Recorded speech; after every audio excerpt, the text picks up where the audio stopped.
Chapter 191. When do you plan to take action? Since the moon goddess is so dangerous to you, the longer the time drags on, the more disadvantageous it will be for us. Ma'an asked while looking at the psychic specialization machine. For him, the current situation is far from that simple. At the end of the prophecy of the divine Skywalker, it was mentioned that the heart of the moon goddess would be pierced with a dagger in the shadow. It sounds like this should be the fatal blow to end her. If we only consider the conditions that have been completed now, we can naturally think of a seemingly feasible method, using the resources and help of the Federation to enter the body of the moon goddess through the psychic specialization machine. Then he can directly use the fifth order lunar eclipse characteristics to directly insert the Titan's god-killing weapon into her heart. But there are several problems here. First of all, this weapon did not appear recently, but was forged by the Titans in ancient times specifically to kill the moon goddess at that time, and it has not been sealed for many years. It has been officially used in the past. And the ending is obvious: the moon goddess still exists. And according to the Flesh Titans, when they used this weapon to kill the moon goddess for the first time, she revealed for the first time that she had mastered the secret.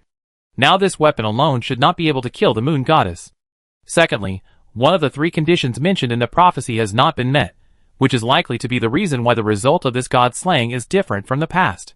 Cross the passage across the mountains and rivers and lead the monster into the trap called Oblivion. He had to lead the moon goddess to the right place before stabbing the final blow. The prophecy also mentioned that the gods who pursue secrets are destined to die from their own greed. If he was right, this moon goddess was craving for secrets, and she noticed this thing in herself. Obviously, what the moon goddess is pursuing is the unmemorable, and she noticed me because of the power of the unmemorable in me. The fate of the venomous snake that attempts to swallow the elephant is already known to everyone. If the sentence is understood literally, it seems that I should actually take her to what she is pursuing, that is, the Victor Sanatorium where the unmemorable exists. But how to take her to the destination? This brings us to the third question. I can't see the moon goddess. This makes any of his ideas become castles in the air without support. Under the premise that the two sides cannot reach any effective communication, he can't do any deception or inducement. The premise of lying is that the other party can hear what you say. Then the only way seems to be to make myself a bait to attract the moon goddess. Ma'an also has some ideas about this. The thing that prevents him and her from meeting is probably the influence of the unmemorable on him. Those two characteristics of him. If it is temporarily released, the moon goddess should be able to find me, but I will probably take a huge risk, and these gods have no way to leave the Southern Federation, and the Victor Sanatorium is a mental hospital located in the Eastern Federation. How she is going to get there is also a problem. And if I want to take the moon goddess to the Victor Sanatorium in person, how can I use the mind-specializing machine to end her life? Should I tear open her chest with a sword there, and then run back to stab the dagger into her heart? It's not that easy. Wang Yin said, we need your help to deal with the moon god. If we don't cooperate with the members of the Salvation Alliance, who rose together with the moon god, our machines will not be effective against her. If we want to destroy this god, we must start from the inside, but the Salvation Alliance in other regions is still negotiating with us. If everything goes well, we may be able to start in 3 to 5 days. If possible, I still hope you can stay here and prepare for the next battle with us. If not, leave us a communication method or something. Now other people should only know that we are negotiating a ceasefire, and they don't realize that we are actually still working together to deal with the gods. As long as you don't tell others about this, there will be no risk. In other cities, they directly asked the insiders of the Salvation Alliance to stay. She was so polite to Ma'an only because they did not achieve enough results here to intimidate the Salvation Alliance. And they could not keep Ma'an. Ma'an said, I will not stay here, but don't worry, this matter will not be easily leaked, but maybe Qin Lan may want to know what I said to you here. Do you have other rings? Of course. Wang Yin said, and took out another ring, and handed it to him. Abnormal entity, shadow ring. Abnormal strength, 4.1. Danger level, 4.1. Description, a ring designed by the Federation to isolate the detection and perception of the moon goddess. It contains superb mind and abnormal research technology, but it is expensive and will naturally fail without replenishing energy. Features, shadow isolation 4.1, 30 days of use remaining. It can hide the information set in advance, making the wearer look less conspicuous in the mental dimension, unable to detect its position from a distance, and blocking telepathy to a certain extent. Once its mental defense is invaded, it will form a connection with the shadow of the 5th level psychic through the special energy field nearby, and use his power to fight against the intruder. Ma'an said, where is the information bomb you mentioned? Wang Ying raised his arm and gestured to the distance. And Ren Shiji, who saw this scene, immediately ran over, holding an iron cage from nowhere in his hand. Inside was a fat squirrel. This is a telepathic mouse. Jing Ying introduced. It is born with the second-level telepathic ability. It is said that before being captured by the Federation, this little thing controlled more than 70 squirrels and more than 10 small mammals to serve itself. Every day, it ate and slept. Of course, its life did not change much after we found it. It was not until Shadow proposed this plan that it was finally put to use. Shadow installed some well-encapsulated high-density information in its brain, which felt a bit like a blue pine cone. You just need to take some time to feel it and copy it in your own brain. I believe this is not difficult for any 4th-level ability user. Ma took the squirrel and took the entire iron cage into his arms in front of them without hesitation, making it disappear like a magic trick. What a pity. Jing Ying sighed. It's a bit of a waste for you to carry out this mission with your skills. If you survive, you should be able to do many different things. Ma pretended to be serious and said, "This is my mission. Since I have chosen to join the Salvation Alliance, I have already prepared to sacrifice my life for it." Wang Ying said, "Then just take care of the final contact part. Xiao Ren, you take him to prepare." Ren Shiji nodded. "Leave it to me." After that, he immediately stood up and took Ma to the elevator. Wang Ying watched them enter the elevator and waited for several minutes before turning his head to Jing Ying and asked, "He shouldn't be able to hear us talking, right?" Jing Ying said confidently, "Of course, as long as I am here, I can stop his peeping, not to mention that there are arrangements left by Shadow in the investigation department. It is almost impossible to invade our minds here. As long as we stay here, even the moon god can't do anything to us." Wang Ying asked curiously, "Then can you spy on his brain?" Jing Ying explained, "If you mean to invade him silently, then it is definitely impossible, but even if there is no direct confrontation, we telepaths can look at each other from a distance. Just like you can see each other's expressions and appearance in reality, we don't have to run into someone else's body to feel his existence." This Ma In. He was silent. Although he was a little unwilling, Jing Ying still told the truth after hesitating. His mind is very strong, and he is the strongest among the 4th-level psychics I have seen. I can understand why Yingzi changed his mind and let him carry out the mission. In terms of psychic ability alone, his strength is indeed higher than mine. But this doesn't mean he's really better than me, because I can still feel that his spiritual fluctuations around him are quite ordinary. To put it nicely, he's unconventional, to put it bluntly. His level of using spiritual power is far inferior to mine. Among the same level, he may only be qualified. Any telepath who has entered the 4th level for more than a year can achieve this level, and if he has talent, he may surpass him in half a year. The girl asked puzzledly, "What do you mean?" Jing Ying said, "It means that he can't compare to me, which is actually understandable. After all, if the information is correct, Ma should be only 26 years old this year. He may have entered the 4th level of telepathy in the past few months. When he was in Dongsentu, his spiritual ability remained at the level of the 3rd level. Although telepaths who enter the 4th level at this age will have high skills, perhaps because he is too talented in strength, he doesn't pay special attention to this aspect. After all, if he can easily solve the problems he encounters, he won't think about how to specialize in skills." Looking at Jing Ying, who was somewhat emotional and regretful about this junior, the girl squinted impatiently. "What I want to hear from you is, can you deal with this Ma In?" Jing Ying reacted a little bit late. "Oh. It's hard for anyone to say before a real fight, but if you want to ask me about the winning rate, under the premise of preparation, I have a good chance of killing him and making him disappear completely. If you want him to survive, it may be a little difficult." At this point, he asked with some surprise, "Do you allow it? If you want, I can temporarily subdue him. Although this may be a little difficult, but—" Wang Ying interrupted, "Don't bother, just kill him. I can understand your pain. After all, this is your thing, but it was taken away by this outsider, and we have met Ma In once in the past. To be honest, letting him escape in front of us is the only stain on me and Wang Yang. If you can make him disappear from this world forever, it will be a good thing for us. But before you do it, I want to make a few points. I just won't stop you, but I have to support you. Whether this matter can be accomplished depends on you. I can create some small opportunities for you, but he must not suspect that I am involved in this matter. Do you understand?" Jing Ying nodded heavily. "Of course, I will never implicate you, and I will definitely report your kindness today." Wang Ying waved his hand. "Don't be so sure, and it doesn't matter to me who is responsible for this job between you and Ma In. If you have not lost or are on the verge of a decisive victory, I would like to ask you not to fight to the death with him. If both of you die, it will be bad. The moon god will cause irreparable losses to the Federation and the people of the Federation. Then your family will be responsible for your process. If you want to kill him, just do it quickly. Jing Ying agreed. Since you gave me this opportunity, I will not embarrass you. Wang Yi nodded. The second thing is that no matter what, you must not seek the help of the moon god. If you can't kill him alone, then you might as well admit the fact that you are useless. The weak are not qualified to pray for anything. Jing Ying nodded and replied, Of course, this is a matter between me and him, and I also have family and friends.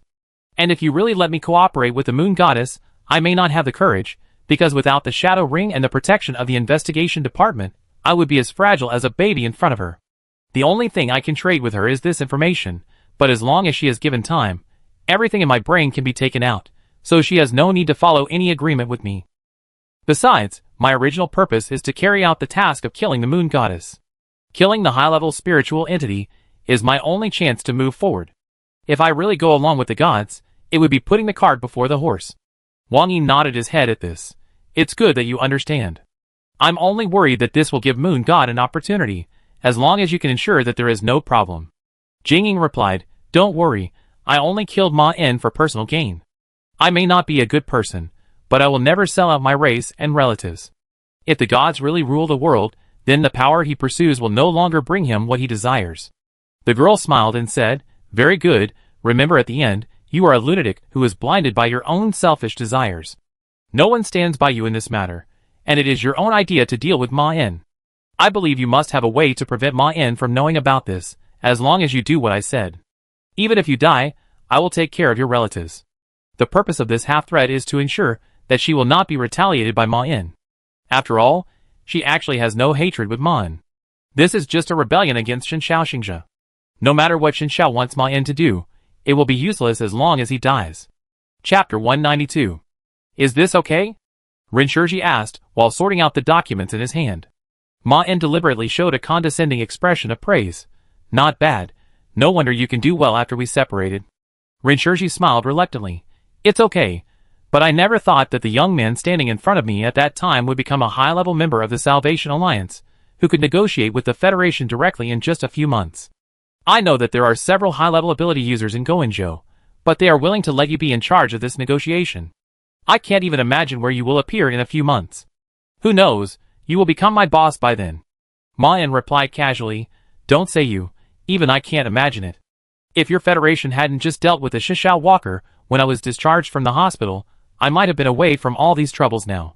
Ren Shiji replied, But it seems that you just appeared when we were going to deal with Shisha Walker, and it was a surprising coincidence.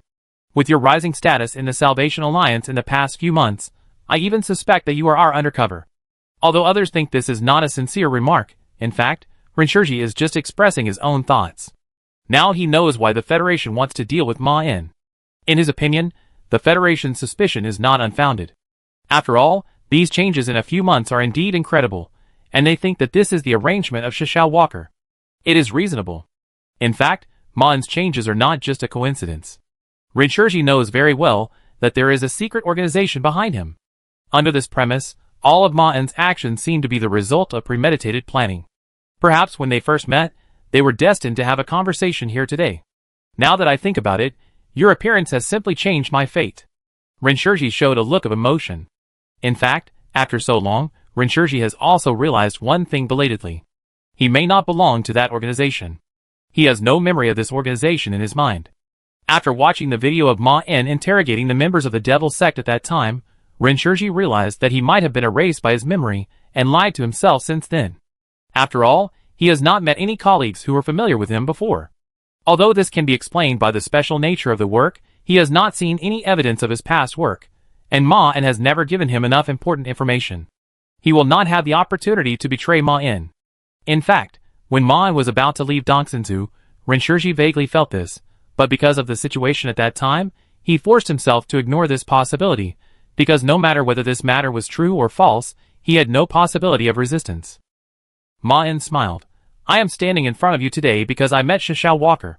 It is obvious that the man opposite also knew that he had noticed this, and had no worries at all. Because Ma En knew very well how he would deal with the matter after he found out the truth, and he firmly grasped this hard-won opportunity. The confidence he showed was also the reason why Rinshirji felt at ease. If the organization felt that they could meet the needs and interests of people like him, they would naturally not worry about whether he would have wild thoughts. And it was obvious that Ma In and the organization behind him might have far-reaching plans that neither the Federation nor Xiao Walker could have imagined.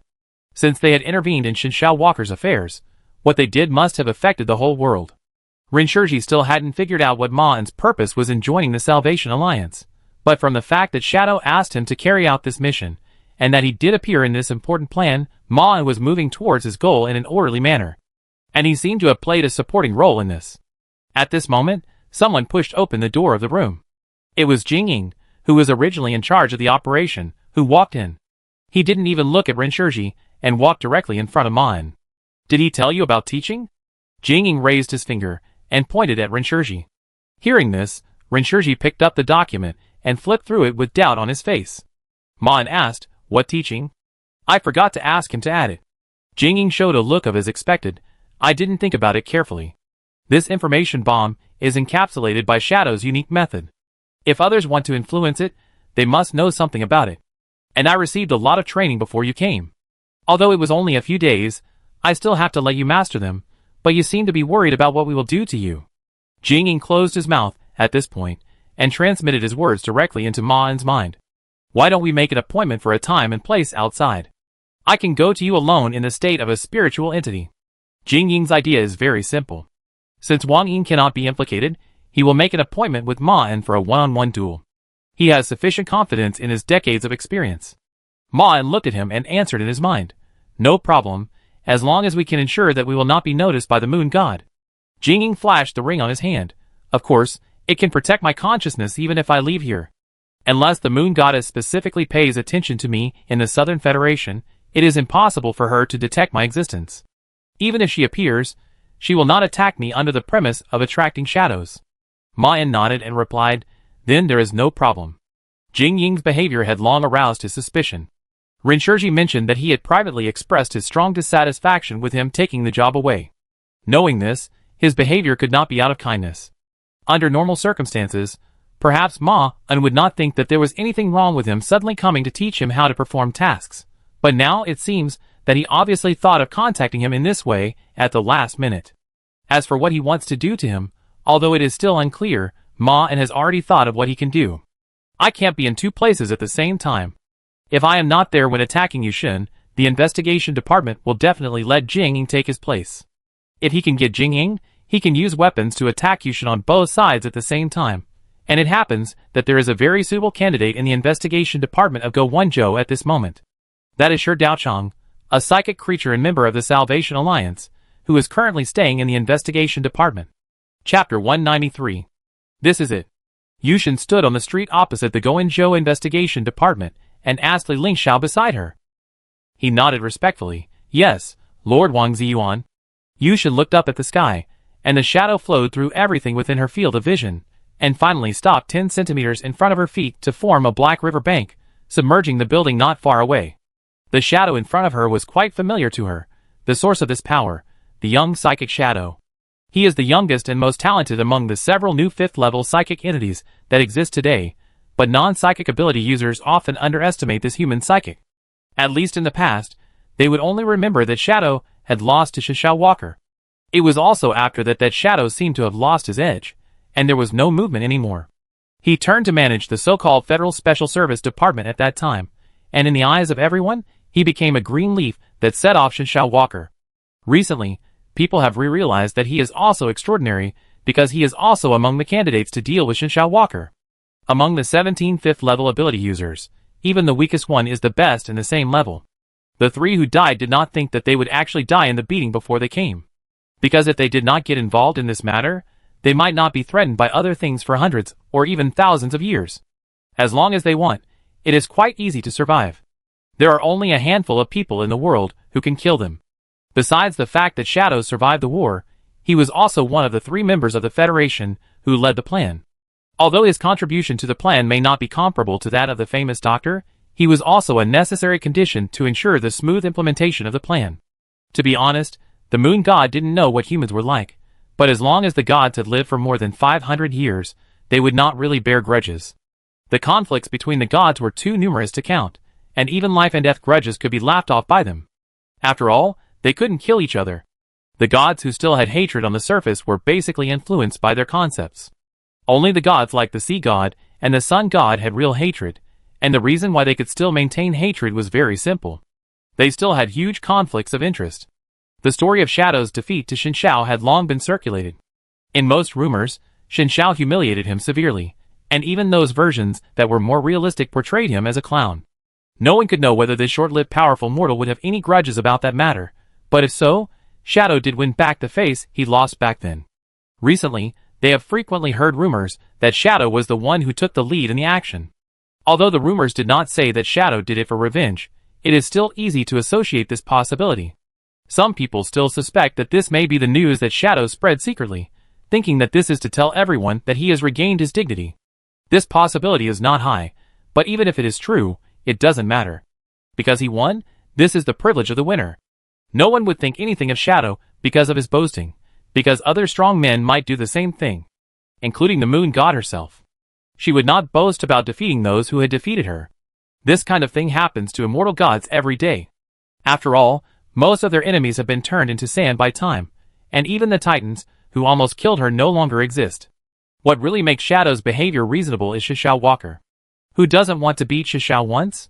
Although this is definitely not the main reason for them to participate in that battle, the fact is that the 17 5th level ability users who participated in the station at that time had fought with Xianxiao. And they all lost to Xianxiao. Except for 2 5th level ability users, who simply exchanged with Xianxiao, the others had fought fierce battles with Xianxiao that were almost life and death. And they all lived until recently. This is not surprising. A famous strongman must not only win frequently, but also have a way to survive after a defeat. Many of the capable people present have various secret methods that are not afraid of Xianxiao. Even the gods dare not say that they have the strongest survival ability. And the 3 dead 5th level capable people are all the latter. They have had fierce battles with Xianxiao and survived easily. When fighting with Xianxiao head-on, they all felt that Xianxiao could not kill them. If it was about winning or losing, they could hardly beat Xianxiao, but if it was about life and death, they and Xianxiao should not be able to do anything to each other. Obviously, they were wrong. This is not their fault, because people of their level can determine the other party's situation through fighting. Unless Xianxiao is really strong to an insurmountable height, it is impossible for her to pretend like that in the past battles. And they can all be sure that Xianxiao can't kill them. This is a fact. It was in the past. The only explanation is that Xianxiao has become stronger. This is a very scary thing, but now it seems reasonable. She may be the youngest 5th level ability user in the world. It was when she was 17 years old and just starting out, and it is still this year. Xianxiao is not yet 30 now. And those 5th level ability users who fought with Xianxiao at least fought with her a few years ago. If we count from the time she was 17 years old, the time she entered the 5th level may have doubled. Of course she will change, not to mention what she has done secretly over the years, such as forming the Salvation Alliance. Although this organization does not have other high-level ability users, it has a lot of people. Even after the initial large-scale rebellion and the subsequent pursuit, there are still so many ability users left. The Federation is likely to have a much smaller number than the actual situation, and this has already been exposed. Maybe Xianxiao has other followers lurking in secret. This is why the Federation will take action against her, because they are afraid. If this continues for a few years, the Federation may no longer have any chance to catch Xianxiao Walker. They cannot put their hopes on Xianxiao's own stagnation of ability. This phenomenon is quite common in these crazy people, but it is impossible to appear in Xianxiao, who actively strengthens himself. And considering the source of her power, if Xianxiao's power really stops growing, it may not be a good thing. Yushin took a half step forward tentatively, but stopped before approaching the edge of the shadow. There are such defense mechanisms in all parts of the Federation. This is specially prepared for Yushin by Shadow. Although she can try to hide it with secret characteristics, there is also a risk of causing Shadow to be alert. There is no need to take risks. Now is not her heyday. Remember what I told you? Yushin turned her head and looked at Li Lingxiao beside her. The loyal servant of the moon said, "I remember." That was the only information left in his mind. Other memories and minds that were not conducive to the next step were dragged into the abyss of oblivion by the moon goddess. As his understanding of the moon faded, the traces from her also faded rapidly, leaving only a few secret thoughts that Li Lingxiao himself could not remember. He was no longer the son of the moon. Chapter 194. Li Lingxiao took a half step across the street. As the soles of his shoes left the ground, he felt the brain in his skull swaying like a swinging red wine glass. A few drops of white liquid symbolizing memory appeared in his peripheral vision, gently fell on the asphalt road, and then immediately evaporated without a trace. He could no longer see them. The silver full moon is magnificent as a mountain appeared on his retina, blocking everything he could see and perceive in front of him. At this time, Li Lingxiao also recalled his fanatical worship of the silver moon in his heart. The satellite that existed in the night sky countless years ago accompanied his ancestors every lonely night, guiding lost travelers in the dark. They called her the moon, and he regarded her as a god. Just because the bright moonlight guided the way forward in his heart, he accompanied the moon god all his life. Not long after he was born, he was chosen because he could perceive the moon god's talent and got rid of the poverty that was originally destined. In the Southern Federation, it is impossible to stand out for no reason. Li Lingxiao saw several hazy figures. Their faces were slowly fading, and they were still waving at him. Some of them were smiling with relief, while others showed the pain of separation. After finding his duties, he never met them again. Then came the days of serving the existence that ruled the spiritual dimension of the Southern Federation. It was at that time that he met her. Li Lingxiao stumbled forward and fell into the grass covered with bright flowers. Beautiful clouds were floating in the lake not far away. A hazy and beautiful figure was jumping and running happily in the fog. He didn't think there was anything wrong with this fairyland-like place, because Li Lingxiao's eyes could not leave the hazy woman who was looming in the mist. He looked at her wandering in the fog in a daze, with a little cowardice in his blurred eyes. He felt that the scene in front of him was so familiar and strange. This was a memory of his past, which was almost about to surface, but he couldn't catch the woman dancing like an elf. Who was he, and why was he here? These had no meaning in the face of the strong love in his heart. The faces of his family members in the past had completely turned into white masks, and the meaning of the god he served was no longer clear in his mind, as if nothing mattered after meeting her. Nothing is irreplaceable. Except her. Li Lingxiao took a step to catch up, rushed into the white fairy mist, and jumped and crawled to chase the beautiful figure that was leading in the distance, wanting to get back to her side. Plop. He fell. When he stood up, the figure that haunted him had completely disappeared. All that was left was the endless white mist, and the bright flowers that were rapidly withering beside him. What was he chasing just now, my beloved? This thought immediately appeared in Li Lingxiao's mind, but no matter how hard he tried, he couldn't find other memories related to her, and it seemed that other memories also disappeared with her. A hazy thought came to him. She was dead. The secret was burst like a bubble. Then everything around him dissipated and faded away, as if erased by an eraser. The originally blurred face and shaking memory fell to the ground completely, shattered into countless memory fragments that could not be reassembled, and finally turned into dust with the wind. Everything was forgotten and stuffed into the storage box called Secret. And Li Lingxiao finally stepped on the ground. Half of his body had stepped into the shadow-shrouded street, but it did not cause any waves. This defense mechanism designed specifically to prevent the invasion of the moon god did not notice that a soul of the son of the moon had broken into it at this moment. Li Lingxiao did not turn his head to look back, otherwise he would see that his body was still standing in the world outside the shadow, but even if he saw it now, he would not have any reaction. He had forgotten his family, past, faith and love. He was no longer a subject of the moon. Except for those things that were secrets to him, this soul now only had the things that the moon god had left behind, and the rest of the soul was as pure as a newborn baby. Secrets? He just looked at the investigation bureau and noticed several different secrets, and there was also a strange huge gap where nothing could be found. He had been here before. Although he didn't know what this he meant, Li Lingxiao still naturally had this thought when he saw this scene, and then the idea of what to do next immediately emerged in his mind. He scanned these secrets, and then focused his attention on 3 special secrets. The reason they were chosen was that part of their structure had been submerged in that strange gap. Then he scanned the 3 secrets. The first one that caught his eye was the largest one, but it had the lowest percentage of vacancy, so Li Lingxiao skipped it without hesitation. The next 2 percentages of vacancy reached the standard in his heart, and the one with the lowest percentage of vacancy was slowly moving towards the vacancy at a speed visible to the naked eye, and there was a familiar aura around it. Psychic. Li Lingxiao's eyes wandered over it for a while, and then he noticed a structure like a crack. His thoughts immediately entered the next stage. Li Lingxiao no longer watched from a distance, but took the initiative to enter the investigation department, and then a silver robe grew on his body, covering his entire body. The silver ghost floated into the door of the investigation department without stopping, and then immediately adjusted its direction and rushed towards the secret. He fell towards the secret location like a meteorite pulled by gravity, and as the distance between the two sides shortened, his speed became faster and faster, just as the soul body would encounter air friction. The silver ghost figure gradually became blurred, constantly stretched and deformed, until it could no longer be fixed in any specific form. He finally turned into a flowing liquid as if melted by high temperature, and immediately collided with and merged into the secret from the telepath. Jing Ying, who was resting with his eyes closed, suddenly opened his eyes, and looked down at the ground in front of the bed. At this moment, a pool of silver liquid from nowhere was flowing in front of his bed. It was obviously in front of him in the form of a soul, and what surprised Jing Ying was that this pool of liquid was maintaining a distance from him with quite superb means. It seemed to be within reach visually, but in the spiritual dimension, it had no way to cause any effect on him beyond vision. Under Jing Ying's gaze, the silver liquid bubbled a few times, and then twisted wildly as if it had life. Several clumps of liquid struggled to spread and grow toward the sky, and tried to form a specific image in front of him. The characteristics of this pool of silver liquid shocked him very much. It was not everyone who could make this image appear in his mind so harmoniously, while maintaining such a restrained distance.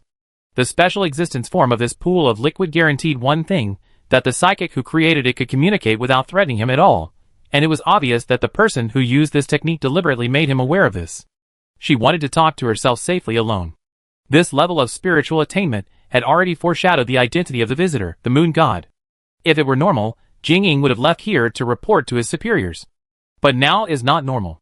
Then he saw that the twisting of the silver liquid under the bed began to have a specific pattern, and slowly the floating parts formed a shape visible to the naked eye, but this made Jing Ying feel a little uneasy. Because the liquid looked like part of a human body, he was frantically slapping and scratching the silver tape wrapped around him, as if he wanted to break free from the silver liquid that bound him. Jing Ying did not speak, but just stared at the scene in front of him with some horror. The figure trapped under the silver liquid moved more and more slowly, as if his physical strength had been exhausted with the struggle just now, but Jing Ying always felt that the figure's movements were more like slowly suffocating due to lack of oxygen. Finally, when the figure raised his hands to tear off the restraints, he suddenly froze in place as if frozen. After a few seconds of long silence, the figure turned into a pool of liquid and fell back to the ground. Just when Jing Ying was confused, the liquid instantly turned into a figure again. But this time, it was a graceful female body. The silver liquid opened its mouth, and then looked at him, as if asking for consent. Jing Ying shook his head with a wary face. "I can't let you in at all. If you can't speak, please leave." The liquid looked around, then looked down at the ring Jing Ying was wearing, and then moved a little outside, hinting something with body movements. Jing Ying still wanted to refuse, but before he opened his mouth to answer, the pool of silver liquid quickly flowed to the corner of the wall, and quickly penetrated in, moving rapidly in the direction away from the investigation department. Jing Ying looked down at the ring on his hand, and held it tightly. He stood up, walked towards the wall where the silver liquid had just disappeared, and walked in firmly, abandoning his flesh and blood body on the spot. With the protection from the shadow, even if it was the moon god who invited him to leave, he didn't need to worry about anything, and he had received special training to resist the invasion of the moon god before coming to the Southern Federation. If the moon god could still invade him under such circumstances, then it would be meaningless for him not to leave, because if she was really that strong, the entire investigation department might fall in front of her in a few days. Jing Ying followed the flowing silver liquid out of the block. When she stepped over the shadow, Jing Ying could feel that the pool of liquid had a bit more vitality, as if it was a beautiful sculpture that was given life. Only then did Jing Ying realize that what he had just communicated with might just be a man-made object. This feeling was like looking at a lifelike marble sculpture. He almost regarded the thing in front of him as a living thing, but when he really walked down, he could clearly perceive the clear dividing line between life and death. Jing Ying looked at the silver woman in front of him, who was almost humanoid with satisfaction and admiration. "This thing seems to be alive. How did you do it?" She did not enter the shadow realm in person, but sent out the silver liquid that was almost alive to call herself out. The moon god smiled and said, "It's not a difficult thing. If I use the same materials in other situations, I can make a more spiritual creation than it. But if I want to bypass the young man's vigilance, I have to completely erase those fresh parts, leaving only a mechanical and rigid structure. And if the latter wants to simulate the consciousness of a living person and respond correctly to what he encounters, he only needs to prepare a sufficiently complex template. I have to thank my old opponents for this idea. They made me understand that consciousness is not such a sacred thing. This is why Jingying wants to enter the body of the moon god. If he can enter it personally to end her life, more valuable and wonderful things will definitely be exposed in the dying moments of this ancient god. For example, the 5th level mental entity is superior to their mental structure. What do you want to say to me? Jingying put away his excitement and asked with some trepidation. If Yushin wanted to work with him to sabotage their plan, he would immediately return to the investigation department to report the matter and let Shadow adjust the plan to deal with her. But for some reason, Jingying always felt that this was not the reason why she came. And if she knew the plan, she would definitely not do such a gentle thing as asking him out in private. Although you may not understand, I know you have a secret, Yushin said, and it has something to do with a mortal named Ma En. Jingying looked at her silently. Yushin continued, sooner or later, your federation will have conflicts with me. I don't know when and how it will be carried out, and I don't know if you know this, but if you know, I want you to realize one thing. I am willing to sacrifice a little bit of my other interests for this mortal. Jingying frowned when he heard this. If you want me to tell the investigation department about this, they may not agree. The moon goddess asked in confusion. Why? Of course, it's because they are planning to use Ma En to kill you. Jingying could only say, because in their opinion, Ma En is also a very important person, and the Federation is thinking about him. And this is an order from outside the investigation department, because he and Shin Shaoxingzhe may have a very dangerous relationship. The moon goddess nodded. I didn't expect this, but it sounds quite reasonable. After all, it was a mortal that she coveted, and it was not incredible that he had colluded with Shin Shaoxingzhe. But, Jingying suddenly said, but you are lucky. Because I just happen to have a grudge against Ma En.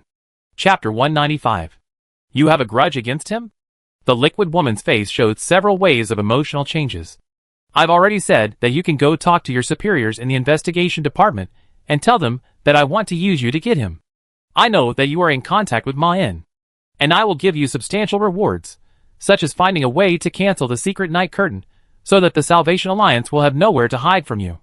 This condition surprised Jingying quite a bit. You know, for Yushin, canceling the secret night curtain is not a trivial matter. After all, if this thing can be taken back so easily for her, then the Salvation Alliance will not be able to form an alliance with her. The premise of their alliance is that the secret night curtain itself has a very high value for Yushin. Its existence can help Yushin become stronger and escape from this place.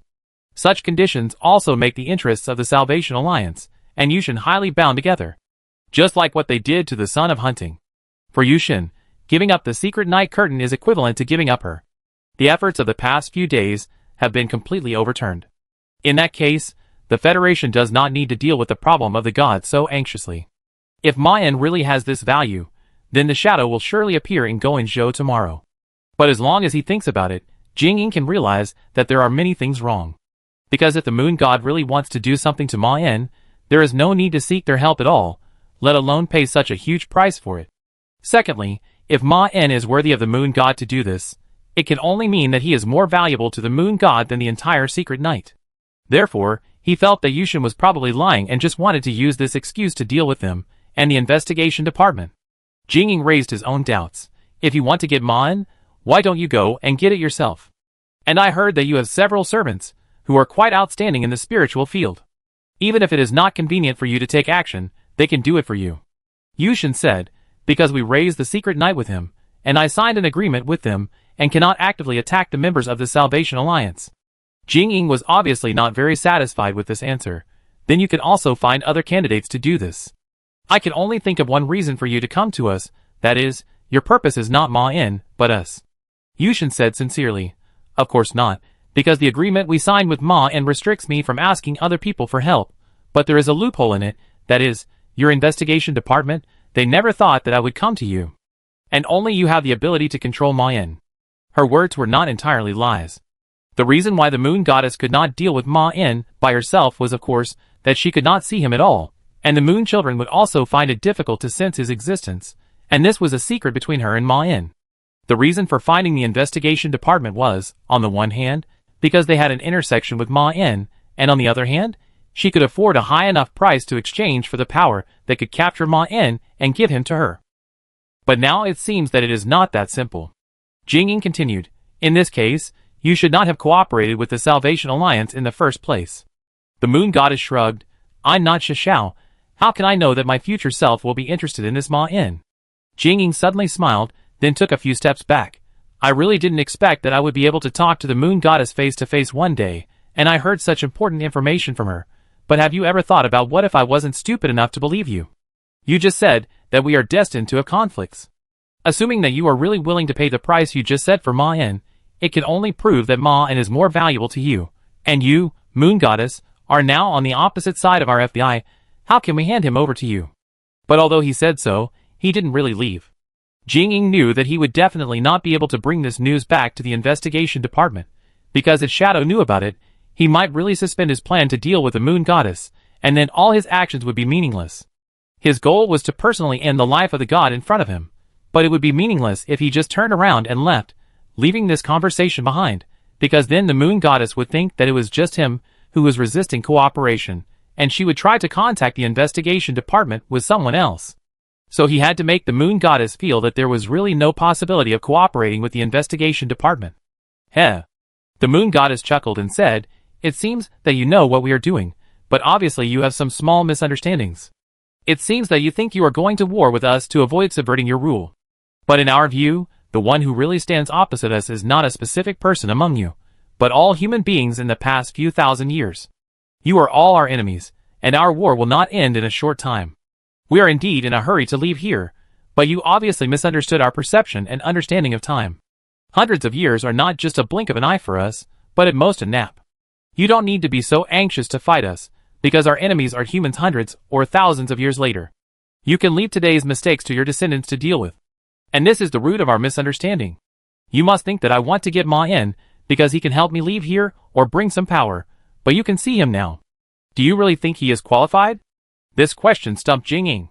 Because if Ma-En is really worthy, then he is not something you can deal with. This thought was like the male body under the liquid just now, struggling to float out of the sea in his consciousness. Then countless thoughts followed. Then you have no chance to win it again. The opportunity you have waited for 7 years, and prepared for 5 months with great anticipation. Then how are you going to survive? Then take the body of the young man. It is impossible to revive your decayed soul, and you know that it is because of this that you will die early, right? Your innate talent is not omnipotent, and you will eventually pay the price for your past indulgence. No, you want to live, right? The moon goddess felt the complex emotional changes on the other side, and raised the corners of her mouth slightly. If this psychic had not been found by Ma-En, had not been so close to her, had not been so afraid of death in his heart, had not been suppressed in his heart for more than a month, and had not been so greedy. As long as one of these conditions is true, he will be fine. But it is a pity. Everyone has the moon in their hearts. Chapter 196. The old man raised his head and nodded to the camera. With a few flashes of lights and the crisp sound of mechanical operation, the metal door in front of him slowly opened. He walked into his own passage, and only walked a few dozen meters to the second door, and when he held the door handle and turned it, the door was easily pushed open. He walked into the backyard. The doctor walked steadily through the flowers and plants, walked to the back door of the yard and knocked. "Are you there?" After about a few seconds, a calm female voice came from inside. "You dare to come here?" The doctor pushed the door open and walked toward Shishao, who was sitting in front of the go board with a smile. "Why don't I dare to come here? I know very well that you here have no possibility of posing any threat to me. I built this." Shishao raised his eyebrows and said, "I mean, how dare you come to see me?" The old man smiled kindly, as if he didn't hear it. "Do you think I'm the kind of person who cares about secular moral values? And I'm just friends with your grandfather, but it has nothing to do with you. If he were alive, I could give you some face for his sake, but now he's dead." Shishao ruthlessly exposed. "When he was alive, you had already started thinking about how to deal with me, and this plan must have been formed in your mind first, and then told to other members of the Federation. Otherwise, I would have seen it a long time ago." The doctor looked at the chessboard. "Although I don't understand Go, it seems that you are very good at it." Shishao looked at him and said, "If you have something to say, just say it." The doctor sighed. "Young people just can't understand the good intentions of their elders. No matter what, I am your grandfather's friend. As long as you cooperate to complete our next work, you will get much more than before. I can guess what you want to do. That's impossible. You think I will believe it?" Shishao Xingzha picked up a black word with 2 fingers. "You just said that secular morality means nothing to you, and this is the truth." The old man said pitifully, "It is your temper that determines that your original path will not work." Shishao picked up the white piece. "Do you think I will rely on my precognitive ability and can't do anything without it, or even see that you are just pretending? The doctor put away his miserable look just now. I was just playing with my friend's child. By the way, your power is really amazing, and you seem to be deliberately hiding something, so that until now I still don't fully understand the principle of its operation. Xin Xiao replied, you will never have a chance to figure it out in your life, old man. The doctor smiled confidently. I can complete the basic structure of the anti-prediction machine in my mind. There is nothing I can't understand for those who have truly defeated you in the world, but in fact, at the beginning, I was just a little worried. Xin Xiao said without a beginning or an end, this is the reason why you can win. Coincidence. The doctor nodded. If there really is a creator, then I can be regarded as following the destiny. At that time, I just thought you were too scary, so I started thinking about how to defeat you, but because of the special relationship between you and me, this idea could not pose any threat to you. Because in the future, you see, you and I will definitely not be hostile. Xin Zhao's eyes rarely showed some sadness. Yes, I didn't see his death. This is why the old man was able to defeat Xin Xiao.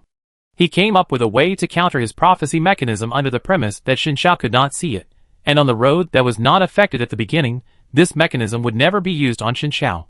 So she couldn't see the future in which she was defeated.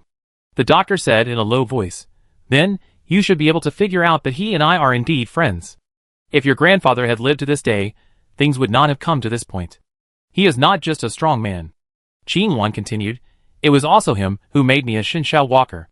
The doctor paused, and then asked hesitantly, did you kill him? A pair of angry eyes appeared in front of him.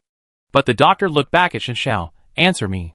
Xin Xiao said word by word, I will kill the murderer, no matter if he is guilty or not. This is the only person in my life that I will not forgive because of my motives and difficulties, even if he killed my grandfather and saved the world. Don't say that again. Even though the doctor knew rationally that the woman opposite him had no way to hurt him, his body still trembled a few times imperceptibly under instinct. Xin Xiao is rarely so angry. Even when fighting against the most sinful beasts, she will not show her desire for violence and torture. She will just smash their heads into pieces. The doctor lowered his head. I'm sorry, but only you and I can do this. And you have a motive. Xin Xiao shook his head and looked at the somewhat embarrassed old man opposite with some sadness. This sentence proves that you don't understand me at all, nor do you understand what kind of person my grandfather is. Yes, he brought me to his side, lied to me a lot, and changed my original life, but he dared to do this for a reason. It was he who led me to this road. But I chose to set foot on it myself. In fact, he has long understood that if I become the Shi Xiao of today, I will forgive the mistakes he made. But this has not reduced his self-blame and guilt in the slightest. I can see it. Only the most sincere emotions can make me accept it. His love for me far outweighs those mistakes, and I chose to forgive him. The doctor nodded. I can understand what you said. In fact, this is also a painful thing for Lao Qin, taking you away from your biological parents, and waiting for the world to be destroyed by immature reality twisters. He can only choose one of the two mistakes. Then, the old man's eyes flashed with a few sharpness. You didn't see his death, which means that someone was able to bypass your prophecy and kill your grandfather before me, and his purpose is likely to lead you to the current situation. Am I right? He was verifying. The Shi Xiao walker nodded slightly and said, yes. It is normal for someone to master the technology of anti-prophecy before I was born. The doctor asked, then have you tried to take revenge? The Shi Xiao walker looked into his eyes and confessed, no. I can't do it. Chapter 197. Wang Ying turned over in bed, groping for the quilt with her right hand, but found nothing. This made her sleepiness retreat a little, and then she opened her eyes, resisting her attachment to the bed, and climbed up with sleepy eyes, looking around with a vague consciousness. It was another ordinary day. The girl got out of bed with heavy hands and feet, and instinctively walked towards the door of her bedroom, preparing to change her pajamas into the simple cloth she usually wore. But when she walked to the living room a little dizzy, she suddenly realized something was wrong. Where is Wang Yang? The girl suddenly opened her eyes and looked around. Breakfast was already set on the familiar table, but her brother did not sit on the chair waiting for her to eat together as usual. She shouted a little scared, brother? No one answered. Wang Yang did not eat with her every day, but the girl could not remember what her brother had to participate in recently, and her parents were not at home. They rarely left her alone. The girl didn't dare to touch the breakfast on the table. She began to search the room in a panic. She ran to the bedrooms of the other people and looked around. The doors were all open, but there was nothing inside.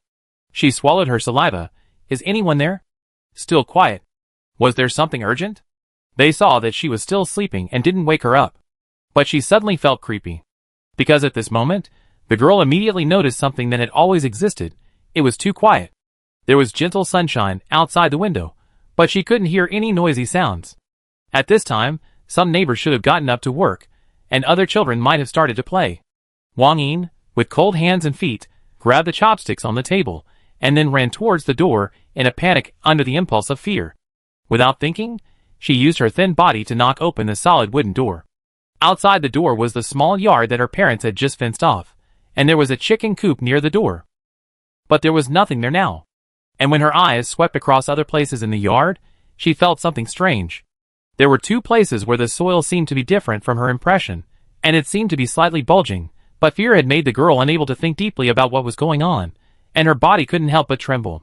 Instinct urged her to make a decision quickly, let her turn around and run into her house to hide, or...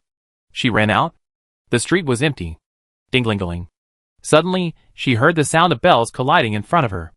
The girl was immediately scared and prepared to run towards her home, but when she turned around, she heard a few miserable wails behind her. A familiar voice. Wang Yang. She stopped immediately and looked towards the direction of the voice. The street was filled with white fog. In the fog, there was a hunched figure holding a strange staff, and behind him was a small wooden trailer. Even though she didn't see it clearly, she knew it was a wooden cart with hideous steel nails on it, so sharp that they could easily pierce bones and flesh. As long as they threw the captured people onto the cart, they would never be able to leave. Wang Yang was there. The girl didn't know why she suddenly had the courage, and she took a step and ran towards the figure. She also realized that her speed was getting faster in an incredible way, and she didn't feel tired at all. But no matter how she ran, the figure shrouded in white mist didn't get closer. Just when despair and fear were about to find her again, the girl rushed out according to her instinct. Then her legs left the ground. The speed of change of the blurred scene around her also increased by more than 10 times. Wang Yin could feel the oncoming cold wind, and how powerful she was to tear it apart. She didn't need to be afraid. At this time, the black shadow was also slowly approaching her direction. Wang Yin also felt a manic emotion rising in her chest, making her want to tear something apart with her slender arms. Anything is fine. The wind and fog were torn into pieces by her, and then she pounced in front of the black figure like a beast. He was pulling the familiar cart, holding tightly the staff with countless children's skulls hanging on it, his black robe fluttering in the wind, and occasionally one could glimpse a terrifying body covered in skin and bones underneath. There was indeed a child's body lying on the small wooden cart behind him. Ah! The heart-wrenching scream resounded through the sky. The girl turned around in a panic, and at the same time, she seemed to have lost her strength and fell directly to the ground, crawling in the direction she came from with her hands and feet, looking as ugly as a wriggling maggot. The familiar figure brought her a strange fear. No, that was not her brother's face. She hadn't climbed a few meters when she bumped into the black robe. Wang Yin raised her head in despair and looked at the familiar and gentle face. This was not the face of that beast either. Where do you want to escape to? Qin Wan was looking at him with a smile. Wang Yin ran hurriedly on Shishao Walker's legs. I was wrong, I didn't mean it. Qin Wan's face on the male body showed her a gentle expression. It's okay, it's not your fault. Do you think there is anything in this world that is not developed from my will? Your betrayal and my defeat are all within my expectations. Everything in the world can only come true after I agree. Your thoughts are also. Qin Wan, who was embedded in Wang Yang's body in the car behind her, showed her an evil smile. Wang Yin looked up at her with trembling body. What is your will? Snap. She stepped on the girl's back. Wang Yin felt waves of pain coming from her back, but she was so terrified that she didn't care how unbearable the pain was, and she forgot that she had no flesh and blood. Qin Wan looked down at her. They didn't understand my essence and didn't figure it out. But you have been with me for so long, how come you only think of it now? You are right, I just want to make the whole reality a piece of plasticine that I can manipulate. So you should be afraid of me. The construction of the prediction machine is not to catch me, but to push me to the supreme position. That is the throne I cast with their hands. Those stupid people in the world are all fooled by me, since they think I am a kind and good person. But it's not their fault. The world sees me like this only because it is a necessary prerequisite for me to turn my will into reality. If I acted in other ways, I would have been eliminated by other powerful people in the world. Only if I behaved like a saint with almost no flaws would they tolerate my existence. I am a prophet, a man of eternal victory, and a god of the future. The reason why I am on this road is simpler than you think. This is the closest road to ultimate victory. The twists and turns in your eyes are just shortcuts for me. I will be the last god. The expression of the second face also became arrogant and crazy. The girl trembled and said, "Please forgive my stupid betrayal, if I knew." Shin-won twisted his foot as if he was stepping on a cigarette, but this world belongs to me. Those stupid mortals and politicians are just my stepping stones. They are all being played around by me. And you were chosen by me just because you happen to be in the right position. There are countless creatures who are more suitable for this responsibility than you. But you are the only ones who can really succeed in the future. You are just destined to surrender. So don't think about resisting, because I will choose you, which proves that you can't dare to go against me. The future has already taken shape in my eyes, and there is no other way for you to move forward. Because your reality has always been my property. Shin-won bent down and picked up the girl who was so scared that she couldn't speak with one hand. I said that I have never lost at all. I have never lost to Shadow, I have never lost to the Doctor, and I have never lost to the Federation. Until this moment, I am still on the road to victory. You have to use your pathetic and insignificant life to execute my orders, turn my will into a solid reality, help him complete the mission I arranged, and make the world run according to my ideas. In this way, when I turn reality into my own palace, you will enjoy the highest honor as my slaves. Now, go back. Shin-won casually threw the girl back. Wang Yin suddenly woke up from the bed. She first looked around with horror on her face, and did not run away immediately after confirming that she was still in the investigation department of Goenzhou. However, the horrifying words still echoing in her mind still frightened her so much that she dared not move casually. Was it a nightmare? That scene was simply her worst imagination, and fear of Shinshao turned into reality, the terrifying true face of a prophet who was always on the road to victory. She was actually just moving towards the highest position. And their false victory might be just another miserable defeat in her eyes. No, it should be just a nightmare. After calming down, Wang Yin still did not let fear destroy her rationality. This was illogical, because if what she saw just now was Shinxiao's so-called true face, then Shinxiao would definitely not let her have the opportunity to see this face. That was a nightmare. And it did not conform to Shinxiao's character. She did have some malicious speculations about Shin-won, but it was far from the evil level just now. Otherwise Wang Yin would not have been able to really betray such a Shinxiao. She did not have the courage. This crazy nightmare was probably caused by the worry caused by the news she heard some time ago. Her fear magnified her fear of Shinxiao countless times before creating that terrible monster, and even linked it with her worst memory.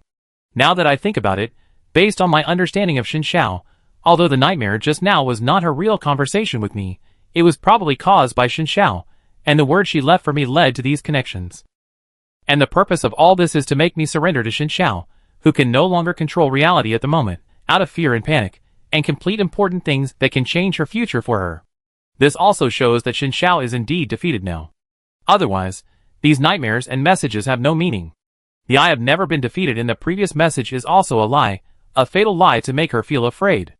This is the mechanism of Shinxiao's influence on the future. She can only push it in the right direction, but she can't really control everything. The death of her grandfather is the best proof. It is not easy to betray Shinxiao. They have experienced similar tortures at that stage, and have survived the worst imagination without Shinxiao noticing. But no matter how she thinks, the fear in her heart cannot be calmed. Wang Yin looked at the wall, and then everything in front of her was blurry. The world seemed to be slowly fading, but in this process, an outline was preserved, as everything else disappeared. Wang Yang appeared in front of her. When the boy just appeared, he said with a worried look on his face, "What happened just now?" The girl said hoarsely, "Did you see it too?" The boy said, "I had a dream." This sentence made the girl's fear reach its peak again, and Wang Yang couldn't help showing a scared expression after seeing this expression, but they quickly calmed down again when they realized that the other party was in front of them. "It's very common for us," the girl explained, "having the same dream is nothing." Wang Yang comforted, "You are right, and the strong emotions between us are often transmitted to each other. The nightmare of such a horror game can easily flow and surround us. It is normal for us to have the same dream. This is exactly what Shinxiao wants us to feel through the prophecy. It's okay, I'm here." Wang Yang knew how much his sister was afraid of Shinxiao. Her fear of Shinxiao has surpassed the magic to kill them, because Shinxiao's existence often reminds the girl of those unbearable years. Because when they're in front of her, they always feel like they can't control their own destiny. Nothing can be grasped. Wang Yang nodded. "I have tried to overturn her prophecy, and sent a 4th-level telepath to assassinate the prophet, but I don't think I can put my hope on him. We must do something. Now I can only hold on to the freedom that has reappeared in my hands, and move forward with it, and other things, and try to resist Xinxia's intention to control me with fear. And the way to do this is to prevent Xinxia's prophecy from coming true. They have no choice. Chapter 198. Jing Ying asked inexplicably, "What do you want me to do?" He regretted the moment he said it. His goal was not to cooperate with Yushin, but to find a way to make her stop being obsessed with Ma En. Although this conversation made him suspect that Ma En might be more dangerous than he thought at the beginning, he could also find other ways to achieve this goal. For example, when he met Ma En, he could use the information he got after meeting Yushin to make up a special lie, making Ma En think that the next work was hidden in danger, and he could completely make him withdraw from this task as a helper. And if he didn't know what was good for him, he could also threaten it with the existence of Yushin. If he thought so, it was actually a good thing for him that Yushin came to him. The next thing to do was to find a way to make her think that Ma En was already in the hands of the Federation. Then he saw Yushin's expression gently answer, "Can you communicate with Ma En in the spiritual dimension?" Jing Ying replied with some resistance, "I can't say for sure." He originally planned to find an excuse to meet Ma En in the spiritual dimension, and naturally communicate with him in a deeper or shallower way, but now his goal is to make Yushin give up her idea. The woman seemed not to notice the resistance in his tone. "I have prepared a trap specifically for him, but now there is no way to throw him there. If you want, I can hide it in your mind, and you just need to let him walk in." "Impossible," Jing Ying said in shock and anger. "Do you think I have no brains?" Yushin gently comforted him. "I understand your concerns.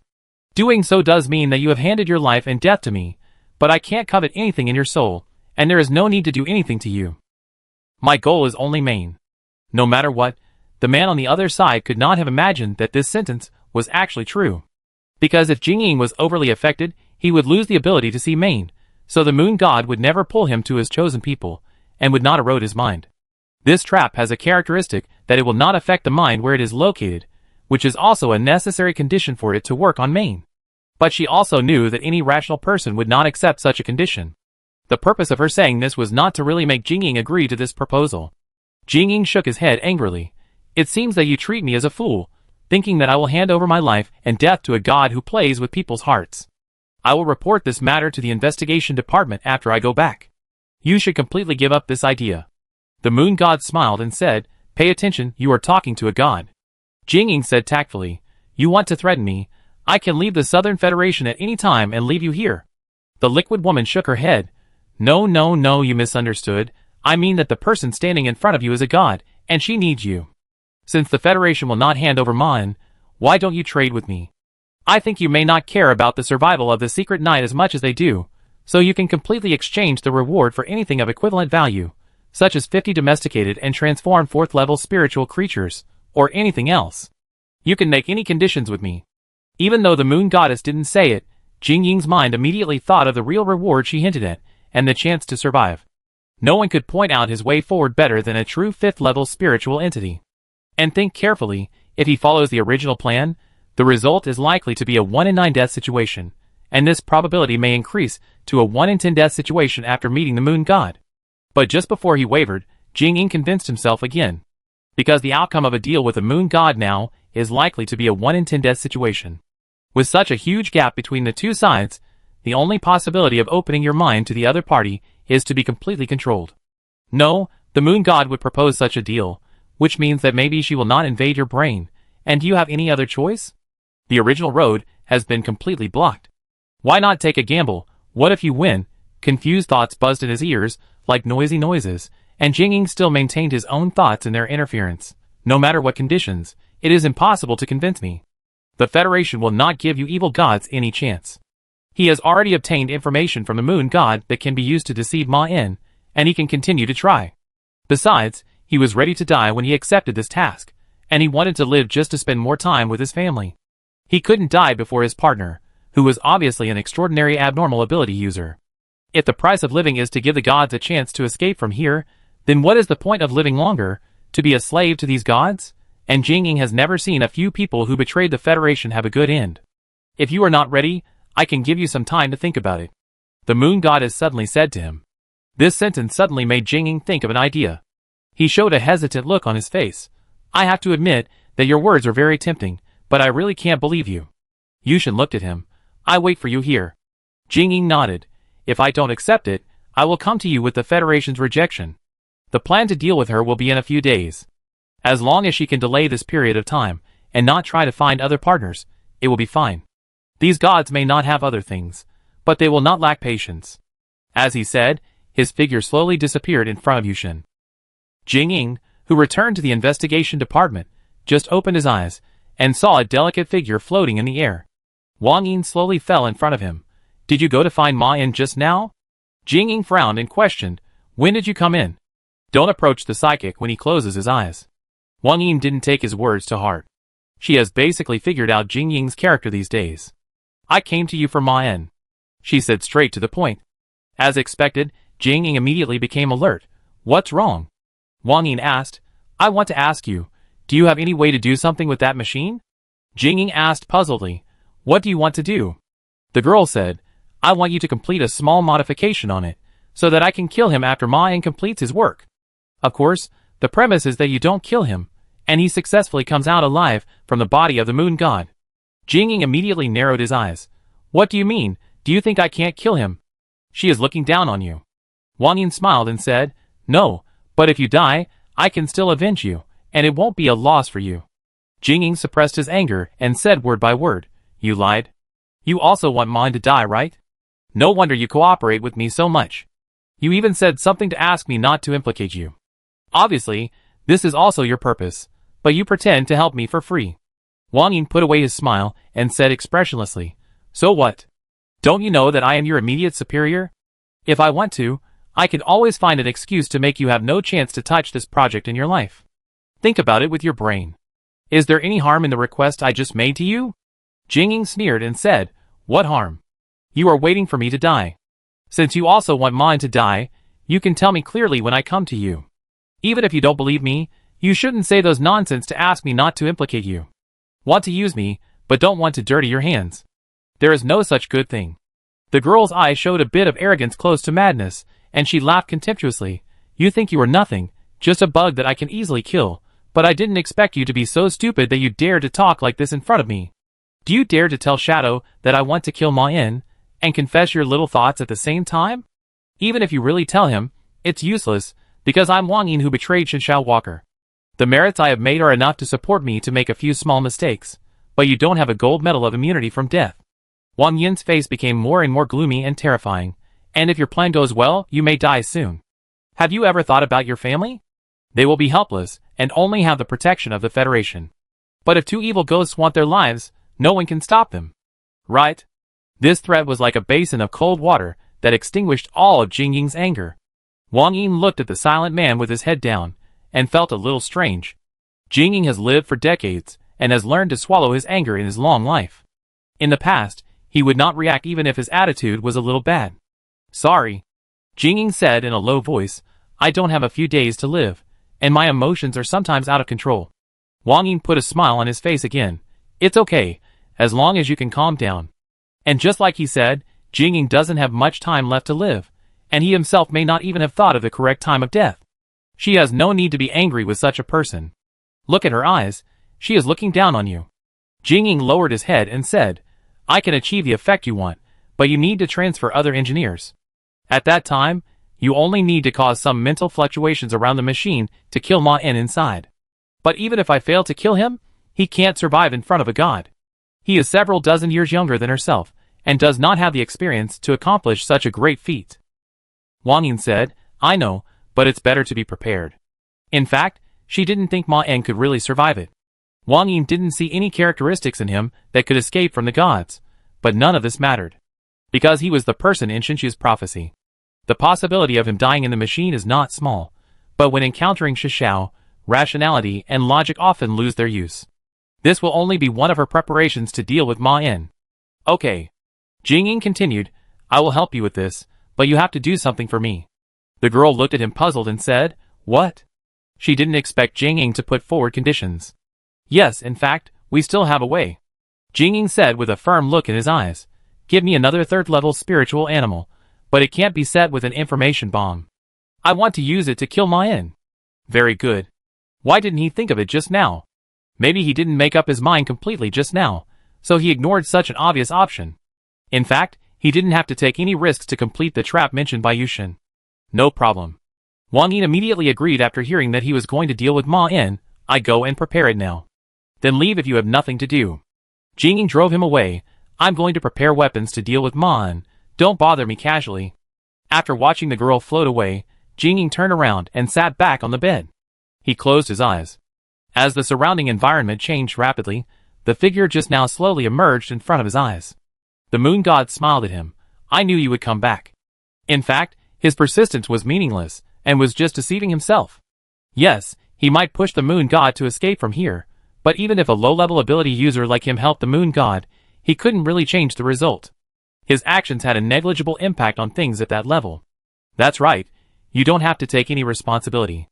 Jing looked at Yushin firmly and said, I can help you make a trap, but you can't let it appear in my brain. I will prepare a third-level spiritual entity for you, and then find a way to let Ma In enter its brain, and you can bury the trap inside. But I also have conditions. Yushin asked knowingly, what conditions? He replied, my soul has been damaged because of the frequent transfer of bodies when I was young. If I let it go on like this, I won't be able to live for long. I want to heal my injuries, and there should be no side effects. Yushin looked into his eyes gently and said, stretch out your hand. Jing raised his right arm a little nervously. Yushin reached out and held his outstretched palm tightly, staring at his reflection in his eyes with an ambiguous look. Drink it. As she retracted her hand, the lifelike liquid body suddenly exuded a decaying smell, and drops of liquid with a beautiful silver luster appeared on Jing Ying's hand. He lowered his head and looked at the drops. A distorted male face broke into his eyes, and there were also unclear wails echoing around him. This scared Jing Ying, but at the same time he was sure of one thing. This thing can really heal him. He opened his mouth. Chapter 199. Jing Ying sat quietly at the agreed position. Although he moved in the form of mind, he did not feel tired because of standing, and the pedestrians passing by could not see his figure. But even a telepath like him, who had been away from the body for a long time, was sometimes affected by the habits he developed when he used the body when he was young. But this was also because these habits themselves were harmless. Even in some confrontations on the spiritual level, how to use and use these habits may also affect a battle. When he was really preparing to meet with Ma In and implement the next plan, he finally felt a little nervous. He had worked in the investigation department for many years, and had rich combat experience. There were more than 1 or 2 people who died in his hands. But correspondingly, Jing Ying rarely killed anyone for personal interests. Most of the time, he was like a machine that performed tasks and killed people under the order of the Federation. At that time, he did not have any psychological burden. He only had to focus on fighting. Everything else was decided by the Federation. Who to kill, why, and the handling work after solving the target were all the responsibility of the organization behind him. No relatives or friends of the deceased will come to seek revenge unless they have reached the last few steps, because for those Avengers, the people who really make them hate are those who gave the order. That is, the people who killed their friends. Except for some special cases like the killer tortured the deceased, generally no one will look for the weapon used by the murderer when seeking revenge, and sometimes the knife-wielding person may be much easier to deal with than the weapon. Furthermore, the information of the real murderer can also be inferred from the external environment, but if you want to find the individual who actually carried out the murder mission, you have to find a way to obtain the information inside the Federation, which is also very difficult for lower-level ability users. Therefore, he rarely heard of any employee being sought for revenge because of past missions in the Federation, but occasionally heard colleagues talk about the gossip that the leader had been assassinated several times. Obviously, the probability of success in this case is not high. After all, there are not many people in this world who dare to use their lives to avenge their relatives and friends, and it is even more unlikely to meet someone who can complete it. So when the Shishao Walker just lost, Jing Ying thought that this group of people would betray each other and completely disbanded in a few days, but the development of things was beyond his expectations. Not only were they not defeated, but they were even victorious to a certain extent. Even if the Federation did not pay special attention to them, this was a very amazing achievement. Therefore, Jing Ying actually had some respect for this group of people. They just chose the wrong path. If they were classified as members of the Federation, they would definitely be considered the best among all members. If he put aside the fact that his opportunity was taken away, he actually had no negative opinion of Ma In. On the contrary, the fact that he could gather his companions under such circumstances, and deal with the pursuit of the Federation was enough to prove that he was actually a very good strongman. Now think about it, if he really followed the original plan, it would be very likely that there would be an accident in the pure spiritual confrontation with Ma'an at this time. Even if this could avoid his abilities outside the spiritual level, the winning rate might not exceed 50%. If he hadn't met the Moon Goddess, he would have died here. Fortunately, things didn't go as he had initially imagined. Instead, there was a new turn of events. Although Ma'an's achievements were so good, they were only at the level of mortals.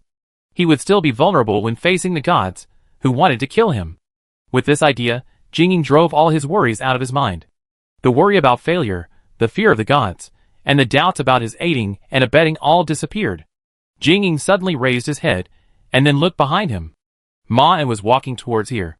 And as he judged, Ma'an's appearance when moving in the form of mind was not particularly skillful, and it could be seen that his talent in the mind dimension was indeed not very good. You said you would teach me how to complete the next task here. Ma'an walked behind him and said. As Jingying judged, he was indeed not very good at controlling his mind to leave his body. He spent some time practicing before coming here.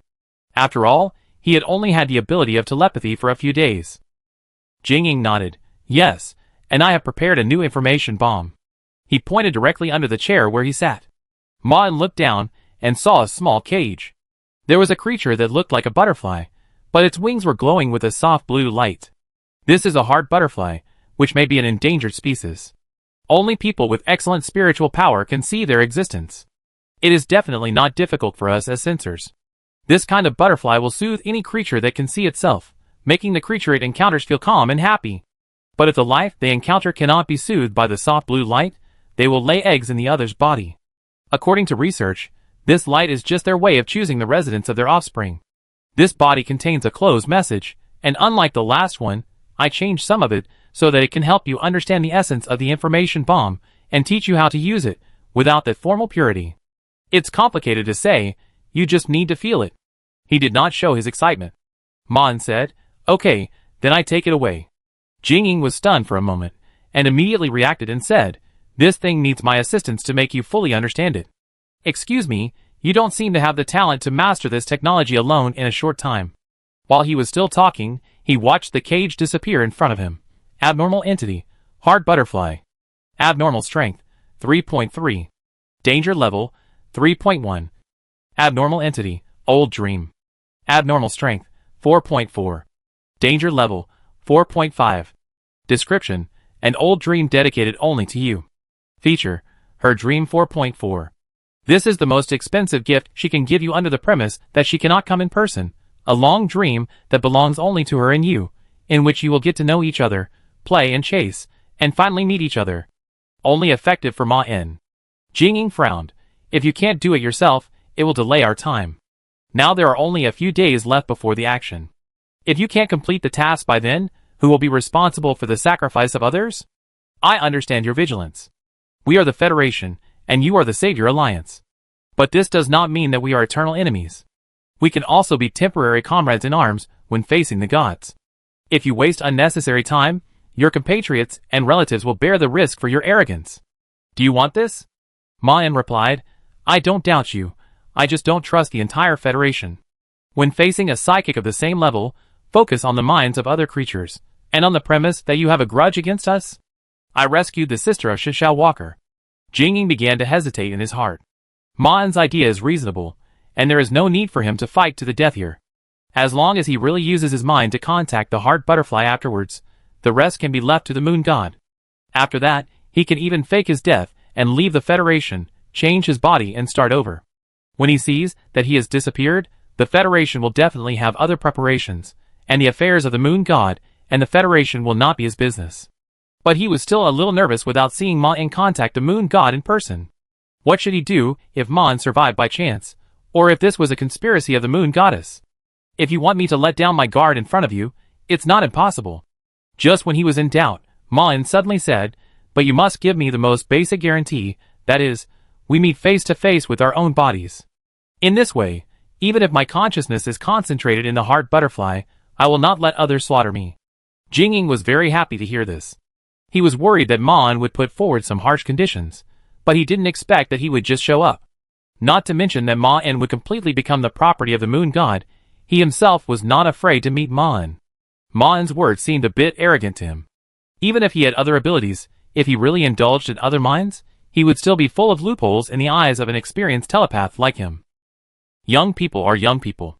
Jing-ying deliberately showed a thoughtful look, and then slowly agreed, this is indeed a solution.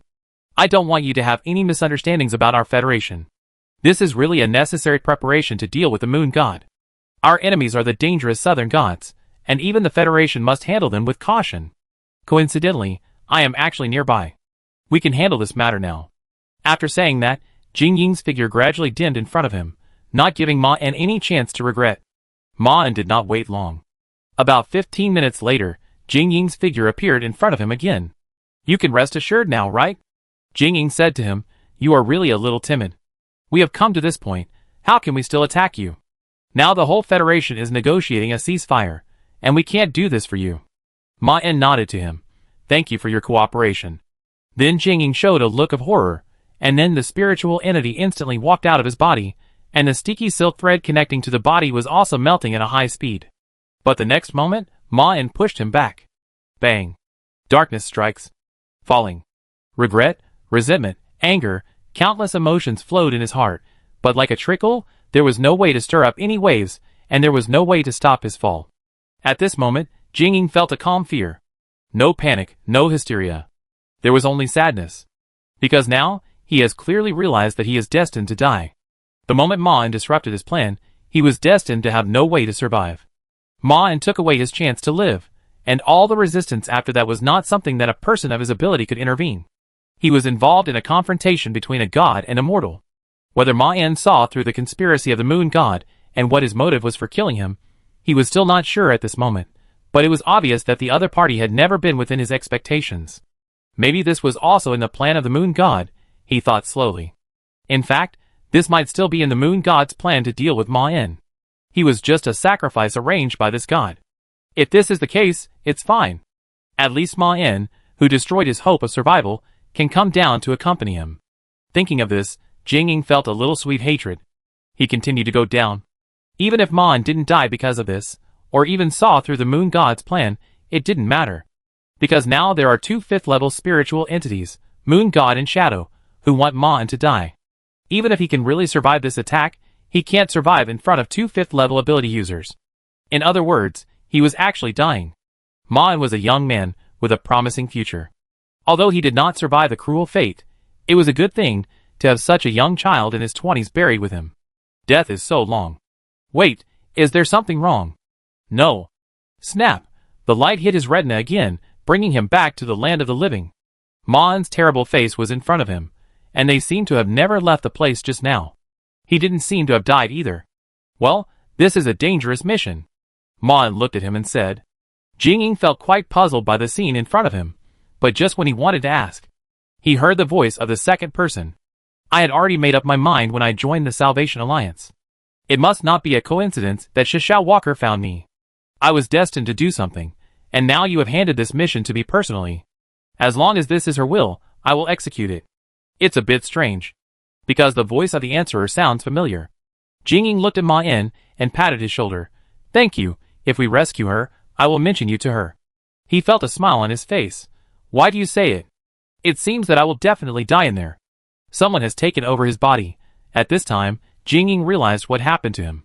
This is exactly the evil he liked to do to others when he was young. How dare they do this? He is a 4th-level psychic. Thinking of this, Jing-ying tried to start brewing the power of resistance. Besides, you gave his ability to me. Silence. This is the answer of power to Jing-ying. The real deep fear and despair climbed up his chest one after another. Until this time, he realized what Ma-en had done to him, and he was trapped in his body forever. Chapter 200. Shi Daochuan walked towards the investigation department with a nervous mood. Although he had been in Ji Gaochuan's body for a while to learn how to be a member of the investigation department, he was still a little worried that he would be discovered. When he said goodbye to Ma-en, the other party gave him the task of lurking in Ji Gaochuan's body and acting according to circumstances. Although he was prepared at that time, he never thought about the next development of the matter. After he returned to the investigation department of Guangzhou, Lei Yu appeared here with the hunting team of Ma-en. Although he did not officially take over the investigation department of Guangzhou, he did not give him the opportunity to access those important information, and even Ren Shiji secretly seized a lot of power. And Shi Daochong, who was lurking in Ji Gaochuan's body, also saw his response plan. When facing the special team sent by the headquarters, Ji Gaochuan, who had just experienced a huge setback, seemed to have no energy at all, and did not stop their small actions at all. During that time, he focused on some work that Shi Daochong felt was qualified, which was basically how to deal with and manage the abnormal ability users in the Southern Federation, including the Sons of the Gods. However, all these tasks remained at the stage of document preparation. Ji Gaochuan did not take any action for a long time, and even hesitated several times as if he wanted to do something, but finally gave up. Shi Daochong, who personally participated in it, knew very well that this federal official was likely to have been hit by Maine. All the Sons of the Gods who were inserted into the investigation department were killed, and even the God of Fire, who came in the form of an incarnation, was not his opponent. After that, all the Sons of the Sea in the native Goan province disappeared out of thin air. If it were him, he might also consider whether the real threat to the Federation was the gods. In fact, this was a bit regretful for Shi Daochong, because Ma'an was threatened at the time, and if he wanted to do anything, he had to take away Ji Gaochuan's body, and the regional director of the investigation department was thinking about things that would not harm the world. On the contrary, except for dealing with the Salvation Alliance, all the other things he did were good things that benefited society and civilians. According to his observation, Ji Gaochuan was not so enthusiastic about the former, and only regarded it as a necessary job in the Federation. But before Shi Daochong could figure out a way to bypass Lei Yu and Ren Shiji to help Ma En, their team raided the Salvation Alliance without telling Ji Gaochuan and other members of the investigation department. Then came the news that all of them were killed. Later, Shi Daochong remembered that Ji Gaochuan at the time was deliberately avoiding the news that he knew, and let them completely take control of the Goenzhou investigation department with an almost self-destructive attitude, and Ren Shiji also cooperated to control most of the employees. It was as if he had foreseen the death of the Thunderstorm Squad at that time. Of course, this was not the real situation. In fact, Ji Gaochuan was just a little discouraged after that. When Wang Yin appeared here, he had lost all his power in Goenzhou. Originally, Wang Yin was planning to recruit him as a temporary assistant. After all, she was only staying here temporarily. After the matter was over, the power here would be returned to Ji Gaochuan, and Ren Shiji, the only survivor of the team, would also leave with him. But Ji Gaochuan rejected the girl's request. "I will be transferred in the next few days." He said so to Wang Yin at that time.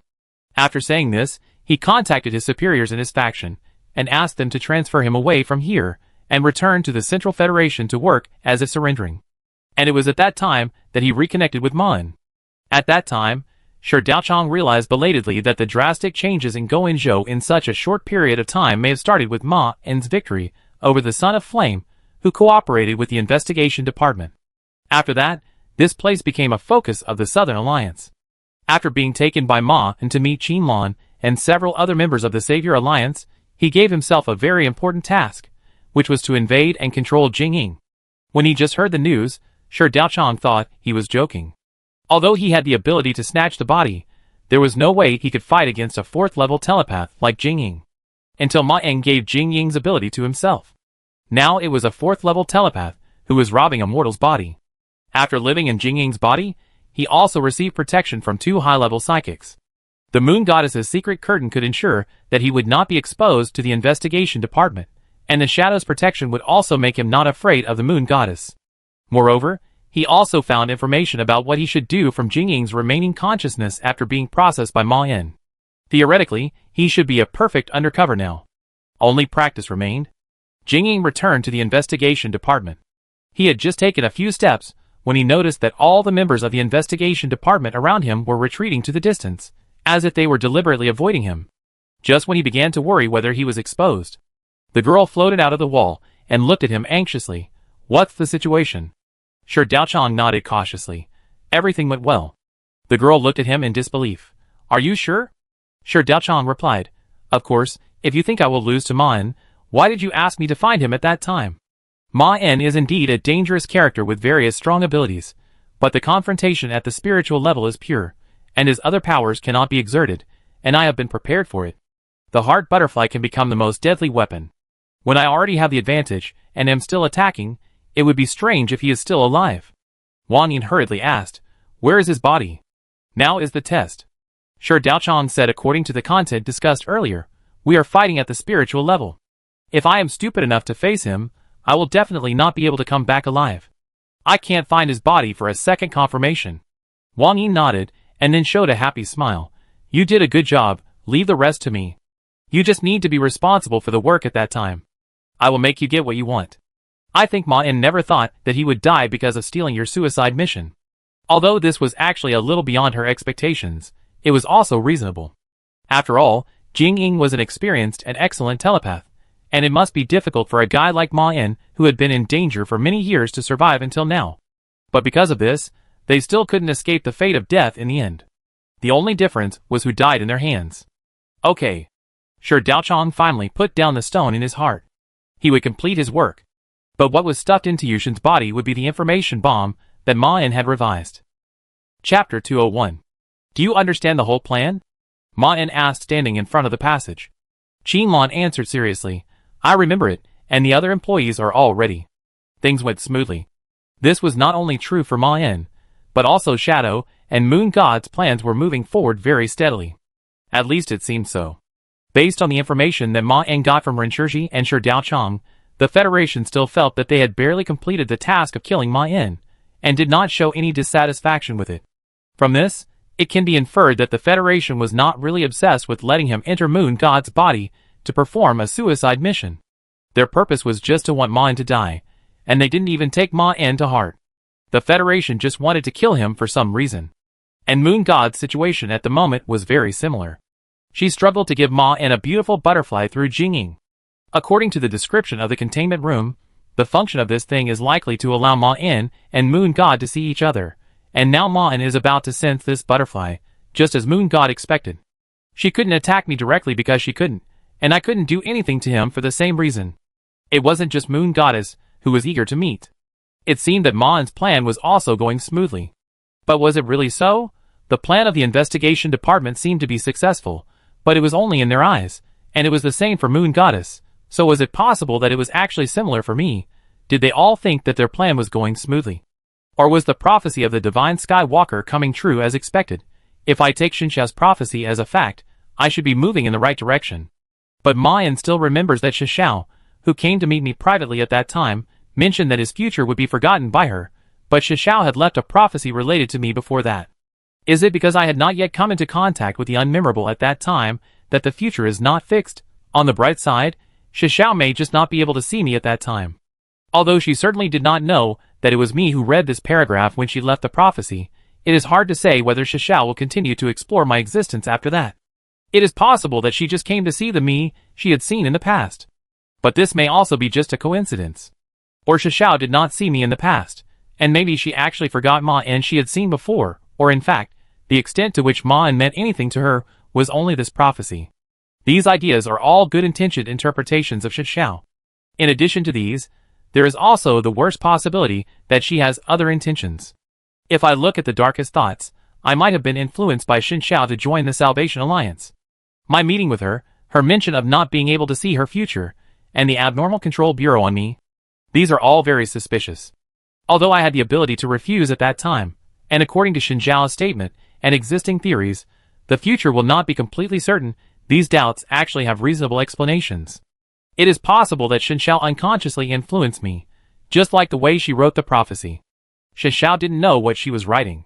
In fact, it is very likely that countless people and things in the world have been subtly influenced by her, just as she knew that it was right to fight against evil abnormal entities. Perhaps what she did unintentionally would adjust the world in a direction that suits her wishes without anyone noticing. And even if Xinjiao's prophecy is put aside, Ma En can see the possible consequences of his next actions, which will indeed help him get rid of the Moon Goddess, and may even have other benefits. The reasons for these doubts are very complicated, including his awe of Xinxiu's ability, his doubts about the frequent contacts between the two sides, etc. But in the final analysis, Ma En thought so because he was about to meet a fifth-level spiritual entity who coveted his soul. This was the moment closest to death, since he lost his memory. At this point, Ma En didn't know how much chance he had of winning next. Even if we don't consider the possibility that Xiao lied, this is still a very dangerous thing. After all, Xiao said that he couldn't remember his future, but he could find a way to deal with the Moon Goddess with similar characteristics. although Shishao is obviously stronger than the moon goddess. But now Shishao is trapped, and in the distant past, Yueshan even existed in the 6th level. If we talk about the danger to low-level ability users, the latter may not lose to Shishao. To be honest, the possibility of his death in this battle is quite high. And his doubts are useless. Because even at this point, Mon still has a last resort. In fact, he has not really reached the point where he has to take risks. With the Abnormal Control Bureau, he seems to be able to stay here and survive. However, Ma-En immediately realized that such an idea was just his arbitrary guess without any basis. After all, hell and heaven exist in this world. Different dimensions are not places that cannot be reached by people in reality. The principle and nature of his own Abnormal Control Bureau are still unknown to him, so there is no evidence that other creatures cannot invade. Maybe the Control Bureau is just a special dimension, or a relatively powerful abnormal entity.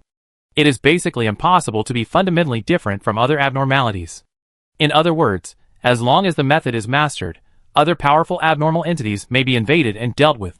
At least for those who can get it, the cost-effectiveness of this matter is quite high. And the Unmemorable has also attacked the Abnormal Control Bureau. This is why Ma-En is standing here at this moment.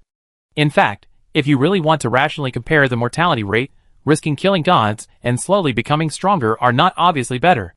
Both are acceptable results for him. Although the former seems to be slightly riskier at first glance, the latter is just a frog in warm water in this world. Therefore, after fully recalling Shinjiao's words and deeds, Ma-En finally felt that his prophecy might not be accurate, but it was still trustworthy, because it was Shinjiao Walker who left this paragraph. Shinjiao had used the first half of her life to prove that she was trustworthy to anyone. Even Ma-En, who didn't remember anything. The result after careful consideration was obvious. He was preparing to kill the moon goddess. Ma-En didn't know what would happen after contacting the heart butterfly, whether he could resist this trap specially prepared for him, and whether he could successfully escape before she killed him. Maybe he would die in this plan to kill the gods, and the Abnormal Control Bureau might immediately choose Qinlan, or someone else as his new master. Maybe this is the result that Shinjiao Walker wanted to achieve in the unconscious prophecy, and then the Salvation Alliance would help Shinjiao regain his freedom, which is also a more reasonable worry. But Ma-En, standing at the edge of the passage, felt a little strange. After he woke up from that ward, this weirdness quietly infiltrated his life. Although he carefully considered the possibility of his own death, and even compared the probability of death with that of temporarily avoiding the sharp edge, he did not feel any fear from the beginning to the end when thinking about this decision, as if the life he was about to risk was not his own. He took a step towards the cliff. Chapter 202. East New Province. The full moon hung lonely in the night sky, making the surrounding stars look dim and small, like a queen surrounded by ministers, casting silver light on the dark city and land, covering the whole world with silver gauze. "Look!" The young woman looked at the middle-aged man opposite respectfully, and said, "How about this batch?" The middle-aged man flipped through the documents in his hand, and nodded frequently. "They all look like lovely children." The woman then said, "Yes, the last few are a little naughty, but they are all smart children, and none of them have a particularly bad personality. If the bishop thinks it's okay, we will hand them over to you." The man turned to one of the pages. "This child has just turned 3 years old. 3 years old is basically the bottom line for them to accept children. There is no point in accepting them earlier. At this age, there is enough time for them to slowly cultivate and educate them, and they have long passed the period when they need professional care the most. This blank is also for them to determine the morality of the child before accepting him." "Yes," the woman explained, "although I am a little presumptuous, I still arranged him in because I think he is particularly suitable for your requirements, Bishop. This is a very smart child, and according to the doctor's judgment, he will have a good face in the future. And he is already old enough to not need care." The bishop smiled. "It's okay, it just allows him to feel the warmth of the Lord earlier." After saying that, he handed the information back to the woman opposite, then turned and walked out the door. Moonlight flows on the street. Ma-En. Ma-En, Ma-En? The boy was brought back to reality by the continuous questions. Ma-En looked up along the well-proportioned legs, and a young female face appeared in front of him. The woman was looking at him with a worried look on her face.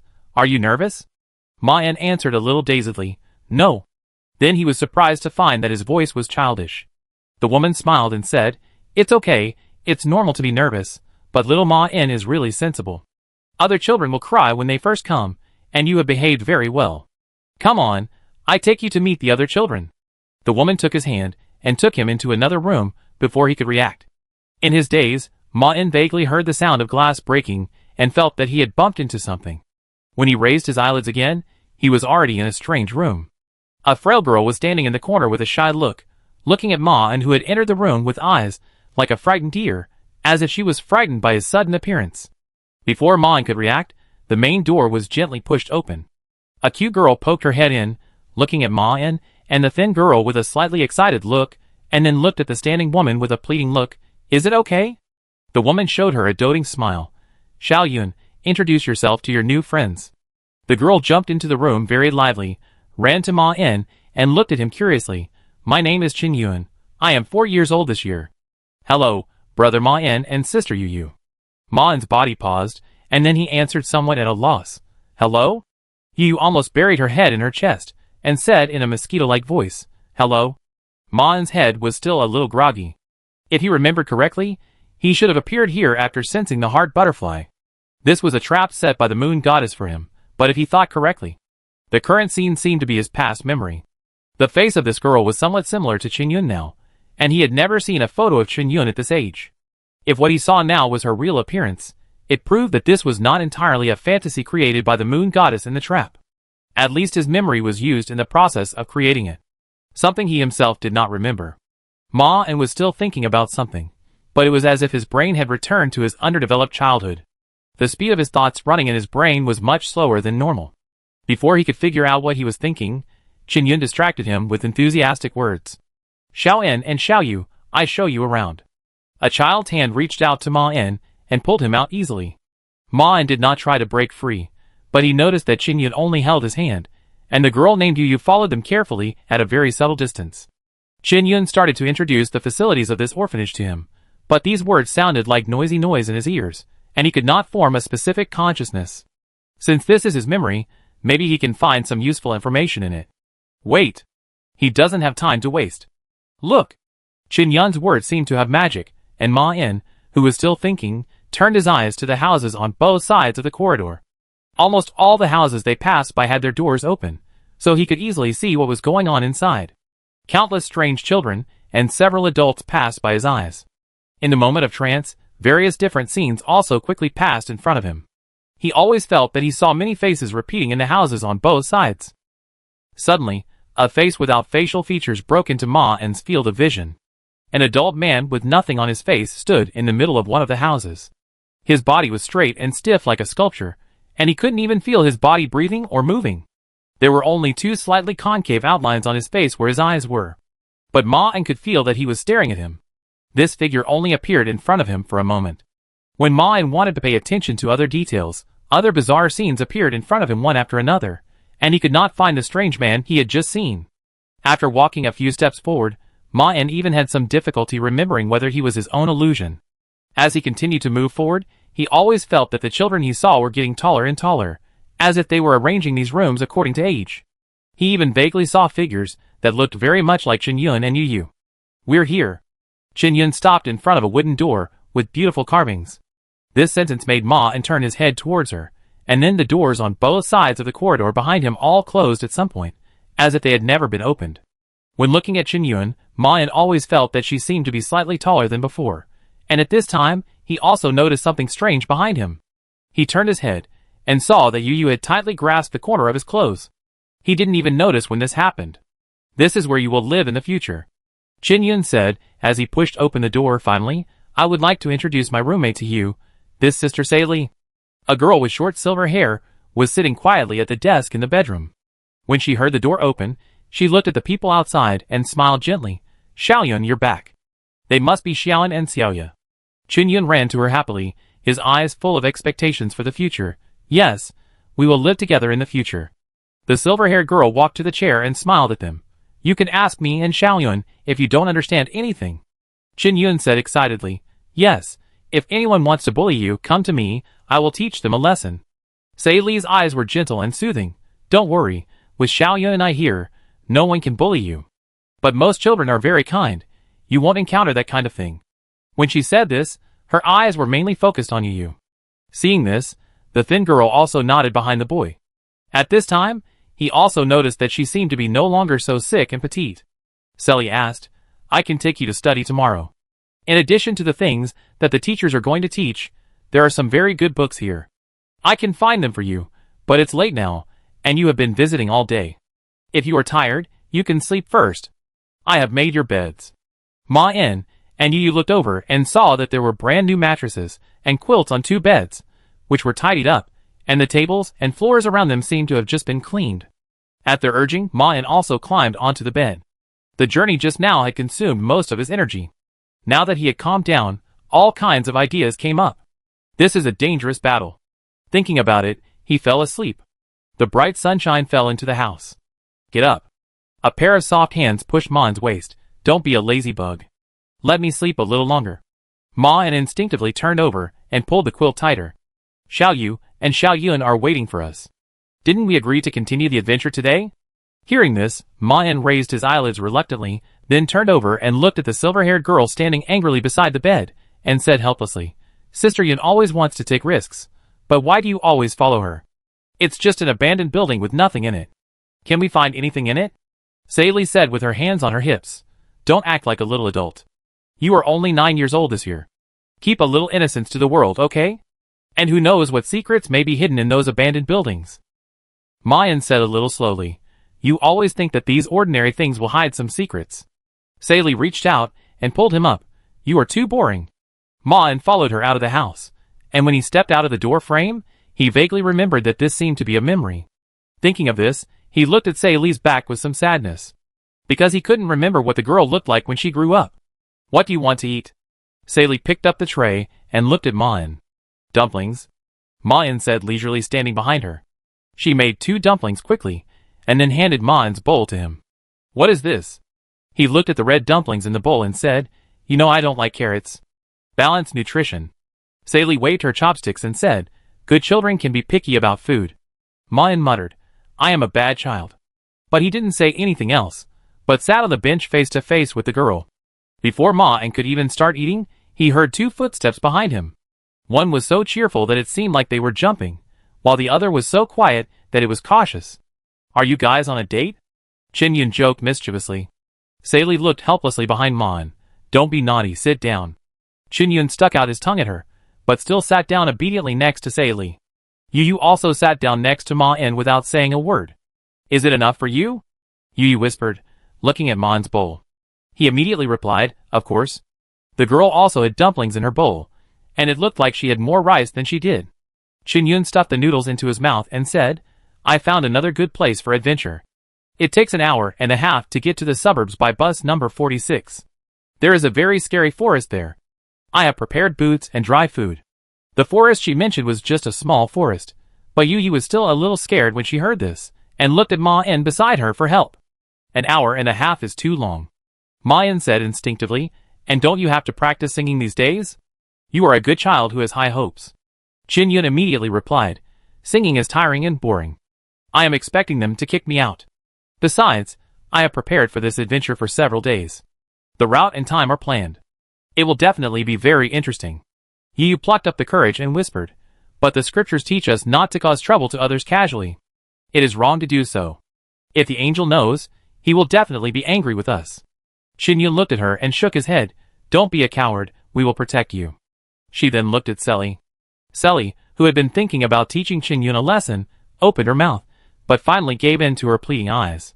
It's okay, I will protect you. The silver-haired girl looked at Yu and said, And Brother Ma En will be there with you. Isn't it, Ma En? She looked at Ma En calmly. He sighed and said, Okay, I go with you. A bunch of naive children. But it's not a bad thing to go for a walk in the forest, and nothing will go wrong with him around. Besides, she can also take the opportunity to move deeper into the forest and look for her important memories. Chapter 203. Where have you been? The woman's angry question echoed throughout the orphanage. Didn't we teach you to tell the teachers before going out? What if you meet bad guys? Chen Yun looked up at the woman unconvinced. We are not children anymore, and I am not going to a dangerous place. Ma En stood behind Chen Yun quite easily.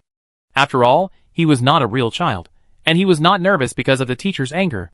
Moreover, Chen Yun being scolded and taught a lesson was what he wanted to see. Although she was usually naughty and lively, she was kind and would not do anything really dangerous. But in the end, she was still a child, and her cognition of the world was still at the corresponding development level. For example, she didn't understand that reality was far more complicated than they imagined, and that bad guys were never the same as in novels. They were probably ordinary people with good natures before they made mistakes. And as if they were specially selected, the four of them were the most beautiful and good-looking children in this orphanage, and any beautiful things could easily induce the originally unwavering weak to fall. However, Ma-En never really tried to stop Chen-yun from being naughty. The teachings of peers are hard to work. Besides, nothing will happen with me here. In fact, Ma-En himself enjoys such hikes and walks. There is a special kind of happiness in wandering in the unknown land. Keeping a proper innocence can make them live happier and easier in the future.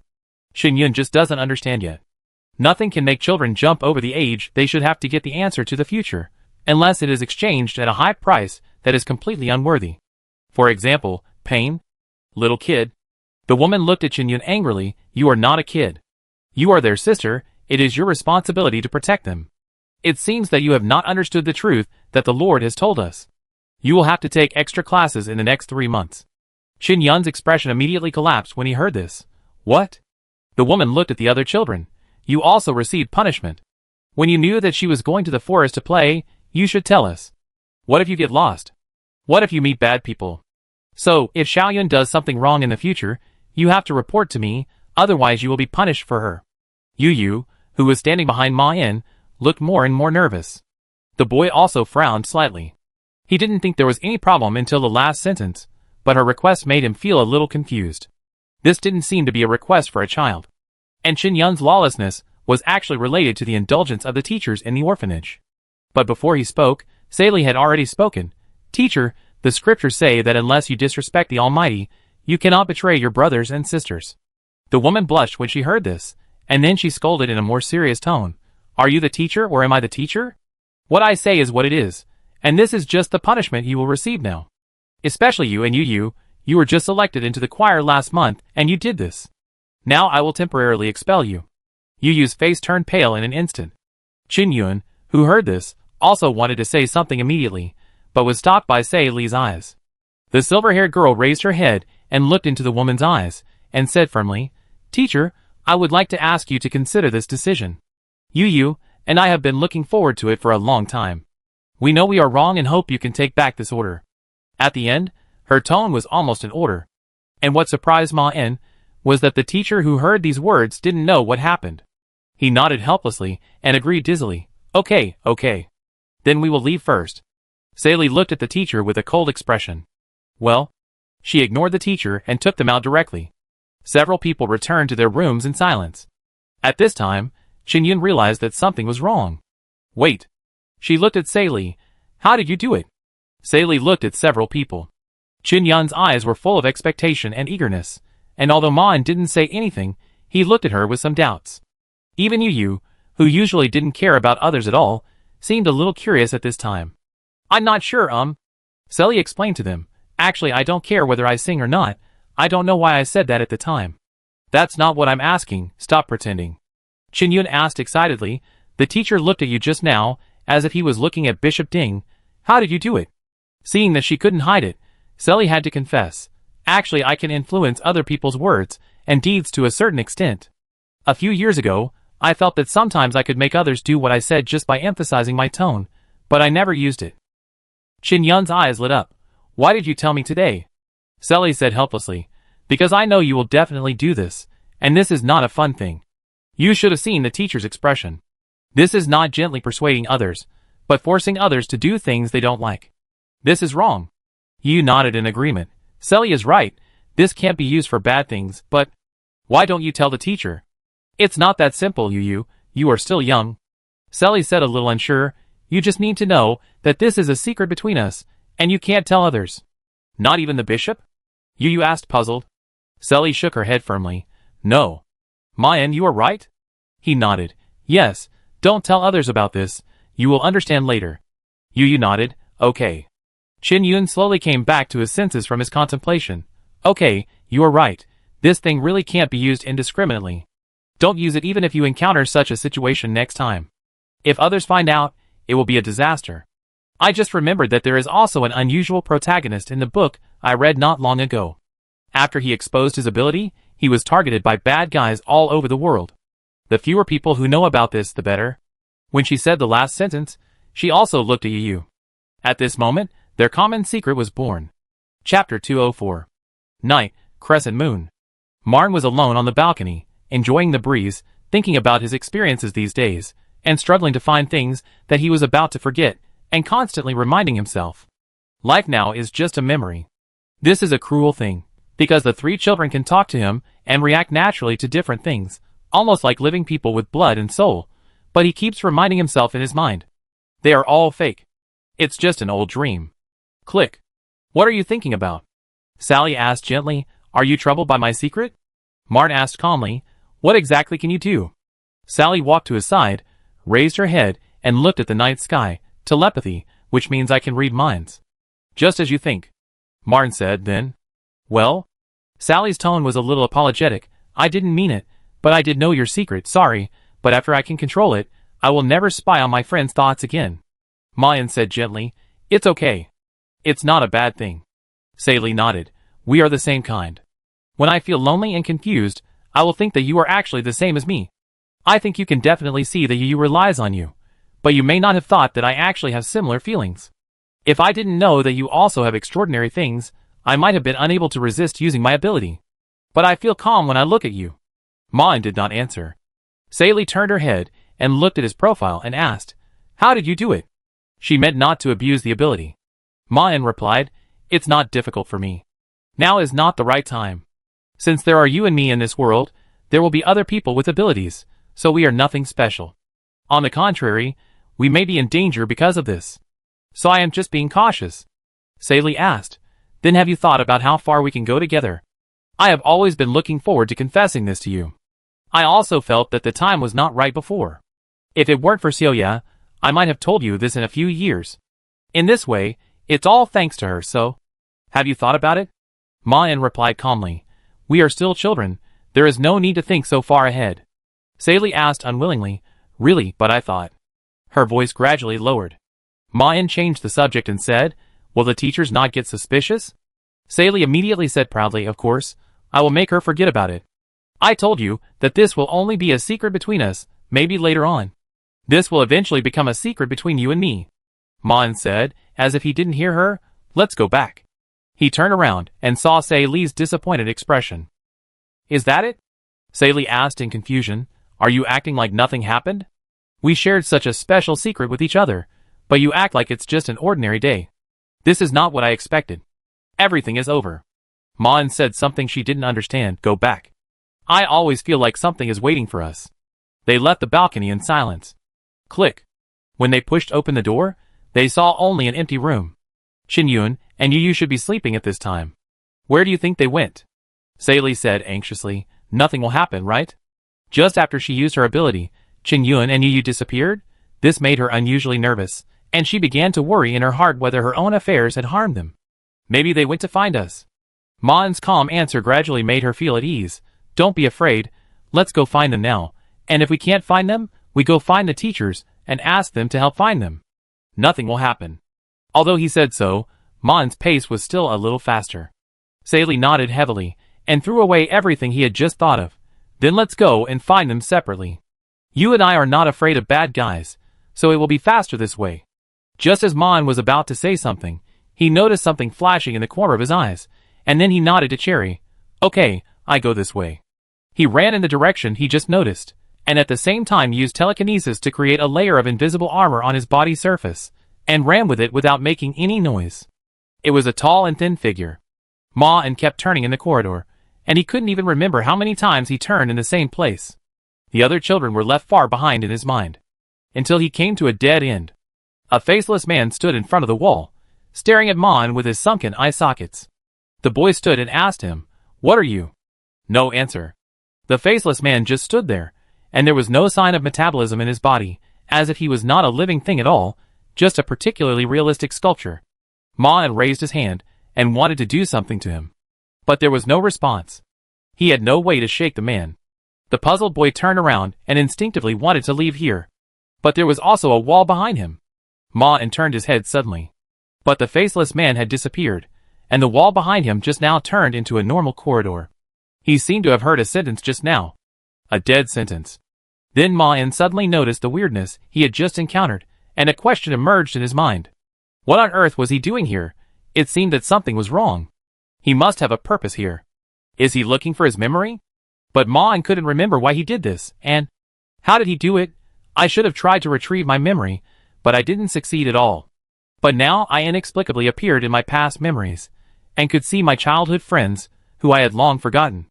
Although he was confused, Ma-in didn't stop moving forward. And when he just turned around the corridor, the panicked Chen-yun was running towards him. Ma-in, Ma-in.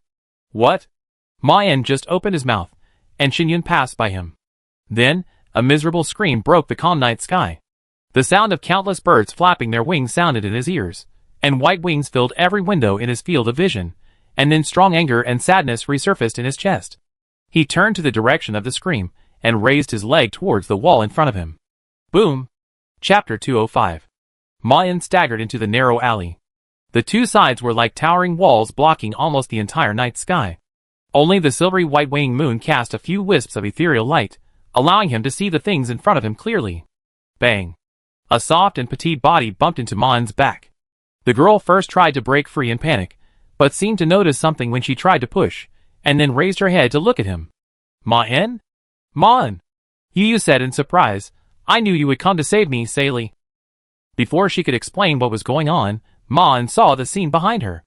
A silver-haired girl of about 14 or 15 was facing away from them in the middle of the alley, raising her hands high as if fighting against something. And looking along the girl's arm, two white-feathered monsters, like birds of prey, were crawling on the walls on both sides, and there were faint holy golden light spots around their bodies. Although they maintained a delicate balance, Ma-in could see that Sally was trembling as the monsters advanced, as if her frail body would be crushed by the terrifying monsters at any time. Bang! Ma-in suddenly leaped forward, and then his body did not fall to the ground again due to gravity, but flew like an owl at low altitude, tearing the air, and lightly brushed past Sally, rushing towards the two white-feathered beasts. The two monsters raised their heads. Hidden under the wings were two handsome humanoid faces, full of bloodthirsty and brutal desires. When they saw Ma-in rushing over, they simultaneously released their claws embedded in the wall, and flapped their wings to pounce on him. The female feather beast's claws scratched his cheek, tearing the surface telekinetic film, leaving 3 bloody shallow marks on Ma-in's face. But Ma-in didn't seem to feel any pain at the moment, just stretched out his hands to the male feather beast. The latter also took a more radical offensive like Ma-in. The white feather beast raised its claws, and shone with golden light, and directly stabbed Ma-in's chest, vaguely like a thrown light gun. The light gun easily tore the film, pierced the boy's skin, and then mercilessly pierced his lungs. The splashing blood dyed the white wings red, and the monster's face showed a smug expression.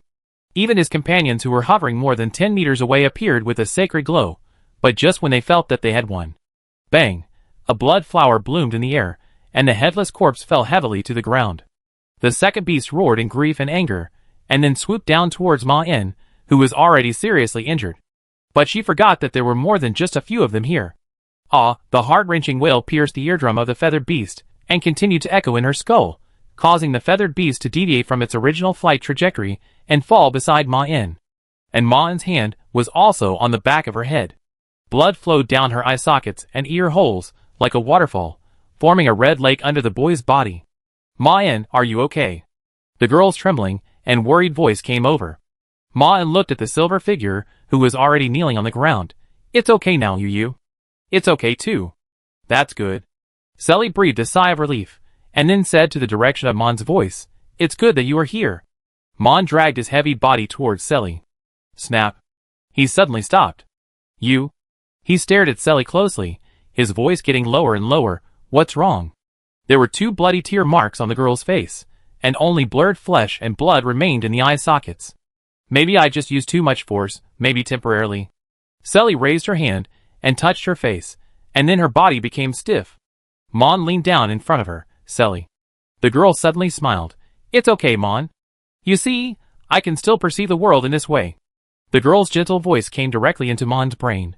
Just like now I close my eyes, but I know you are here now. You are still here with me. She is blind. Ma-in said, I take you to the hospital. The girl said softly, It's useless. What has happened cannot be changed. My eyes are gone. Maybe this is the price God paid for my talent. I have one more sense than others, so I am destined to have one less than before, And the extra sense I have is a special sense that others don't have. I'm luckier than most people. Don't feel sad for me." As she spoke, she groped and stretched out her hand to Ma's shoulder, patting him twice to comfort him. A faint sadness flowed in Ma's heart, making it impossible for him to say any words of comfort to the girl in front of him, and he didn't know what to do. He could only respond with silence. He said calmly, "I will find out what happened and make those bastards, who are responsible for this, pay the price they deserve." The girl suddenly stretched out her cold hands and held Ma's cheeks, interrupting him softly, "Close your eyes." Ma did it obediently. "Now imagine that I am still sitting opposite you, but we are still on the balcony of the welfare home, and I am looking at you with my eyes open." The girl whispered softly, "Okay, now open your eyes again." They reappeared on the balcony, and the girl sitting on the ground was looking at him with a smile. I said, "This is not a problem. I can still see you, right?" Ma nodded slightly to him. "Yes." Sally finally breathed a sigh of relief when she saw that Ma had finally calmed down. Then she leaned towards Ma like a little girl, closed her eyes peacefully, felt the cool autumn breeze blowing on them, and the corners of her mouth slightly curled up. "You know, actually I..." Cough, cough, cough, cough. The girl suddenly coughed painfully. Then the environment around them began to melt, and they were back in the alley covered with blood in an instant. "What's wrong with you?" Ma looked at Sally anxiously. She covered her stomach and said in pain, "It's just a little uncomfortable, don't worry, hiss." The girl took a breath, and then the alley they were in was twisted for a moment just like before it melted, but it immediately returned to normal, and it didn't even attract Ma's attention. But Sally felt it. Now she could only feel. She endured the pain and said in a panic, "Ma, I feel something is wrong." But she did not wait for Ma's response. The blind girl reached out to Ma in a panic, and only felt a little relieved after touching his body. Then the girl tried to feel Ma's existence with her heart regardless of anything. But what she felt was not Ma, but the flowing reality. At this moment, the world had no secrets in her eyes. "What's wrong?" Ma's anxious voice sounded in her ears, pulling her back to Ma, and then she felt the flesh and organs in her abdomen as painful as being corroded by sulfuric acid. But she just looked at Ma with empty eyes, and asked in a desperate and puzzled whisper, "Fake?" This sentence also awakened some memories deep in Ma's heart, and his body paused immediately.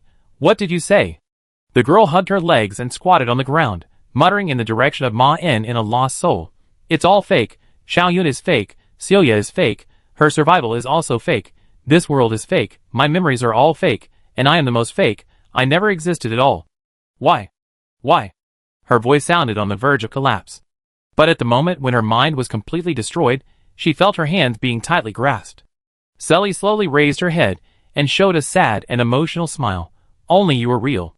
You may have forgotten, but in fact I am just your imagination. Although Qinyun and you are also your memories, at least they are not completely without basis. If I were them, it would be great." The girl's tone gradually became soft and regretful. "But unfortunately I am not. I was fabricated out of thin air. You didn't have a companion named Sally in your childhood. All the memories of you and me are just the delusion of a madman." Ma gently comforted, "But this is also a beautiful imagination. I will be here with you." "You are right." Sally's face reappeared a smile. "I have slowly seen the truth, although I am just a fantasy shared by you and her, but we also have this beautiful memory." But suddenly a few traces of fear appeared on her face. "No, if this is a dream, if all this is false, then her purpose is..."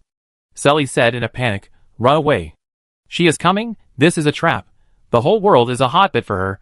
This is an old dream to create secrets. She designed it specifically for you, and I am also her tool to deal with you. Ma, run away from me."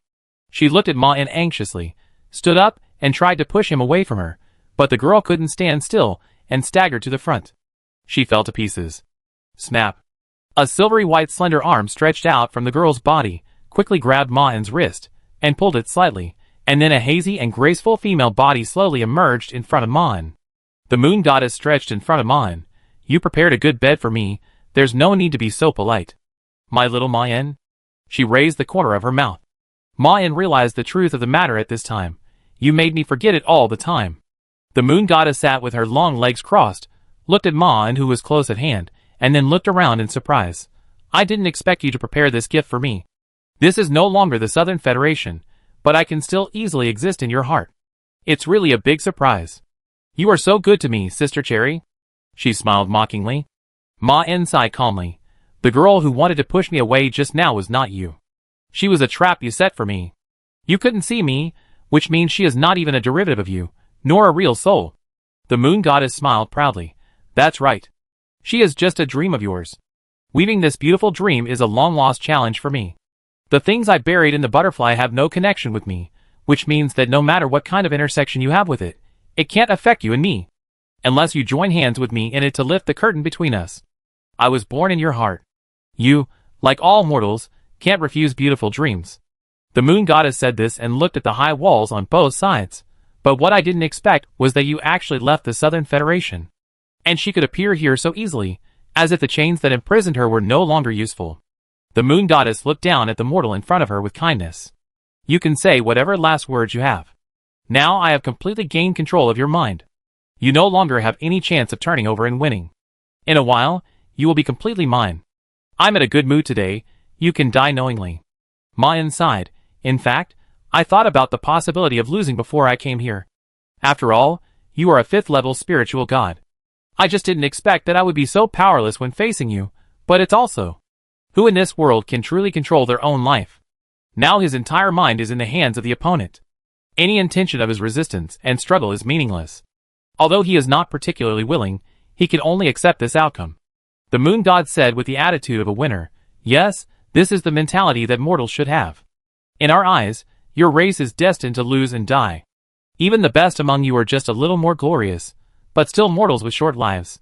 I know you have some little secrets, that may be the reason why you lost so thoroughly. You always worship things that are stronger than yourself or incomprehensible, blindly invest in them, and even think that you can kill gods with them. What an arrogant and pathetic idea. Mayan did not have any emotional fluctuations in response to the ridicule of the moon god. He asked the question that he cared about most. Are those memories I just saw real memories? The moon god said, yes, they are all true, but I didn't expect there would be such a magical thing in the world. You were able to survive after meeting the unmemorable. Although you lost all your memories, you were influenced by him and gained some of his characteristics. I really want to understand how you did it. It's a pity that you don't remember it anymore. And your subsequent fate has taken a completely new path because of your chance encounter with him. Although you are very pathetic as an individual, in fact, in my eyes, you are also a lucky mortal. Mayan noticed that the name she used was also unmemorable. At this moment, the moon god raised his eyebrows slightly. It seems that you have been used. But whether it was Shishao or the Federation who did this, they made the same mistake as you, but there is nothing to do about it. After all, you are just mortals. Chapter 206. I was used? Mayan looked at her curiously. The moon goddess looked Mayan up and down for a few times, and said with doubt, aren't you afraid of death? Mayan asked back, can fear keep me alive? The moon goddess looked into his eyes, and said, there are many mortals who understand this truth, but there are very few who can really do it. I am a little curious about what kind of life you lived before you lost your memory. If you can make a god have such an idea, your short life is meaningful. Mayan sat and said, I just lost to you, which does not mean that you are qualified to evaluate me. The moon goddess smiled. I understand your thoughts. You seem to think that you are just unlucky, and did not fight me at the right time, and under the right circumstances. You think that if we switch positions, the outcome may be different, but in fact this is a very common misunderstanding. The key lies in our positions. I am a god and you are a human, so I am destined to win. It has been like this since ancient times. Mayan was not convinced. If you beat me, you will also beat many humans, but you can't keep winning. Now you have Shinshao in front of you, and you will face other enemies in the future. Believe me, you will lose in the end. His tone was so firm that she even felt it was ridiculous. I can see your heart. Your ancestors also lost. Yes, our current situation is not particularly good, but our enemies have been completely exterminated, and all their struggles and backups have been solved by us. And we don't know how many such opponents we have encountered in our long lives. Titan can't even be said to be our strongest enemy, because as long as you are strong enough, we will continue to become stronger. Even if you kill us temporarily, as long as you don't destroy us, we are destined to be reborn. Mayan announced calmly. As you said, the gods can't get rid of us. You are just parasites on us, and you will never be able to exist independently from us. In the end, there will definitely be humans who can defeat and completely kill you, and he will end your rule forever. You grow on us. The moon god showed an arrogant smile. I look forward to the appearance of the person you mentioned, which may bring some passion to our eternal immortal time. This is the only role of your ancestors after struggling to entertain us. And you will never see that day, because I will eat you up in one bite. When I solve the small problems I encounter, and obtain all your secrets, you will usher in your own doomsday. You can imagine the time when the gods fall before you die, but you have to understand one thing. Even if it is true, it will only appear countless years later, and you will definitely be buried with us, and before that I still have a long time to enjoy. Even if I am temporarily killed, I can be completely reborn in my current state. You can't even create a new moon god, because this process requires you to use your own mind. And I am its master. The moon goddess stood up, and looked down at Ma-En, who was still sitting on the ground. She raised her arm and said, "Look, how your compatriots are defeated in front of me." As she waved her arm, the world around her was also changing rapidly. The alley disappeared completely, and the place where they were in became a vast world like the void, but everywhere was full of bright colors and various amorphous objects. All the objects in Ma-En's eyes were changing back and forth between different forms: liquid, gas, solid, plasma, and even some forms that did not exist in reality, and he had some difficulty understanding. His senses were also lingering with strong colors, smells, hearing, and touch. In addition, he had other unique experiences that were different from the five senses of humans. The most important of them was the perception of the mind, but there were other special feelings that Ma-En could not adapt to and explain. The world was blurred, flowing, and deformed in front of him. Then, although he did not turn around, he could also see the silvery white moon behind him.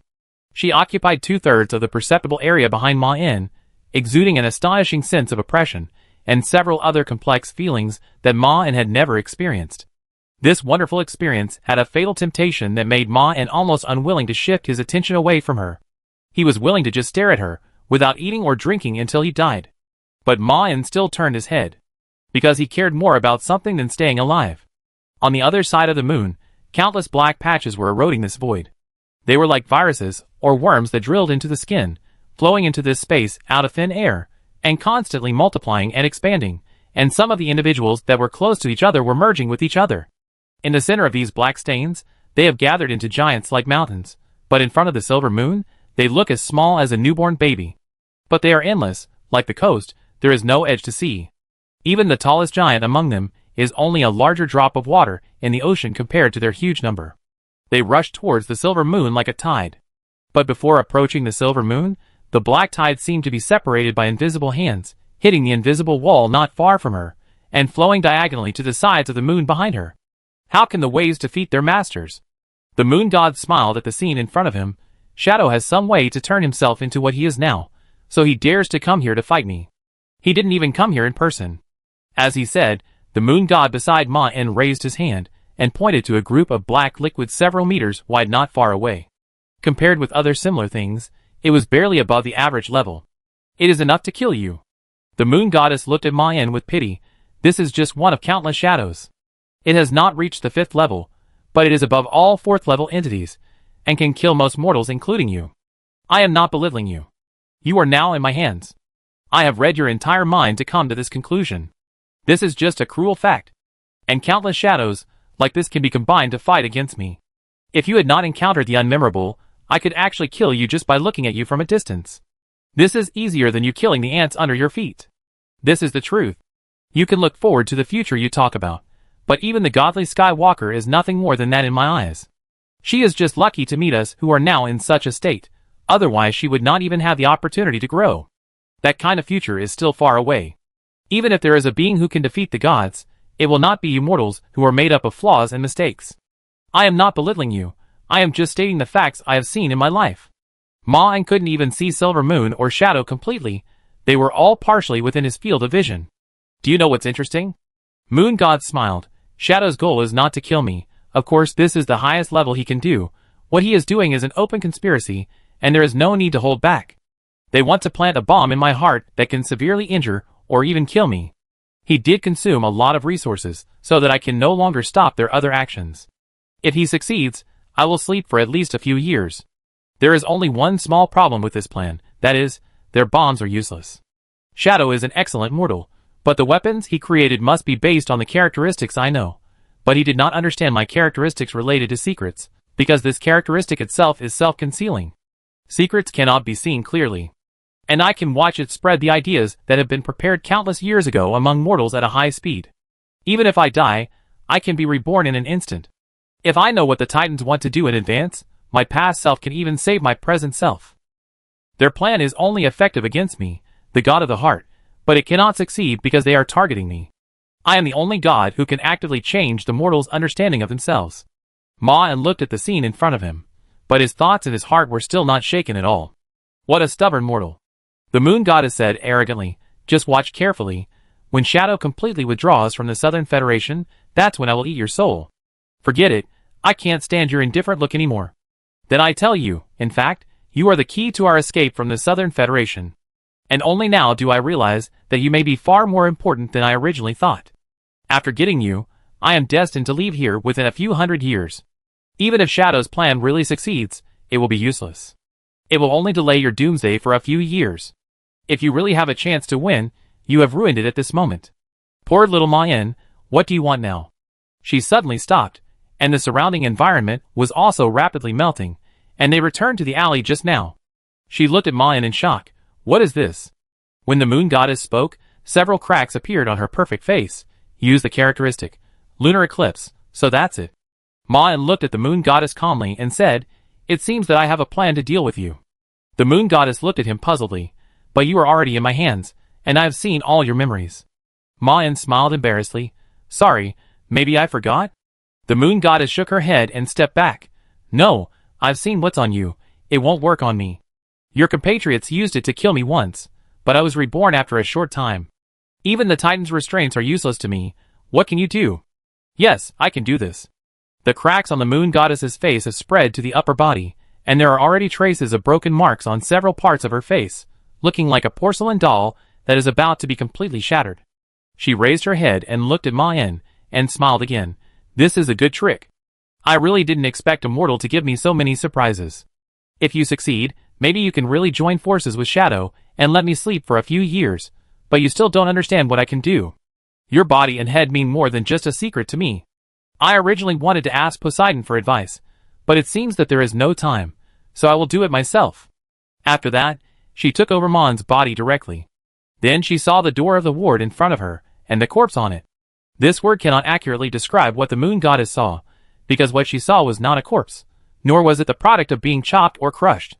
Compared to these, what she saw was more like a painting, a terrifying portrait painted with blood, flesh, bones, and soul. The body of the deceased no longer had any part that could be called a corpse. This was just a flat painting, as if someone melted the deceased into blood and smeared it on the door of this ward, but it was still clearly visible what she looked like when she was still a human being. And that terrified expression. Then the moon goddess suddenly felt that something was wrong. She seemed unable to take her eyes away from the blood painting in front of her, and her thinking speed was getting slower and slower, even close to the level of humans. No, there is something wrong. The moon goddess murmured in a low voice, you came here on purpose. Yes, she already felt it. This is what she is looking for, and she can only see it in this moment of collapse. Of course, the most important thing is that the defense that should have been maintained between them is no longer effective. Because he is dead. Who did it? An inexplicable fear surged into her chest. If someone can kill him, it is not impossible for him to kill himself. A terrible guess lingered in her heart. No, it is impossible. The moon goddess said in the voice of Marn, you win this time, I will sleep for a few years, more than 10 years, or even wake up after you die, but your world is destined to belong to me. Thank you for leading me to him. Ma-en replied, you're welcome, but you don't have this chance. The moon goddess chuckled. I know what you can do, you don't have to try to scare me. No, I think you may not have seen what's in front of me, you just started on our path. You're not qualified to realize what's in front of me. So you're still hoping for the best. Ma-en's tone was terrifyingly calm. Didn't you control my mind? Why don't you see what I'm thinking? The moon goddess suddenly turned pale, and cracks on her body instantly covered her whole body. No, it's impossible, I'm a god, I'm immortal. Her voice was getting lower and lower. Because the moon goddess saw the scene in her mind. A white room. The moon goddess looked at Ma-en in disbelief. No, don't. Her personality had already transcended death. I am already immortal, how can a mere mortal? She shook her head blankly, and a fear she had never experienced before slowly emerged on her face. Although she was a great immortal, she wanted to turn around and struggle to escape towards the Southern Federation. She shouldn't be here. She shouldn't appear in Ma-en's mind. The moon goddess realized desperately. She was dead. Chapter 207. Ma-en raised his hand and gently touched the moon god's cheek. The cracked body turned into ashes and disappeared. The scene in front of him began to blur gradually, and the scene around him was not the familiar ward, but a white room. This is the holding room. Click. Qinlan pushed the door open and walked in, holding a small iron cage in her hand. You said I would give this to you when you come back. There are things you left behind temporarily. Ma-en reached out to take the cage and opened it. He reached in and touched the little squirrel inside. Then he vaguely felt a purple thing. He was not unfamiliar with it after seeing the moon god fighting with the shadow. He sensed the things in it without hesitation. This was the memory he deleted himself. Then a message from an employee appeared in front of him. Safely complete the mission Shi Daochang. This information came from a few minutes ago, when he was fighting against the moon goddess. The Federation's plan was not as bad as the moon goddess said. In theory, their plan was very reasonable, and Shadow and the Federation's Psychic Research Institute showed quite high technology in it. If the moon goddess did not master the secret method of resurrection, they could indeed kill her successfully. The information that Ma-en was supposed to carry would contain deadly toxins, and would use the characteristics of the moon goddess's psychic entity to instantly spread throughout her body, and kill her safely with the subsequent assistance of the psychic specialization machine. After that, the Federation would use various methods to delay her recovery time, and try to shape the moon goddess weaker than the current one through cultural influence. But what they don't know is that the moon goddess can freely regenerate at a high speed with the same personality. The time she slept would be much shorter than the Federation expected, and all their attempts would be useless. But Ma-en replaced the information contained in it. According to the special containment measures obtained by the Abnormal Control Bureau, when he obtained the Titan sleeping spider, he replaced the death of the moon goddess with imprisonment, and then used the unmemorable and the lunar eclipse to kill her. But Ma-en, who entered the sanatorium, had temporarily removed all the memories that were unfavorable to him from his brain, so as not to be found weak when fighting against the god of the mind. If the moon goddess could know what Ma-en was going to do, she would not lose. The whole process was strictly carried out by Qinlan according to his requirements. Ma-en temporarily gave her the authority to load the lunar eclipse feature for Ma-en according to the information sent by Shi Daochang, and to immediately withdraw him from the dangerous sanatorium after completing the task. In addition, he also prepared plans to deal with various situations, such as how to use the Control Bureau to try to save himself after being controlled by the moon goddess and defeated, and how to freeze his mind when there was no other choice. But those preparations are no longer useful now. You didn't show any problems in the containment room, Qinlan said, but I still want to ask, is the person standing in front of me now Ma-en who discussed the plan with me? Ma-en said, I didn't discuss the plan with you, I just told you what to do. It's a good test, but if it's really the moon goddess who controls me, and there's a way to hide it from the containment room, you are all her slaves now. Has there been any changes in the containment room? Qinlan said, you may be able to see it with your own eyes. I can't tell what it was like. After all, you didn't give me the authority to do this, and you didn't make it clear what you were going to do? Ma-en replied, after all, our enemy is the moon god, so we can't be too cautious. Qinlan smiled and shook her head. Don't worry, I understand. She opened the door of the containment room and led Ma-en outside. Qinlan said as she walked, there are still some small changes in the whole plan. You encountered some problems after leaving the employee passage. You lost consciousness a little earlier than we planned, so I set a team led by Tao He to escort you to your destination according to your instructions. The rest has never deviated from our plan A. Ma-en nodded slightly. In fact, I can't remember that period of time. The moon god is indeed very dangerous. If it wasn't for some reason that we couldn't deal with me directly, we would have all fallen in front of her. But if there were no such reasons, the moon god would not have troubled me for no reason. Perhaps for these gods, the short life of human beings is not worth noting at all. It's a pity that the moon god doesn't see me that way. Qinlan said, Tao He is a little curious about that mission. In fact, I also want to know what's going on. Didn't the Federation invite us to fight against the gods together? What is your purpose in going there? Have you discussed any new plans with them? Ma-en said, I have to wait until I see the containment room to know. Qinlan nodded, I have some questions about this too. According to Ma-en's arrangement, the walls of this containment room were set to be transparent to ensure that Qinlan and other employees could observe the situation inside before making a decision if necessary. Ma-en came to the containment room. A pair of clear eyes looked at him. The scene in front of him was not what he expected. You look taller. The silver-haired girl looked at him curiously through the glass. Ma-en looked at the panel in front of him. Abnormal entity, Moon Goddess.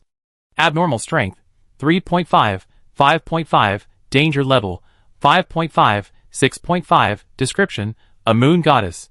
Features, Moon Goddess 3.5, 5.5, humans' understanding of the concept of the moon, but she has initially transcended her own essence and is changing towards the posture of an independent spiritual entity. At this time, she has been isolated from almost all humans, and can only accept the influence of the current director of the Abnormal Control Bureau. As long as she leaves the Control Bureau, she can return to her past appearance at any time. Psychic Body 3.5, V.4, a special way of existence of gods. There should be nothing in the containment room. Do you know what is going on now? Maan asked. Selly tilted her head and looked at Maan. Is this another dream of yours? Maan said through the glass. No. Selly lowered her head and looked at herself. That is to say, now I am real? Maan nodded. Selly smiled sincerely. Nice to meet you in person. Maan. Qianlan raised her eyebrows and said, Won't you explain it? We don't kidnap children. Maan said calmly. She is not a child. Qianlan asked curiously. Then what is she, an abnormal entity disguised as a child? Maan replied. She is the moon god. The moon god in his heart. Chapter 208. Wang Yin knocked on the door. Come in. She pushed the door open and walked in. You're looking for me. Shadow was frowning and rubbing his temples in worry. Yes. Do you remember what we were doing? Wang Yin nodded. We are working with the Salvation Alliance to deal with the Sun God, but the situation is not so smooth. Although we have weakened him, we have not really made any substantial progress, and the peace talks with him have been shelved. It feels like the Federation is going to send someone to cause trouble for us. Shadow leaned back in his chair with a sad face. If that's the case, it would be great. But why do I still remember the moon god? Wang Yin blinked in confusion. What moon god? Shadow closed his eyes tiredly. That's the problem. Whether in my past memories, or in our previous records, there is no description of the existence of the moon god. If he has erased all of this from our consciousness, then you should prepare to welcome the new master again now. But something is still wrong. If he really could do it, he would have done it long ago. Why wait until now? Is our entire plan a conspiracy of the moon god? Or are there some reasons that I no longer remember, but now you and I still have our own minds? I can't figure it out. Shadow ignored Wang Yin standing in front of the desk, raised his hand, and muttered to himself, Record it first. We just solved the moon god, and now we are facing the side effects of her death. As for how she was able to affect the world outside the Southern Federation, and how she became so strong, these questions. Just put it on hold for the time being, otherwise this plan will be a complete waste of resources. I just don't know if the Federation will believe it, and they can't use spiritual means to verify the authenticity of my words. What a trouble. Just when he was still worried, someone knocked on the door. Sir Shadow, there is a courier for you. A completely unfamiliar voice came from outside the door. I'm coming in.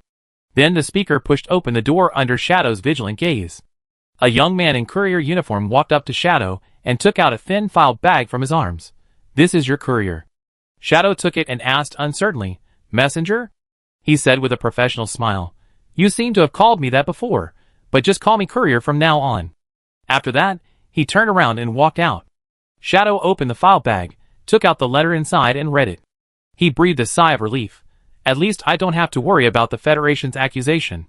The letter came from the Federation, which detailed his preparations and machines in the south not long ago, and mentioned that the number of mine-specialized machines they built was 7 more than the number currently recorded. And at the end, the Federation mentioned the most important thing. The moon goddess is dead. Regardless of the process, their plan was successful. Shadow turned his head and looked at the girl, who didn't know what was going on. You submitted a document some time ago, which mentioned that you solved Ma Yin. Wang Yin recalled with difficulty. It seems that there is such a thing. Shadow said, You don't have to think about it. This must be a flaw caused by the death of the moon goddess. I just confirmed that Ma Yin is not dead, and the other members of the Salvation Alliance are no longer protected by the secret curtain. Wang Yin's eyes lit up. That is to say. That's right, Shadow nodded. You can continue the peace talks. Make sure that the Southern Federation Salvation Alliance signs an agreement with us, and let them disband smoothly and peacefully. What a pity, our plan must have been disturbed and affected. The girl asked, What about Ma Yin? Shadow asked, Negotiate with him and Qianlan. They are the targets we want to recruit, especially the latter. Qianlan accounts for a high proportion in the Salvation Alliance. If she agrees to the peace treaty, then we can find fewer 4th level ability users. As long as he doesn't confront us head-on, there is no need to do anything else. Wang Ying was instinctively a little flustered when she heard this, but she realized something before she tried to say anything. Why should she panic? She and Ma En have no grudges. It's okay, you can leave now. Shadow issued an order to expel her, waved in her direction, and drove Wang Ying out of the office. He stood up neatly, turned around and faced the temporary passage that only he could see, and walked into it with firm steps. High-speed inspection in progress. The familiar mechanical sound came, making Shadow feel irritated. He quickly completed all the inspections, and stepped into the corridor leading to the prison. Bang! He hurriedly pushed open the door, and shouted anxiously to the woman who was reading. The moon god escaped. Shishao Walker glanced at him. Who? Shadow exhaled, then stood in front of her. Sorry, I made a mistake. Shishao closed the book in his hand. It seems that something is hidden in my brain, right, moon god? Shadow nodded slightly. Normal people would say it was erased. Shishao smiled and said, but I will find them again in the end. Shadow said, if you have the opportunity to leave here in this life, it is indeed possible, but unfortunately when you can really get out, these things may no longer have any meaning to you. Shishao tilted his face slightly and said curiously, just now you were still worried that this was my conspiracy. Why did your face change so quickly? Shadow smiled confidently. Because you can't lie to me. Shishao smiled. If this is my plan, don't you think I won't calculate this? Maybe although I forgot the existence of this matter, it is actually within my expectations. Looking at Shadow's suddenly embarrassed expression, Shishao smiled. She smiled confidently like Shadow just now and said, don't be so nervous, I'm just scaring you. Don't treat me as an invincible monster just because you lose to me once. Besides, I'm locked up by you now. I know you are afraid of me deep in your heart. No. Shadow denied immediately. Shishao looked at him and said, if you say it is, but after falling to this point, I have deeply realized my weakness. In fact, the gap between you and me is closer than we both imagined. The victory or defeat is just a matter of thought. Shadow nodded. Very good, I will come to see you after we sign the dissolution agreement with the Salvation Alliance, and I won't bother you. He was going to see his master. Shishao looked at him calmly as he walked out. Shadow didn't notice the doubts in her heart. The Salvation Alliance hasn't disbanded yet? Chapter 209. The girl sat at the table, looking at Ma En opposite with mixed feelings. You mean? I am the moon god now. Ma En nodded slightly to her. Yes. Saili was quite confused about her situation. The moment she appeared in this room, she was truly born, and before that she was just a false character in the dream made up by the moon god and Ma En. It's just that the moon god's skills are too superb, making her think that she is really alive. Now Saili doesn't know how to treat her identity. If she is Ma En's childhood playmate, it is obviously not reasonable.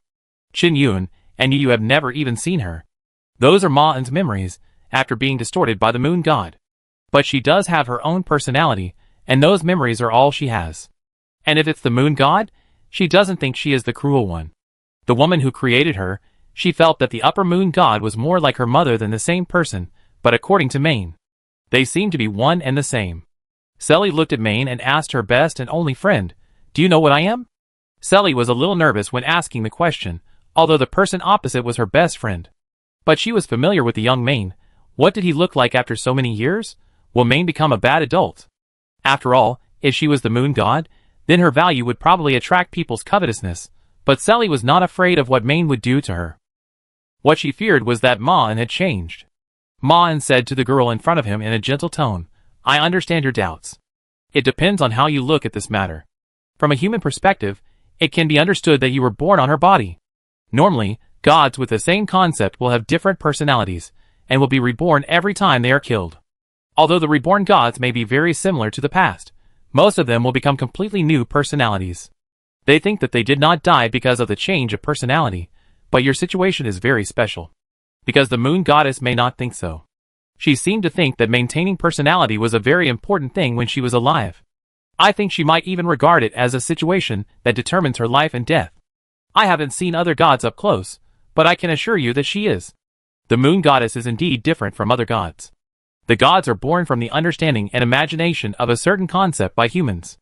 After they appear and are given personality, they will definitely not be limited by human imagination, but they are still affected by humans. And personality is not an important thing to them. In ancient times, Gods may exist as concepts close to spirits or natural will. These and human appearances may just be different faces to them. If you look at it from the perspective of gods, your personality is just the posture they show. They do not exist in this way, but a life form that is completely different from ours.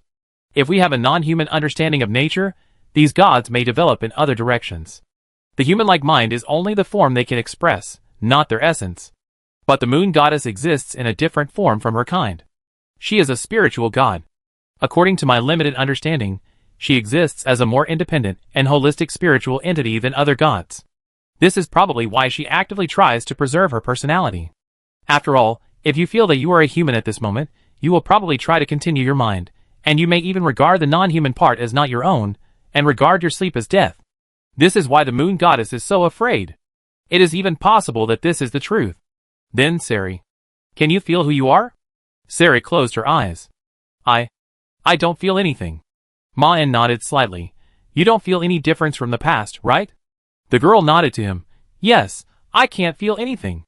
Ma-en looked into her eyes and said, That's right. Sari said puzzledly, What do you mean? This means that you are still the same as before. Ma-en said, Whether it is the moon goddess or something else standing in front of me now, it is you, Selly, who is talking to me. You are also the one who is thinking. Selly showed a look of sudden realization. I understand. In fact, those questions are not important at all. I am me, these thoughts and memories have made up me. Even if most of the memories do not exist at all, I am also made up of them, and it doesn't matter if the memories are false. Because I am real. Ma-en nodded. Yes, no matter what moon goddess, you must be Selly. I also have some inferences about this. In fact, I didn't expect the current situation. After all, before I deliberately walked into her trap, I didn't know where I would meet you. If the situation goes smoothly according to my original plan, the moon goddess should theoretically fall into a deep sleep. And she will be trapped in this room, and will never be reborn. As far as I know, there are almost no gods below the 4th level. If they reach your level, they often can't maintain their existence. In fact, you are also an accident, but I already have some ideas. In fact, there is basically no problem with the whole plan, including killing the moon goddess, which was also completed smoothly, but I didn't accurately predict what would happen to this god after entering the containment room. She died, but the moon goddess did not fall into a deep sleep, but was born in the containment room. I suspect this is related to the containment room, her trap, and the characteristics of the moon goddess as an independent mental entity. It is very likely that it is because she is a spiritual entity that caused your appearance, but I have no evidence for this. At least there is no way to verify it before the next god is contained. From your current appearance, you are a newborn baby composed of my dream and her body. After all, if you count by the real standard, you have just appeared. Selly said worriedly. But if you use my false memory as the standard, I have lived for more than 10 years. And just now, I suddenly realized that almost all of my memories were false, and then I appeared here and was reborn in the body of a god, but this is just my memory. The truth is that I didn't even exist before entering this room. Qin Yun and you had never even seen me. If I ran up to them and said hello, I've actually known you for a long time, they would definitely think I was crazy. And she raised her head and looked at Ma-en with sad eyes. Even the time you and I actually spent together was not that long. We just went through a nightmare together, and I just saw you for real. This is how you see me. Am I just an old dream of yours? Ma-en shook his head. No, although it's hard for me to see you as my childhood playmate, it's definitely not just that. To be honest, I feel responsible for you, as I said. You were born in my memory, which makes me feel that you are a bit like my descendant in some ways. After all, you come from me, but you are definitely not the kind of offspring we understand to me. From other perspectives, you are also a bit like my past. In fact, simple words cannot summarize the relationship between us. You and I cannot be understood as any common friends or blood relatives, because in fact we are indeed different from them. This is a very complicated emotion. I don't expect to figure it out in a short time. And in fact, when I look at you, I also feel vaguely inexplicably intimate. This is very similar to the feeling when I call Qin Yun. The girl who heard this was a little puzzled. Why? You and her really know each other. Ma-en said, in fact, my situation is a bit similar to yours. For you, Qin Yun, and you may never remember you, but I don't remember them at all. Because I lost my memory some time ago. Sari was surprised. How could this happen? You clearly remember your past in a dream. Is that also imagination? No, imagination cannot be so real. Seeing that Sari was beginning to panic, Ma-en quickly comforted her. No, it's not fake. I sent people to search for past photos and video records. There are some things in the dream that I haven't seen since I lost my memory, but they are basically the same as the real ones. Even if there are some differences, they are distortions and changes on the real blueprint. Strictly speaking, everything we see is derived from my memory. But I still don't remember anything when I was inside. I just moved forward along my instincts in a daze. At that time, I was basically controlled by the trap of the moon goddess and had no room for thinking. And this is something I want to tell you. You now have the memory of my teenage years. Although it is not so accurate, it still contains my past memories. If you allow me, I want to see. There are some things I must know. What do you want to know? She asked hesitantly. Ma-en hesitated. You also understand that what we experience in dreams is distorted memories, right? That is to say, when Yu was attacked. Sally suddenly turned pale. I was not there. Ma-en nodded and said, so I probably didn't have time to find her at that time, and I might not even have been able to kill the angel. I don't remember the specific situation, but from what I know, she should have died there. Sally's face turned pale. So this is why you took me there. Even though she knew that Yu had never seen her again, Sally still felt a strong sense of grief uncontrollably. It was as if she had just lost a friend forever. Ma-en asked, so I want to ask, do you mind if I go and see my past? Sally replied, I'm not used to you saying that. It seems to me that it is our past. After that, she closed her eyes. Come on. Ma-en looked at the position of her eyes, and then closed his eyes. Blank. Countless bubbles surrounded him. The white bubbles that burst at the touch turned into a scene like the ocean, and there were some isolated islands floating on the sea. Ma-en immediately turned and moved towards them, and then felt the memories inside. Then, he confirmed one thing. The girl in front of him was indeed named Sally, and she had spent a long time with him. Sally was not a disguise or resurrection of the moon goddess. She had many memories of her life in the orphanage. Although he didn't say it, this was actually another purpose of his. Although she was in the containment room now, and was only at the 3rd level, he couldn't take it lightly. After that, he began to look for his own memories. But he found nothing. Ma-en withdrew from the girl's mind. Are you sure you remember the time you spent with me? I didn't see anything in there. The girl who heard this hurriedly recalled, worried that even her own memories had disappeared, but she immediately raised her head and looked at Ma-en in confusion. I remember it very clearly. If that's the case, maybe he just can't see it, just like he couldn't see the moon god at that time. The unmemory is still affecting him, preventing him from remembering his past. It seems that there are still memories of the past in his brain at this moment, but he just can't perceive them. And when these memories appear in the brains of other creatures, he still can't perceive them. Because he didn't forget. But he can't see the memories circled by the unmemory. Ma-en. The silver-haired girl asked cautiously, am I not allowed to leave here? Ma-en nodded. For now, but don't worry, I can see your doubts. Our situation is complicated, but our relationship is definitely not just simple friends. No one knows me better than you, and no one knows you better than me. You know, I won't lie to you. Sally was stunned for a moment, then smiled with relief. You understand. May nodded and continued. If you leave the containment room and the abnormal control bureau now, you will probably be killed completely, because the moon god has a ritual in reality that can revive her personality, and it is arranged in the hearts of all the people in the Southern Federation. Once you go out, she will probably replace you. But I will still try to find a way to solve this problem. Before that, you can wait here for me to solve this problem, or do something. If you want to live an ordinary life, I can also extract the characteristics of the moon god in you, but that requires another 5th level abnormal entity as a price to consume. And if you want, you can also join the organization I am in now. Sally blinked and asked, then after I join, can I stay by your side? May nodded, of course. Chapter 210. What's going on? Qinlan asked Ma-en as he walked over, who is she? Ma-en said, she is the new moon god, and unlike other gods, she is quite fond of us in kind. And she thinks she is a human, not a god. Although I don't think the gods I meet now are non-human beings. Qinlan's eyes lit up. In other words, now we have a 5th level god? Ma-en shook his head. No, it's not that simple. We just killed a 5th level god. But gods are not that simple.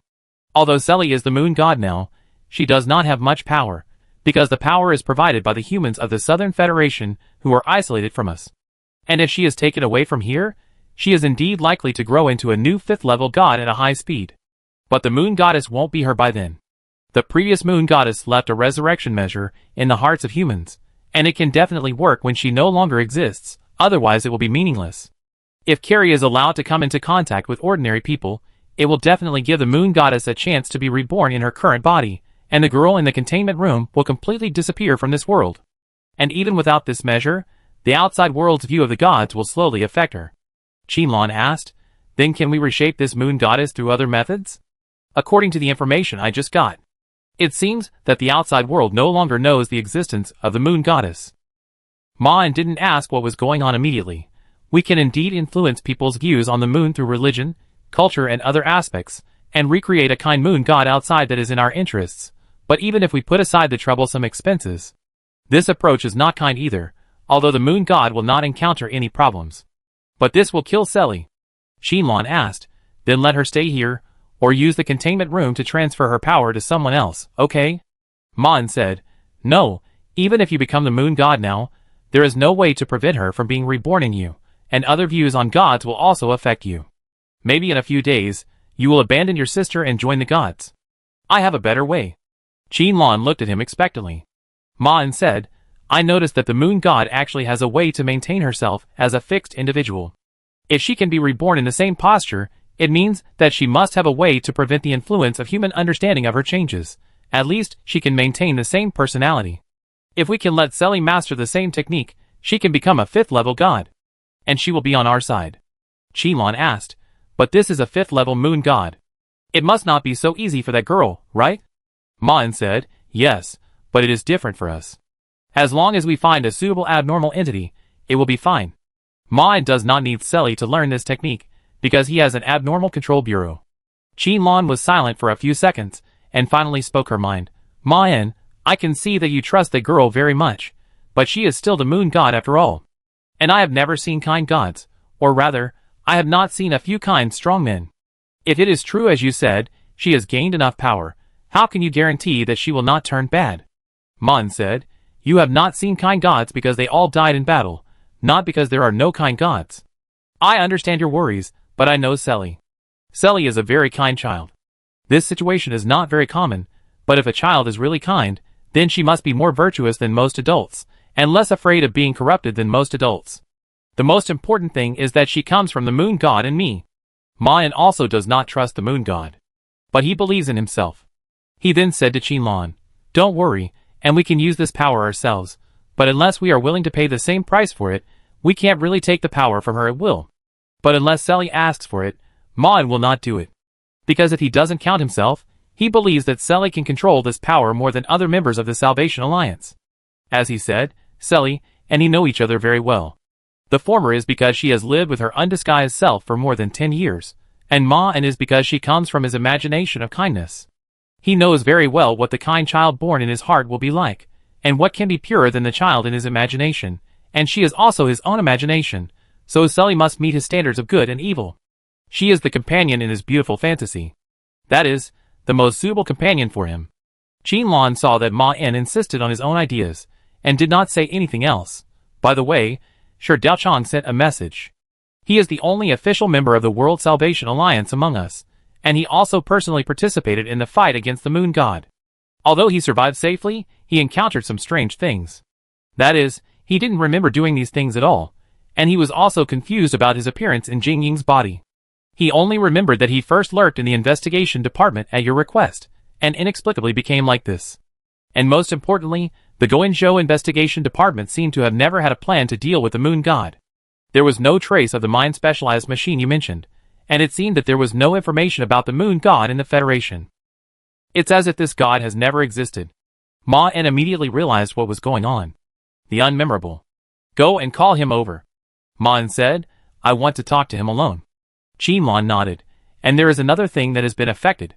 You have basically completed the peace negotiations with the Federation, and the only step left is for me to sign in person. But now the Federation's view on the progress seems to be somewhat different from ours. The current peace negotiations seem to have encountered some problems. Ma said, this should be related to the moon god being forgotten, because our peace negotiations can proceed smoothly, basically based on the moon god's common threat to us. If she never existed, then we would not be able to complete the negotiations so smoothly. This is actually a good thing for us, because the Federation will not realize that we killed her, let alone that we got her. This may be another reason for the prophecy that he went to the sanatorium. Xinlan then reported, and according to Shi Daochun's report, the Federation now seems to have encountered several leaders of the temporary group of the Salvation Alliance, who are not very willing to cooperate in the negotiations. One of them is called Hong Yuan. I have heard of him before. He is almost one of the most famous people in the Salvation Alliance in the Southern Federation. Now it may be possible to remove one of them. Now there is no secret knight, and he has also begun to contact members of the Salvation Alliance in various places, calling on them to refuse negotiations with the Federation. At this time, the Federation is not suitable to do anything to him, so he seems to have successfully become the biggest obstacle of the investigation department in the Southern Federation, and his words are also reasonable. The negotiations of the Federation now seem to be full of doubts. And we really don't need it anymore. Ma'an said, but it won't be that easy for us to fight against the Federation's pursuit next. Xinlan nodded and agreed, yes, that's what I want to ask you. What should we do about this? The prophecy mentioned this. The lunatics failed to destroy the stubborn alliance. They will make a deal with the devil. Use your freedom and ideals as a reward. Accept their evil request. Don't let the secret alliance in the dark replace the alliance immediately. Wait patiently for the right opportunity. And according to the position of this paragraph in the prophecy, he should have formed an alliance with the Federation when dealing with the moon god. In fact, it seems that Shen Zhao's prediction on this does not seem to be so accurate. And the influence of the unmemorables she mentioned before does exist. But if they want to proceed according to the prophecy, then they should negotiate peace with the Federation, and not be so anxious to let the Salvation Alliance replace the current alliance. This seems to be saying, the future Salvation Alliance will have this opportunity. We want to disband the Salvation Alliance. Ma'an said to Xinlan, we also need to negotiate with the Federation. This has nothing to do with the moon goddess or anything. I didn't tell you clearly. But in fact, I got your sister's prophecy. Xinlan looked at him in surprise. What? Ma'an nodded, but I will keep this matter confidential. If you want to leave the Control Bureau, this matter must be temporarily deleted. I will tell you again when you come back, otherwise it may arouse the suspicion of the Federation. The encryption method used by your sister ensures that only I can see the prophecy. It mentioned that we should disband the Salvation Alliance, maintain the Salvation Alliance in secret, and get the right opportunity. If I hadn't encountered this incident, I would have actually achieved my goal, but now I may need your help, otherwise things may not go as your sister wants. After all, the other members of the Salvation Alliance have lost a real memory, and now they have fallen into a wrong judgment. This is probably a situation that your sister did not expect. She actually told me this possibility at the time. We could also take the opportunity to introduce them to the Salvation Alliance. Ma'an's judgment that Shen Zhao did not want this matter to be exposed actually came from the words she used. Because if she used her past text, it would indicate that she would be reluctant to reveal this information, which means that she envisioned that this matter should be kept highly confidential in the future. For Shen Zhao, she could infer what she wanted by doing this. Xinlan said in surprise, knowing this is enough for me. Ma'an said, but this means that I have to take you away from here, and if you consider safety, you should erase the memory of the existence of this prophecy from your mind, but there will be a potential problem. Because if there is no prophecy, my behavior should not be particularly good in your eyes. His actions seemed to be stealing Shen Zhao's men. Xinlan was the only one who knew the relationship between the World Salvation Alliance and Ma'an. In her eyes, this matter might not be helping Shen Zhao. Even if he said these prophecies, they might not be true. Don't worry. Xinlan looked at him firmly and said, even if you delete all the conversations today and suddenly tell me about this, I will definitely firmly follow your ideas. Because that's who I am. Just like she stopped questioning Selly after getting Ma'an's answer. The experience of accompanying Shen Zhao for so many years has made her understand a lot of truths, such as sometimes it's enough to express doubts clearly, and then the listener will make his own judgment, which may not be in line with her expectations. When there is a disagreement with someone who is better than herself, she often does not insist on her own opinion. This situation often indicates that one of them is relatively more correct, and at this time, the other person is naturally more likely to be correct. Therefore, if Ma'an proposed an idea different from hers, Xinlan would only agree. Because he is better than her in this regard. This is not a complicated truth. What she learned from her life with her sister is not the truth itself, but the premise of implementing this truth. That is to be able to accept that your own views may not be correct. Acceptance is the key. Ma'an is right, she is wrong, and this is no big deal. When Xinlan comes into contact with young people with abilities, she often finds that sometimes they know right from wrong, but sometimes they still can't accept their mistakes, and it is easy to make real mistakes in this instinctive resistance. Qin Lan does not have this problem, because in the dispute with Shen Xiao, she has never been right. This makes her feel vaguely destined. It seems that she is particularly suitable for assisting others, but not for being a leader. Now that she appears beside Man, it is just right to give him the trust he deserves. It can also explain other people with abilities. Then, why did her sister, who knew that she was not suitable for being a leader, arrange such a position for her? That is to say, even if her sister did not know what would happen at that time, at least she must have made this decision driven by some idea. This is why she followed Ma En directly to join here, even if the forces behind him might not be so kind, and even if there were some bad guesses, she would still wholeheartedly assist Ma En to realize his ideas. Qin Lan never worried whether Ma En would use her to recruit members of the Salvation Alliance, because in the dark, there is God's will. Chapter 211. The dry and rotten branches were broken into several pieces by the messy footsteps.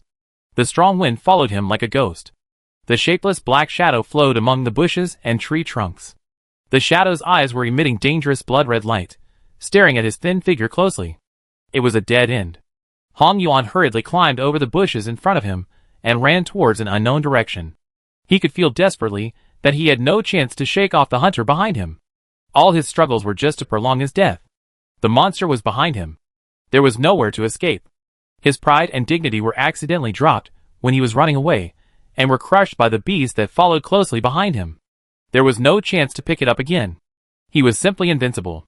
When he made that choice, he might have been doomed to his current fate. If he had a plan to start over, Hong Yuan would definitely stay away from this mess, and scold himself for being obsessed at that time.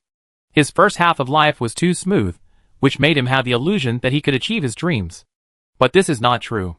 In this dangerous and terrifying world, he is actually just one of countless ordinary mortals. If there is a person who is destined to be in this world, it will definitely not be him. If he can survive, he will change this idea forever and abandon the arrogance and stupidity of the past. It is these things that unknowingly led him to this road of death, and no one can change it. Snap. Hong Yuan stepped on a knotty branch and stumbled a few steps. The hunter behind him also took the opportunity to close a few meters. Although he was still not close enough to bite off his neck, Hong Yuan could feel that he had already stepped half a foot into the grave. If he could survive. At this moment, his mind was filled with a desire to survive. He let his body shuttle back and forth under the instinctive drive. He couldn't even remember half of the skills he was usually good at. It was just in vain. No, I must not die here. My will come true. I want to survive. Hong Yuan roared and stretched out his hands, tearing violently towards both sides. He stepped into the space crack that appeared with one foot, and then instantly ended the maintenance of the space behind him. Hong Yuan didn't even look at the grassland that suddenly appeared. He still kept running at a high speed, and raised his hand after a few steps to repeat the previous action, and then made a second space jump. When he raised his head, he saw the black shadow with bloodshot eyes in front of him. Before despair took away his will to resist, the desire to survive drove him to turn around and run to the back. But the scene that appeared completely extinguished his remaining fighting spirit. Behind him was a cliff. From the bottom of the dark, waves of monster roars came, as if expecting him to jump down. Hong Yuan stopped and closed his eyes, then turned his head to look at the monster behind him. The flowing face of the black figure kept changing. The faces of several leaders of the investigation department appeared first, and then turned into the members of the Salvation Alliance beside him. But these faces did not stay on the monster for more than half a second. As the monster's pace towards him became slower and slower, its face gradually became fixed. Mercy, mercy. Hong Yuan kept backing away with fear on his face. I shouldn't have done that to you. He had already stepped on the edge of the cliff. The monster's mouth full of fangs reflected a terrifying cold light. Then leave it to fate. Hong Yuan closed his eyes. Fell towards the cliff behind him. He opened his eyes again. Ah. Hong Yuan stood up despite the soreness of his muscles, and looked around in confusion. This was a suburb outside the city. He was sleeping on the wasteland, which made Hong Yuan a little confused, and he also vaguely felt that he seemed to have had a nightmare just now. It seemed that he used his ability while sleeping. Hong Yuan waved his hand, and then took a step forward easily. He appeared in a clean and tidy bedroom. Fortunately, no one should have noticed his disappearance. He took out his mobile phone and took a look. Wait. I seem to be late. The man hurried to the closet and immediately changed into a formal outfit that suited his current position. Although his movements were a little impatient, he put on his clothes in a hurry. Just like he was being hunted. What? Hong Yuan didn't think much, and after putting on his watch, he walked directly into the closet. The space became chaotic in his hands. Sorry, I encountered some minor problems. Hong Yuan pushed the door and walked into the conference room, showing an apologetic look to the 7 4th-level ability users who were waiting for him at the long table. Sitting at the front of the long table was a middle-aged man in a suit. Understand, after all, we are fighting against the Federation. Hong Yuan nodded to the middle-aged man and the old woman opposite him, and then sat down naturally at the head. Thank you, I did encounter some minor problems. The middle-aged man looked at the others and nodded slightly. So are all the leaders of the Southern Federation on the list here? Just the 8 of us? Hong Yuan raised his hand and shook it. No, there are actually 12, but I can't contact the other 4. The old woman asked calmly. Then count them in, 12 4th-level ability users. How can we go against the Federation? We destroyed some rituals of the Lord of Hunting, but we didn't make any progress after that. How long can we hide? Hong Yuan said to the old woman in a gentle tone. Grandma Li, the number of people with special abilities is not calculated like this. We are just on the list. The Federation listed us because we can represent the Salvation Alliance here, but it does not mean that we are the only ones who have reached the 4th level. Let alone other things. The companions who followed me to resist here were not recorded by them. We must have represented more than a few 4th-level people with special abilities, not to mention that there are other members outside who are resisting the Federation alone. Some of our companions just like loneliness by nature. Although the Southern Federation has the least number of high-level abilities among the Salvation Alliance, we have also survived several attacks. Grandma Li, you said that we have not achieved anything during this period, but the Federation has not captured many of us. We still have a chance of winning. We must not surrender to the Federation like this. He looked at the old woman with indignation on his face, like a young man with boiling blood. The old woman sighed. You are right, Shishao still needs us. But? Those young people can no longer hold on. They still have a long life to enjoy. If the Federation wants to fight us, I will never give in, but now the conditions they offer are already very good. Ideals are beautiful. If we can win, then sacrificing for this is nothing to me. I had retired before I met Shishao. I am fighting only for her at this moment, but the reality is cruel. We can't win, this is the fact. Compromise is not surrender, but making a better choice. Hong Yuan looked at the old woman seriously. I am a young person, and I can still hold on. I understand your worries. The people in front of me are all admirable warriors. Cowards defected when the Federation took action, and they were even found by them before they took action, such as the 2 Yin and Yang twins who followed Shishao. You are not afraid of fighting, but you know that the result of this will only be worse than negotiation, causing countless fearless deaths. I think if there is a chance to use your life in exchange for Shinchia's freedom, you will not hesitate at all. I know you are worried about the young people who follow us.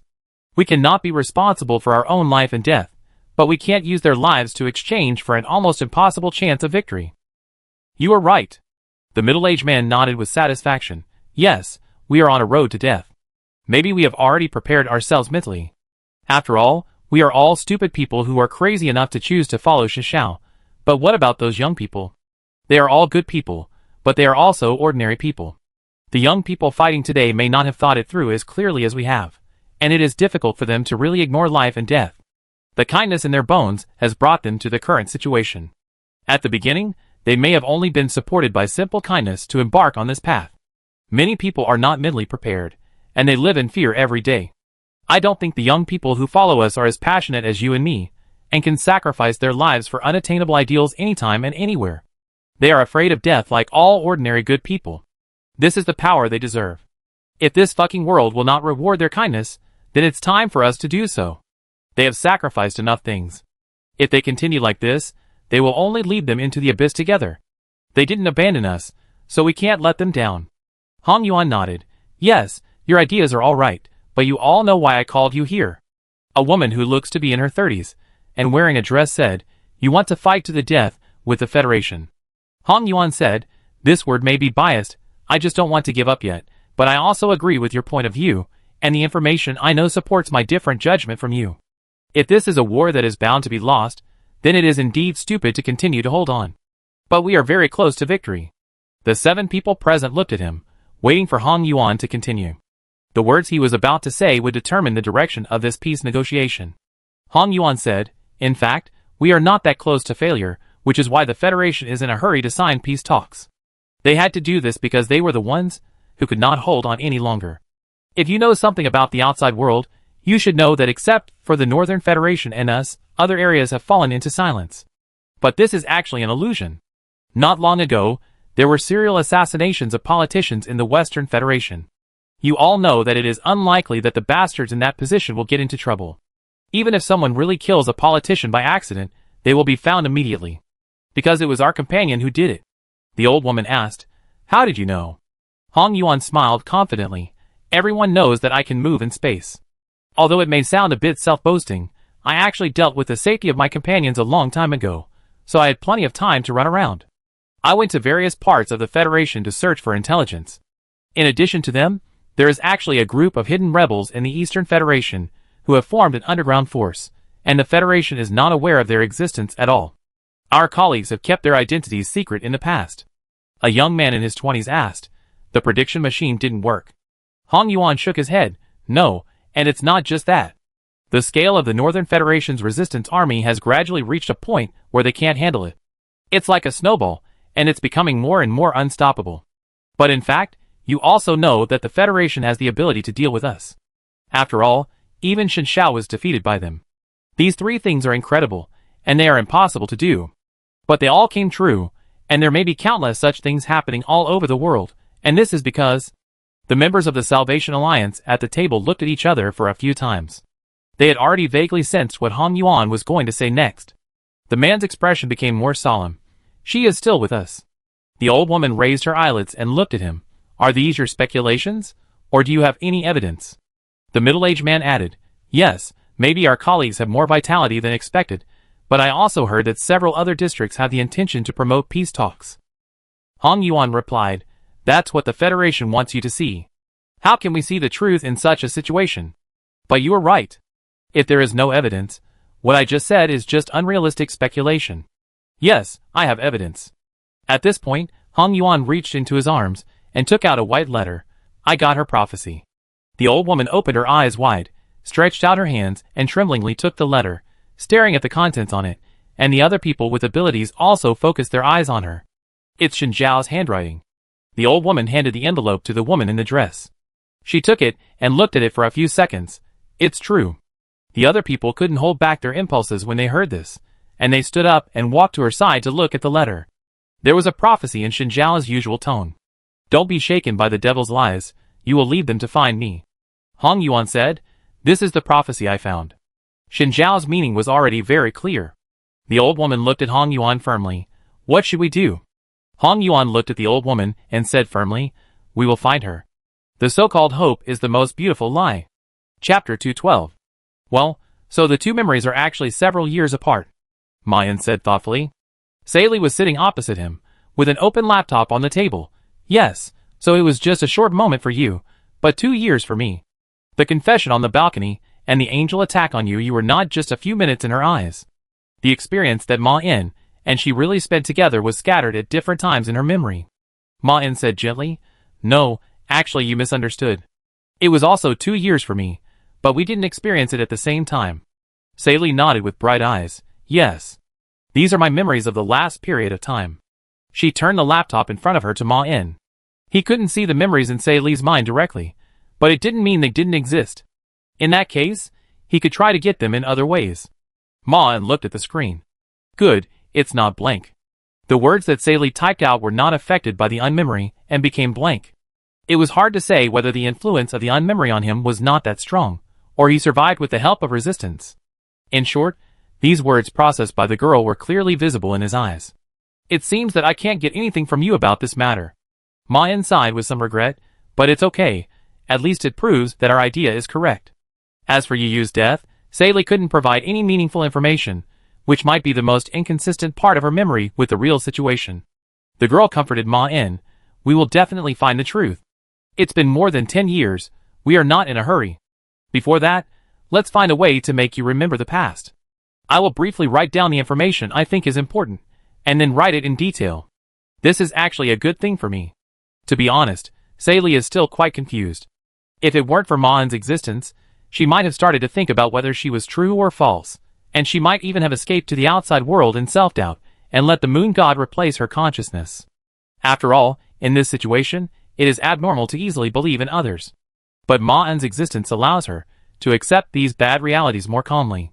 In fact, after talking with the grown-up Ma'an, Sally once fell into doubt and worry about him, but the more she thought about it, the less doubt she had about Ma'an, because she didn't just grow up with Ma'an. The most important thing is that she also came from Ma'an's mind, just like the reason why he believed in himself. The decisive reason why Ma'an believed in her was that she actually came from his beautiful imagination. In fact, the opposite is also true. Sally knows very well what kind of person she is. This is also the only real thing for her. And Sally, who knows her own nature, can also reversely see what kind of person Ma'an is who can imagine her. This understanding is beyond language and behavior communication. But even if Ma'an exists, she can't figure out how to live like this. Recording Ma'an and her past can not only help him recall, but also allow Sally to slowly figure out who she is. She came from these memories. Is there anything else you want? Ma'an asked. Sally looked towards the door. When can I go out for a walk? Anytime. Ma'an had already thought of the answer before entering this room. The girl was a little surprised. Aren't you worried about me? Ma'an said. No, to be honest, I'm not worried about you at all. Sally smiled. Thank you. In fact, even if Ma'an didn't let her leave here, Sally could understand his thoughts. She personally participated in that battle, so she knew that although Ma'an was the final winner, it was not an easy battle. The most important thing is that this victory cannot be replicated. And if she was reborn in her body, Ma'an would never have a chance to beat her again.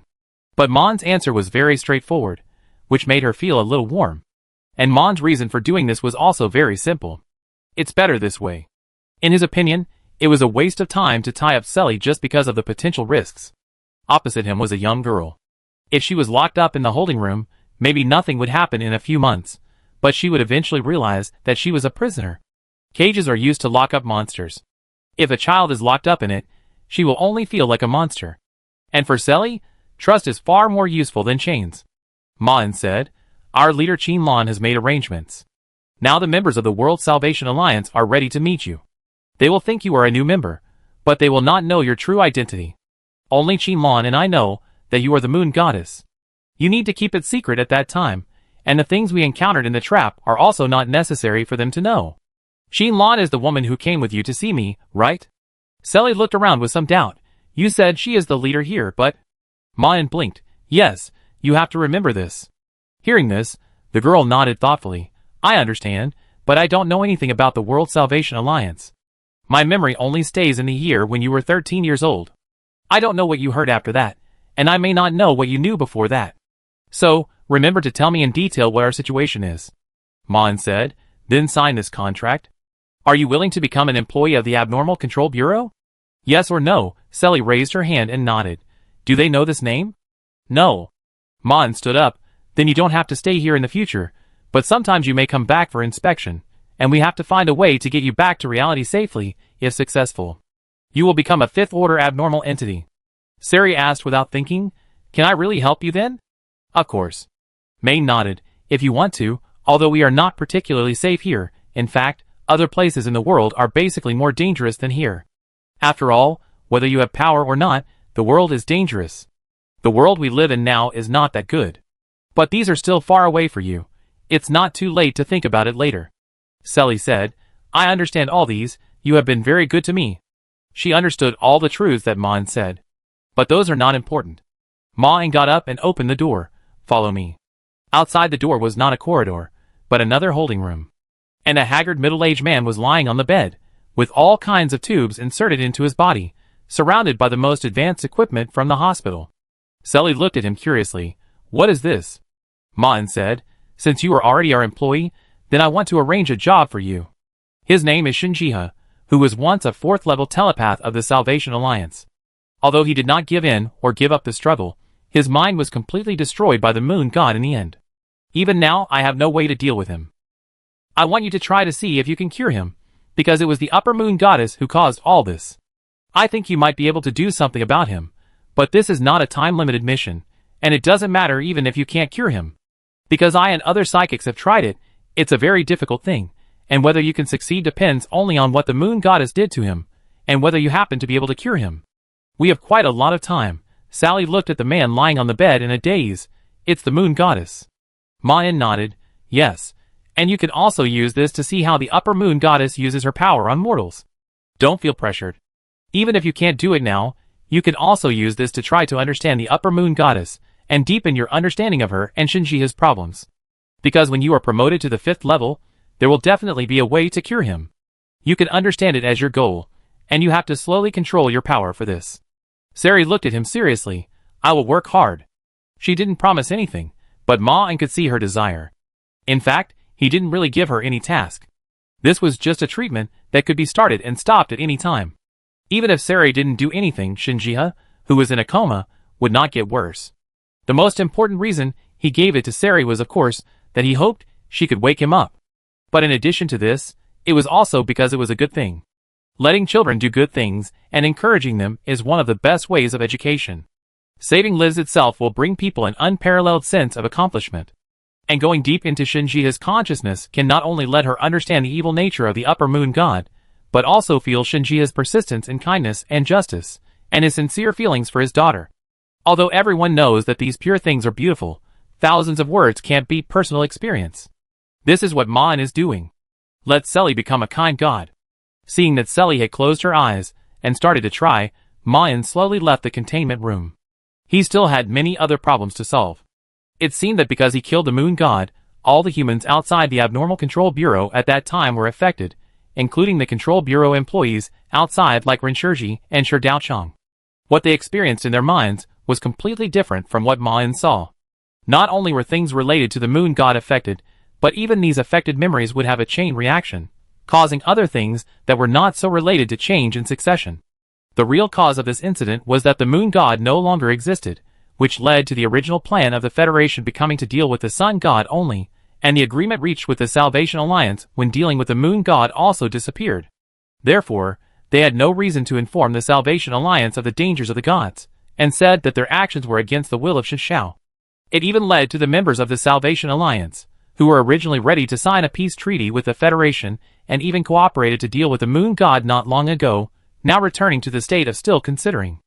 In addition, the intelligence of the Federation also shows that the current situation is slowly deviating from the original track. Shi Daochang retreated shortly after completing the mission. His situation is quite special. He is likely to be exposed in this position, and there is no need for him to stay in the Federation now. On the one hand, the moon god is already in their hands, and on the other hand, he does not need to rely on Shi Daochang to obtain intelligence. During this period, Renshurji inexplicably became Wang Yin's deputy, so he was able to collect intelligence more easily than Shi Daochang, and he did not disappoint Ma-En's expectations.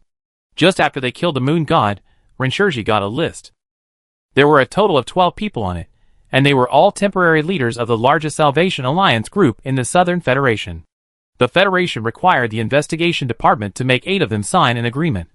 In this way, the Salvation Alliance can be truly disbanded, and all current members of the Salvation Alliance can get the Federation's promise. But now 8 of them have united, and they seem to be quite suspicious and resistant to this ceasefire negotiation, but according to the intelligence collected by Ma-En before, it seems that they have already agreed with the Federation. The death of the moon goddess changed everything. Was this in Shinjiao's plan? The prophecy mentioned that the Salvation Alliance should be smoothly disbanded and replaced in a secret form in the future, which means that the development of things before the death of the moon goddess was in line with her expectations. Perhaps the impact caused by the unmemorable was beyond her prediction. If so, he had to find a way to turn things around, because this matter might not only be beneficial to Shinjiao, but also obviously good for him. As for how to do it, it was actually very simple. The 12 people on the list included Qinlan.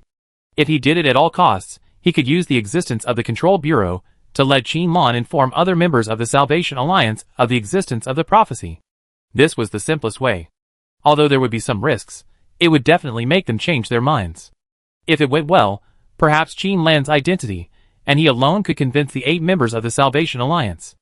Although Qinlan was only a 3rd-level ability user, her unique identity made her words more important than anyone else. There were only a few Salvation Alliance members, who were always suspicious like Shinji. Just now, they no longer had to be on guard and contacted the members of the Salvation Alliance in Goenzhou, and learned something. Not long ago, Hong Yuan invited Qinlan, hoping to discuss the details of the negotiation with her. He planned to go to the banquet with Qinlan. Chapter 213. Hong Yuan returned to his room. He breathed a sigh of relief.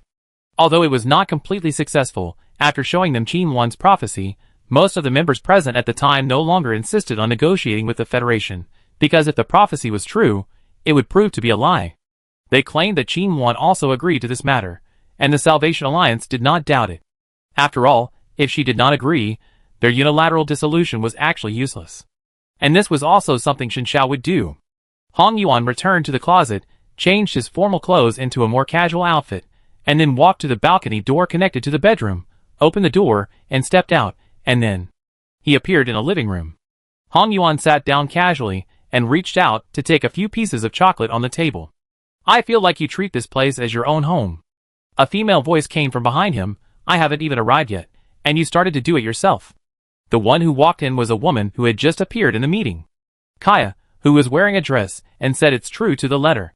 "Don't mind," Hong Yuan said with a smile. "Our relationship is closer than that of a couple now. We are partners." Kaya looked at him with a slightly disdainful look. "Don't try to get close to me." Hong Yuan sat on the sofa with his legs crossed and said, "You just performed very well." They all believed it. This is why the prophecy plan can be realized. Kaya, who has the ability to verify the authenticity, has been bribed by him. In fact, they were already in the same group when Xiao Walker was defeated. In the past, the Salvation Alliance was not so pure. There were many people who followed Xiao simply for the sake of profit. They often had abilities that were valuable to Xiao, so they were found. At that time, Xiao did not mind these speculators joining. Her existence itself represented huge benefits to these speculators. Not every 5th level ability user would have any requirements for those who were weaker than themselves. However, these speculators still changed their minds after all. At the moment when Xiao was defeated, they almost all disappeared. Kaya, who was born in the Southern Federation, was going to make the same decision. But Hong Yuan found her, because at that time, he had already thought of what role Kaya's ability could play. That's right, Shenxia's prophecy was false. Even without Kaya's cooperation, his forgery was almost perfect, and there was no possibility of being exposed. Kaya's existence was closer to the last straw that broke the camel's back. If the prophecy itself was not perfect, her lies would be useless. Hong Yuan, like Kaya, was a speculator who joined the Salvation Alliance for profit, but other speculators were waiting for the reward after Xiao completed his goal, or for the protection after the end of the world. But his purpose was completely different from theirs from the beginning. For others, Xiao's defeat was a nightmare and bankruptcy. But for him, it was an opportunity. The collapsing Salvation Alliance was like an old and dilapidated high-rise building. Although it could no longer fulfill its original purpose, it would still burst out with amazing destructive power when it collapsed. In Hong Yuan's eyes, the collapsing high-rise building is not just the Salvation Alliance. He was lying on the wreckage of the fallen Xiao Walker and eating. "What's next?" Kaya asked. "Even if you can make them all believe in the existence of the prophecy, we still have to face the pursuit of the Federation. If you want to drag us to die together, I won't accompany you." Hong Yuan smiled at her. "I am a servant of the God of Chaos, not a madman. My next plan is very complicated, and there is no way to tell you in detail, but you don't have to worry. Now you have got your money back from me, right?" Kaya shrugged. "Yes, but the reward given by the Federation is tempting, and if it goes on like this, I may lose my life in this farce." Hong Yuan waved his hand. "Don't worry, you know what I can do," Kaya said dissatisfiedly. "But even Xiao lost." Hong Yuan said, "But we don't have more than a dozen outstanding people of the same level in front of us, and we didn't give our details to the world like she did early." Kaya said, "Since you don't intend to explain your plan, why are you here?" Hong Yuan looked her up and down. "I just came to see you." And in fact, he didn't have a plan. Because he didn't need it. Kaya's eyes became more and more disgusted. "If I didn't know what you could do, I would have gone to kill you with other members of the Salvation Alliance, and then happily signed a ceasefire agreement with the Federation." But this sentence made Hong Yuan pause unusually. "Can't I come to see you?" Hong Yuan didn't lie this time. His purpose of coming here was just to see her. This face made him recall something with difficulty. A nightmare. He lost it briefly when he woke up, but he remembered it again when he attended the meeting just now. He had a nightmare of escaping. In the dream, he seemed to be just like a mortal who could only flee in a hurry. And at the end of the dream, more than a dozen faces flashed on the figure. Some of them were from the Federation, and some were from the Salvation Alliance. And it was not until this moment that he completely remembered. Those faces belonging to the Salvation Alliance were all from the 7-4 ability people present at the meeting today, including Kaya, who cooperated with him. Then he understood. It was not just a dream. In reality, there was a chase, and he seemed to have reached the end of the road, and even almost accepted his fate. But in the end, he survived.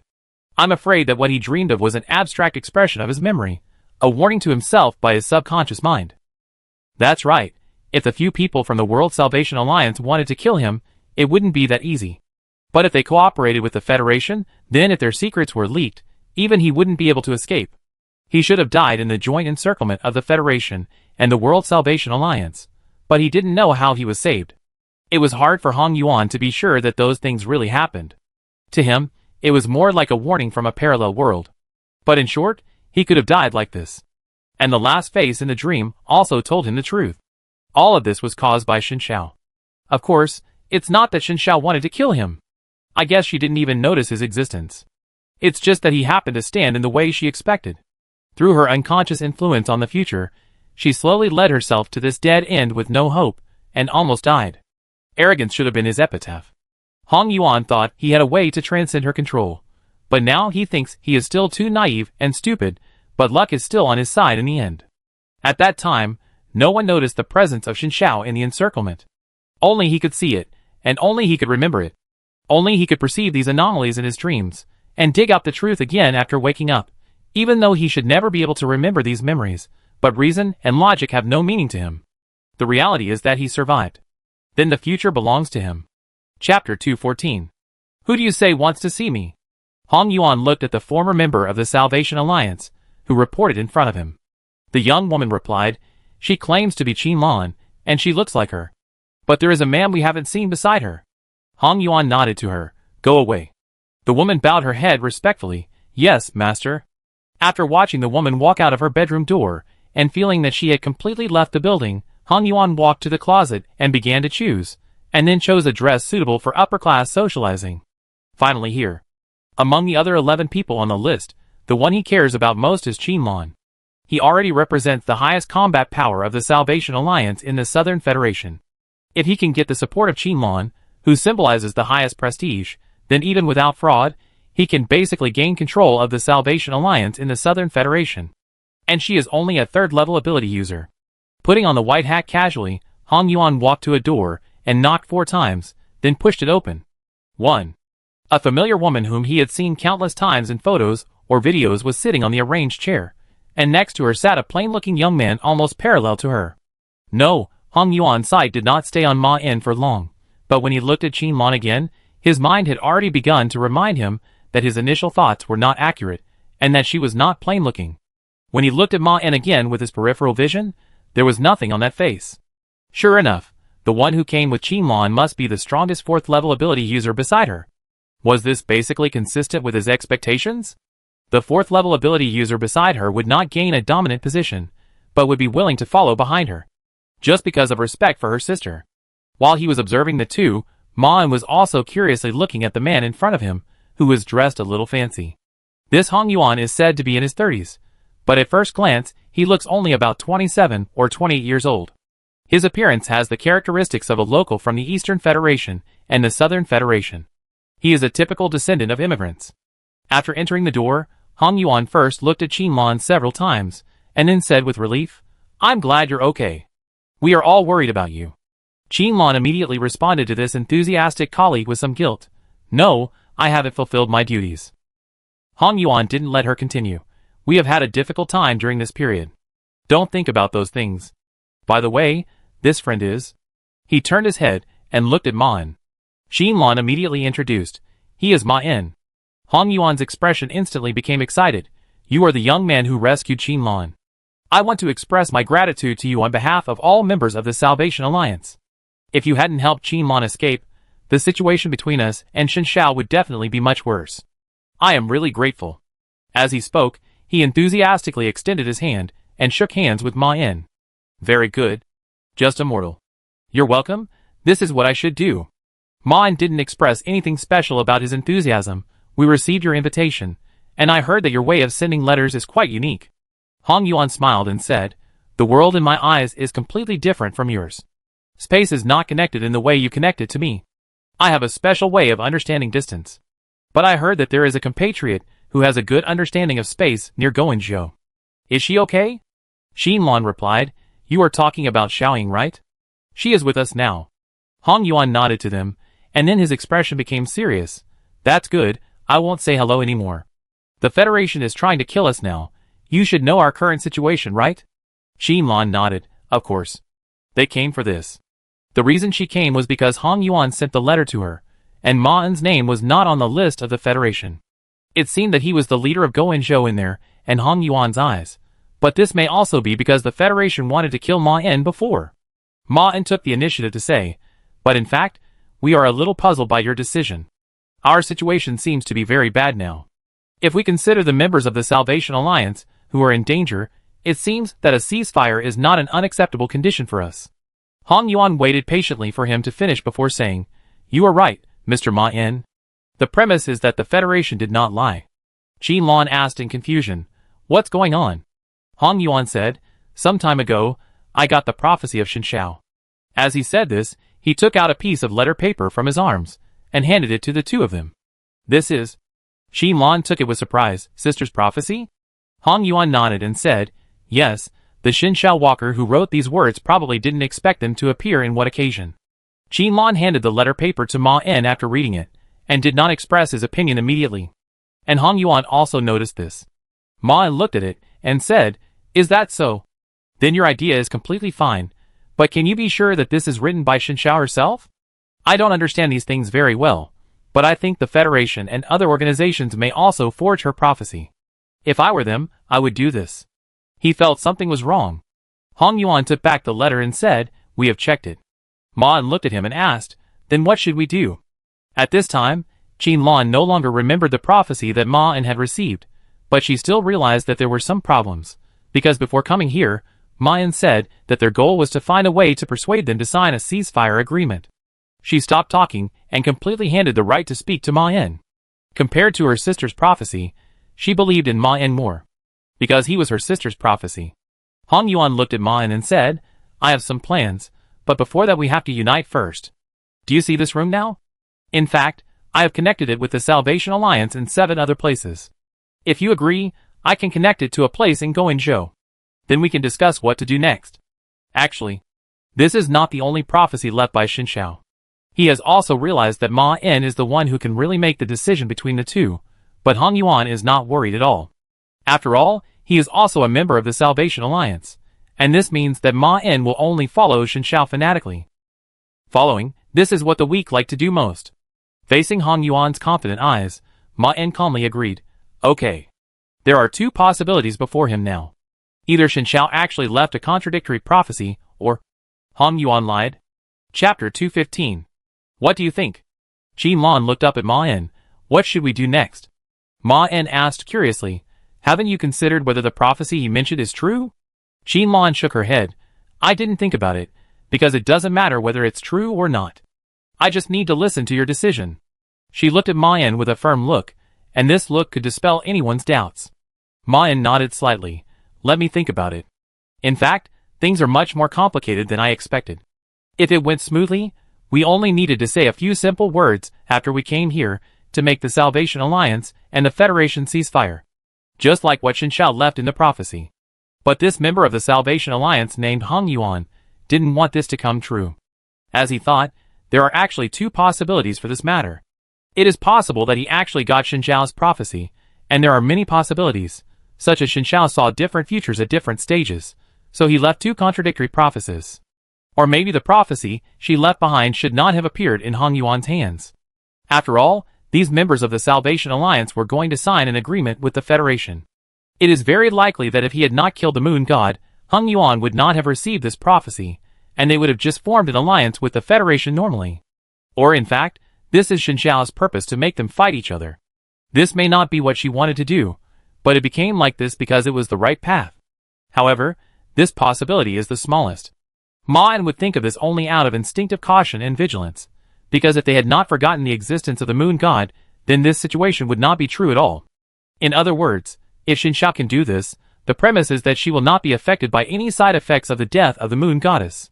But this is inconsistent with the prophecy she left for herself. In addition, there is another possibility that Hong Yuan did not tell the truth. If you think in a positive direction, it is possible that Hong Yuan just wants to use this as an excuse to persuade the undetermined members of the Salvation Alliance to change their minds. Ma En also heard Hong Yuan mention the situation in other areas. Maybe he felt that these were enough to prove Shen Zhao's will, but he was worried that others would not follow him. But even so, it also means that he was falsifying this matter. And it is not easy to do this. At least according to Qin Lan, Hong Yuan's main ability is to be able to move in space remotely, and to perform some simple space attacks at close range, and there is no way to deceive Kaya's ability. This idea is actually not very reasonable, and choosing to lie in this case is not a wise decision. Ma En is more inclined to believe that he lied for some kind of self-interest. But there are also several important issues here. The simplest one is, why Hong Yuan couldn't have been bribed by the Federation. After all, it was the Federation that proposed the armistice agreement. His actions would probably not benefit either the Federation or the Salvation Alliance, and Maine couldn't figure out what benefits this would bring to a member of the Salvation Alliance. He didn't seem to be able to gain any personal benefits by doing this. Could it be that he colluded with the gods? In fact, this is also a possibility. Because it was the disappearance of the moon goddess that caused the Salvation Alliance to collectively change their minds. Perhaps it was because of this that the members of the Salvation Alliance did not realize the danger of the gods, which ultimately led to Hong Yuan making the wrong choice. This is another question that Ma En is considering. Why did the death of the moon goddess lead to this change? But no matter what the reason is, he has to promote a truce between the Federation and the World Salvation Alliance. Because in fact, the biggest beneficiary of this matter may not be Shen Zhao. Speaking of which, Ma En was actually somewhat inexplicably involved in the battle between the World Salvation Alliance and the Federation, although he actually had no opinion on it. After all, he was the first to agree to Shen Zhao's invitation. Shen Zhao promised him a high reward at the time, and Ma En originally wanted to use her to deal with his other problems. He knew the risks before agreeing, but he didn't expect the danger to come so quickly. Secondly, his favorability towards the World Salvation Alliance, and Shen Zhao was much higher than that of the Federation. Even if he didn't join the World Salvation Alliance at the time, he might still help the World Salvation Alliance in the next matter, but it might be more hidden and safer than the current situation. Therefore, Ma En didn't feel dissatisfied with his experience. Even though these situations were probably caused by Shen Zhao's unconscious or conscious influence, and whether Shen Zhao herself knew it or not, she pointed out a win-win path to Ma En. She was not using Ma En, but cooperating with him. The World Salvation Alliance was a typical thing that was beneficial to both of them. Ma En could quickly set up his own control bureau with her remaining followers, and she seemed to be planning to use this to negotiate with the Federation. But the most important thing was that she helped me kill the moon god after that. If you really want to count, the impact of this incident on Ma En must be far greater than that on Shen Zhao. This will determine his life or death. Moreover, he was destined to be targeted by the moon god before he met Shen Zhao, and he originally wanted to come to the Southern Federation to retire. In fact, this is also the main reason why Ma En had to ask the Salvation Alliance and the Federation to cease fire. He himself was also in the middle of this war. Now he couldn't even go back to see Chen Yun and try to find his past memories. If he could get the Federation and the Salvation Alliance to cease fire, he would get what he always wanted after waking up.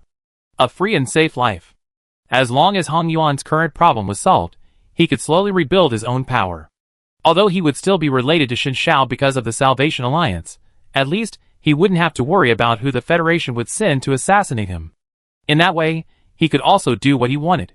For example, he could recklessly search for suitable characteristics throughout the Federation and create a 5th-level combat force belonging to the Abnormal Control Bureau.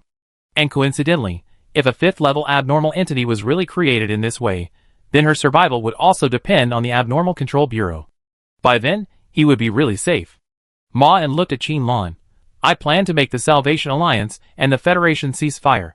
Qin Lan looked at him and asked, what should I do? Ma En said, I don't know what Hong Yuan's purpose is, but he seems to want to show Shen Zhao's prophecy to all members of the Salvation Alliance at the next meeting, so I want you to expose his lies at that time. Use another lie. Then you will tell them that you also got Shen Zhao's prophecy, and tell them the nature and danger of the gods, and claim that what Hong Yuan got may be forged by the gods, or it is outdated. You have to rely on your identity and words to shake the ideas of other members of the Salvation Alliance. If it goes well, Hong Yuan might change his mind on the spot. Qinlan asked doubtfully, if he really lied, would he allow us to do this? Ma Ying continued, so your second task is to talk to Tao He and Feng Xiaoying and find a reason to convince them to take action against their colleagues. Especially Feng Xiaoying, we need her to check and balance Hong Yuan's spatial ability, and I will let the level 0 employees be prepared. If he really has a problem, you just need to make him show his flaws, and then I will kill him. Chapter 216. Hong Yuan stood in front of the floor-length mirror and carefully examined his outfit. The overall style of the outfit looked like something that could be seen everywhere in the 1950s, but the materials used were quite exquisite. This outfit would make his words more convincing. Qinlan did not show any doubt about his words, but the faceless man beside her seemed to be a little wary of him. Hong Yuan could not tell whether he had any opinion about him or whether he was like this to everyone. But he was sure that they would not pose any threat to him. When Hong Yuan was adjusting his collar, there was a knock on the door. Come in, he ordered briefly. A young woman dressed like a secretary walked in from outside the door. Her name was Rosette. She was once a loyal tracer of Shishao, but after meeting him and accepting a series of communications, she became a servant of the god of chaos. Rosette looked at him with admiration and respect in his eyes. The guest who made an appointment said he wants to meet you. Hong Yuan said, let him in.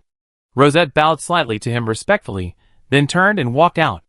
A beautiful boy with short golden hair opened the door. Are you the servant of the god of chaos? He looked at Hong Yuan with a haughty look. Hong Yuan turned around and looked at the arrogant boy who was just 16 years old, smiling. Yes, I found you. After meeting Qinlan, Hong Yuan had some new ideas about what to do next. If they wanted to make this matter big enough, it would not be enough to rely on them and the Federation alone. The gods have to get involved. The blond boy said dissatisfiedly, do you know that you are worshipping a false god? Hong Yuan smiled and said, I understand your thoughts. Your views on gods are somewhat different from mine, but this is not the topic we are going to discuss today. The gods you believe in seem to have some conflicts with the Federation recently. The blond boy raised his eyebrows contemptuously and said, what does that have to do with you? Do you think I will help you because of this? Now the Shishao that protects you is gone. If you are not a servant of the god of chaos, you will not even have the opportunity to see me. His arrogance did not make Hong Yuan feel anything. This boy is the youngest elect of the sun god. The sons of the sun have a kind of stupid arrogance in their bones, and the boy's special identity makes this arrogance several times more. But Hong Yuan can fully understand it. After all, he can serve a god, which is such a proud thing, isn't it? Hong Yuan smiled. No, but the Federation is negotiating a ceasefire agreement with us. In the near future, we will fight against your gods together. Now most members of the Gods Alliance may not know what you believe in. But if they know, these guys would rather cooperate with the Federation than kill you. The blond boy was not convinced by his words at all. Then it seems that I should kill you here? No. Hong Yuan smiled and said, not only because you can't do it, but also because I am actually your ally. In fact, I don't want the Federation to cooperate with the Salvation Alliance. If you are willing, we can work together to kill them. The young man smiled contemptuously. Do you think we need it? Hong Yuan tilted his head slightly and looked at him. You can ask your master. Let me put it this way, I want to kill the gods that the Federation and the Salvation Alliance offer to their own beliefs. The young man interrupted him angrily. The gods you believe in don't exist at all. Hong Yuan waved his hand. You can think so, but it doesn't matter. Because I will negotiate with the important members of the Federation in the Southern Federation. At that time, they, and the members with the highest status in the Southern Federation of the Salvation Alliance, will be present, and then the Salvation Alliance will attack them. But I want to kill them all, and I can't do it alone. You can come to participate at that time. If you are really scared, you can also ask the believers of other gods to do this, such as those free gods who seem to be against you on the surface. Aren't you all in the same group? The young man did not answer his question, but just looked at him silently. Hong Yuan said, I won't change my mind because of whether you participate or not, but you can think about it carefully. If they really sign the armistice agreement smoothly, the Federation will start to deal with your problems. They don't want you to escape. The boy looked at him fiercely, then turned and walked out of the house. Hong Yuan watched him walk out, then smiled. Whether the sun god would get involved in this matter was actually not that important to him, and his goal was certainly not to really rely on them to kill the Federation and the Salvation Alliance. As for what to do in the end, he hasn't thought about it yet. Xiao Te. Hong Yuan shouted to the outside. Rosette walked in and looked at him expectantly. Hong Yuan said to her, Come here, I have a task for you. Rosette asked in surprise. Really? He raised his hand and patted Rosette's head. Of course, and it's a very important task. Wait for me here after I leave. If you see the mirror broken, take this glass bead to the church on time at 3:33 a.m. Southern Federation time, and eat the glass bead in front of him. Hong Yuan took out a glass ball and handed it to Rosette. I will never let you down, the former Savior Alliance said firmly. Hong Yuan smiled at her. I believe you. Originally, he didn't intend to make such trouble. Hong Yuan didn't think he would be in a desperate situation at the banquet. But recalling the scene in the nightmare, he decided to be cautious, even if it was basically a waste of time. After all, he was in the body of Xin Xiao at the moment. In a sense, he was even against Xin Xiao. The point is not what he wants to do, but what he doesn't do. Chaos is not a specific thing, but the destruction of order and rules. It is the opposite of other things. And Hong Yuan's original purpose of joining the Salvation Alliance was to destroy the order of the Federation, and Xin Xiao, who knew this well, accepted his joining after considering his ability. But after Xin Xiao fell, a new order appeared in his eyes. His goal was to make everything, including Xin Xiao, the Federation, and the gods, go to chaos. Rosette suddenly turned his head slightly. The guests of the East Federation Security Company have arrived. Hong Yuan walked back to the mirror. Let him in. Hong Yuan never paid much attention to whether the Son of the Sun would interfere in this matter, because he still had more than a dozen guests to meet. Chapter 217. Qin Lan raised her hand and pushed open the wooden door of the bedroom. At first glance, the scene behind the door looked like a gorgeous banquet hall from the Middle Ages, but after a closer look, you can see traces of modernization in it. This banquet hall is just a beautiful imagination of the life of ancient nobles. And Hong Yuan was standing next to the main seat. Although his chair was no different from the others, the position he sat in already showed his importance in this meeting. Not only that, this place was arranged by him, and this also meant something. Most of the ability users present did not notice or care about this. Only a few ability users had some subtle feelings about this, but they did not think deeply about it. This actually seemed to be a very normal behavior. After all, this place was arranged by him. But Ma En, who followed Qin Lan in, didn't think that it was that simple. This Hong Yuan might have lied in Xin Xiao's prophecy. Combined with his subconscious behavior of unconsciously putting himself in the main seat, it was hard not to associate something. The moment Qin Lan pushed the door and walked in, Hong Yuan looked over, then looked at the three people following behind her, and finally looked at Qin Lan again, and nodded slightly to her, then turned around and said a few words to the two people standing beside him. Then all the people waiting in front of the banquet table looked at her. Expectation, surprise, doubt, curiosity, suspicion, surprise, all kinds of complex emotions followed their eyes to Qin Lan, and then Hong Yuan and the old woman standing beside him, and the middle-aged man Nathan walked towards him together. Although the other members of the Salvation Alliance did not come over, they still kept her in their sight. Qin Lan excitedly called to the old woman following Hong Yuan, Grandma Li. Xiao Lan. The old woman walked up to her quickly, looking at Qin Lan with worry and surprise. I'm glad you're okay. I'm glad you're okay.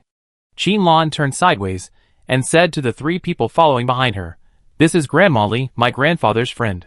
She often came to play with me and my sister when we were young. Grandma Li looked at the people along her line of sight, and finally stopped at Ma En. Thank you for taking care of Xiao Lan during this period. After saying this, she looked at Qin Lan again and said, What do you think about our matter? Hong Yuan and another middle-aged man standing beside her also perked up. Qin Lan nodded slightly to her. I do have something to say. This matter concerns our colleagues in the entire Federation. We can't draw conclusions so easily. Nathan cleared his throat and said, Hong Yuan said he got your sister's prophecy, but I'm still a little worried that it's a trap set by the Federation. After all, they have proved that they have a way to hide from Xin Xiao. Hong Yuan smiled and looked at the serious middle-aged man, but the Federation's goal is to make us sign an agreement with them. If I hadn't gotten the prophecy, they might have asked us to agree to dissolve the Salvation Alliance. Isn't it? Nathan said, maybe this is a conspiracy of other forces. Maybe this is what the Federation wants. They now have a prophecy machine. If you pay attention, you will realize that Xin Xiao's behavior is sometimes not as simple as it seems. Qin Lan was a little surprised at his observation. Nathan was telling the truth, but not everyone could see it. Because although Xin Xiao's best approach might be meaningful, after she turned 10, she would use expressions that ordinary people could understand to conceal her true purpose, making all kinds of complexities simple in the eyes of others. And the current situation is also very obvious. Even if there is a prophecy, Nathan still prefers to cease fire with the Federation, and he is expressing his attitude to Qinlan here, trying to win her over to accept his ideas. Li Xiaoyu, who had been firmly on the same side with him, was a little shaken after learning about the existence of the prophecy. Other people who were already wavering had completely accepted Hong Yuan's views, and only he was still on the opposite side of Hong Yuan. He actually understood the old man's transformation. Nathan had known her a few years ago. Although some old people would show more desire for life in their later years, Li Xiaoyu had long been open-minded about her destined death, and she was not afraid to leave this world. So at that time, she followed the girl she had watched grow up to join the Salvation Alliance. They talked privately, and Nathan knew that she did this largely out of her affection and kindness for the two girls, but apart from that, she must have her own selfish motives like other ordinary people. She could accept her death, but she wanted the world to remember her. If she could choose her own way of death, she was willing to sacrifice her life for her ideals and beauty. Because in a sense, that was also living. If Hong Yuan could let her see the hope of victory at this meeting, the old man would no longer consider the possibility of a truce with the Federation. But Nathan didn't think it was the right decision. As they said last time, this matter would affect the life and death of all members of the Salvation Alliance. If they made the wrong decision, many people would miss the chance to be saved. And he didn't want to continue fighting. Nathan still had children and family, but now they could only follow him to escape, and he didn't like fighting and wasn't good at it. He could clearly see that he would die if he continued like this. If his bottom line was lower, at least he could sell out the Salvation Alliance. But he couldn't do such a thing. Nathan himself was the kind of person, he said at the meeting. He joined the Salvation Alliance just because he wanted to do something good, but he didn't consider losing his life for it. Even his death couldn't let the Salvation Alliance see any chance of winning. If he could convince Qinlan, he could rely on her relationship with Li Xiaoyu to pull her back to his side, so there would be room for detours on this matter. The issue before us now is that the truce is the goal of the Federation. Hong Yuan argued with reason, and Xin Zhao's prophecy does not allow us to sign a truce agreement with them. What do you think this represents? Should we do as the Federation wishes? I understand your concerns, but let's wait until you finish reading Xin Zhao's new prophecy before we talk about this. He pointed to the long table and said, "Let's sit down and talk." Several people turned around and walked over, and the other members of the Salvation Alliance present also sat down one after another, and they tacitly left the seat opposite Hong Yuan to Qinlan, and Ma En sat next to her. After everyone was seated, Hong Yuan looked at them and said, "There are a total of 29 people here. This is not a small number. Because except for Qinlan, all the people present are level 4 ability users. This number of level 4 ability users can already be regarded as a rather formidable force. Moreover, among the members of the Salvation Alliance present, only 5 have joined the Coordination Bureau in the past, and most of the others do not belong to large organizations. If the people who have been lost and those who are not present are counted, this also means that Shishao once had a considerable force independent of the Federation." Nathan continued, "But in front of level 5 ability users, unless there is something that can convert quantity into quality, such as the ritual of summoning demons, or the ancient wizard array, otherwise the number of people is meaningless. They can't play any decisive role in the battle between Shishao and the Federation, and in the current pursuit with the Federation. Of course, they can avoid being caught. After all, the level 4 ability users of the Federation are not omnipotent, but in the final analysis, it seems that they have no chance of winning any resistance, and it seems to be only a matter of time before they are caught by all members of the Federation. I know you don't see any chance." Hong Yuan said to them, "The investigation department responsible for hunting us is led by 3 5th level ability users of the Federation. If we only count our apparent combat power, we are doomed to lose. But I want to tell you that our significance is far more than that.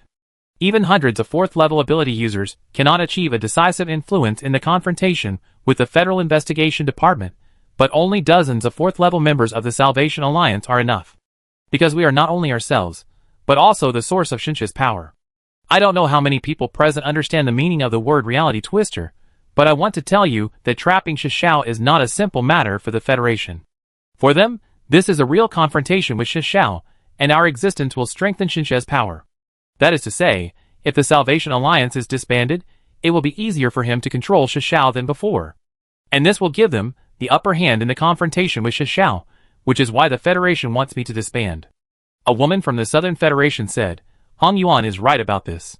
Whether we disband or not is indeed related to the fate of Shishao." Nathan said, "The Federation has proved that Qinlan has agreed to this matter, and someone should have heard her mention it. If Shishao Walker does not agree, it is useless for us to disband the Salvation Alliance. And, whether the Federation has faked it or not, I think you should know what decision Shishao will make in this situation. If the Federation's price is the safety of the entire Salvation Alliance, then I think she will definitely agree. The Federation wants to cease fire because they don't want to drag it out, not because we can win. Hong Yuan had long anticipated what he would say. Yes, Shishao agreed to disband the Salvation Alliance, but you have to think about it carefully. She is now imprisoned in the Federation's anti-reality prison.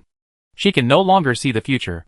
Now Shinjiao's decision may not be as absolutely correct as it was in the past. This somewhat offensive remark made everyone feel a little unhappy, but as if Hong Yuan's words had a kind of magic, no one expressed any opinion about it.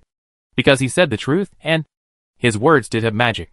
Hong Yuan spoke first before Nathan could figure out how to refute him. As I told you when I asked you to come here, Shishao actually has other prophecies. And there was a reason why I didn't tell you at that time. In fact, what you saw at that time was not the first prophecy. The words on the letter will continue to change as the previous prophecy is fulfilled. He took out the envelope from his arms and opened it, then lowered his head to read the letter. You will execute the betrayer at the banquet. Hong Yuan raised his head and began to look down at everyone with a serious and cold expression. No, it's impossible. There was an immediate rebuttal at the banquet. We have all come to this point. No one can possibly betray Shishao. This is too absurd. Although it was still a question whether this traitor existed, others began to pay attention to Nathan, who had been opposing Hong Yuan. And many of his arguments were not so convincing. Nathan, who noticed their eyes, also felt a little panic. No, it can't be me, you all know me. Although he knew that he definitely did not betray Qin Luan, he instinctively panicked when he heard such words. Hong Yuan immediately followed his words and said, Don't worry, the prophecy only has this sentence, which means that any of us may have betrayed Shishao, and I won't think you want to betray her just because you disagree with my ideas. Your motives are good. He didn't directly say that Nathan was a traitor, although they probably wouldn't think so, but it would still seem that he was using the prophecy to get rid of the guy who disagreed with him. As for who is the traitor, he has not decided yet. It depends on how they feel about him next. In fact, he has several candidates in mind, and Nathan is certainly one of them. Although he himself will not raise this possibility, he suspects that other people will push the panicked Nathan to this position in suspicion. Now they are all possible traitors. And the best way to clear his suspicion is to find the traitor first. In the worst case, he also has several candidates who can be killed at will. Killing them will not cause any lasting negative impact, but this choice is too safe. In other words, it is boring. And the most interesting thing is naturally to make them believe that Qin Luan is the traitor. This is the most challenging of all the situations. But think about it, Shinjiao's prophecy killed her sister. How interesting. And it is not completely impossible for him to do it. One of the 3 members of the Salvation Alliance, who came with her met him last time, and he searched for information about this Ma En after that. In Hong Yuan's opinion, there are many things that can be done. He opened his mouth to guide the emotions of the crowd. But at this moment, a calm female voice interrupted him. Wait. Everyone looked at Qin Luan, who stood up. Hong Yuan, I believe what you said. Qin Luan looked at the man opposite him. I also understand that you all believe in Shinjiao's prophecy, but I want you to listen to me first. Of course. Hong Yuan looked at her expectantly. The development of things seemed to be more interesting than he expected. Chapter 218. Qin Luan looked at everyone and said, I also got a prophecy. Before the Federation took action against my sister, she actually mentioned this matter to me, but at that time I did not realize that it was a prophecy, thinking that it was just a casual chat between her and me. But now that I think about it, she actually pointed out the way for me at that time. Nathan asked excitedly, Do you mean there are 2 prophecies? Yes. She nodded. I know you may find it strange, but in fact this kind of thing is normal. The future is not immutable in my sister's eyes, otherwise she could see her end when she was just born. As she continues to become stronger, and the outside world changes, the future in Shinjiao's eyes will continue to change. She can tell the future 50 years later when she is 5 years old, but it will definitely not be so accurate. Hong Yuan may have received an outdated prophecy. Her words still left enough room for Hong Yuan, and she did not accuse him of false prophecies or anything else. But Hong Yuan didn't believe it. How can we be sure that what you said is true? This letter is in front of us, and the only evidence is your identity. And the various situations in various parts of the Federation are consistent with this prophecy. If our prophecy this time is something else, I won't doubt you directly, but Shinjiao mentioned that there was a traitor at this banquet. I'm not saying that you are the traitor, and I don't want to believe this, but we can't rule out this possibility. It's just a hypothesis, but if you are the traitor, it is entirely possible that you said what you just said, isn't it? Qinlan said, yes, that's why I want to stop you in time. Because I seriously suspect that what you got was not my sister's false prophecy, but a conspiracy of the gods or something. The Federation has paid a lot to deal with Xiao. If you ask, you will know that a documentary about the sun is being produced at an extremely high cost and will be broadcast on the internet and TV for free. This is one of the deals between the Federation and the gods. If you know what the gods are now, you will understand how dangerous this is for all mankind. This is why the Federation weakened the power of the sun god by bypassing the contract some time ago. Feng Xiaoying, who was beside her, stood up and took out dozens of documents out of thin air and handed them to others one after another. Hong Yuan took it with curiosity. He was indeed curious about how Qinlan knew this. Although Xiao was always clear about this matter, both she and the Federation in the past were controlling the news to prevent panic from spreading among the ability users. If the gods really become dangerous, the Federation will launch an immigration plan, and Xiao will not give the Federation this opportunity. Did she arrange for Qinlan to know about this? Although Xiao was already half dead in his eyes, Hong Yuan was still quite afraid of her. If it weren't for some reasons that he hadn't figured out yet, he would have died under her influence. Now that he's alive, he can't take it lightly anymore. But after all, she's not here now. The gods live in the hearts of all of us, and now they are trying to escape from here. This is why the Federation wants to cease fire with us, and this is why they are sure that we will disband. If we continue to fight each other, it will only give the gods a chance. Nathan followed her words and said, so the prophecy that Hong Yuan received may not be true. Kai immediately retorted, but I have confirmed the authenticity of the prophecy. Do you think they can deceive me? Hong Yuan agreed, yes, and now I actually doubt you a little, Qinlan. I investigated the Lord Ma-En next to you. He is the last member of us to join the Salvation Alliance, if I am not mistaken. He seems to have joined shortly before your sister was attacked. Don't you think it's strange? So many members of the Salvation Alliance were killed, but Qinlan, who has such a special identity, was able to escape from Dongxinsu safely with the help of Lord Ma-En. And now it seems that he has become the most trusted person around you, isn't he? I won't doubt others casually, but the prophecy mentioned the existence of a betrayer, and the timing of Ma-En's appearance, and what he did were unusual. I found that he was only a third-level ability user when he joined the Coordination Bureau, but now he is much more than that. If you think about it carefully, this is a very reasonable explanation. That is, he had to show the third level at that time in order to stay by your side to gain your trust, and have the opportunity to take you out of Dongxinsu at that time in a seemingly reasonable way. If it is attributed to luck, is it too coincidental? I didn't suspect others, because Ma-En was more suspicious than everyone present. It was almost impossible to rescue you from Dongxinsu at that time. No matter how you think about it. This seems to be a spy specially planted by the Federation next to you. I want to ask, Qinlan, do these opinions of yours come from Ma-En, especially the things about the gods? Before this, none of us had heard of the gods being like this.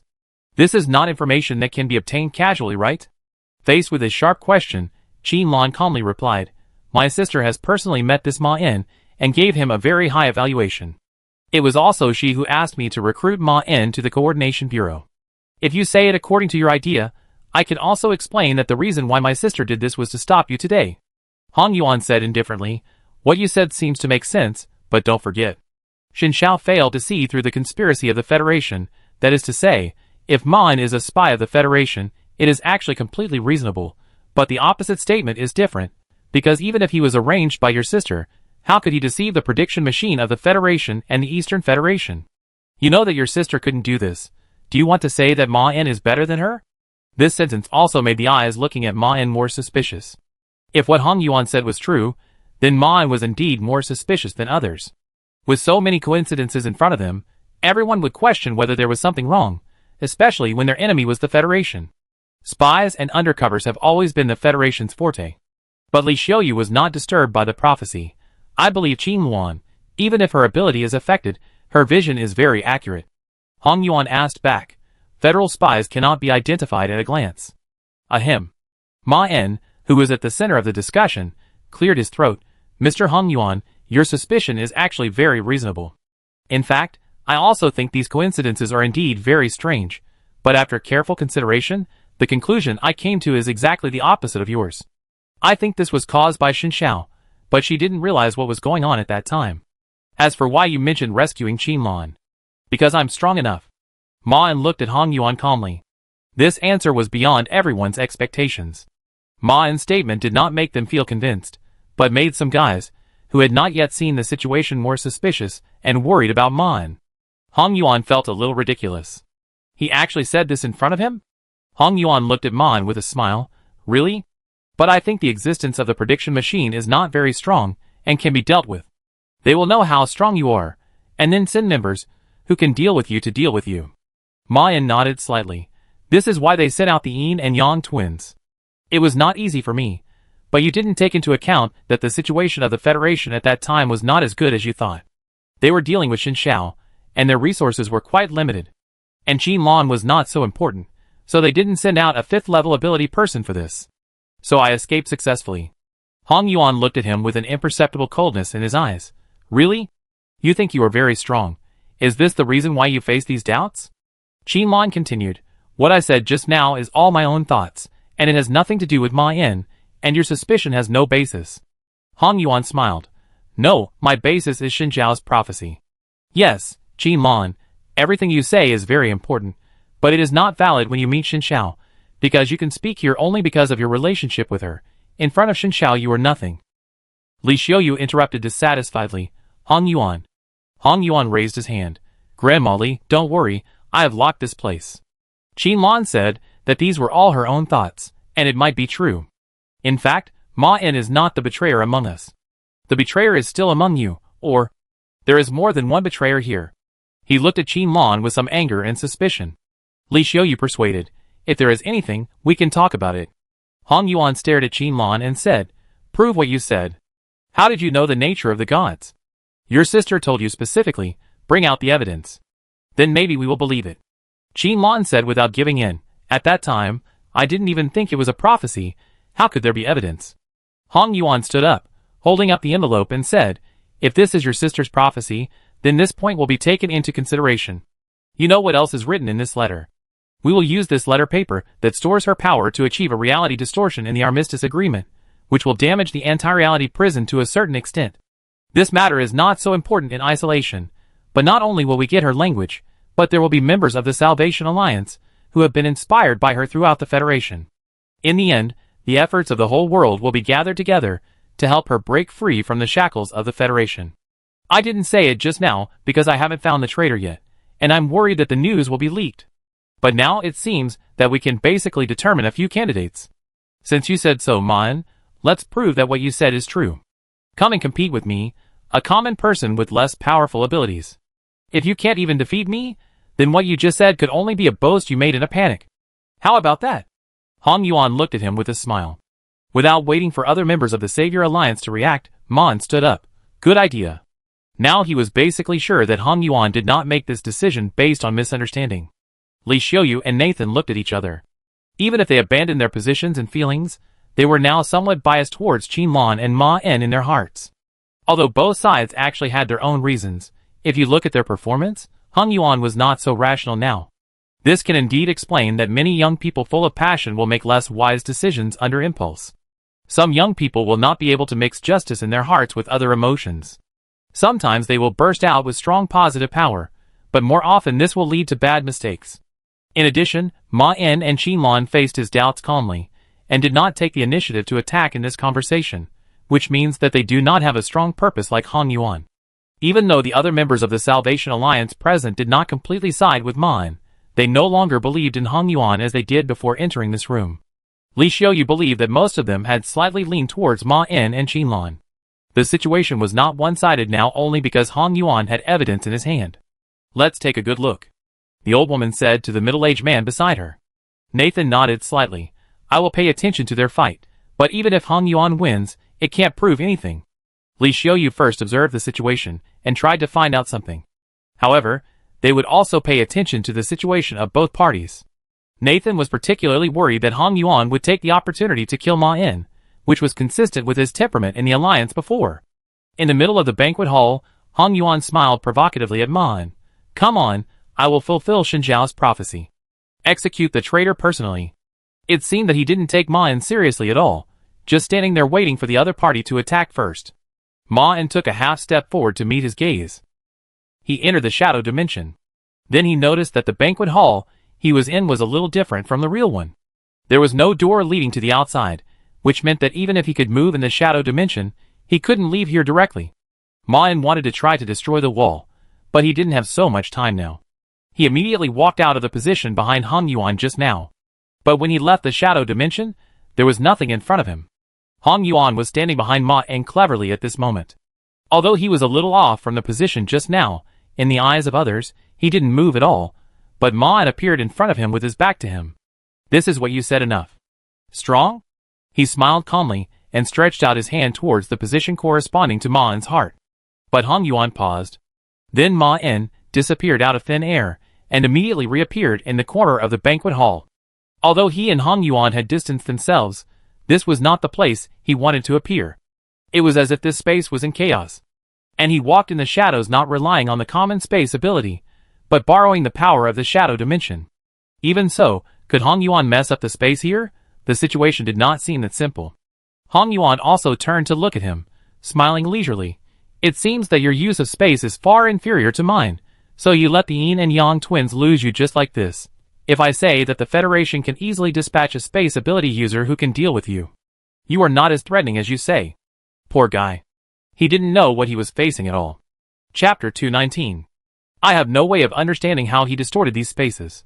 Normal spatial abilities are all in the areas I am familiar with. Hong Yuan's abilities do not seem to be spatial abilities at all. The information from Feng Xiaoying confirmed Ma-en's view that Hong Yuan's abilities were not as he claimed. Although people with abilities often keep their abilities to themselves, he still kept it a secret from other members of the Salvation Alliance.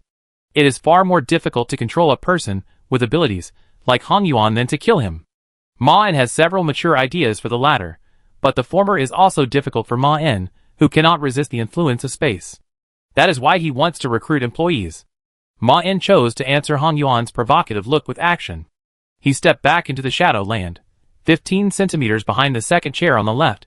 When Ma-en walked out at the position Feng Xiaoying said, Hong Yuan's back appeared in front of him. What did you just say? Hong Yuan turned around in shock, but immediately calmed down. Not bad, I didn't expect you to find the connection in the chaos. But in fact, this can't prove anything, because you can't threaten me at all. If you just stretched out your hand to me, your whole arm would be broken into pieces and fell in every corner of the room. Secondly, it may be a bit bad to say this, but in fact, I didn't really fight you seriously at all, and I only used less than half of my ability. If you can take this move, I will believe what you say.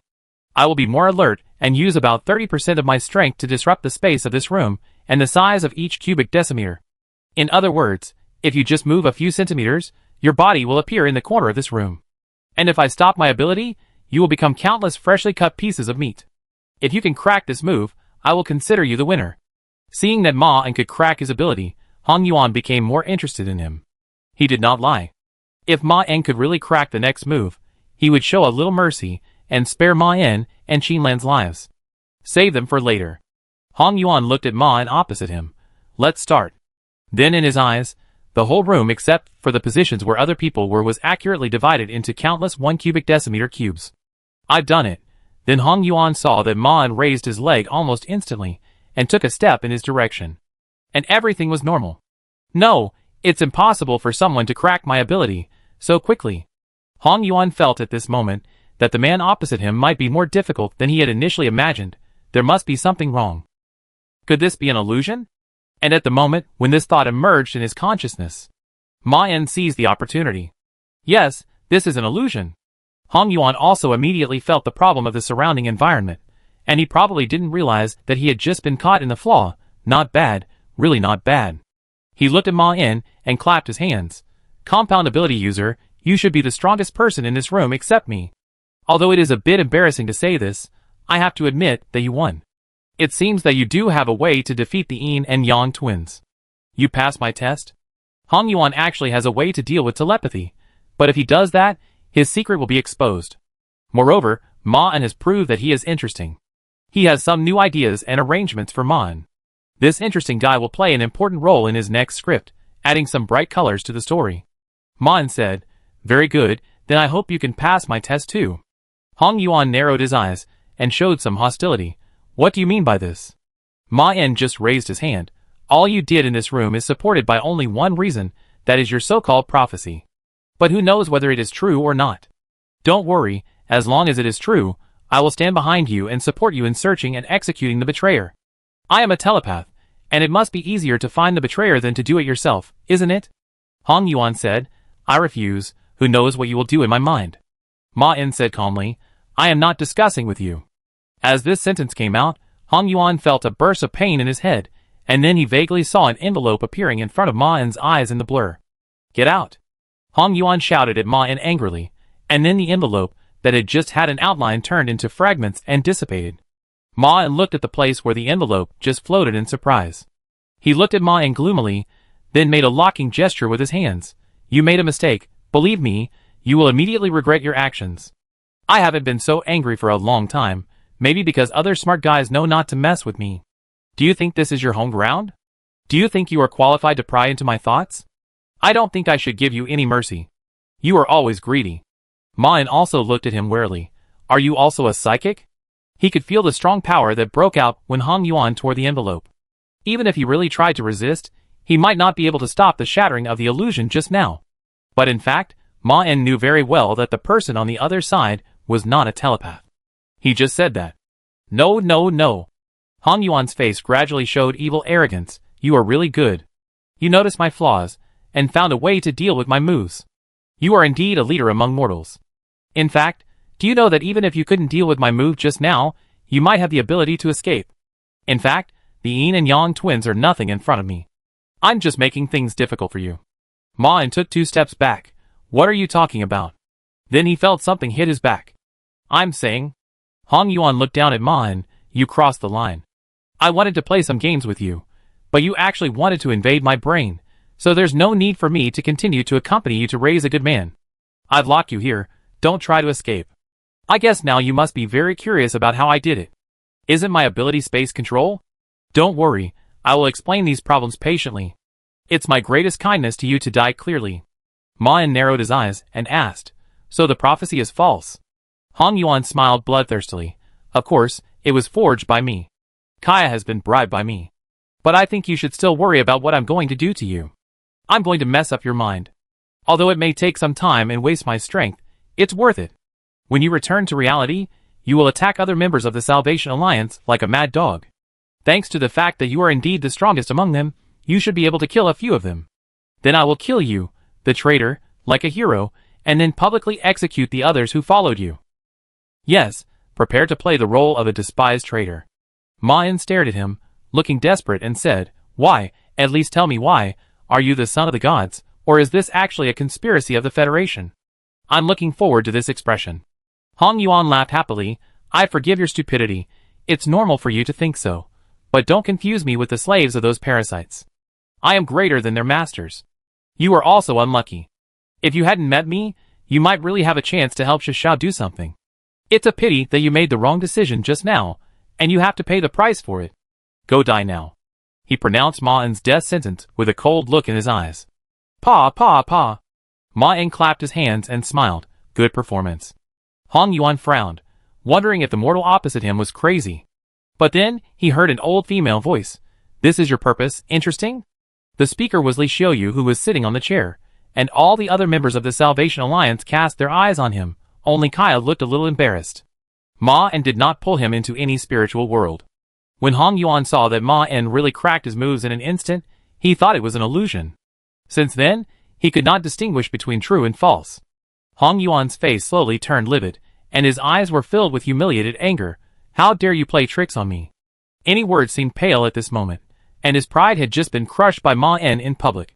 He clenched his fists and looked at all the people sitting on the chairs.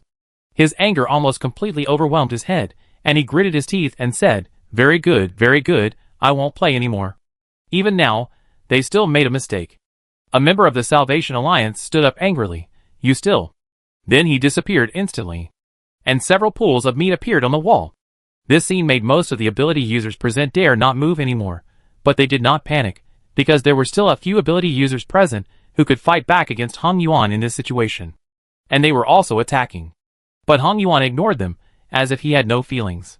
He suppressed his anger and smiled at Ma-en. You didn't move, It seems that you have realized it. The space here is now countless times more complicated than before. Do you still have a way to reverse it now? You want to tear your face off, right? Then come on, I can leave here in an instant and go to a place where you can't find me, but I didn't choose to escape. Do you know why? Because all of you together are not my opponent. You have brought forward the death of everyone here. This is what you have done after doing your best. Hong Yuan never thought that he would be exposed at this banquet, but there was a reason why he dared to stay in the Salvation Alliance after Xin Xiao fell. This is a very risky thing for normal people. But not for him. Hong Yuan looked at Ma En's calm eyes with contempt. Do you know why I treat this matter with a playful attitude? Because for me this is fun. Now we have to change the way to play the game. You have to try your best to please me, so that I will let you choose a few people to survive. You just mentioned the gods, right? I want to tell you something. They are not gods, just a group of bloated parasites. I am the god. He raised his hand. I will turn you into an old dog without legs.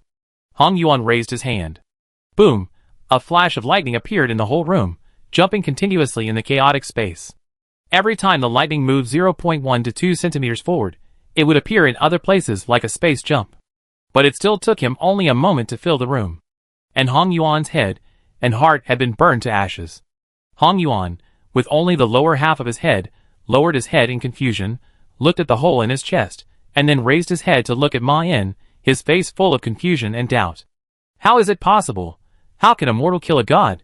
Space is normal. I wanted to capture you alive. Ma En looked at Hong Yuan and said. He had several plans to kill him, and this was just one of them. Death is coming. Hong Yuan could feel this very clearly. He staggered back, letting his vitality and soul wither quickly. He was going to die. He was going to die. Almost dying. Behind him was a cliff. The roar of monsters came from the bottom of the darkness, as if they were expecting him to jump down. Hong Yuan turned his head slowly to look at the monster in front of him. Ma En was looking at him calmly, as if he was just a weakling that could be seen everywhere. He was almost killed by a mortal. Arrogance. Hong Yuan finally understood his own thoughts in the dream at this moment. I made a lot of mistakes. He had stepped on the edge of the cliff. The evil cold light suspended in the surroundings was eroding towards his position at an extremely slow speed, as if it would drown and devour him in an instant. Then leave it to fate. Hong Yuan closed his eyes and fell towards the cliff behind him. In the eyes of others, the moment the thunder pierced his body, Hong Yuan's body quickly petrified, and in just a moment a broken stone statue appeared in front of him. Before Ma En had time to observe the statue carefully, everyone's eyes turned to him, and even the meat paste began to wriggle, and slowly condensed into the outline of a young man's body. This member of the Salvation Alliance was the first to stand up, not because of impulse or stupidity. As the prophecy said, Ma En said calmly, a traitor was executed at this banquet. Then he took 2 steps back and left his position for Qin Lan, who was walking over. But even so, most of the members of the Salvation Alliance still kept their eyes on him. In the brief moment just now, many of them tried to launch an offensive against Hong Yuan, but did not immediately achieve any results. Now they all believe that the reason why Ma En could rescue Qin Lan from Dongxinsu is really that simple. Just because he is strong enough. Chapter 220. 725. He died? As this hazy thought slowly took shape in the darkness, Hong Yuan recalled the terrible fate that befell him. The prank he had been looking forward to did not go as planned. The situation seemed to be very bad. Memories gradually surfaced like bubbles, slowly gathering into a clear picture: the banquet, the false prophecy, Qin Lan, and Ma En who followed her. He was about to play a trick on that guy. He remembered. Ma En killed him. 812. This was the end. He still had many tricks that he had not used. As long as he was given some time to prepare, he could even scare Ma En to death. And now thinking back, he could have threatened the other party with Qin Lan's or other people's lives, and even. Hong Yuan's mood was getting lower and lower. What was he thinking? He lost. The victory or defeat was decided in an instant. It took Ma En no time to kill him. Even if he was really prepared, it might only prolong the battle by a few minutes. Those thoughts just now were just the last stubbornness of the loser. The ending has already explained everything. A miserable defeat. 837. A ray of light shone into the darkness, and then slowly spread in front of the dazed Hong Yuan, forming a clear image, and then a memory from the past reappeared and performed in his mind. That was the experience of his last near death. Hong Yuan remembered. The Federation found them to deal with the moon god, and the situation at that time was not as smooth as he was facing now. He tried to do something in it, But people in the Federation and the Salvation Alliance noticed his problem. Then, the Federation and the Salvation Alliance reached an agreement. They decided to get rid of him. Hong Yuan hindered their cooperation. And just like this time, he still felt that he didn't need to worry about the threats from the Federation and the Salvation Alliance because he was almost a god, and he hardly took these guys to heart, so before he could react, he had reached a dead end. It was not until then that he realized that the situation he encountered was already destined. It was not only the Federation and the Salvation Alliance that killed him, but also Shao, who didn't know he existed at all. They joined forces to hunt him down. And just before he was killed, everything changed. There is no moon god in this world anymore. The complex system was completely destroyed by this forgetfulness. The killer said by the Federation, and he didn't remember each other. When he woke up on the land where he was supposed to die, the killer had already left. And it was for this reason that he instructed his servants in an uncharacteristic way before going to the banquet. So that's it. He hasn't died completely yet. No wonder there are thoughts flowing in the darkness. Suddenly, Hong Yuan felt a sticky low roar coming from behind him, and then he felt something appear around him, dragging his decayed body backwards. 37 minutes in the morning. The continuous roars almost deafened his eardrums, and then he raised his legs and ran forward in his survival instinct. He immediately heard the sound of hooves hitting the ground, and the whistling wind behind him. Then he felt it. This is the breath of death. Panic and fear floated into his head at the same time. Hong Yuan began to flee in a panic like an animal, using his hands and feet. The chaotic thoughts quickly retreated like a tide, returning this broken body to the ancient instinct. His feelings about this period of time were almost blank. Hong Yuan only knew that he almost died several times during this process. But in the end, he dragged his dying body to 145, and heard the sound of the mirror starting to break. New light shone into the darkness, along the cracks of the mirror. Hong Yuan saw a church through the broken mirror. Gorgeous murals and solemn reliefs are spread all over every corner of this church, using the typical style of the Holy Church in the 15th century. Although the murals and stained windows of the church depict common content of the Holy Church, they are more funny and exaggerated than those of normal churches, and the colors used are also bright and colorful. The images of some characters are like those in satirical newspapers in the last world. Moreover, the stories depicted in these murals and reliefs have several figures that will not be seen in normal churches, and there is also a stone statue in the middle of this church.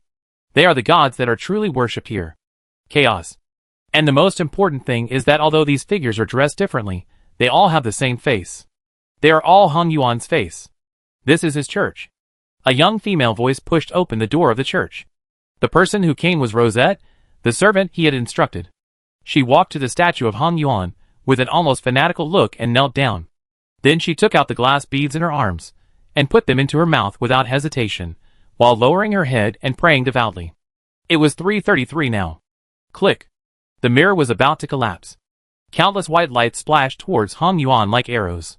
As the distance between them and him continued to shorten, these hard white light arrows gradually became softer and finally landed gently on him. Pull him over. Smash the mirror completely. Fresh air instantly poured into his lungs, and then the bright light rushed into his retina. The noisy noise immediately completely drowned out his quiet thoughts, and then he felt himself staggering and falling to the ground. Hong Yuan heard the anxious and nervous female voice. Rosette reached out to support the naked Hong Yuan, and slowly helped the panting man up. At this moment, his skin was strangely pale, and his body was so thin that the outline of his ribs could be seen. Master. She looked at Hong Yuan worriedly and said. But the man ignored her, just staring blankly at the world in front of him, as if he didn't realize where he was at the moment. After standing there for 3 minutes, he slowly said, I'm alive.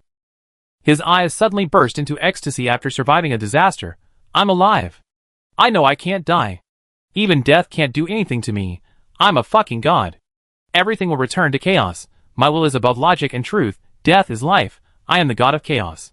Although the content of the words was still arrogant, Hong Yuan's tone gradually became low, and finally closed his mouth. Because he remembered. He died twice. If it weren't for the accident that the moon goddess disappeared, he would have died when he was first united. He died of arrogance when he was being chased, and he survived at the hands of Ma-En basically because of the reminder of that dream. Otherwise, he would have died. In fact, he almost didn't come back.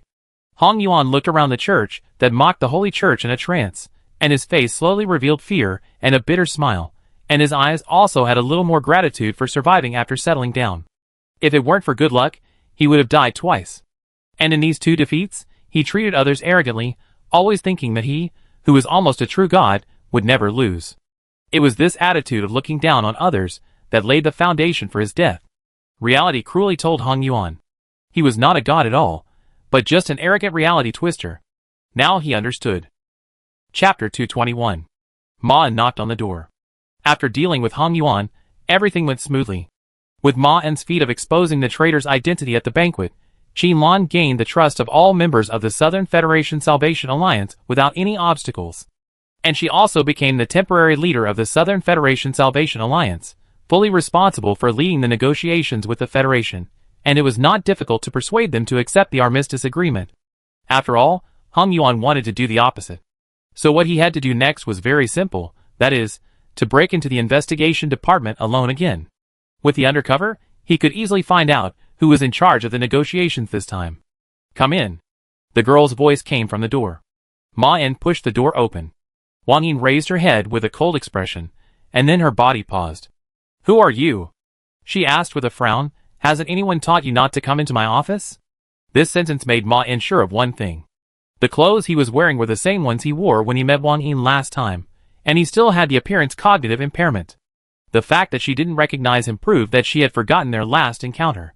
This was reasonable, after all, the last time they met, they were working together to deal with the moon goddess. Ma En walked to the chair in front of her and sat down leisurely under her unfriendly gaze. "I'm not your employee." When this sentence came out of his mouth, Ma En felt that the surroundings had become several degrees colder, and the girl also looked at him with cold eyes. "That means you broke in here. Aren't you afraid of death?" Ma En said. "You have already done this." "Obviously I am still alive." Wang Yin squinted at him. "Are you provoking me?" As Wang Yin said this, the scene in front of Ma En began to blur. He appeared in a simple and quaint wooden house, and Wang Yin, who was sitting opposite him, looked ferocious and bloodthirsty. Ma En looked directly into Wang Yin's eyes. "Ah!" Wang Yin felt a sharp pain, and the simple wooden house that had just appeared also disappeared. Ma En replied, "No, I am just stating the facts. You even formed a hunting team, but it is obvious that neither they nor you can kill me." The girl was a little surprised by this sentence. "Wait, the hunting team? There is only one unsuccessful hunting team in the Southern Federation, but he doesn't look like." Ma En answered the girl's question. "I am Ma En." Wang Yin showed a surprised expression. "You didn't look like this before." Ma En actually came here for 2 purposes, the most important of which was naturally to promote a truce between the Federation and the Salvation Alliance. But there was another very important thing to solve. Before the death of the Moon Goddess, the Federation also wanted to cease fire with the Salvation Alliance. But at that time, they still wanted to kill Ma En for some reason, and they were quite stubborn about it. Even the negotiation with the Salvation Alliance did not stop them from doing so, as if killing themselves was something very important. Moreover, Jing Ying and Wang Yang, who were affiliated with the Federation, also tried to kill him privately. The Federation had no objection to their actions, and did not intend to hold them accountable for sabotaging the attack on the Moon Goddess. It seemed that the reason they asked him to interfere with the mission was just to kill him. Although many things are now affected by the death of the Moon Goddess. But these changes do not seem to be enough to make them change their minds about killing themselves. His name is not on the list drawn by the Federation. Although this can be explained by Qinlan's explanation, it may also be because they still want to kill themselves. Ma En looked at her calmly and said, "I don't know if you still want to kill me, but this time I am negotiating a ceasefire with you on behalf of Qinlan." Wang Yin did not answer his question, and still looked at him with caution. "No matter what, you shouldn't have barged in like this." For some reason, after hearing his name, she felt her instinctive hostility towards Ma En. It was as if she didn't like this guy by nature. Ma En looked curious. "Then what should I do? Send an invitation in advance, so that you have time to prepare an ambush for me? Do you still want to kill me?" The girl hurriedly said, "No, of course not. There were indeed some conflicts between you and us in the past, but now the situation has become complicated. The reality is that there is no hatred between us at all, but there is only a conflict of interest. Now this conflict has disappeared. No matter what her attitude towards Ma En is, she has to be responsible for the truce with the Salvation Alliance." Ma En said, "You sent a team to kill me. In fact, I have always been curious. What makes you care about me so much?" Wang Yin thought about it, and decided to confess to him. "It's actually very simple, just because you rescued Qinlan. Of course, it's not because you did it, but because of the meaning behind it. Those politicians who can't understand the essence of Shinshao will definitely suspect whether you are a pawn she arranged in advance. If Shinshao can really arrange the chess pieces in advance, it seems to mean that she anticipated what would happen to her.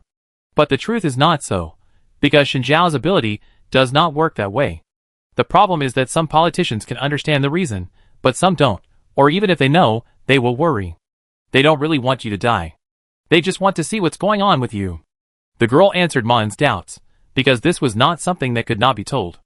On the contrary, in her opinion, the reason why the Federation wanted to kill Ma was ridiculous, because Shinshao could not have predicted his defeat. And if she could have predicted it, they would have been doomed to not win. In that case, what would it change whether she knew it or not? Telling Ma about this matter would help divert his attention to those politicians, and it would also make him no longer resist cooperating with the investigation department. As for whether there would be anyone who wanted to kill Ma, it was none of her business. The girl said to Ma, therefore, they killed you for some trivial reasons. We will not continue to target you, because compared with the truce with the Salvation Alliance, your life or death is almost incredible to them. Now that you are here in place of Qin Lan, they should no longer have any intention of targeting you. Even if there are politicians in the Federation who want to kill you for selfish reasons, as long as you hide well during this period and survive the signing of the armistice agreement, they will not be able to do anything to you no matter what they think at that time. If Qin Lan is willing, we can sign an agreement with her at any time. But the problem is that the situation is not that simple. We need more than 8 qualified people to sign the agreement at the same time. But now, according to our intelligence, a person named Hong Yuan has gathered 8 of the 12 qualified people, and is not very willing to negotiate with us. If we can't deal with him, Qin Lan's agreement is meaningless. That is to say, if you don't want to be targeted by the bastard politicians of the Federation, you have to solve your internal problems first. Before that, your life is still not guaranteed. No one can imagine how those bastard politicians will abuse their power. You have to pay attention to safety. The girl looked at Ma with a bad taste, looking forward to how he would answer. For some emotion that she couldn't understand, the girl even wanted to see Ma killed before signing the armistice agreement, even though it would not do her any good. But Ma just replied, "Oh, I came here on behalf of the 8 people on the list this time." Wang Yin blinked in confusion. "But didn't 8 members of the Salvation Alliance refuse to negotiate with us?" Ma said, "I have persuaded them to change their minds." The girl asked, "Did you convince Hong Yuan?" In the internal information of the Federation, Hong Yuan was ranked the most difficult to deal with, and he was also the member of the Salvation Alliance that they were most worried about. Ma shrugged, almost. "I did solve him." Chapter 222. Shang Mingxin stood expressionlessly in front of the sink, staring silently at the water washing his hands. After Ma killed Hong Yuan, Qin Lan legitimately became the temporary leader of the Southern Federation Salvation Alliance, and obtained the position that Hong Yuan originally wanted, while Li Xiaoyu and Nathan became the 2 4th-level ability users closest to her.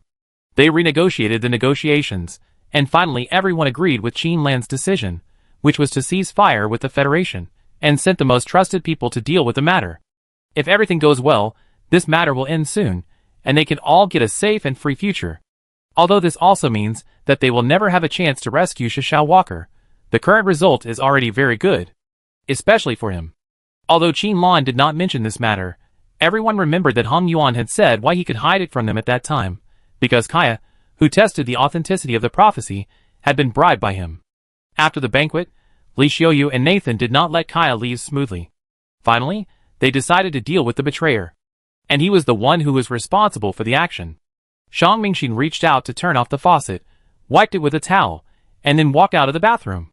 He stopped, because a man with a cane was sitting on the sofa in his living room. He swallowed his saliva.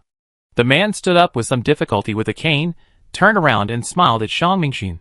Surprised? Shang Mingxin looked at him with some fear. "Are you dead or alive?"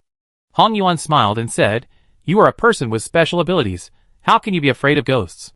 "Of course I'm still alive. Do you think normal people will turn into statues after death?" Shang Mingxin looked at him with a worried look in his eyes. "Then what are you doing here?" he said, while observing Hong Yuan inconspicuously. Hong Yuan's skin looked much paler than last time, and his body was half a circle thinner, looking like he had peeled off a layer of skin, and his center of gravity was obviously tilted towards the position of the crutch, and the whole person was shaky. Shang Mingxin also noticed that the shape of this crutch was very unique. The theme looked like a tangled dark gray tree root, and at the top it slowly formed a human face, with 3 holes representing eyes and mouth, and it looked like a wailing ghost. Hong Yuan looked at him and smiled. Why are you here? Of course you are here to find my most determined follower. Didn't you personally deal with our other companion and hide your identity to wait for me? Of course not. He went to deal with Kaya personally just because he was afraid that she would reveal her identity.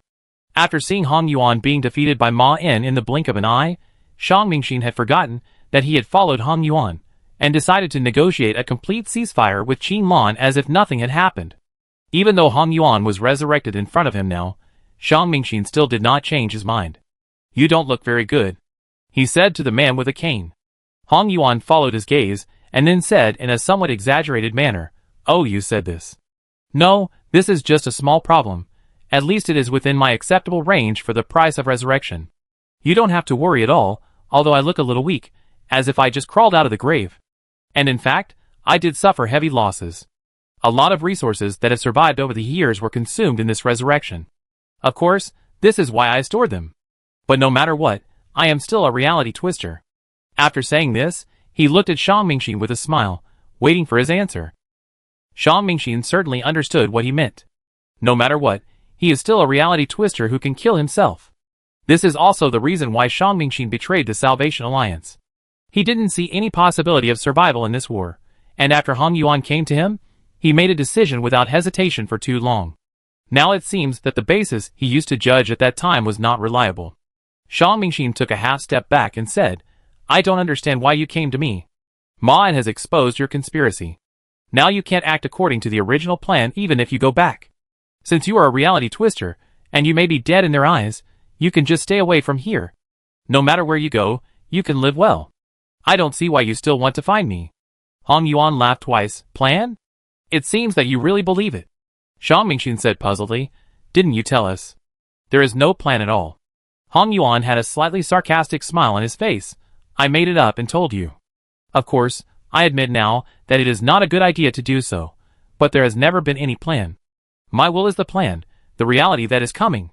Shang Mingxin asked in confusion, What do you want to do now? Revenge on Ma En and the Salvation Alliance? There must be a reason why the other party appeared in front of him. If he no longer wanted to get involved in the affairs of the Salvation Alliance, he would have taken the opportunity to disappear from their sight forever, and no one would look for him again. Hong Yuan shook his shoulders calmly. I don't like to use the word revenge, and I don't hate Ma En. He is a member of the Salvation Alliance. Since he has noticed my conspiracy, it is reasonable for him to try to kill me, so I can't say that I have any bad opinions about him. On the contrary, I think he is quite interesting. It just happened that he stood in front of me. Let me explain it simply. Reality twisters have their own way of looking at the world, and in most cases, reality twisters have no overlap in their abilities. This is not a characteristic of ours. It's just a matter of probability. And I happen to be an exception. I am a very strong reality twister, so that sometimes I can turn my will into reality more easily than them. Although in your opinion, my ability is just to create some so-called chaos, but this is actually a misunderstanding. It is a misunderstanding of us by ordinary people. My ability is simply to turn my will into reality. It can almost be said that it is the closest to omnipotence among my kind. As for the god of chaos, it is just a self-mockery, because in your eyes, everything I do is naturally chaotic, just because I am above order. For example, you will think that the number 56 followed by 37% is chaos, the front is the back is also chaos, the space does not conform to your understanding of distance is still chaos, death is equal to life is still chaos, and the duck is red is also chaos. But we are chaos to you. I am actually just taking a shortcut that you can't see. It's just that the manifestations of other people happen to be within your understanding, but our essence is something you can't understand. It is a complete destruction of order and logic in your eyes. You lack imagination for the word omnipotence. My thoughts are reality, not the container you are in. Of course, you will definitely wonder why I was defeated by Ma En after hearing this. No, Shang Mingxin is now thinking that he will definitely not be able to leave easily. Well, Hong Yuan thought for a while and said, in fact, the situation is quite complicated, but it can be simply explained by a few reasons. First of all, it must be because I underestimated the enemy, but even if I was really cautious with Ma En at that time, I might not win, because this Ma En is actually a very rare strongman among you. Secondly, he came prepared for this battle, but this is not important. The main reason is actually because I am still restricted. After all, if I were really omnipotent, I would have ruled your world long ago. I still have various limitations for the time being. For example, my body is very fragile, just like the one who is destined to return. And I have to consume power if I want to change reality. The more I deviate from reality, the more difficult it is. For example, I am far from being able to modify the laws of mathematics, and I have no way to produce power myself. This is why I want to get involved in this matter. Shang Mingxin has already vaguely thought about what is going on. You originally wanted to absorb power? Hong Yuan agreed. Yes, I guess you have also thought about it. Not just any energy can meet my needs. I will stay in the Salvation Alliance because there are things I need here. What I originally wanted to do may be this or that. But essentially I just intend to absorb the power she left here. Shang Mingxin asked in confusion.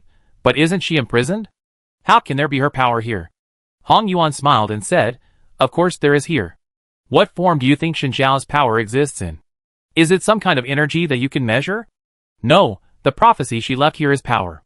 And I originally planned to use this identity to steal her remaining power. To be honest, this is actually a very rich meal for me, but it's a pity that it's all destroyed by Ma En now. These are the parts that Hong Yuan intends to tell the other party. About 70% of the content in this conversation is true, and the remaining 30% is nonsense to cover up the facts. Hong Yuan does need to obtain power in this way. If there are no other reality twisters, he will not be able to have any impact on reality, but he is not as omnipotent as he says. At least if he wants to achieve something by will alone, it is quite difficult for him. Even creating an ordinary item is difficult for him, because a huge amount of power will be wasted in this process. Hong Yuan chose the chaotic space to fight Mane just because it was easier for him. This is because one of the reality twisters he had come into contact with in the past could do the same thing, and he could use the collected power to reproduce the miracles of other reality twisters at a relatively low cost, as long as he accepted their constraints. This is also the reason why he can be resurrected and his body needs to remain fragile all year round. In the past, he also served in the Holy Church for a period of time and gained a lot of power. And he used all the power from him to build that church. Although the former Hongyan official was very arrogant, he still had an instinctive fear of death. It was just that the Resurrection Church was not particularly perfect yet, so Rosette had to enter the church on time on behalf of the angel to complete the ceremony he had instructed. If he missed the time, he would die forever. If he hadn't been reminded by the nightmare, he would never have thought that he might die at the banquet. In addition, he could also transform the collected power into other forms of reality distortion that he was already familiar with at a cost of at least 3-to-1, which was also his way of dealing with Shinxie's power. This seemed to be a wasteful approach. Shinxie's power itself was actually quite powerful. It could not only neutralize the shortcomings of his fragile physical body, but also provide the ability to predict the future. However, despite this, he still did not use Shinxie's power directly, because he was also restricted by Shen Xiao. If he wanted to become Shen Xiao, he had to embark on the road of salvation. Obviously, he is on a path that is not conducive to saving the world. If he goes too far, he may become the target of Shinxie's solution. Therefore, no matter how much power Shen Xiao has collected, he can only use it through other methods. This is also the reason why Shen Xiao allowed him to join the World Salvation Alliance. Maybe there were other plans for her before she was defeated, but now these are meaningless. Hong Yuan looked at Shang Mingxin and said, "This is the answer to the question. The purpose of my coming to you is naturally to get your help. And you will get more rewards than before." Now he has to seriously collect the power left by the Shen Xiao Walker. In fact, his self-proclaimed omnipotence is not completely false. Theoretically, as long as he keeps familiar with the operation of other reality twisters, he can steadily move towards true omnipotence. There is only a small problem that needs to be solved. That is, he has seen very few reality twisters. Shang Mingxin said reluctantly, "But we can now cease fire with the Federation." Hong Yuan said, "Think clearly, it is they who can cease fire with the Federation. You have betrayed the Salvation Alliance. Even if you want to turn back now, you can't make up for the mistakes you have made. You stopped betraying them just because you thought I was dead. How can they believe you? You once followed a reality twister. This was the right decision. Now it's time to make a new decision." Shang Mingxin was silent for a moment, but finally lowered his head. "What should I do?" Hong Yuan showed a satisfied smile. "Very good, now we have to destroy the truce between the Salvation Alliance and the Federation, because what happened at the banquet made me realize that this is actually part of the Shen Xiao plan, and what we have to do is to destroy it. By the way, we have to kill Ma En." Shang Mingxin looked at him in surprise. "You didn't say." Hong Yuan repeated, "I want to kill Ma En, and not just to complete the original plan and kill him by the way, Killing him is my purpose. But I assure you that this is not revenge. This decision is not based on personal grudges and emotions. I don't want him to die at all. It's just a courtesy. If he can survive, I won't deal with him again. Just like him. Chapter 223. Hong Yuan clearly felt the changes after his defeat. The consumption of the church and the weakening of his body can be seen at a glance. When he was reborn, the curse of the returner drove him to become stronger exponentially. Now his body can't even be compared with that of a normal healthy adult. In addition, the cost of invisibility is not small. Even if he is returned to the Holy Church to collect power for more than 10 years, he can't do similar operations before he is promoted to the 5th level, because if he does so, he will be at risk of being corrupted by the power of the returner. Among the few reality twisters that Hong Yuan has come into contact with, the nature of the returner is the most difficult. If he still exists in this world now, Hong Yuan will directly become an angel. His angel. If he continues to use the power of the returner before being promoted to the 5th level, Hong Yuan estimates that he may trigger a short-term divine descent, and the returner will return to this world through his body as predicted. This is also the reason why Hong Yuan did not use the power of the returner and will accept for resurrection. There are only two results if he does that. Either he becomes a fanatical and devout angel, or he becomes a temporary carrier of the returner. Only when he encounters death can he put aside his worries and use the power of the returner. Although he is dead, he is still one of the most dangerous reality twisters. In addition to these practical problems, this death has other costs. Originally, half of the guests he met were basically confirmed to show up at that time, but now they would not agree to his request even if they saw him alive, and they were not like Shang Mingxin, who had no choice. Even the most trustworthy East Federation security company returned the deposit to him after reconnecting. He is much weaker now than before he died. But Hong Yuan still thinks he can win, because he can beat the arrogant and stupid self before. In fact, he was not unaware of what to do at that time. Anyone with a brain knows that it is better to act cautiously than to be arrogant. The problem is that knowing has no meaning. He will never understand it before he is really killed once. He is a reality twister. Unless he meets a 5th level ability user, no one can stop his will from being realized. Before that, he only regarded the 5th level ability user as a stepping stone for the future. He felt that it was only a matter of time before he was stronger than them. No, but this is not true. He is dead. The fact that he had never encountered setbacks in the past gave him the illusion that he was a god, but reality eventually poured cold water on him, making him realize that he was just one of the common people, and there was nothing special about him except that he was lucky. Even when Ma and killed him, he did not use any extraordinary abilities or any miraculous strategies. The ending was probably just because Ma and regarded him as an opponent, but he still felt that this was a game that did not need to be taken seriously. He would not make the same mistakes as before. Even with a broken body, Hong Yuan was fully confident that he could beat his former self. This was not because he was so good now, but because he was so bad in the past. And he also brought back some things from the land of death. Snap. Someone impatiently pushed open the door to the bedroom. A blond boy came out. The young son of the sun was still as arrogant as the last time he met Hong Yuan. Judging from his expression, he probably had never heard of his death, and even if he knew, he probably wouldn't care. Because he never took Hong Yuan seriously, his attitude would not change now. I said it before, the boy said dissatisfiedly, we are not interested in what you say. Hong Yuan smiled and said to him, I know, I came here for other things this time. The boy asked impatiently, what is that? Hong Yuan leaned on his crutches and said, I want to see him. The boy's expression suddenly became serious. Do you know what you are talking about? Hong Yuan stared at the boy's burning pupils and said, yes, I have something to say to him. The boy did not continue his previous sarcasm, but asked solemnly, what is it? Hong Yuan said, about the gods, a god who is no longer remembered. I brought information about her from other places, and I think your master may be interested. The boy replied, are you sure you want to look directly at the sun? If you fail to satisfy him. Hong Yuan nodded, yes, I am determined. The boy stopped talking, raised his eyelids and looked at Hong Yuan. Then he saw the sun. The blazing star appeared in every corner of his field of vision. Hong Yuan could not see anything except the burning flames. He almost thought that he was hallucinating, and then slowly realized that this was the fireball he usually saw. You want to see me? The fiery words appeared directly in his head, and Hong Yuan could clearly feel these burning words flowing slowly on the inner wall of his skull. At this moment, he recalled that he called these gods parasites at that time, and felt strongly how arrogant and stupid he was in the past. So great, so great. No, no. I came here to tell you about the moon god, he said stumblingly. The forgotten god? Hong Yuan could feel that his melted bones and brains had been mixed together. Hong Yuan gritted his teeth and said, I left this world for a while. I don't know what her situation is now, but I know what caused this. Before this, the Federation and the Salvation Alliance tried to join forces to deal with her, but now no one remembers these things. He originally wanted to use this information as a bargaining chip to trade with the Sun God, but now he could only say it all out of his mind. Well done. This time, the words that appeared in his mind were no longer as hot as before, but instead exuded a pleasant warmth. Then Hong Yuan clearly felt that the damage he had just suffered had healed at an astonishing speed, and even some of his past injuries might have been healed.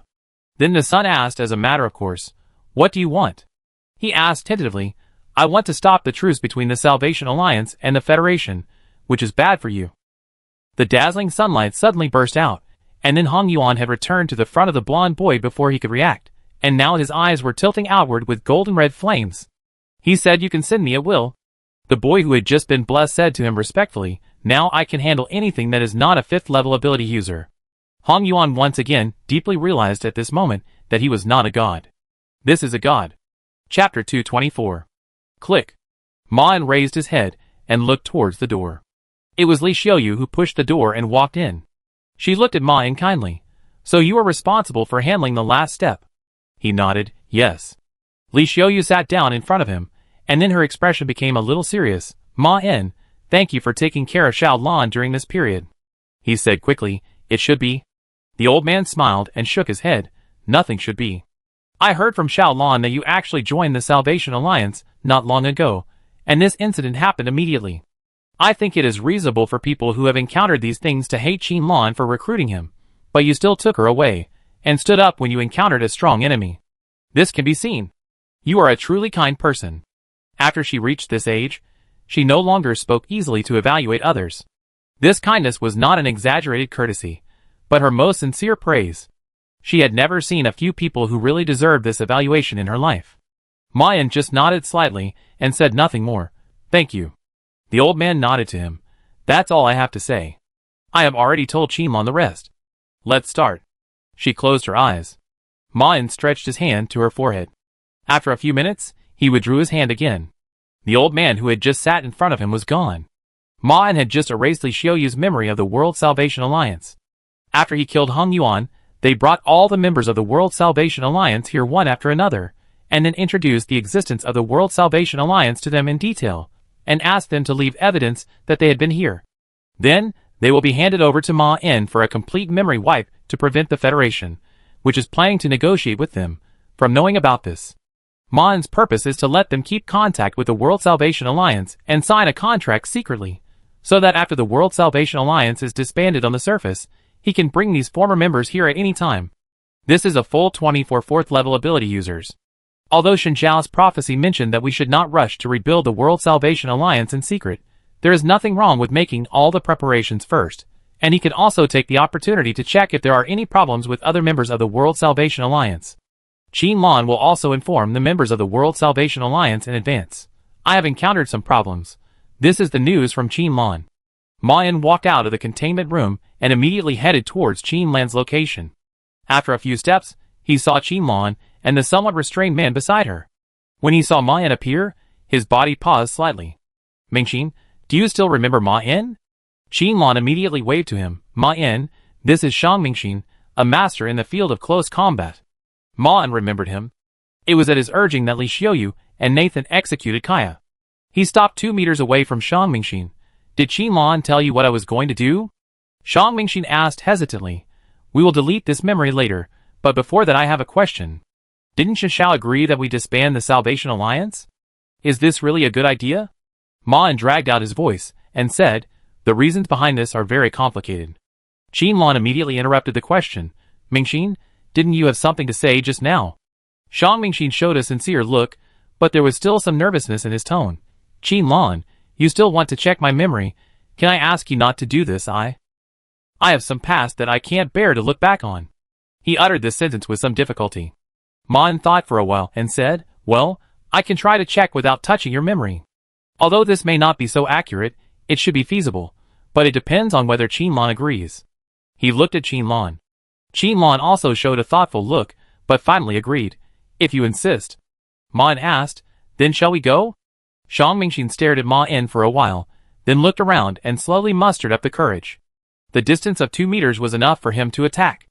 If he could kill Ma En quickly, then Qinlan would not be a problem. As for how he would leave after that, it was not something he should think about now. But he remembered Hong Yuan's decisive defeat. Thump. Shang Mingxin suddenly knelt down towards Ma En, and then cried out in tears, "He forced me to do it." Ma En looked at him calmly. "Who?" Shang Mingxin said with regret. "Hong Yuan, he came back to me. I don't want to cooperate with him, but he has the handle in his hand. I know I made a mistake, but I just want to live. At the beginning, he didn't say he would attack our colleagues, and he threatened me with his life." Ma En didn't listen to his explanation, but said gently, "It's okay. Just correct your mistakes when you know them." Shang Mingxin inexplicably felt a little fear towards Ma En. "Please forgive me, if I don't agree to him, I will die. He is a reality twister, and I have no right to refuse his proposal." Ma En asked, "Why did he come back to you?" Shang Mingxin looked at Ma En in fear and said, "Can I live if I say so?" Ma En reached out and patted his shoulder. "Of course, after all, if you die, it will alert him. Don't be afraid, you won't even remember that you have betrayed him again. If everything goes well, Hong Yuan won't live long, and if he dies, you don't have to be killed. As long as you can help us kill him, you can be safe again. You have a chance to make up for your mistakes." Shang Mingxin said regardless. He said he wanted to disrupt your negotiations with the Federation. According to him, this is because he wants to get the power left by Shishao in this way. This is also the price he pays for using his reality twisting ability. He can't generate power by himself, and he also said. Shang Mingxin stuttered and couldn't speak. Ma En encouraged. "What?" "He said he would kill you once." Shang Mingxin said, "He said it was because you had done this to him before, and that if you could survive like him, he would spare you." "That's what he said.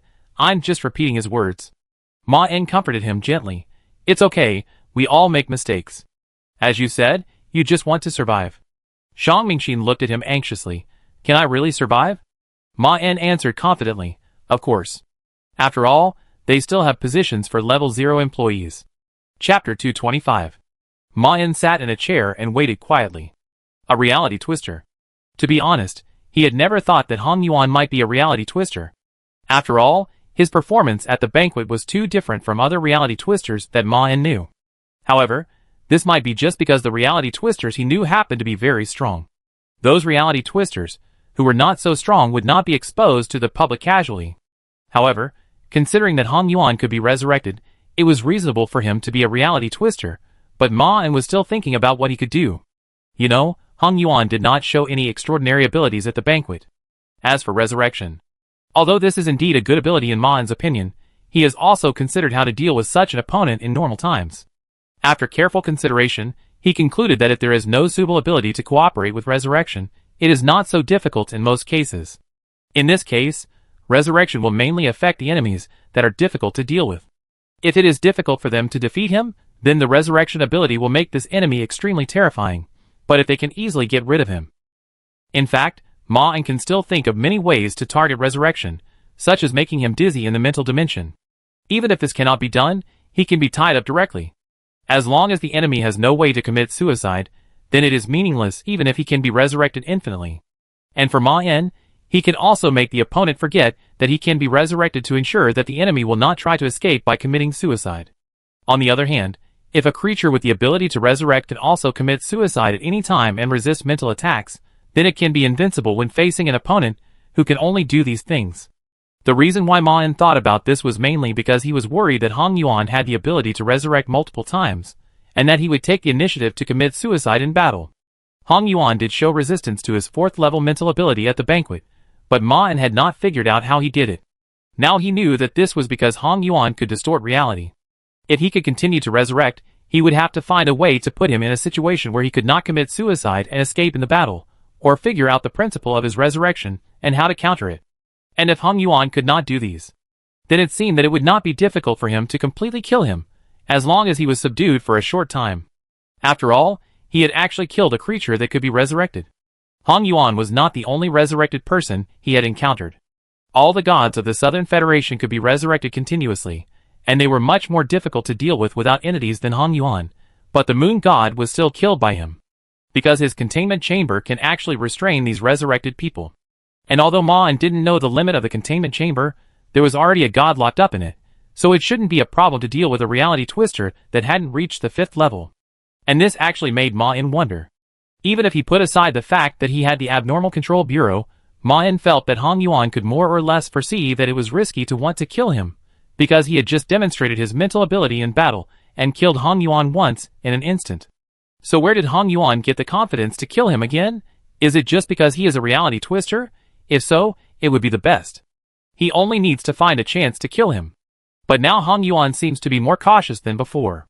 Shang Mingxin said that he only left his communication method before leaving, and he obviously did not intend to come back to meet him again.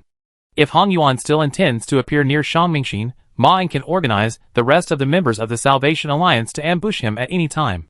From this point of view, Hong Yuan's attitude in destroying the negotiations and killing himself is at least correct. If he acts with the idea that he can easily kill him again, he may become the next Hong Yuan. Die from arrogance like him. After thinking from another perspective, Ma can only come to one conclusion. That is, Hong Yuan, who wants to kill him, is definitely not here to die. He also knows that he has a way to kill him, so he must have done so because he is sure that he can defeat himself and other people with abilities present. Ma would not consider the possibility that Hong Yuan was too arrogant, so what he had to do was to prepare for such an opponent. Thinking back, Hong Yuan was defeated so quickly at that time only because of his arrogance. If Hong Yuan had taken himself more seriously, he might have been able to kill him quickly. Although this was also because he had to pry open his mouth. Otherwise Hong Yuan would not have had the opportunity to fight back even with advanced preparation. In this way, the victory or defeat between the two sides actually depends to a large extent on various other factors, such as the first move, luck, strategy, and intelligence, and these are naturally at a disadvantage under the premise of their negotiations. Now it was Hong Yuan's turn to fight back. After considering all of this, Ma naturally appeared here. A young figure passed through the wooden door. Wang Yin looked at him formally. Are you here to discuss the negotiation? This was Ma's plan. Even without considering the issues he had just thought of, Hong Yuan was still a reality twister. Since it was risky to deal with him alone, why not find the Federation, which also had a conflict of interest with him, to cooperate, so that the danger could be completely handed over to them. But Ma had to pay attention to the distance to prevent the Shadow or the Federation from taking Hong Yuan away. After all, he really wanted a reality twister. Ma nodded slightly. You won't send a lot of guards during the negotiation, right? The girl replied, Of course, we are very sincere about this negotiation. She was still surprised by Ma's active cooperation. In Wang Yin's mind, Hong Yuan's approach was actually more in line with her expectations of the leader of the Southern Federation Salvation Alliance. Showing resistance would help them get more benefits. The girl was a little unsure whether Ma saw too clearly, or was anxious not to let this opportunity slip away. After all, they could no longer see any other way out. Ma said, That's the problem. Wang Yin looked at him puzzledly. What do you mean? Ma did not answer directly. I want to discuss this negotiation with your superiors, of course. Keep a safe distance. Wang Yin looked surprised. Are you sure? The girl was quite shocked by Ma's proposal. She rarely saw anyone requesting to meet with Shadow, especially since Ma was in a hostile state with the Federation not long ago. Although Wang Yin knew that Shadow would not do anything to Ma at this critical moment, due to human nature, everyone would be afraid to contact such a terrifying existence that could penetrate into their minds. That is why she could feel Ma's extraordinary courage. Ma replied briefly, Sure. He did not really want to discuss this matter with the girl who had once insisted on killing him. As for meeting Shadow, Ma was not worried. Not only because meeting Shadow in the Southern Federation was not that dangerous, but also because they were in a negotiation period, and now it was the safest choice for him to meet Shadow from a distance like last time. Of course, he still asked Qin Lan to monitor his mental state. The girl said, Okay, I will notify him now. Wang Yin did not ask what Ma wanted to do, because the negotiation with the Salvation Alliance was enough for Shadow to spend some energy to meet him, and it was not difficult for Shadow to do so. The girl closed her eyes, and was silent for a few minutes.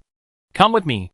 Wang Yin opened her eyes again, then turned around, and opened the door behind her. Behind the door was a spacious and tidy office. A plain-looking man was sitting behind his desk, staring at the door, seemingly waiting for a formal meeting. This is the second time we meet. The man with Eastern Federation bloodline smiled politely at Ma, raised his hand, and pointed to the chair opposite. Please sit down. Please sit down. Ma-in sat down naturally. I'm here to talk about something that is important to both of us.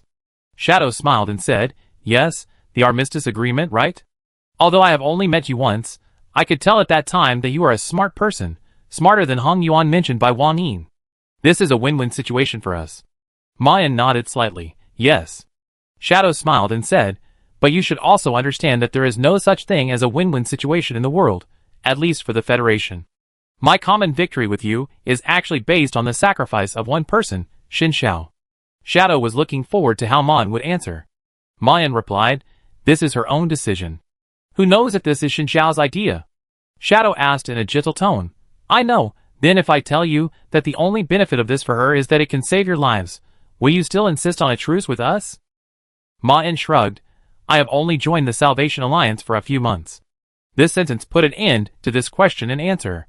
Shadow could feel that this sentence was not actually a lie to Ma-in, but under the premise that he could not use his psychic ability, he could not see Ma-in's accurate attitude from this, so he gave an ambiguous answer. But this already means something. Shadow waved his hand and said, sorry, I'm just curious. I have no right to judge you, and you have no obligation to die for Xin Xiao. I ask this because it is quite difficult for me to understand you. I don't know how far you will go. I mean simply following her, fighting with her and us, and dying for her, these things are equally unreasonable in my opinion, which means it is hard for me to imagine how far you will go. Come to think of it, I actually asked these questions because Wang Yin's tone was particularly exaggerated when she mentioned you. She thought it was incredible that you would bring all the members of the Salvation Alliance to negotiate with us so quickly. After all, Hong Yuan was a little difficult for her to deal with, and the person who could deal with Hong Yuan and reassemble the Salvation Alliance must not be underestimated. Ma-in asked back, then why am I not on your list? Shadow paused. He didn't expect Ma-in to ask from this angle. Because Qin Lan is already on it. I also heard that you are her spokesperson. He said, are you satisfied with this answer? Ma-in said, since you think so, why not change her name to mine? Shadow immediately figured out Ma-in's purpose. Obviously, he didn't want Qin Lan to contact them. As for why, it's hard to say. It may be that he wants to protect Qin Lan, or it may be they misunderstood the relationship between Ma-in and Qin Lan. Of course. Shadow was not interested in the reason why Ma-in did this. I will ask them to change the documents, as long as you can also represent the Salvation Alliance group where Qin Lan is. Ma-in continued, then let's talk about business. Shadow raised his eyebrows curiously. Business? Ma-in nodded. You should know that Hong Yuan once united the other 7 members on the list, and I gained their trust, and in the process, Hong Yuan and I had some minor conflicts. So I killed him. Shadow asked impatiently, you killed him? Ma-in said, that's right, but unfortunately I didn't think that he had the ability to come back to life. Now Hong Yuan has resurrected, and is planning to stop our negotiations with you and seek revenge on me. To be honest, although I killed him, it was actually a lot of luck. Hong Yuan is actually a very powerful person. What he usually shows us is just the tip of the iceberg. If he wants, he can kill all the members of the Salvation Alliance during the armistice negotiations. If he is allowed to act, the people I and you send will be slaughtered by this cruel reality twister. When Ma-in said the first part, Shadow didn't really care. He thought Ma-in was just exaggerating. He even began to suspect whether he had any conspiracy. After all, Ma-in had killed Hong Yuan once. Until he heard the word reality twister. If Hong Yuan is a reality twister, then what Ma-in said can be established, because these bastards are born different, and have the opportunity to make mistakes at will. Who allows them to reshape reality with their will? It is possible that Ma-in had killed a reality bender by chance, and was powerless in the face of his revenge. You want us to help you kill him? Shadow asked. No. Ma-in said, I want you to help me subdue him, and then we will execute him. Shadow narrowed his eyes. Is it you, or you? Reality benders are a very precious resource. Ma-in raised his mouth. I don't think it is necessary to distinguish so clearly. After all, you don't have to consider how I will convince my colleagues to cease fire with the Federation. You want to disband the Salvation Alliance, and I want to get Hong Yuan. Isn't this a win-win situation? You know that common victory must be based on the sacrifice of others. Shadow said, if your colleagues heard this, I don't know what they would think of you. Ma-in replied with a smile, but they won't hear it. Isn't it? Shadow smiled. What a good young man. Chapter 226. Shadow was quite satisfied with Main's proposal. Although he might have put forward some conditions if he wanted, after all, reality twisters were still a scarce and precious resource in this era, but he did not try to argue with Maine. He even had to actively conceal the existence of this reality twister to avoid attracting some politicians with special needs to interfere with his work. For him, the negotiation with the Savior Alliance was far more important than a reality twister, and even if he got this reality twister, he could only use it to exchange benefits with some politicians or people with special needs. And this kind of transaction is unlikely to help Shadow now. Moreover, the importance and value of disbanding a derivative organization of Shishao is far higher than that of ordinary low-level reality twisters. In fact, before meeting Shishao, Shadow always felt that reality twisters were just a group of lucky guys, and there was no essential difference between them. And Shishao only made him realize the potential danger of these creatures, but to be honest, in most cases, this potential danger will not come true. As for whether Mon would get anything after he helped subdue this reality twister, Shadow didn't care at all. The premise that this was meaningful to the Federation, and him, was that the truce did not go smoothly. As long as they completely disbanded the Salvation Alliance, the members of the Salvation Alliance would not really commit suicide. Dong dong. Shadow raised his head. The main door of the office slowly opened inwards under his gaze. The girl standing at the door looked a little nervous and curious, as if she was particularly concerned about what Mon said. You don't plan to deploy many people with special abilities at the negotiation site, right? Shadow asked. Wang Yin was stunned for a moment, then nodded and said, yes, you also said that we should let the World Salvation Alliance see our sincerity. In addition, several members of the Federation who were active in the Southern Federation and had the ability to intervene in this matter were also transferred from their original positions not long ago. They participated in various tasks that they could not get out of in a short time in the public eye, and this was all for them to successfully dissolve the World Salvation Alliance. The girl asked tentatively, do you want me to arrange for someone? Shadow shook his head. There is no need for this. I will go in person. Wang Yin asked doubtfully, you are not. As far as she knows, Shadow had never set foot in the Southern Federation in the past, and now he has quite a lot of things to deal with. Normally, he would not have the time to go to the Southern Federation. Shadow said, of course, I will not go there in person. This is not only a destruction to the stability of us and the gods, but also I can't get away. But if we just send out the clones that can deal with all the 4 abilities, it won't attract the attention of the gods, and it's not a problem for me. Now I have a reason to go to the Southern Federation, and the most important thing is, the Savior Alliance also agreed. Destroying the stability with the gods. Is this really the reason why he hasn't set foot in the Southern Federation in all these years? The girl asked solemnly, what reason? The Shadow replied, if Maine is not lying, there will be a reality twister trying to disrupt our truce with the Federation. Wang Yin asked in surprise, reality twister? Shadow nodded slightly, and it was Hong Yuan, a former member of the Salvation Alliance. This sentence made the girl fall into real shock. In other words, Hong Yuan, who Ma En had solved not long ago, was a reality twister, but Wang Yin immediately realized that the current situation proved that Ma En had not killed him. Did Ma En just let him get away? The girl raised her question. No. Shadow replied, I heard that this reality twister was resurrected. This sentence answered the girl's doubts, but it made her fall into a second surprise. Resurrection? Shadow nodded. It sounds unreasonable, right? But this is the style of reality twisters. They are a group of lucky bastards. Their innate talents often turn them into arrogant bastards, arrogantly treating creatures other than their own kind, and always making fatal mistakes because of this. Or a fatal mistake. That's what's annoying about them. You know you're better than them. If you were in their place, you might have beaten them several times. And you know you've correctly caught their flaws. But it's useless, because even if you knock them down, they always have a chance to come back. The reality is that they're not on the same starting line as us. At least most reality benders, who haven't been well trained and educated, are like this. And although reality benders, like Shen Xiao, and the Destined Returner don't have the shortcomings he mentioned, Shadow suspects that it's just because they're too strong. The shortcomings are no longer obvious. Even in the eyes of some people, Shen Xiao still has such a defect, which is specifically manifested in her arrogance to the extent of saving the world, but Shadow, who actually knows her well, does not think so. If she is really as arrogant as other reality twisters, then he may be more accepting. Wang Yin has now shifted his attention away from Ma En. Do we need to prepare anything to deal with this reality twister? But Shadow's words made Wang Yin unexpected. No, but I want you to answer a few questions. I want to ask if you think Ma En might be the kind of person who will take the opportunity to set a trap for us.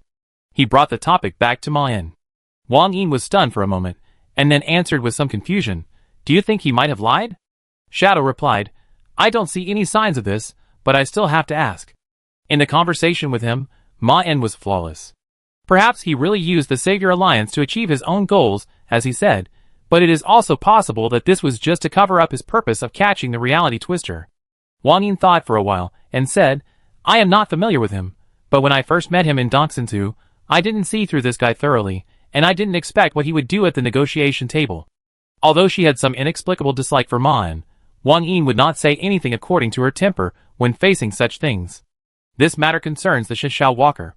Shadow nodded. "Very good, you can go, and you can work according to the original process after you go back.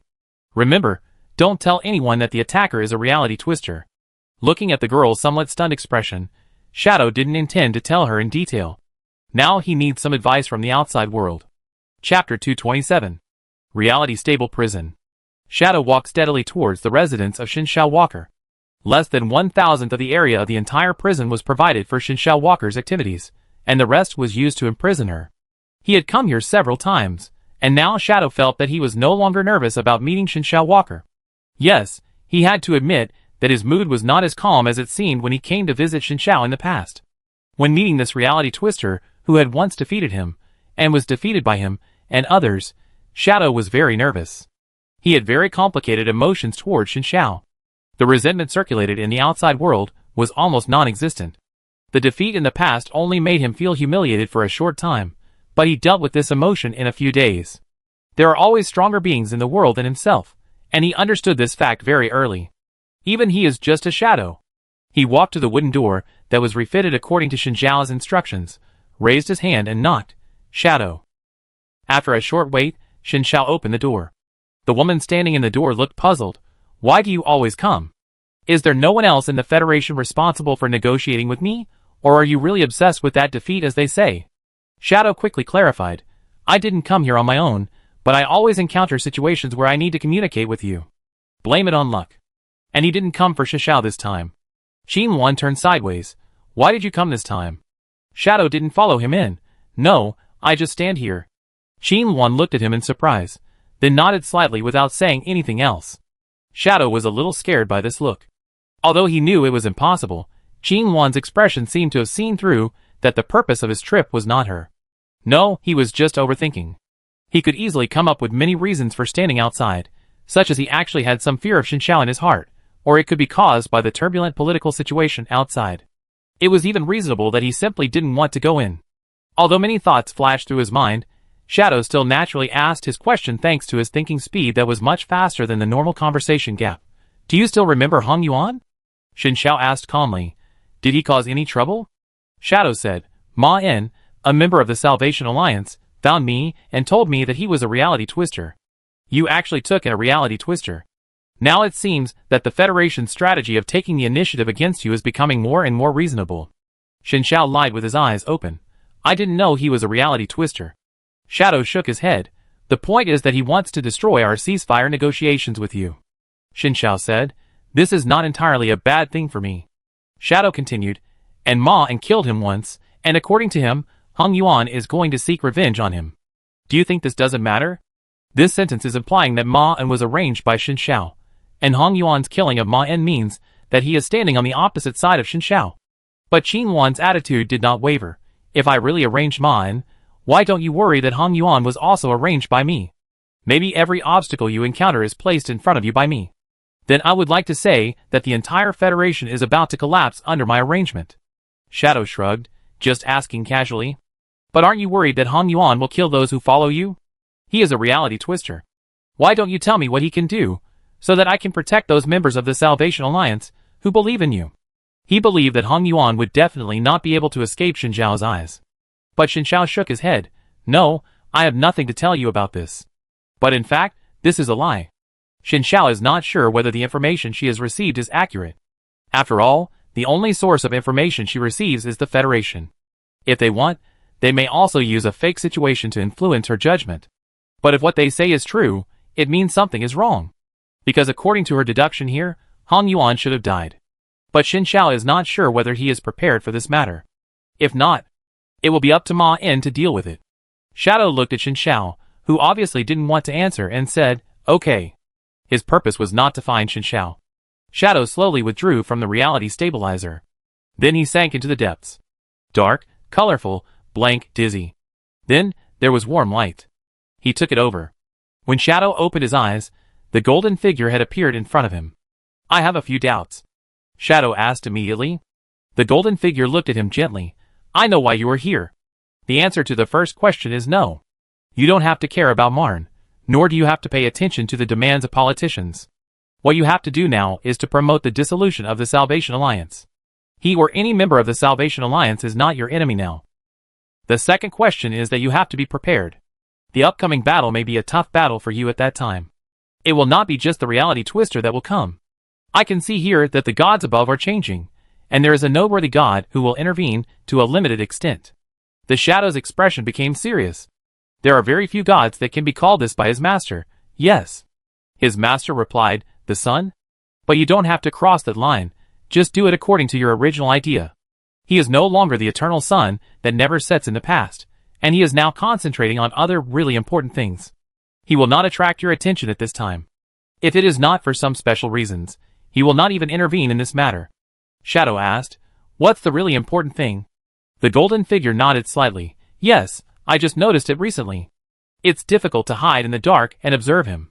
He is colluding with the ocean and has a dangerous plan for humans, but you don't have to pay special attention to these. Your mission is to ensure that the Salvation Alliance of the entire Federation is successfully disbanded. The Godly Walker is more important than anything else." Shadow nodded respectfully. "Yes, sir." The answer to the third question is... The golden figure looked at his own shadow and said, "Soon." Chapter 228. Southern Federation Suburbs.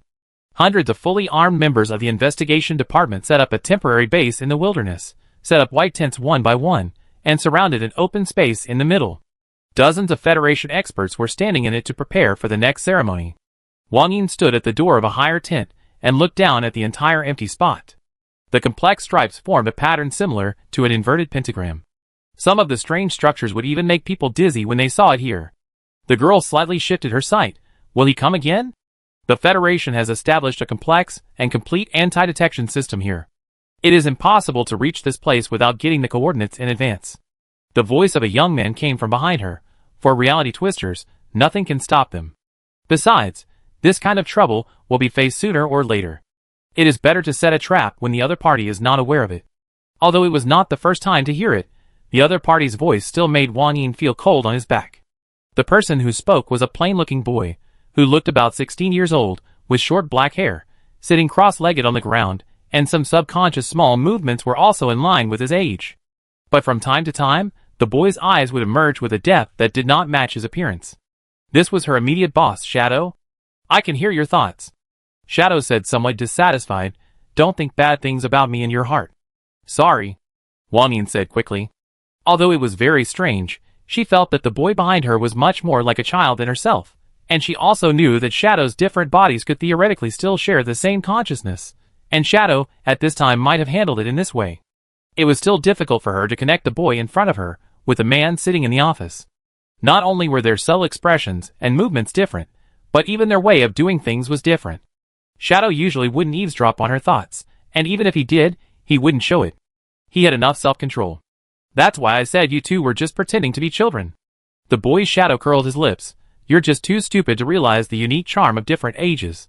Although people of this age are indeed very immature, they also have a vitality that you old guys can't understand at all. And as long as I get rid of the bad parts, I can enjoy the best of different ages at the same time. And when I was young, I was much more aggressive than I am now. A few years ago, I might have had the energy to fight with others, but now I'm too lazy to fight with anyone. It's all work." Wang Yin took the initiative to lead the topic to this matter. "Have you ever worried that this is a trap set by the Salvation Alliance?" The young Shadow replied, "Of course, I won't be surprised by what the guys who follow Xiao do, but since he dares to come to me in person, it means that he is not worried that I will invade his will, which means that he can't stand on the opposite side of us." The girl took over and said, "But you absolutely can't invade his mind. Maybe he is just confident enough about it." Wang Yin was right. They all knew that Shadow couldn't invade the mind of the representative of the Salvation Alliance at this time, especially when he still had certain mental abilities. This kind of thing would only bring him countless troubles, and those who coveted his position would also seize the opportunity to attack him within the Federation. And he also needs this position. Yes, if that's the case, it can only prove that Ma-En is brave enough. Shadow nodded with a haughty look, but what really matters is not courage, but vision. If the Salvation Alliance really doesn't want to negotiate and still finds me, it can only prove their stupidity. Sure enough, the boy and the Shadow sitting on the office chair are not the same person at all. After adulthood, Shadow can't say anything harsh. He has left the stage of needing to brag about himself. But now what he said is the truth. Shadow said, "So you don't have to worry about the Salvation Alliance at all, or I will put it in a more appropriate way. You don't have to be wary of mine. After today, you will never have any chance to meet again. They are no longer useful." The significance of the Salvation Alliance to the Federation is just the source of Xinxia's power, just like Qin Lan's identity is just Qin Luan's sister. After removing the most important person, the Federation will not even look at them. "I hope so," Wang Yin said with a heavy heart. The boy's Shadow glanced at her. Something was wrong with her emotions. Her current feelings did not correspond perfectly with the rest of her mind. Shadow also immediately thought of the reason. Wang Yin was affected by the disappearance of the moon god like everyone else he had come into contact with, but he was not particularly worried about it. After all, his past self and the Federation allowed this situation to occur, which showed that this was an acceptable price for them. After all, they finally put a god into a deep sleep. The Federation's plans and arrangements are progressing steadily. They're here. Shadow stood up, ready to greet the upcoming members of the Salvation Alliance. As he spoke, Ma-En walked out of the tent not far away, followed by 7 other members of the Salvation Alliance. Almost all the other members of the Salvation Alliance were nearby. Even Shang Mingxin, who had rebelled, was no exception. The purpose of bringing him here was to show Hong Yuan the way. He thought the same as Shadow on this matter. Ma-En did not try to stop Hong Yuan from coming. Rather than leaving him for later, it would be better to use Shadow to kill him when there was a chance. Moreover, all the members of the Salvation Alliance who followed him here were not aware of his deal with Shadow, which meant that Hong Yuan had no way to learn about this through undercover or spying on other members, so he must be underestimating the enemy now. But even considering these, Ma-En knew that the situation was still risky for him. So Ma-En did another thing. He made good use of the resources at hand. At that time, almost all the members of the Salvation Alliance at the banquet were present. Only one young man named Cha Yun did not come. He was the man who tried to resist Hong Yuan at the banquet and was then minced into mincemeat. Use features. Flesh Control 4. The Shadow in the distance smiled when he saw Ma-En, and then walked towards them under the gaze of all the members of the Salvation Alliance, with Wang Yin following closely behind him. "Very good, you bring them all here as we agreed." The young Shadow said this sentence that could easily cause misunderstanding, as if it was a prank. Li Xiaoyu was the first to react. "Shadow? Didn't you say you would come in person?" Ma-En raised his hand slightly. "It's okay, I asked him to come." Hearing this, the other members of the Salvation Alliance looked at Ma-En, but seeing that he had no intention of explaining immediately, they calmly turned their eyes back to the opposite side. This scene surprised both Shadow and Wang Yin. It seems that Ma-En has gained the trust of all members of the Salvation Alliance, which is not a simple thing. At least according to the intelligence in the hands of the Federation and the Investigation Department, his experience is actually very suspicious. While Wang Yin was still surprised and puzzled by Ma-En's performance, Shadow had already accepted this fact smoothly. He didn't care how Ma-En did it, as long as he knew that what had happened was right. "Why do you become like a child?" Ma-En said with a puzzled look. Shadow just smiled at Ma-En's question. "I can handle your request better this way." His initial test was actually quite clever. Not only could he see the relationship between the Salvation Alliance and Ma-En, but he also wouldn't cause too much disgust or resistance from the other party, because what he said was just a joke that everyone could see. If this sentence really caused some confusion, then Ma-En wouldn't be in the mood to say anything, and if it was like this, anything he said would seem a bit petty. And this is what Shadow really wanted to test Ma-En. And Ma-En immediately responded to his test with the same degree of joke, and he couldn't say anything about it, or else he would have to admit that he was acting like a child just now. And if I understand it literally, then the conversation can go on quite smoothly. No wonder he came to negotiate with me. "Are you ready to sign the contract?" Ma-En asked. Shadow turned and looked at the open space below, and took over his words and said, "Of course, anytime." The members of the Salvation Alliance followed his gaze, and looked at the blasphemous ritual core below. Then most people turned their heads inconspicuously after seeing it. Even Ma-En was no exception, but his movements were slightly slower than others. Wang Yin felt a little relaxed and happy after seeing this scene. She was a little worried that Ma and would be able to look directly at the ritual below for a long time, but now it seems that he and herself are no different in this matter.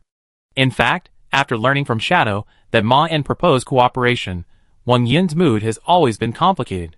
Out of fear and worry about Shen Xiao, she certainly hopes that Ma En can successfully complete the signing of the armistice contract with the Federation, but she doesn't want to see Ma En perform particularly well in this matter. It's as if this is something very bad for her. Therefore, Wang Yin looked up Ma En's life in detail. He was quite ordinary in the first 20 years. He was once trapped in an abnormal mental hospital, and was diagnosed with multiple serious mental problems. This news also made the girl feel a little relieved. But after being discharged from the hospital, Ma En suddenly entered the Coordination Bureau, which still existed at the time, as if to make up for his ordinary life in the first 20 years. He was assigned to participate in the Devil's Coming plan to confuse Shen Xiao. Before that, everything was normal. Then he encountered Shen Xiao's defeat. Then he fled Dongxinsu with Shen Xiao's sister, and gathered a group of members of the Salvation Alliance in Guangzhou, destroyed the local hunting ceremony, killed a group of people of the God of Fire, and finally came to them. These experiences made Wang Yin feel a sense of disharmony. Compared with his future life, the previous 20 years seemed fake. If he looked at his situation after leaving the mental hospital, he could not have been so ordinary before. Did he really have mental problems, and was only cured recently? Or? The girl had a very bad guess in her mind. Although this idea seemed quite stupid to her, only those incompetent politicians dominated by fear would think so, but she could not get this idea out of her mind. It was as if it had taken root in her mind a long time ago. Like those politicians, she began to suspect that Ma En was a backup arranged by Shen Xiao. Wang Yin did not try to bring up this idea with anyone, including her brother Wang Yang. Shadow probably didn't know at the moment. Even if she told Shadow about it, he would immediately think that this idea was absurd, because her rational part also felt that her idea was unreasonable. Normally, she should have put aside these doubts and concerns after reaching this point, but maybe because she was a resentful soul, her rationality still couldn't overcome her emotions. Therefore, Wang Yin also took the opportunity to observe Ma En and other members of the Salvation Alliance who followed him. Their attitude of not questioning Ma En deepened the girl's worries, and Ma En's quick averting of his eyes made her calm down a little. At least he hasn't shown any real extraordinary qualities yet. The girl suddenly looked at Ma En and said, "I'm a little glad that I didn't really do anything to you in Dongxinsu, otherwise you wouldn't have the chance to work with us here now." Ma En looked at her with some surprise, and then said, "You're right. If you were someone else, things might not have gone so smoothly." The girl pretended to be angry. "Get it clear, it's you who surrender now." Ma En narrowed his eyes, and stared at her coldly. "But it has nothing to do with you." Wang Yin smiled contemptuously. "You don't know what I did in the Southern Federation." In fact, she didn't know either. It was only from Shadow that she knew that she had led the battle plan against the moon god here, and although no one remembered it, the Federation still recorded a lot of merits for her and the Federation. No matter what the side effects were, they killed a god. Enough. The young Shadow scolded somewhat dissatisfiedly. This is not surrender, but just a ceasefire negotiation. But in fact, they all knew that although this could not be considered surrender, it was not an equal negotiation either. They were able to get a chance to start over only because the Federation attached great importance to Shen Xiao. The girl took a few steps back with a little dissatisfaction. But she felt quite happy in her heart, because looking at Ma En's reaction, he did not quite match her unrealistic guess. His anger exposed that he actually had no way to refute her words, and could only attack her directly. Anger comes from fear. Wang Yin knew this very well. Chapter 229. Main and the members of the Salvation Alliance followed Shadow down to the open space, stood in front of the complex ceremony, and began to wait and prepare to sign the next armistice negotiations. Unlike the previous contract with the Coordination Bureau, this time, they could not let the Federation choose the contract. The Federation was also very clear about this, so they also showed enough sincerity. That is the sacrifice ceremony in front of them at this moment. The young Shadow stood at the front and looked at Main sideways. "Are you ready?" He was not asking about the ceremony. Main nodded, "Okay." The Shadow waved his hand, and then dozens of investigation department employees walked out of the surrounding tents. They escorted 26 blindfolded prisoners to the specific location of the ceremony, and then took out daggers at the same time to cut the throats of these death row prisoners. The blood dripped and instantly seeped into the soil and the dark magic array lines, and then the 26 standing stiff bodies began to melt from bottom to top, and the black flesh and blood mixture was quickly swallowed by the ceremony and disappeared in an instant. 39 experts standing in different places in the open space began to chant evil spells in a low voice at the same time. As their voices rose and fell, the huge energy contained in the ceremony began to condense and take shape, and the outlines of huge chains and shackles appeared faintly in the air. Finally, Shadow and Ma-En, who were standing among them, took a few steps towards the ceremony at the same time as agreed in advance. The moment they stepped into the ceremony, a terrifying black figure suddenly appeared above the open space, and the chains and shackles that were originally looming suddenly appeared on his body, and slowly took shape at the same time as him. And the people present also slowly saw the body clearly, and it turned out to be a devil about 20 meters tall. He had beautiful dark red skin, and 3 pairs of devil horns of different shapes on his head twisted and coiled to form a crown. The red flames of hell were burning where his black hooves stepped on, and the 4 pairs of squinting eyes on his face reflected almost everyone present. The devil's face showed an evil smile. "It's a pleasure to serve you, one of my best customers." Federation? Ma-En had heard of the name of this devil a long time ago. Not only was the information from Xiang Yudi, but even the Federation had recorded this 5th-level demon in detail, and they called him one of the few demons that could cooperate with him with peace of mind. Humans generally call him the Balancer, but he claims to be the new god of justice and integrity, the protector of contracts and business. At the same time, as he claimed, the Balancer is also a demon who advocates justice and integrity. The contracts he is responsible for will never have any scams or problems. Anyone can use him as a neutral channel to sign a contract with a third party, and the Balancer will guarantee the fairness of the contract. And the Balancer will not trade directly with other creatures. He thinks that being a notary is the most efficient way to obtain souls, because humans always break contracts. At the same time, he is also a Prince of Hell.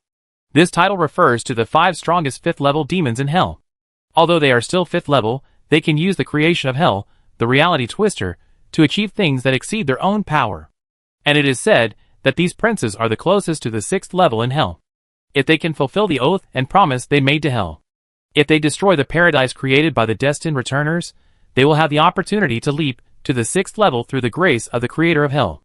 However, the youngest prince of Hell has lived for 700 years, and the oldest one almost appeared with the birth of Hell, but they are still far from fulfilling their oaths, so no one really thinks that these princes of Hell can make any waves. Especially for devils like the Balancer, they have almost betrayed their original oaths, but are just using the Hell whose master has died to gain their own interests. They have never thought about going to war with Heaven, but instead, they have joined forces with Heaven to attack the demons. Even considering the rewards, this is not a wise choice in the eyes of devils. Then let's start. Shadow raised his head and looked at the Balancer. "Are you ready for the contract?" The Balancer bent down slightly, letting the chains and shackles on his body creak, looking at Shadow and Ma-En with a sly smile, rubbing his hands like a waiter. "Of course I'm ready." He picked up a contract with 2 fingers and gently placed it in front of Shadow and Ma-En. The content of this contract has nothing to do with the armistice. It is a deal between Ma-En and Shadow, which is no different from what they talked about in the office at that time. However, it mentions the price of violating the contract. The soul will belong to this great demon. This is the premise of ensuring the fairness of the contract. This kind of contract has a lot of benefits for the 3 parties present. Under the supervision of the check and balance, no one dares to violate the contract at will. If anyone does so, then the 2 people except the transgressor will be very happy. The signer will see his opponent die, and the check and balance can get a delicious soul. Shadow and Ma-En reached out their hands and signed their names on the contract one after another. At this time, 2 pairs of eyes were watching all their actions. The high ground in the distance. The young son of the sun asked curiously, "Do we have to wait?" Hong Yuan, leaning on a cane, looked at the position where Ma-En and Shadow were. "It's okay, they haven't started to deal with the business yet. I can feel it." Yes, he can feel it. The son of the sun stared at the big demon figure on the open ground. "This is a tough guy. Are you sure he won't affect us?" Hong Yuan said, "Of course, the Balancer is also a leader in Hell, but he is a maker of balance and will not interfere in our battle. I can guarantee that he will not be a problem for us." The boy looked at Shadow, who was about the same age as him. "Who is this guy?" Hong Yuan shrugged. "I don't know, but he is the most important person in this operation besides Ma-En. I can feel that Qin Wan's will is gathering on Ma-En and him. As long as they are killed, my goal will be achieved." "Time is slowly passing." The boy replied, "I don't know what you want to do, but you just need to tell me what to do." He received the revelation from the gods, which was the reward Hong Yuan deserved. Only those who respect the sun can be illuminated by it. Hong Yuan suddenly lowered his head and looked at his wrist. It's time. As he spoke, other members of the Salvation Alliance and Wang Yin also walked towards the direction of the ceremony one after another. He gently tapped the ground with his cane, then turned his head and said to the boy who was already burning beside him, "Let's go." Chapter 230. Li Xiaoyu walked to Ma Yin's side, stood in front of the second contract, raised her arm and was about to sign her name. Then the blazing wind whistled past, forcing all the members of the Salvation Alliance present to squint their eyes, and as the temperature of the storm rose rapidly, they instantly made different responses. Li Xiaoyu's figure blurred, and then appeared in another position as if dislocated, and Nathan's body with a beer belly was instantly covered with a layer of metallic color, and then just let the high-temperature storm hit him. Wang Yin didn't react at all, but his body became a little weak for a short time. The girl looked at the other two people beside her leisurely, and her shadow didn't change either, as if his body was not made of flesh and blood at all, and the high temperature had no effect on him. And Ma Yin had disappeared. It seemed that he couldn't bear this blazing storm. But the high-temperature storm seemed to be just an appetizer. Before the other members of the Salvation Alliance could fully react, the bright sunlight burst out like an explosion, instantly flooding the entire open space. Ahem. Wang Yin rolled in the air in a somewhat embarrassed manner. She had never expected that the second attack would be sunlight, which was an attack method that a few resentful souls had no means to deal with. If she had not reacted in time, she might have died in it just now. After the sunlight dissipated, the scene in front of her became completely different from what it was just now. 4 of the 7 members of the Salvation Alliance, who followed Ma and Lei, were still standing firmly in place, and the other 3 were nowhere to be found. The 7 of them represented the leaders of the Salvation Alliance in various parts of the Southern Federation. This identity also meant that they had good combat power. After all, they were leaders selected during the hunt and battle. Although 3 of them were not in her field of vision at this time, Wang Yin was sure that they were not killed by the hot wind and hot light. Because these 2 had not been able to turn their bodies into ashes, the meat paste and charred corpses everywhere on the open ground could prove this. 90% of the experts and other employees in charge of this ceremony did not survive. The latter was an acceptable loss, but the former was a precious resource of the Federation, which was a huge consumption anyway. But compared with what they were doing, these sacrifices were worth it. And the ones who looked the most comfortable on the field were Shadow and the curious demon floating in the air. After the sunlight faded for a few seconds, Ma Yin also reappeared in the original place. "Thank you, Ma Yin." A figure walked out of the dispersing sunlight, and he'd missed, "You made me grow up." It was Hong Yuan who came back from the dead. He was looking at Ma Yin sincerely. As he spoke, a short figure with a burning body appeared beside him. It seemed that the latter was the guy who had just committed the tragedy. "You're welcome." Ma Yin looked at Hong Yuan calmly, "But in my opinion, you haven't grown up." Hong Yuan looked curious. "What do you mean?" Ma Yin looked into his eyes and said, "Because you made the same mistake. Twice."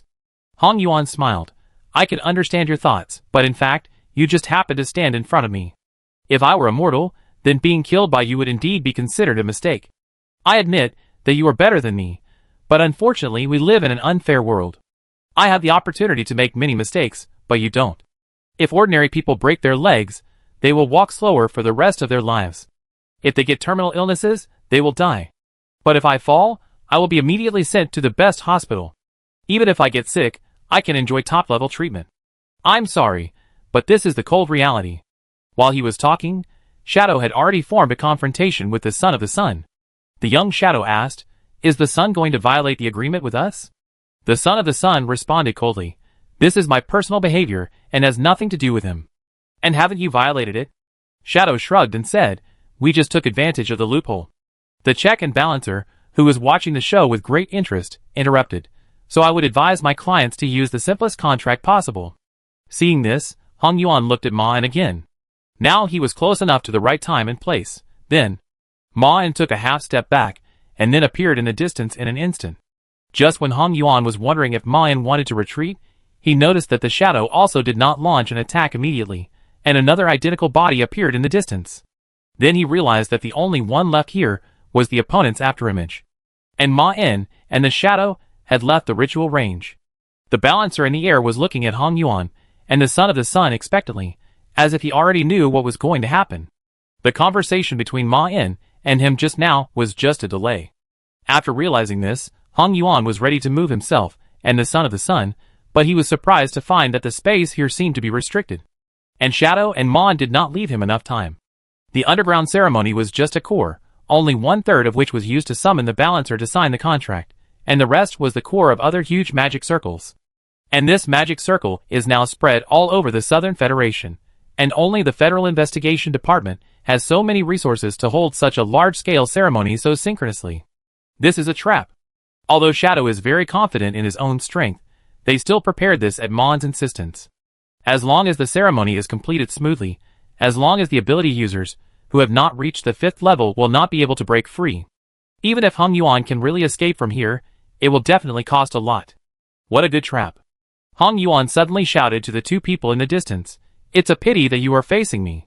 He also made sufficient preparations this time, and treated Mon as a real enemy. Ma En and Shadow just delayed time, but his purpose of following Ma En was not just to show off. This was for revenge.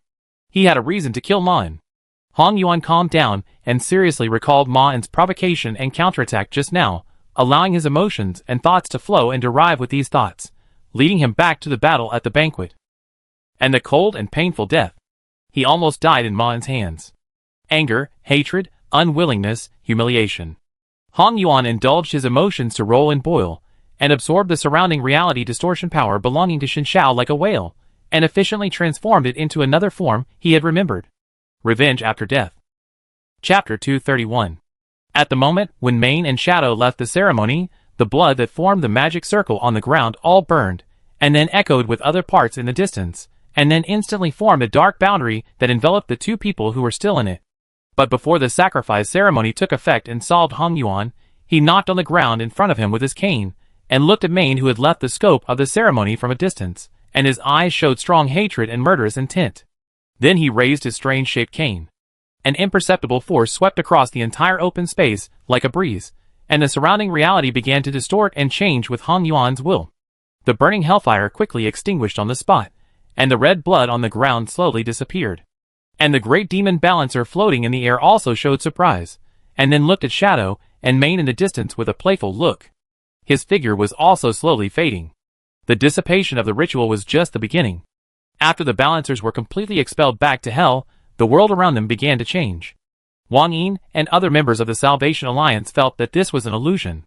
Shadow and Ma En could clearly feel that what they saw was real. The ground under their feet slowly began to show cracks that symbolized dryness. The trees on the roadside also decayed and rotted as if they had lived through a lifetime in an instant.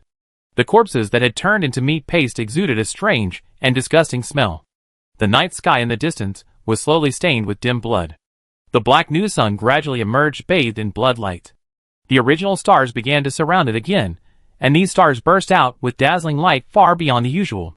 Then a golden light tore through the clouds, and countless white creatures that looked like humans and birds emerged, circling in the sky like vultures. Magma also gushed out of the cracked ground in the distance, and low and hideous black monsters crawled out. They all chirped and shouted noisily, and danced irregularly on the spot. And behind the distant mountains, a magnificent city like a mirage appeared. This obviously vibrant city was moving towards them at a slow but firm speed, and in the clouds above it, a solemn building of a completely different style emerged. This is not an illusion of the spiritual dimension.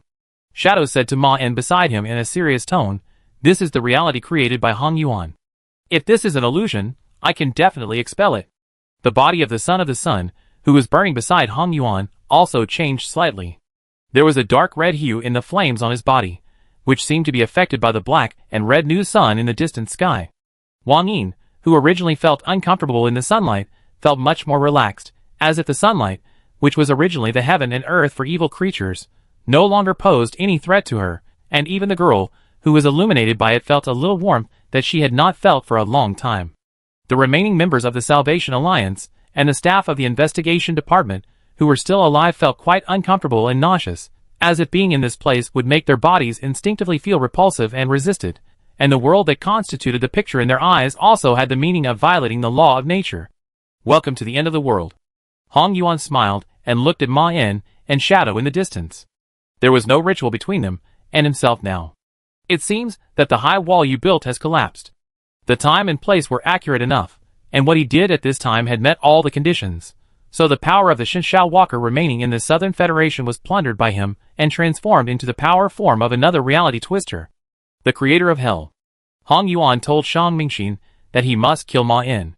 Although what he said at the time was also correct, the people who heard this sentence could not understand the deep meaning. In fact, he had never thought of seeking revenge on Ma In. But he had to think so in order to make good use of the power of the creator of hell. He wanted to kill Ma In because Ma In killed him. This sentence means that Ma In killed himself to meet the conditions for him to use this power. After Shinshao was defeated, he was waiting for this moment. What the Federation did not know was that Shinshao's power was still permeating this world, shaping reality in her own way, and Hong Yuan had been looking for the right place. The place where Shinshao's power is the most. This is not a fixed geographical location and time.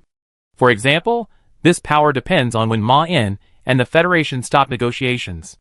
At this time and place, her power has reached the highest boiling point. His hatred and anger towards Ma In after his death, combined with the power from Shinshao, created this beautiful doomsday scene. But then again, although Hong Yuan had no intention of taking revenge on Ma In, he was actually quite happy that Ma In happened to be standing in front of him. If there was a chance to kill Ma In by the way, it would be the best. And as he said to Shang Mingxin, if Ma In really escaped from here by chance, Hong Yuan felt that he would not waste time dealing with Ma In now. After all, his destination is here and now, and Ma In and others are just shortcuts to get there. The people opposite Hong Yuan also fell into a brief silence. The members of the Salvation Alliance tried to resist the arrogant Hong Yuan at the banquet, but only 3 of the 7 people could deal with this chaotic space relatively well, and there was no way to organize an effective counterattack in a short time. What's more, Hong Yuan has created this scene now. The only ones who still have enough fighting power are Shadow, Wang Yin, Ma In, and Feng Xiaoying, who was just brought nearby. Among the 4 people, Shadow was the first to react. He just looked into Hong Yuan's eyes. At the moment of eye contact, the doomsday scene around them slowly dissipated like fading, and in just a few seconds, it returned to its original normal appearance in the eyes of everyone. Shadow didn't know what Hong Yuan could do with this scene, but erasing it was definitely the right thing to do. However, Ma In, who also has psychic abilities, can sense that the normal scene they are seeing now is fake. In fact, he can smell the smell of sulfur from where he is standing, and his body also instinctively feels uncomfortable. But Hong Yuan does not have psychic abilities. As long as he believes it, it is enough. Interesting. Hong Yuan narrowed his eyes slightly. Obviously you can't really reverse this doomsday world I created, so this must be some kind of psychic ability. I have to praise your level. But unfortunately you still can't fool me. Shadow said calmly.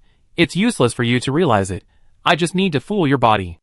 The purpose of this sentence is also to strengthen the suggestion.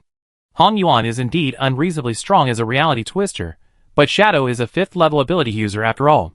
If it is one-on-one, he cannot lose to any low-level ability user. You are right.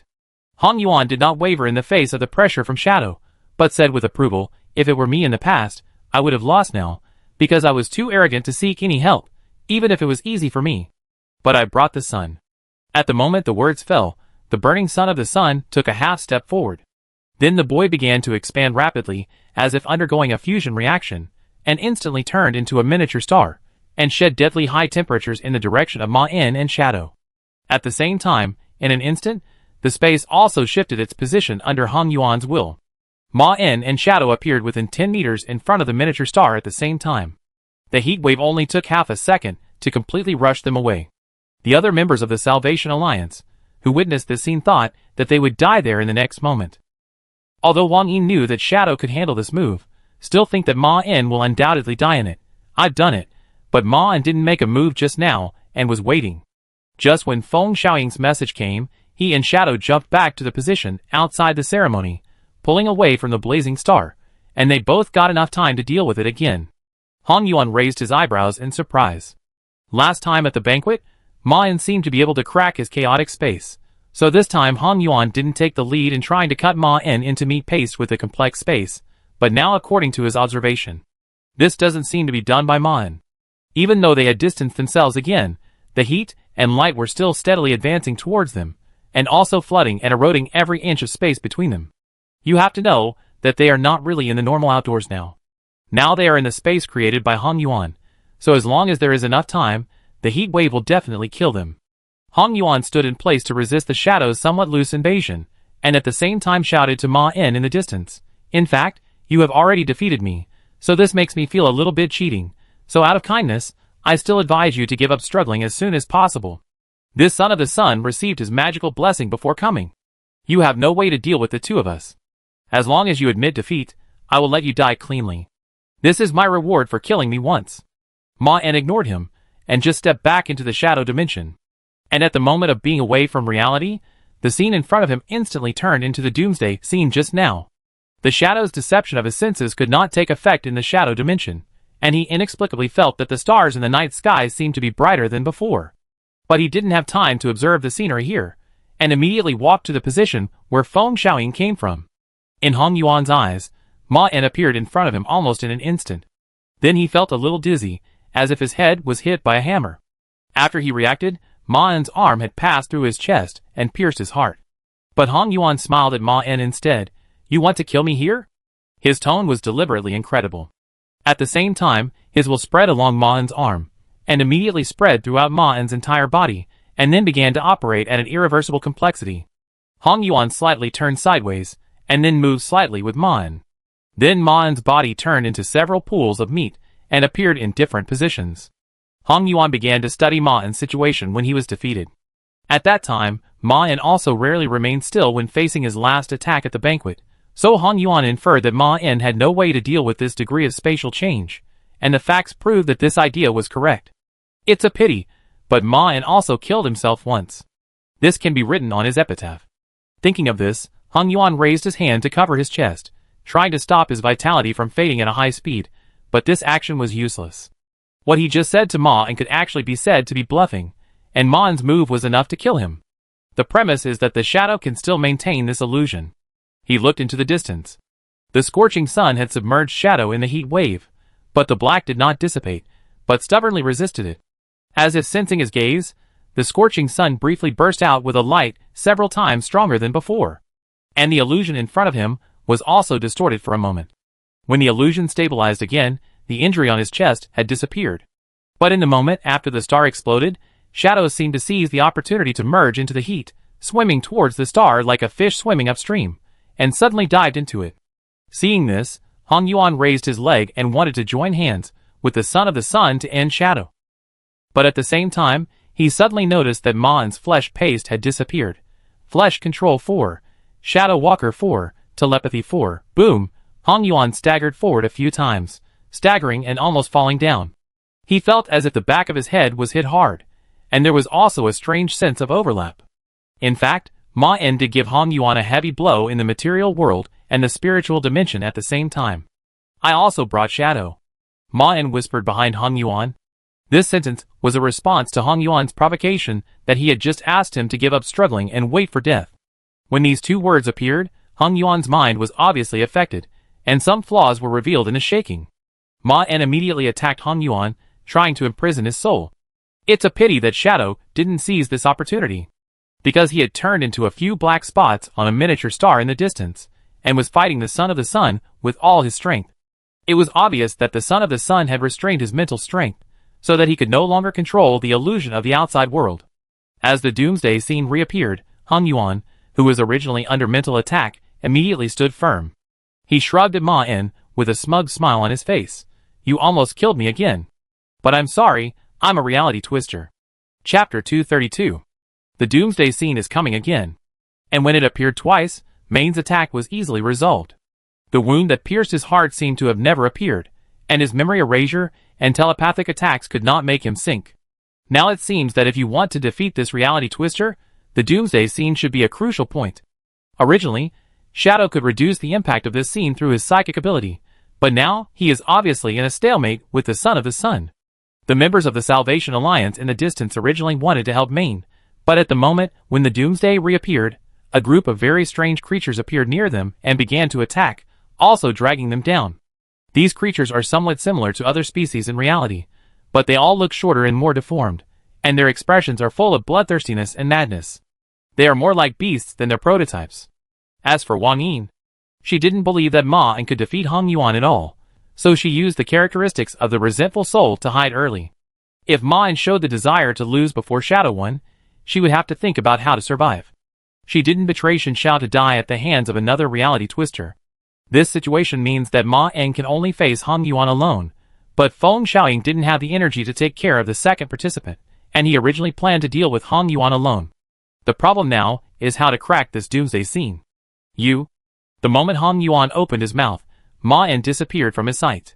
He began to turn his head, as if sensing something. But Hong Yuan did not have the chance to see Ma En, who appeared behind him. Blood and flesh control, Shadow Walker, Shadow Blade, the body of Ma En who reappeared swelled up like a balloon and immediately collided with Hong Yuan's body. But he did not feel the impact. Instead, it melted away. Half of Hong Yuan's body was instantly cut off by the Shadow Blade. When his remaining body appeared more than 10 meters away, he could even clearly feel the cross-section of the bones. Then for him was a short blank. But in the next moment, blood and flesh covered the remaining body again along the growing bones, and a Hong Yuan without any damage appeared in front of Ma En with a smile on his face. The seemingly short distance of more than 10 meters between them was a chaotic space like a cliff. Hong Yuan smiled and praised. His expression looked like he was encouraging a relative's child. Good try. If it was before, I might have died too. But unfortunately, when you killed me, you already had no chance of winning. It was you in the past who created this doomsday. In a sense, it's your hell. He looked like a winner. Ma En stood leisurely. You are so lucky. I am not so lucky to be killed by you. Because obviously you can't do it. This is why Hong Yuan kept talking and didn't take the initiative. Ma En, who also has the Shadow Walker and flesh and blood control, is already invincible. As long as he is fatally injured, he can enter the shadow dimension at any time to slowly heal himself. At the same time, he is not afraid of Hong Yuan on the spiritual level. Therefore, they are now in a stalemate. Hong Yuan glanced at the Son of the Sun and Shadow in the distance. Ma En was right. They are now in a 2-on-2 stalemate. As long as one of them defeats the opponent in front of him first, the battle can be completely decided. In other words, there will be a pair of ability users among them to decide the outcome of this battle. Hong Yuan didn't know the situation of the Son of the Sun and Shadow at this moment, but neither of them was obviously at a disadvantage. Although the Son of the Sun he brought was blessed by the strongest god, his opponent was the clone of a 5th-level ability user. Hong Yuan couldn't expect the Son of the Sun to win in a short time. In fact, as long as he could maintain a stalemate, he would have met his requirements. In other words, he had to kill Ma En. It's a pity that you don't have the slightest chance of winning. Hong Yuan sighed. Your confidence reminds me of my past self. Now I will advise you to be more humble. Especially when you are the enemy of the reality twister. Hong Yuan took a step forward. Ma En immediately felt a heavy sense of oppression. The mountains and cities in the distance rushed towards his face. The increasingly solidified air made it difficult for him to breathe. The black sunlight fell on his skin and it stung. The dazzling stars made it difficult for him to open his eyelids. Hong Yuan flashed behind Ma En. I must admit that you are indeed difficult to deal with. The premise is that you have not entered my world. Normally, even if other conditions were met, he would not be able to create such a scene, but this is the center of the storm. At this specific time and place, he can use the remaining power of Shen Xiao to achieve his goal. Only here can he so recklessly exert his power to influence reality. That's why he wants to chase Shen Xiao's prophecy. If Hong Yuan finally successfully destroys Shen Xiao's prophecy here, he can swallow Shen Xiao's remains here like a hyena, and then he can use the new power to go to all parts of the Federation and completely destroy the grand prophecy that Shen Xiao is building. If he can completely overturn her prophecy, he may even take the opportunity to enter the 5th level. And Ma En is his first stepping stone. As Hong Yuan stretched out his hand to Ma En's neck, waves of invisible ripples rippled in reality, surging like countless plankton, making the doomsday scene in Ma En's eyes much clearer and more real than it looked just now. Ma En could feel that the surrounding space became chaotic and dangerous as the doomsday scene approached, preventing him from entering the shadow dimension, and even Feng Xiaoying seemed unable to deal with it immediately. But he did not give up, but watched Hong Yuan's eyes invade his mind. As the end of the world approached, Ma En's skin began to fester and decay, and his vitality was rapidly drained away. Then Ma En's standing posture became shaky, as if he was about to be defeated by Hong Yuan at any time. Ma En immediately began to control the flesh and blood of his body, but they did not give the due response. While Hong Yuan was attacking, Ma En was also invading his mind. He felt a severe pain in his head, followed by a trance of dizziness and numbness. Ma En completely ignored the pain in his body at the moment, and attacked his heart with an almost desperate attitude, and took advantage of the fact that he was controlling reality, and crashed into his mind. The mirror shattered. Then, there was a background noise of unknown length. Hong Yuan relaxed his hands with his eyes blank, and his whole body was stiff in place. Ma-En almost killed his soul. And this time, he deliberately did not kill Hong Yuan completely, so that he could tie him up to prevent Hong Yuan from returning to the real world from somewhere else. But the next moment, Hong Yuan opened his eyes again. He looked at Ma-En and smiled. Your mental attack is useless. It seems that you have learned the lesson from the last battle, and did not try to kill my body directly, but this world's protection for me exists in both the spiritual and material worlds. But I said, you have already lost. Snap. Ma-En's body was like a broken rotten dead tree, half kneeling in front of Hong Yuan. What's going on? He said with difficulty. I can't feel any strength. Hong Yuan first stood up and scanned the surrounding environment, confirming that the shadow and the son of the sun were far from being determined, and the members of the Salvation Alliance had long been held back by his doomsday creatures. Some of them coped well, but some were already struggling. Besides them, there was only Wang Yin, a 4th-level ability user, and as far as Hong Yuan knew, she was actually more difficult to deal with than the other members of the Salvation Alliance. If she was fighting now, he might not have held them back so much. But she seemed to be hiding, and it seemed that even Wang Yin didn't believe that Ma-En could win. Everything was going according to his will. Hong Yuan turned around and looked at Ma-En, who was kneeling on the ground, and suddenly felt a little pity and relief in his heart. He is a tenacious warrior. When he launched the attack just now, Ma-En almost exchanged his life for his. Who will win in the end may only depend on luck, but it is precisely because Ma-En has such courage that he is more likely to be the one who survives in the end. If it were not at this moment, he might have lost to Ma-En several times. The only mistake Ma-En made in his life was meeting him. A reality twister. Ma-En was almost lying on the ground, struggling to stand up, but could only eat a mouthful of dirt. Hong Yuan looked at the embarrassed Ma-En and said, I originally thought of making you my new crutch, but now I have changed my mind. I will only kill you, and this revenge will end here.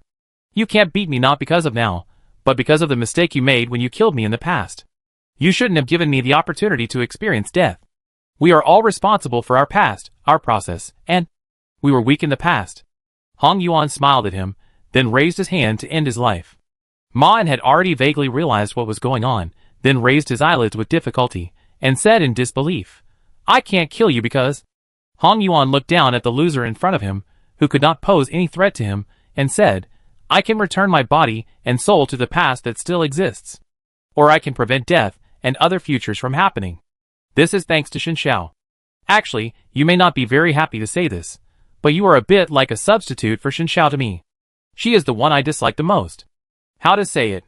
After all, the creator of hell built the opposite of heaven, and I can't create a world to deal with dying people, so the real confrontation here is actually the source of its construction, Xin Xiao.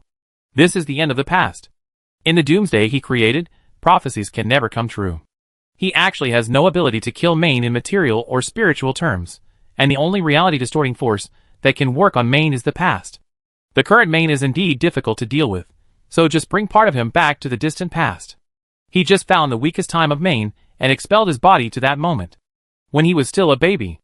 Hong Yuan raised his hand to Main, ready to end his life. Goodbye.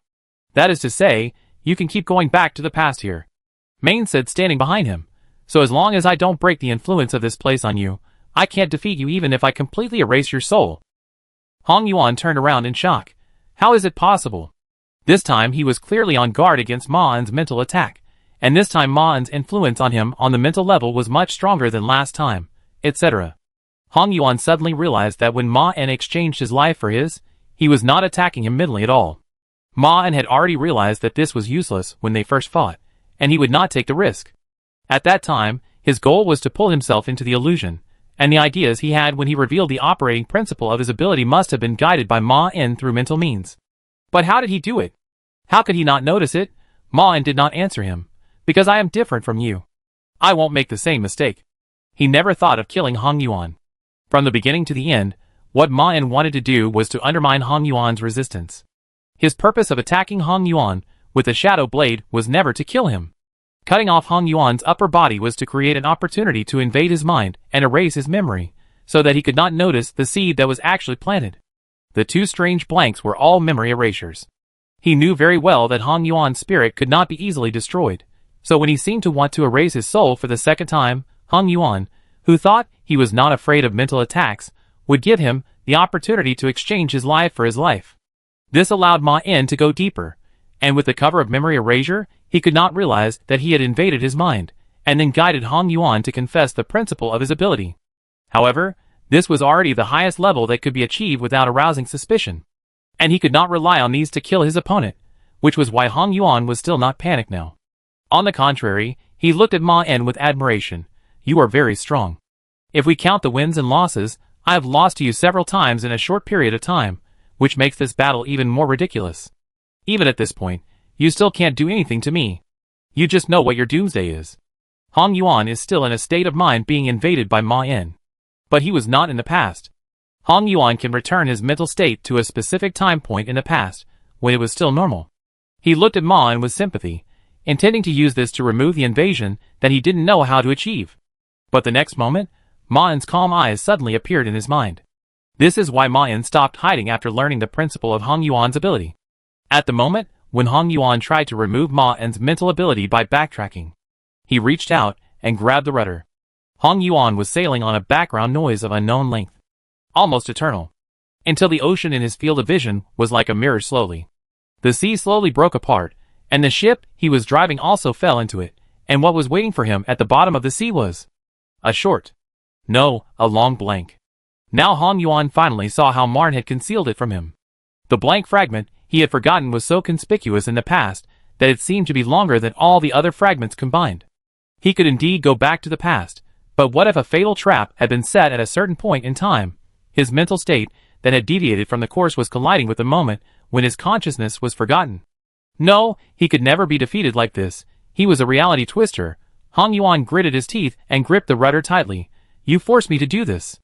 Chapter 233. Hong Yuan wanted to remove his influence on him by returning his mind to the past, but now Hong Yuan has unknowingly walked into the illusion he wove, and Ma In can still influence his mind in it. Although he couldn't stop Hong Yuan from resetting his mind, he could slightly affect the final location. After figuring out how Hong Yuan offset the attack he caused, Ma In immediately thought of the special moment he left in the battle, the moment when Hong Yuan's mind was blank. Ma In took the initiative to expose that he was influencing Hong Yuan's mind to guide him to reset his mind.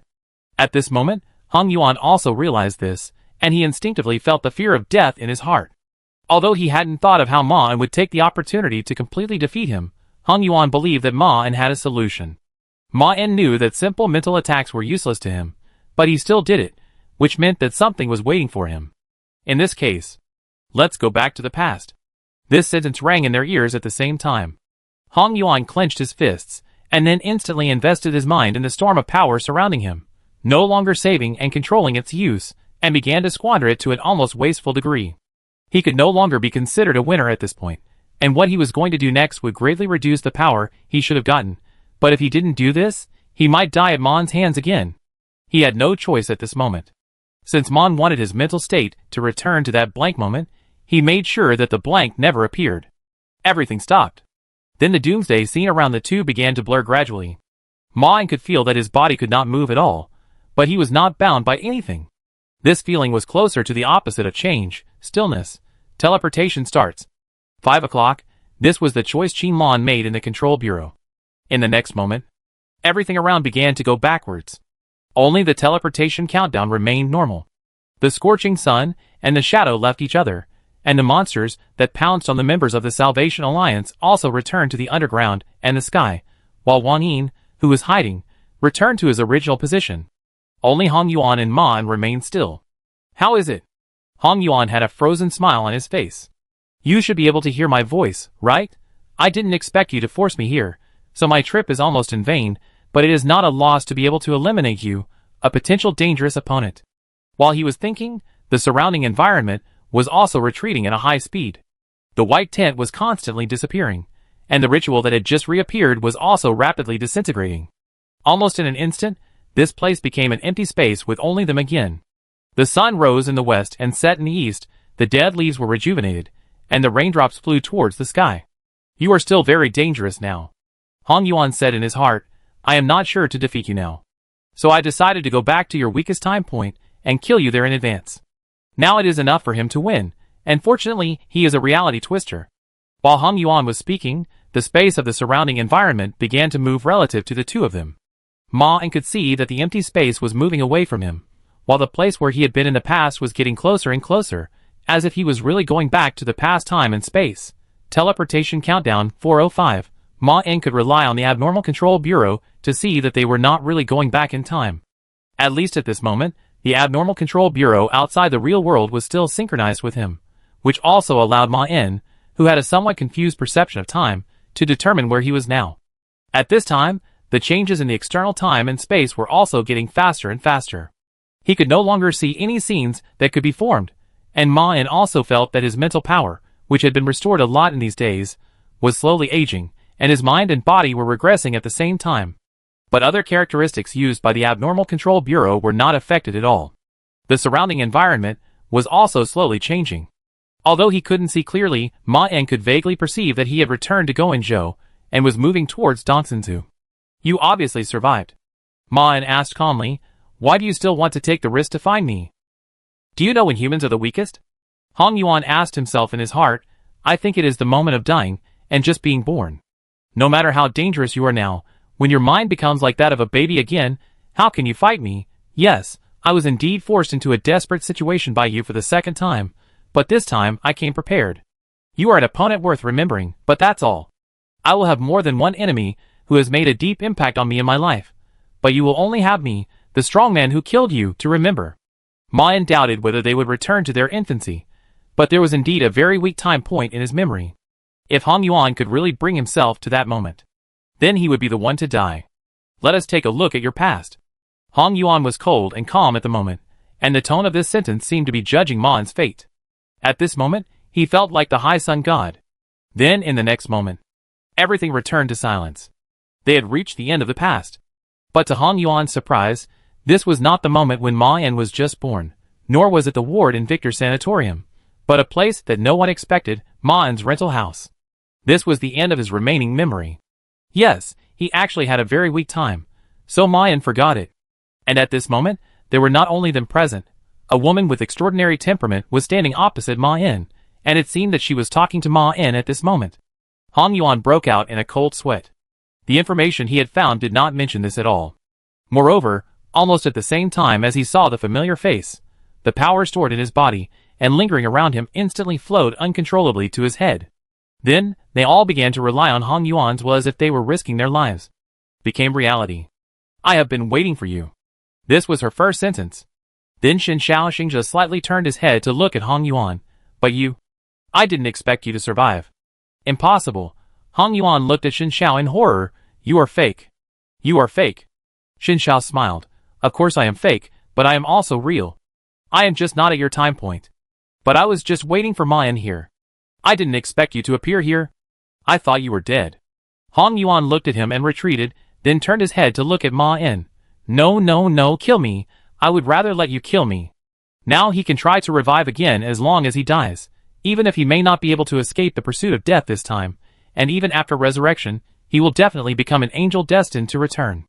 But at least, he can still be alive. Hong Yuan couldn't imagine what he would face if he didn't die. Thinking so, Hong Yuan rushed towards Ma-En with a distorted expression, but fell to the ground beside his feet. No. Ma-En refused calmly. Even if I didn't meet her, you couldn't die. I was going to subdue you here. After all, you have died once in my hands. I won't give the enemy a second chance. As he said this, he stretched out his hand to Hong Yuan. Wait. Shen Xiao stopped him. Ma-En turned to look at her. What? Shen Xiao spoke faster. Although I have always been waiting for you, I now clearly realize what I am going to do. In fact, without my existence, you are likely to defeat him. As long as you stop accurately before that, Hong Yuan will be at a disadvantage in front of you. The reason why I appear is, you almost took the wrong path. Reality twisters are not as easy to digest as you think. You should know that similar ones will also have the risk of prion. What's more, most of his body is my power now. Eating him directly will cause you very bad digestion problems. Hong Yuan, who was standing aside, was stunned. What do you mean? Shen Zhao's words made him a little creepy. Ma-En was going to eat him, but the other two ignored his question in fear. Ma-En looked at Shen Xiao. What do you mean? Shen Xiao smiled and said, I can find that you have nothing to do with the ability of prophecy. Although you are very introverted, so that Hong Yuan didn't notice it at all, you still can't hide it from my eyes. The reality around you is obviously different from that of other people. You should also be considered a reality twister. Hong Yuan looked at Ma En in disbelief. Is he fighting another reality twister? How is it possible? He has clearly determined that Ma En does not have any characteristics of a reality twister, and there is no sign that the reality around Ma En is distorted or affected. He opened his mouth. Because you are too short-sighted. Xin Xiao answered him as he spoke. Of course you can't see things outside your field of vision, but I am Xin Xiao. Although the situation is a bit special, I can be sure that Ma En can distort reality. You are constantly eating people, aren't you? No wonder, no wonder. Hong Yuan lowered his head in despair. In fact, he understood this truth when he died last time, but he had never felt it so deeply. Even if he looks like it, he is still not the protagonist of the world. No one is. Ma En said, the metaphor of eating people is a bit exaggerated. Xin Xiao shrugged slightly and said, I can't describe what you are doing very accurately. What you are facing now is just a past. Although the power that belongs to me in Hong Yuan's body makes this past and the present take care of each other, you still don't meet the complete me. My situation should be bad now. Ma En nodded slightly. You were caught by the Federation. Did you predict this? Xin Xiao replied thoughtfully. I see. No, I didn't predict that the Federation could defeat me. This is actually quite surprising to me. If this is the case, there may be several people I trust who have stood on the opposite side of me. Alas. But when has this road ever been easy? Ma En looked at Xin Xiao and asked, so you are here to stop me from sheltering and using Hong Yuan. Although this is a big loss for him, if Xin Xiao insists on doing so, Ma En will still choose to believe her. Xin Xiao shook his head. Our path is stubborn to the point of being crazy. It is not good for you to cross over with others too much. Even a reality twister like Hong Yuan cannot really take the path of others. But I'm not here to stop you. It's not good for me to weaken my potential allies. I told you, he's hard to digest. Hong Yuan's face turned pale when he heard this, and then he began to clasp his hands around his neck, and in a panic, he began to try to kill himself. But Xin Xiao just glanced at him, and Hong Yuan instantly lost all his strength to resist. No, he is still not a god. He is the weak one among the reality twisters, and Ma En is the strong one. Xin Xiao is the god. Qin Wan looked at Ma En again and said, I'm here to help you digest him.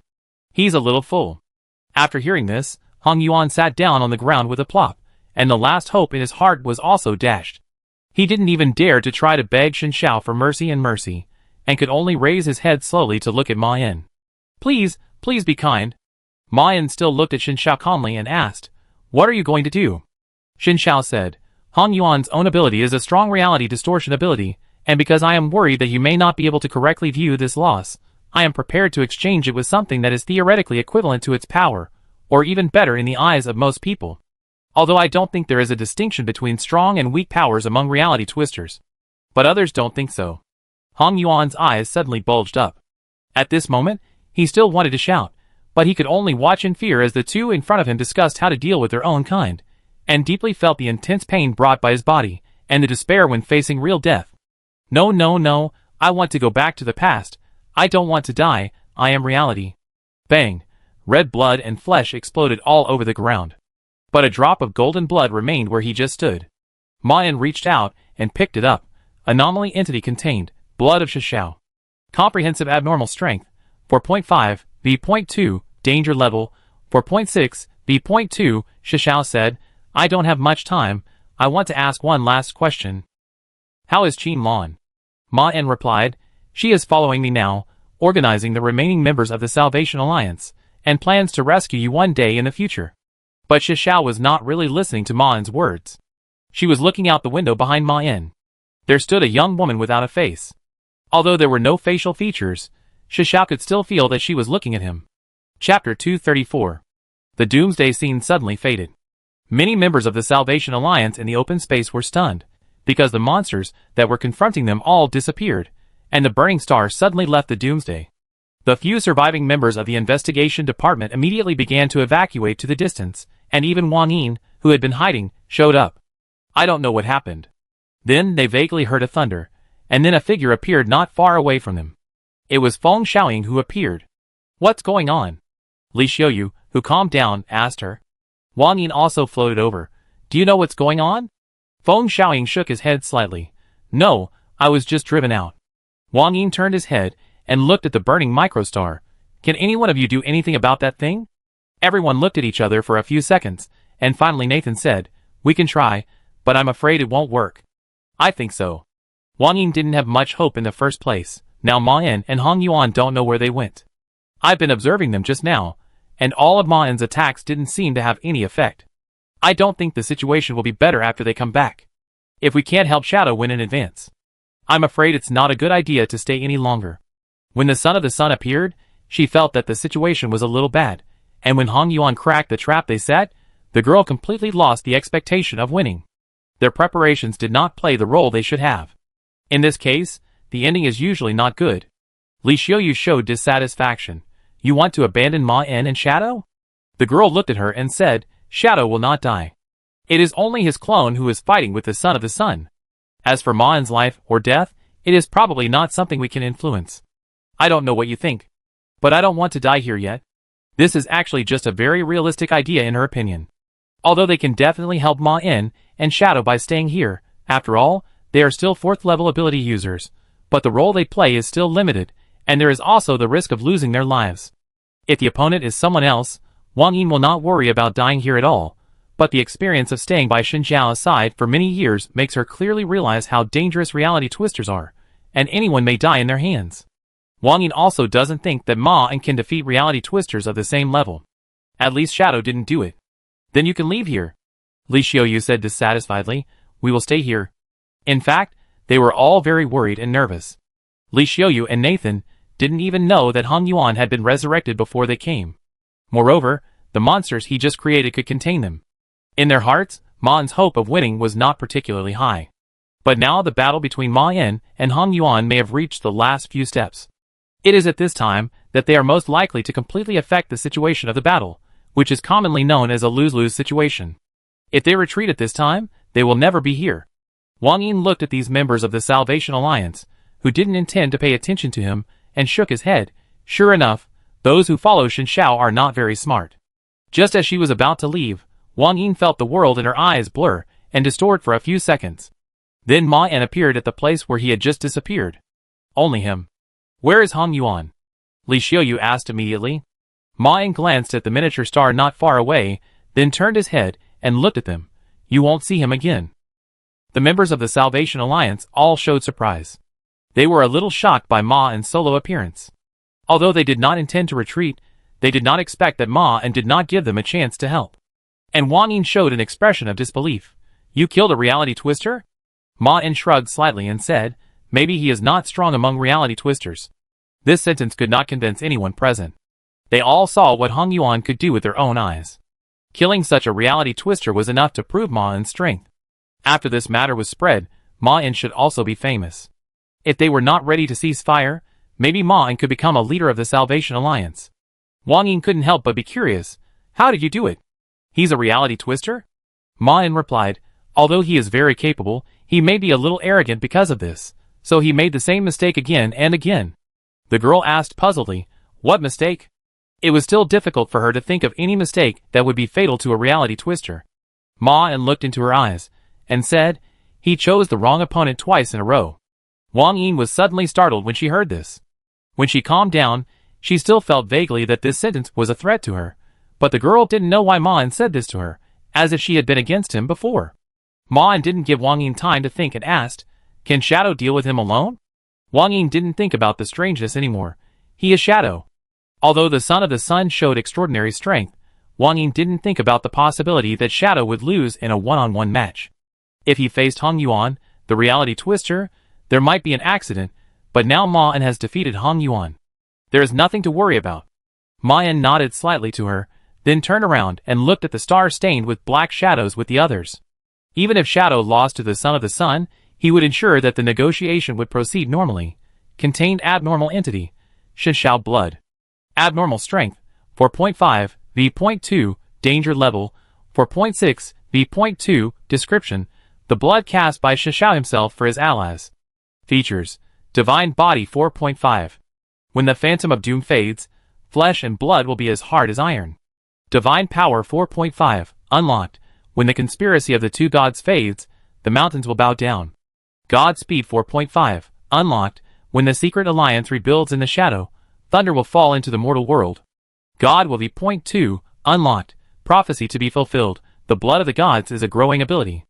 Main can enhance this power by fulfilling these prophecies, and it contains 3 different powers. When these 3 are combined, the person who uses this feature will become a 4th level gods. At this moment, Ma-In has already used the divine body, which is different from what he just saw. This ability not only allows his body strength to reach level 4.5, but also brings his pure strength and speed to the level of level 4. With this feature alone, he can already stand at the top of the 4th level. Now Ma-In is already a powerful ability user whose strength and speed have reached the average level of level 4, and whose physical strength has reached the top of level 4. Moreover, Ma-In can vaguely feel that his body at this moment seems to have become part of a complete puzzle. If he is not mistaken, these 3 different aspects will actually be unlocked separately, and the other 2 will be upgraded to level 4, and the ratio is so accurate that if they all appear on one head, it will reach a perfect state.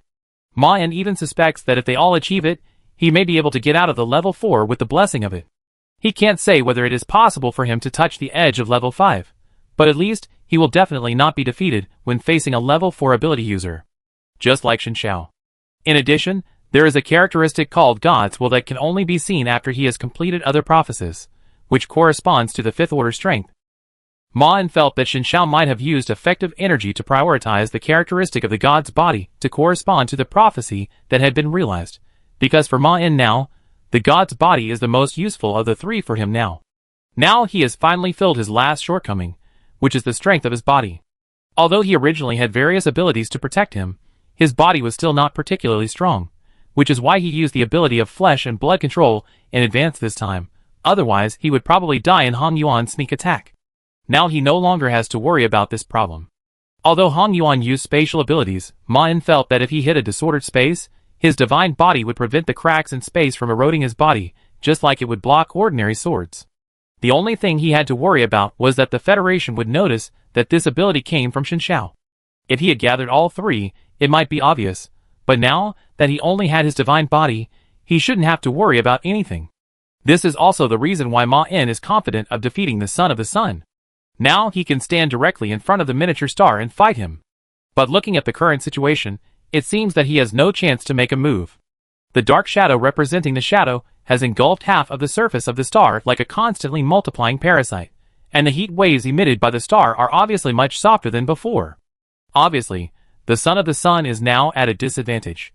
As the shadow continued to erode the surface of the star, the Son of the Sun seemed to be a little restless. The surface of the star suddenly burst into a strong and hot light, and tried hard to drive the shadow to the corner of the surface. But in the end, he still failed to completely eliminate the shadow. But the light will eventually fade. At the moment when the light faded, the shadow seemed to have found the flaw of the Son of the Sun. Countless tiny threads separated out, intertwined and derived along the performance of the star, and directly turned into a black spider web. After the black network took shape, the shadow began to spread towards the gaps in it. This time, the Son of the Sun failed to successfully block the shadow's attack.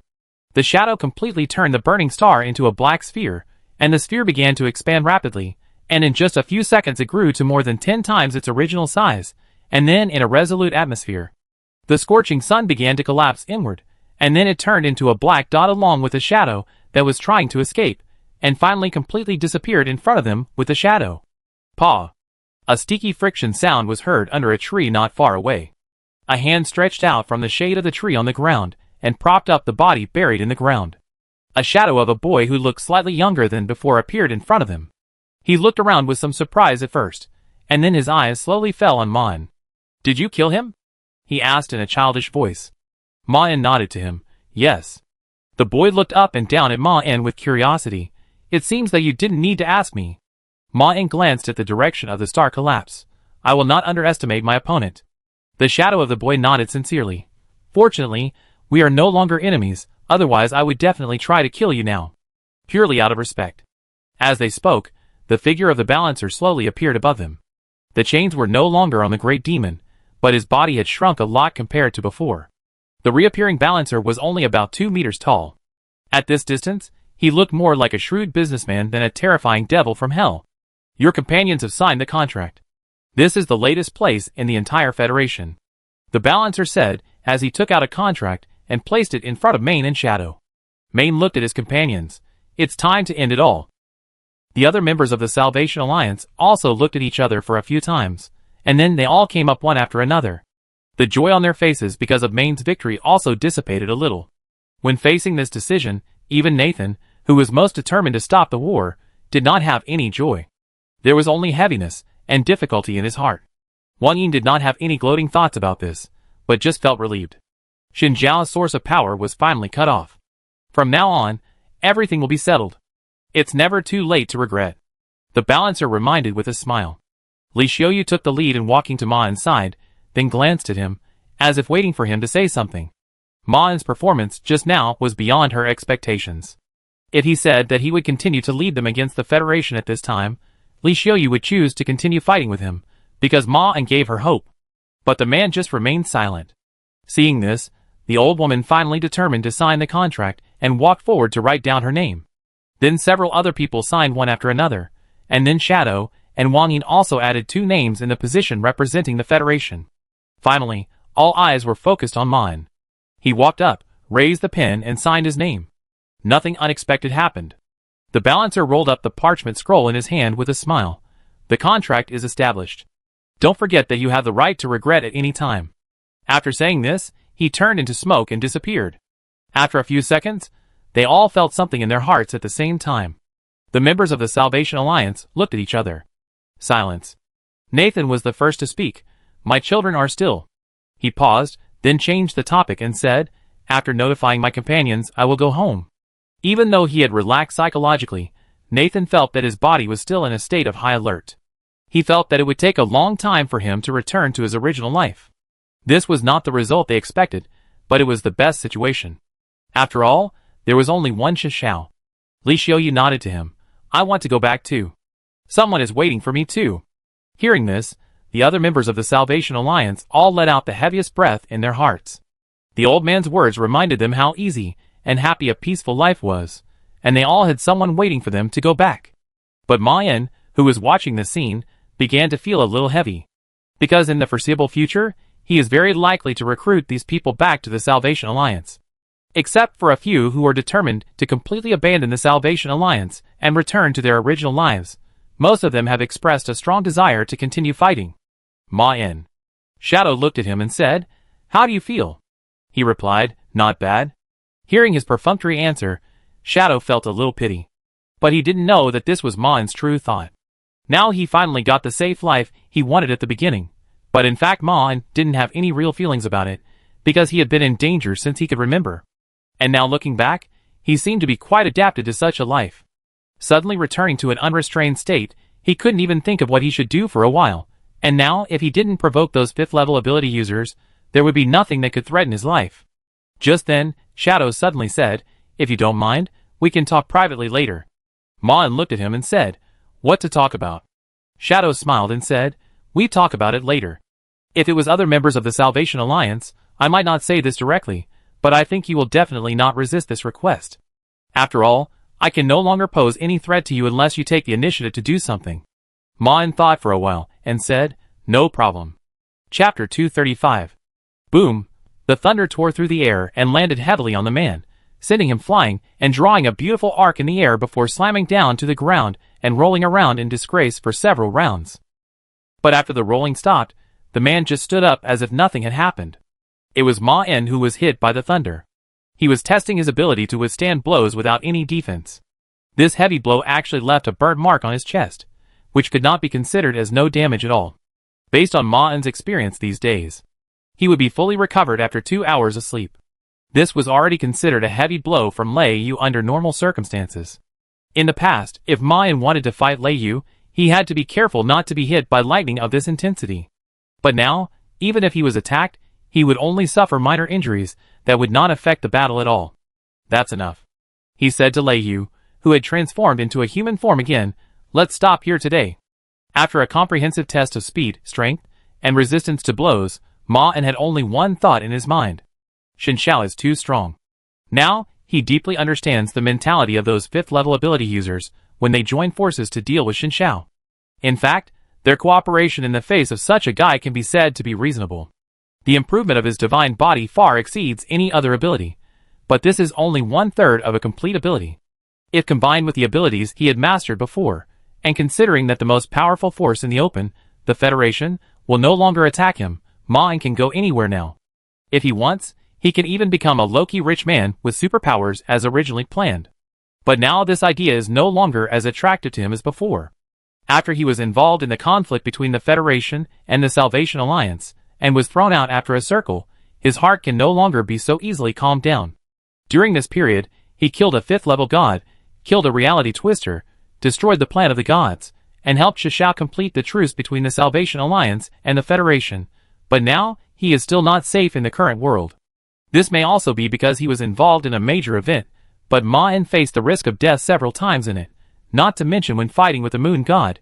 If he did not call Shadow in the truce agreement, there might be an accident. These made Ma deeply feel that he still could not control his own destiny. If he lived in a peaceful and uneventful world, he might still have the possibility of leaving the center of the vortex and living in seclusion. But he lived in a world that could usher in the end of the world at any time. Even if this is put aside, the struggle between powerful people is also around him, and he is indeed more or less involved in it. Now is actually a turbulent era. In such a world, Ma feels that the purest pursuit is no longer to live a comfortable life. What he wants now is to live freely. In other words, he wants the power that will not be involved in other problems. And there are two obvious paths in front of him. The first is the prophecy guided by the blood of Shinshao. If he can complete all the known prophecies and obtain the god's will in it, then he may be able to step into the 5th level. The advantage of this choice is that Shinshao will not lie to him, but the disadvantage is that he may get involved in other troubles. But it is difficult for Ma to say whether he really likes this situation. The second is his trophy, the power of the moon god. If he can find an abnormal entity that can deal with its negative effects, then he can become a 5th-level spiritual entity, which is also a very feasible path. He has already obtained the main part of this project, and the only thing missing is the last piece of the puzzle. The problem with this choice is that finding a suitable abnormal entity may require enough manpower and resources, and there may be potential problems with Selly. In addition to these two ways of improvement, there is another very important thing for Mon. That is to retrieve his memory. It seems very difficult to recall the memory directly now, so Mon plans to use a relatively simple method, which is to go back and ask Qin Yun, the closest person known to him. And direct contact with her may also promote the recovery of memory. This is also a simple way for him to recover his memory. Mon has tried all other possible methods, and none of them have any support. This would also help him gain the power of the moon goddess. If the opportunity was right, he might be able to introduce Selly to Qin Yun. And Qin Yun's current special identity seemed to be a bit troublesome. He should also see if he could handle it for her. This idea came to Mon's mind very naturally, as if there was no other choice for him. Mon opened the door when he thought of this. Qin Lan was waiting for him. She sighed. I still haven't reacted yet. This is a bit like a dream to me. We really have a ceasefire with the Federation. Mon nodded, at least on the surface. Qin Lan said, this is also why I am a little confused. This war seems to have come to an end temporarily, but it seems that it has not stopped at all. However, this is the way my sister does things. She always looks at things from a different position from ordinary people. Ma told her, I met your sister. Qin Lan was stunned for a few seconds, and then asked in surprise, you met her? Ma replied, it is difficult for me to describe that event as a meeting, but I did have some conversations with her. Shinshao asked me about your situation, and was relieved when he knew that you were safe now. And she also pointed out several prophecies to me. Some of them I understood smoothly, but one of them may have some problems. She said that we will rebuild the World Salvation Alliance in the shadows, but I think it will definitely not start now. Now we have signed a ceasefire agreement with the Federation, and I am still subject to restrictions. Qin Lan nodded.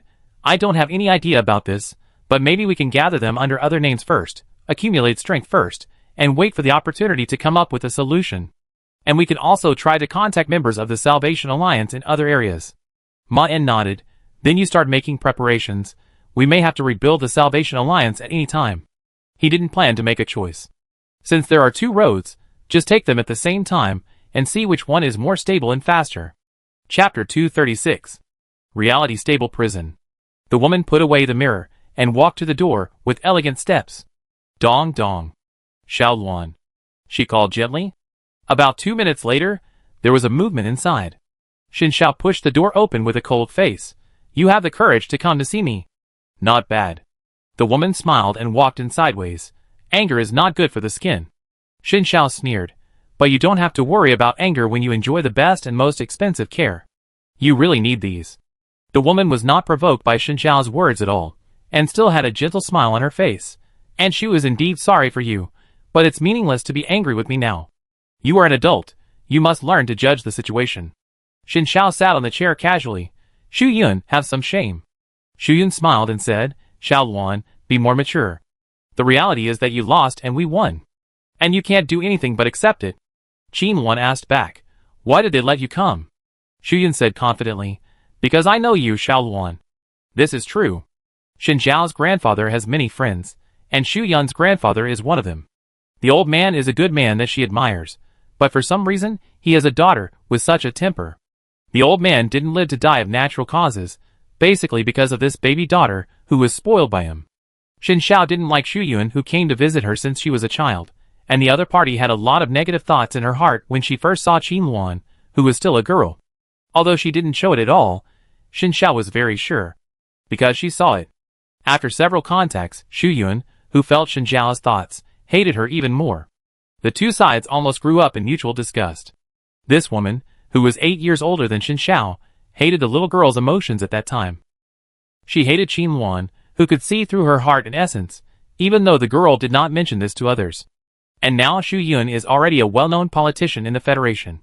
When she was young, she had achieved considerable results in the Eastern Federation, and after transferring to the Central Federation, she was promoted step by step. At this age, she can be said to be outstanding. But compared with Shen Xiao, she is nothing. Before Shen Xiao got into trouble, Xu Yun was her staunch opponent and often made trouble for Shen Xiao. Although she was not the worst among them, she was the one with the most hateful appearance. She also contributed a lot to the plan to deal with Shen Xiao. Although she had no other abilities, Xu Yun knew Qin Luan very well, and this degree even far exceeded that of friends who had known each other for many years. After Shen Xiao was defeated, she actively participated in the follow-up plan against Shen Xiao, and she could be said to be the most prominent one. Of course, this matter itself was also very helpful to Xu Yun's political achievements. After all, the Federation also attached great importance to Shen Xiao, so this was something that was both beneficial to her, and something she was particularly happy to do. Shen Xiao did not answer her words, and it seemed that he did not want to pay attention to her at all. Xu Yun smiled and said, I brought you some new news today. Hearing this, Shen Xiao still looked over. The woman looked at her and smiled. The Salvation Alliance has officially signed a ceasefire agreement with us and announced its disbandment. Surprised? But Shen Xiao's expression was calm. I know. Boring. Xu Yun curled her lips, but I expected you to react like this. You always look like you don't worry about anything, but now you don't have the power you are proud of. Shen Xiao looked at her and said, but they will come back, no matter what way. Xu Yun put away her smile and raised her head slightly. There is only one way. The way of the Federation. As she spoke, she took out her mobile phone and said, we have confirmed that your connection with the Salvation Alliance has been successfully cut off. Now you are no longer bound by them, and have regained your freedom. In other words, it is time for you to accept new followers. She pointed to the wall, and then a screen lit up on the wall. It showed the scene Shen Xiao had seen before, the daily life of a group of people with abilities wearing the same uniforms, and the portraits and statues everywhere, all of which depicted Shen Xiao himself. Xu Yun looked at the screen and said, these are your new followers. Some of them even worshipped and admired you before they were recruited. Do you think it's ironic? But no matter what they looked like before they came in, they have now been shaped into a look that suits you and us. As long as you connect with them, you can gain more powerful power than before. Of course, you will be restricted and controlled by us. Xu Yun looked a little proud when she said this, because she was responsible for this matter, and she successfully changed the minds of many guys who originally had a wrong admiration and worship for Shen Xiao, making this thing a chain that can restrain Shen Xiao. Shen Xiao said, you can build crazy religions that worship me, but as long as I don't accept them. Really? Xu Yun interrupted, you don't think we really have no way to deal with you? Now you are locked up here by me. Of course, we have a way to force you to connect, but it will cost a little. We will arrange for you to contact with several capable people of the Divine Will Church in the near future, and select a suitable leader from them. Shen Xiao asked, you may be able to force the connection, but the effect will definitely not be as good as normal. If you want to do it, do it. As you said, I can't stop anything, but you won't get the result you want most. You have already spent the bargaining chip of the Salvation Alliance, and now you can't ask us for anything. Xu Yun showed a playful expression on his face. Really? You are right. We can't do anything to the Salvation Alliance now. Some people think so, but in my opinion, the contract is very clear. The premise that we can't deal with them is that they no longer oppose us. Although most of them have given up, I believe there are still some who are unwilling to give up. As long as they are guided a little, they will embark on the wrong path, and then we will catch them. The cowards in the investigation department think that we should treat them gently, but I don't think so. They seem to be excellent bargaining chips to threaten you. Think about it, they are all people who have given up their freedom and lives to fight for you in this situation. Don't you want them to live? Shinshao said calmly. It's useless. She smiled and said, we will know the answer soon. Chapter 237. Eastern Federation Jinrongzu. The morning sun shines through the curtains onto the face of the young woman. She raises her eyebrows slightly, then turns sideways and pulls the quilt, but the warm feeling still permeates her back, and then a few seconds later, Qin Yun raised his eyelids sleepily, then yawned, dragged his heavy body down, put on his slippers, walked out of the bedroom door, and crossed the corridor, then raised his hand to open the bathroom and walked in. But when the woman stood in front of the mirror, there was no sleepiness in her eyes. After a simple wash, Qin Yun returned to the bedroom refreshed. She sat down at the desk skillfully, stretched out her hand to take out several commonly used books and notes, and spread them out, and at the same time turned on the computer in front of her with a neat movement, and accurately entered a website that ordinary people would never log in. Seeing that Ma-en was still wanted, Qin Yun was slightly relieved. He has not been found yet. Then she started browsing the bright and dark webs, and collected all the memories she needed with the paper materials beside her. She also wrote down short words and sentences that represented her ideas in her notebook, and no one except her could understand the content. Qin Yun kept most of the important ideas in her mind. Understanding the world is the premise of changing the world. She did not develop this habit after Ma-en was wanted. She started to try to collect useful information through various methods a long time ago. She started after Yu died. For ordinary people without status, there is actually no particularly efficient channel to get what she wants. When she was a child, she did this purely out of resistance to Yu's death. She couldn't do anything useful in the face of the cold reality. As she grew older, she could better deal with the fact that her friend died. Later, she had to bear the living expenses of Ma-en when she just started working, and then the treatment expenses.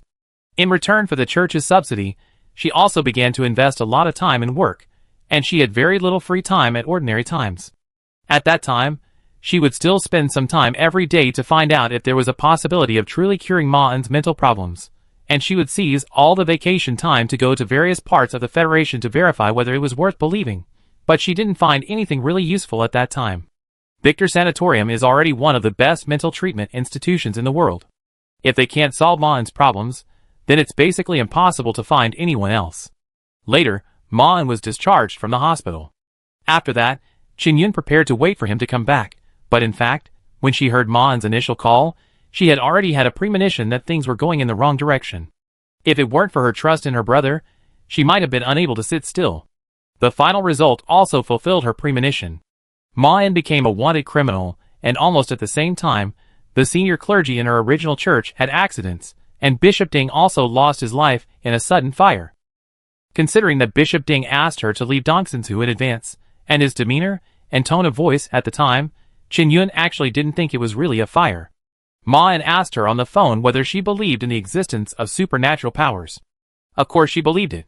At that time, she had many doubts and puzzles about Yu's death, and the results obtained after the investigation did not conform to the laws of physics she was familiar with. Before the clues were cut off, Qin Yun had already suspected that there were some things around them that were not so easy to explain. And she was a believer. Since God exists, there must be at least demons in the mortal world, right? You must know that the doctrine has clearly stated that humans and heaven have a common enemy. A group of demons with extraordinary powers really exist in hell, and Qin Yun does not think that it is a terrorist organization that killed Bishop Ding and her other colleagues. No terrorist organization dares to do this. Therefore, after that, Qin Yun investigated and understood the two things, that Ma-en was wanted and the church was attacked. According to the reasons given by the Federation, Ma-en was portrayed as a dangerous armed person who would launch a terrorist attack on the wanted order. Perfect fit. Could it be that Ma-en was possessed by a demon? This was Qin Yun's earliest idea. It is said that many mental problems are caused by the possession of demons and devils. But after reading a lot of scriptures and books and asking professionals, she basically ruled out this possibility. Ma-en's behavior before being admitted to the hospital did not match any description of demonic possession, which made Qin-yun a little relieved. He should have nothing to do with Bishop Ding's accidental death. After confirming these circumstances, Qin-yun basically had no way to speculate on Ma-en's situation. She also tried to ask the federal public official who issued the wanted order, but with her identity, she obviously would not get any meaningful answer. There was basically nothing she could do here, and Qin-yun didn't want to do it, because based on her understanding of Ma-en, doing so would likely cause Ma-en to try to contact her, and she didn't know whether this would expose Ma-en to the surveillance of the Federation. She couldn't take the risk. After thinking about this, all she could do for Ma-en was to make sure he was safe every day. So she shifted her focus to other places. Qin-yun sorted out the information and documents, and then changed into a formal senior priest robe. This identity was no different from her past in terms of doctrine, but it meant that she had to shoulder more responsibilities. In fact, she was closer to the management of the church. This is what Qin-yun did after she got the news that Ma-en was wanted in Jinlongzu. After learning about the death of Bishop Ding, Bishop Fu of the financial district enthusiastically invited her to stay here, and Qin-yun made this choice and participated in its more important affairs more actively than before. She didn't do this before because she felt that she was not ready, and did not have the corresponding qualifications. But now Qin-yun can no longer think so much. She knows very well what she needs now. She needs a position and power that can make the Federation talk to her, and even negotiate and exchange interests. Even though the church has never admitted it, Qin-yun still believes that the high-level status of the church has power. The result is that she was promoted to senior pastor in a short period of time. And Qin-yun suspects that this is just the beginning. Recently, Bishop Fu seems to have hinted that she will continue to be promoted. If this continues, she will become the deputy bishop of Jinlongzu.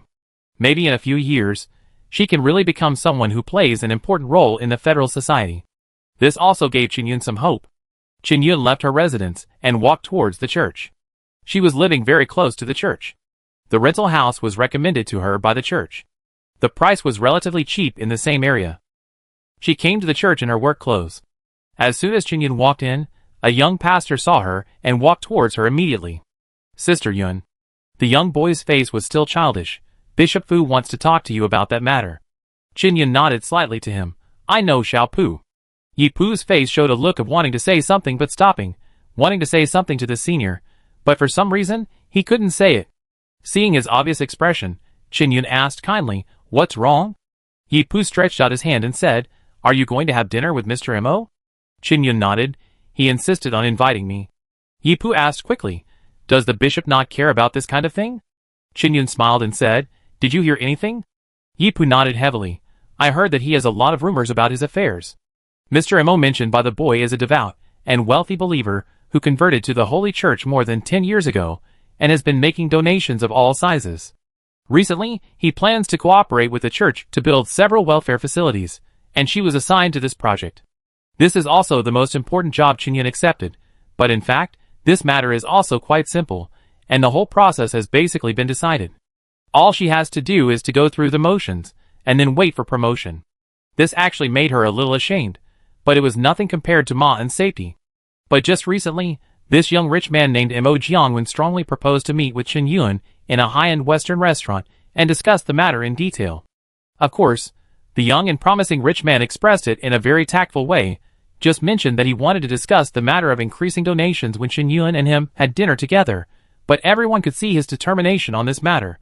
Not only was his attitude very gentle, but judging from Mo Jiangwen's past performance, even if Qin-yun refused the donation he had agreed to, it would not be affected. He has a particularly good reputation in all aspects. That is to say, whether facing the church or Mo Jiangwen, she can normally reject this proposal. Qin-yun said with some amusement, "Don't worry, I'm just having a meal." Yi Pu said nervously, "I heard that he is interested in you. He has pursued other people in a similar way before." Qin-yun deliberately showed a curious look. "Then shouldn't I go and see if he meets my standards?" Hearing this, Yi Pu's face suddenly turned red, because he realized that it was indeed a bit abnormal to be so anxious. Qin-yun changed the subject before he blushed. "I have also heard his story. Mr. Mo is a very elegant gentleman. If he really wants to get to know me, then I will just go and meet him. The Lord taught us not to discriminate against others. Whether poor or rich, we should treat everyone equally. Think about it. If the donor in front of me is not so wealthy, I will definitely go to the meeting out of gratitude for his contribution. Then, If it is Mr. Mo, should we treat him differently? This made the boy forget his embarrassment, and then he showed a look of shame. Sister Yun is right. But in fact, what Chen Yun said was not entirely true. If it was not the case of Ma In, she would indeed handle these things in this way. But because of Ma In's existence, she did not plan to start a relationship with anyone now, so she should refuse this dinner. But it was also because of Ma In's situation that she had to go to the dinner. Go back to work. Chen Yun said, don't think so much about me, I'm not a child anymore. After saying that, she passed by the young child who obviously had some vague feelings for her, walked around the church for half a minute, and finally pushed open the bishop's office. Bishop Fu was a man in his 30s, with obvious signs of exercise on his body. When Chen Yun pushed the door in, he was sitting upright in his office chair to handle work. Xiaoyun, you're here. He raised his head enthusiastically. You should know what I want to talk to you about. Chen Yun stood opposite him. Is it about donations? Bishop Fu nodded. Yes, he invited them to dinner, right? In the past, this guy also invited pastors from several churches. I even suspect that the reason why he donated so actively is to get in touch with them. But I'm not worried about Mr. Mo. He is a kind and good person. I can see this from his eyes. But he still had some bad influence on our pastors in the past. Can you think of what happened? Chen Yun actually heard about these things. They didn't resist the temptation, right?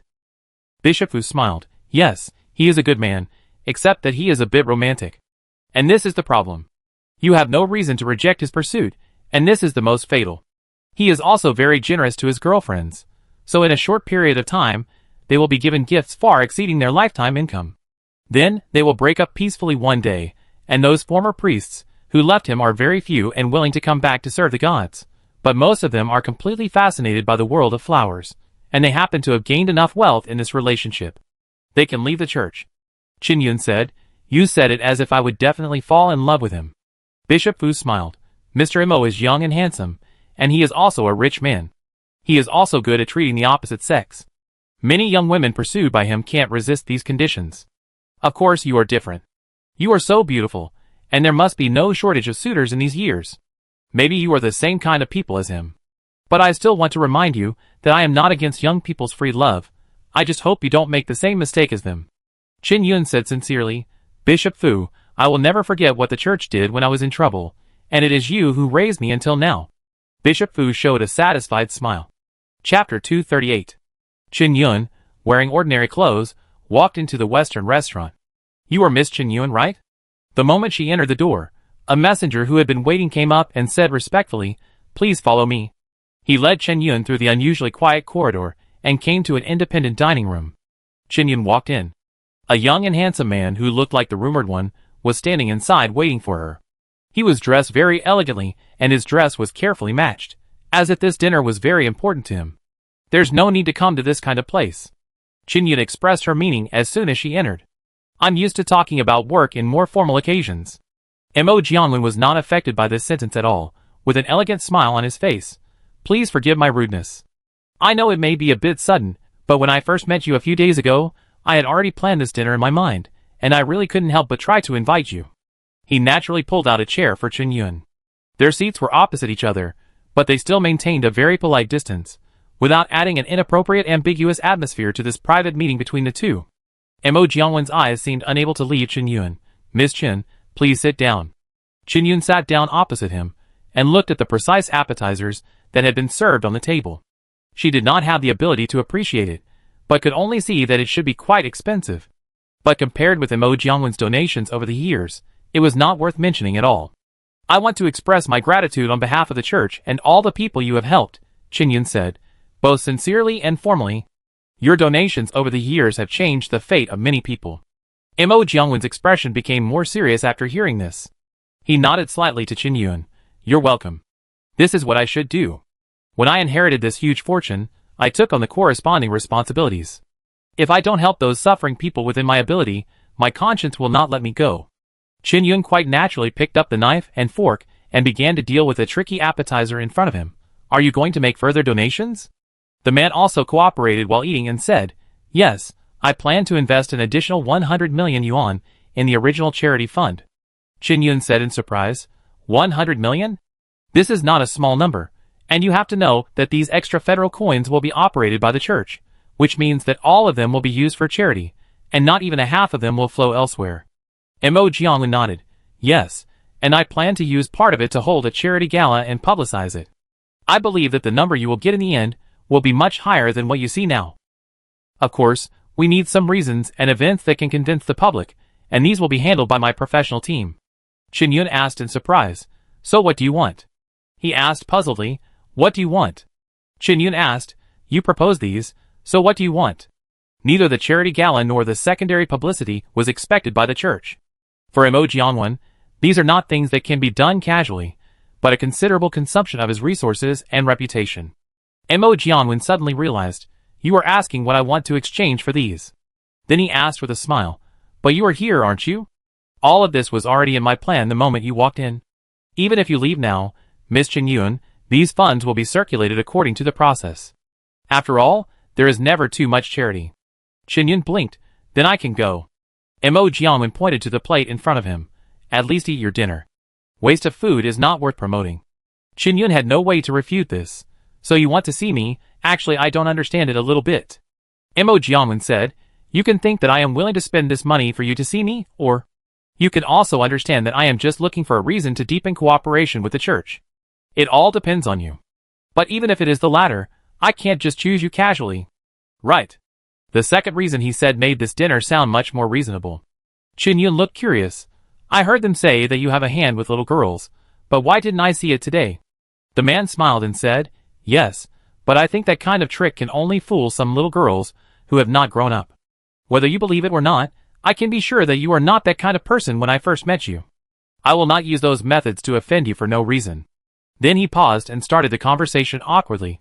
Well, Miss Qin Yun, I heard about the experience of those pious people in Dongsanzu. I am deeply sorry for this. He lowered his head slightly, and his expression became a little more sad. Qin Yun also looked a little lonely.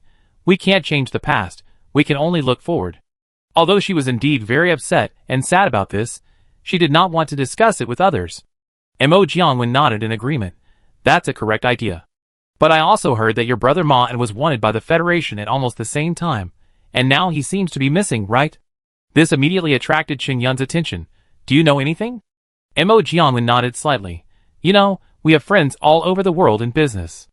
As far as I know, your brother appeared in the Southern Federation some time ago. Qin Yun then asked, did he show up? Qin Yun actually inferred that Ma and might be in the Southern Federation. According to the information she collected from the internet and other places, Ma'an's wanted order seems to be ranked higher in the Southern Federation and has received much more attention than other regions. But with her identity, she only knows this at most. Mo Jianwen nodded. Yes, I hope you are mentally prepared first. Her heart skipped a beat. Ma'an hasn't gotten into trouble yet, has he? He shook his head. He showed up a few times some time ago and had conflicts with federal secret agents. I don't know if you can accept this. Ma'an killed a lot of people during the incident. While speaking, he was also observing Qin Yun's expression. Her expression paused, but she immediately asked, what was the result? Mo Jianwen said, he was not caught, which is good. But did you expect your brother to do this? Qin Yun shook his head heavily. No, not at all. But in fact, I can also imagine that if he had to do it, he would do such a thing. I am the kind of person who finds it difficult to hurt others, and he is the kind of person who will never hurt others easily. But this is not difficult for him. Not as difficult as it is for her. Mo Jianwen followed up with this sentence and asked, I can feel that you really care about your brother, but as far as I know, you are also a very kind and righteous person. Your deeds in the church in the past can fully illustrate this point. And in our brief contact, I can also sense that this is true. Then have you ever thought about how you would face Ma-En if he stood against the moral values you uphold? He looked at Qin Yun deeply. She shook her head. I haven't tried to think about it. This is a very difficult thing. But from what I know about him, Ma-En is not the kind of person who would do bad things. If he really did something wrong, I would rather believe that he did it under forced circumstances. After all, in the world we live in, it is difficult to be a good person. What challenges you is not only the sins we usually understand, but also things that seem to represent justice. Of course, the reason I don't think about it is that it is indeed too difficult. Mo Jianwen asked relentlessly, then suppose, let's just suppose, you met him, and you learned that he had indeed gone astray, and he did not do bad things out of necessity or under duress. He may not enjoy these, but he actually has other choices, just like other criminals. How will you face him? Qin Yun closed her eyes. This question pushed her into a corner, and it was also a question she didn't want to consider. There was another reason why she didn't think so at all. Qin Yun believed that Man would not let her face such a choice, but in fact, what Emo Jiangwen said was the reasonable situation. Many times, feelings cannot overcome reality. They can't control their own destiny. Qin Yun opened his eyes and said firmly, although that would be painful for me, it is also one of the situations I least want to see. But I will still do the right thing. Emo Jiangwen leaned back and put away his aggressive momentum. At this time, Qin Yun realized that he had unconsciously spoken his true feelings in the questioning on the other side.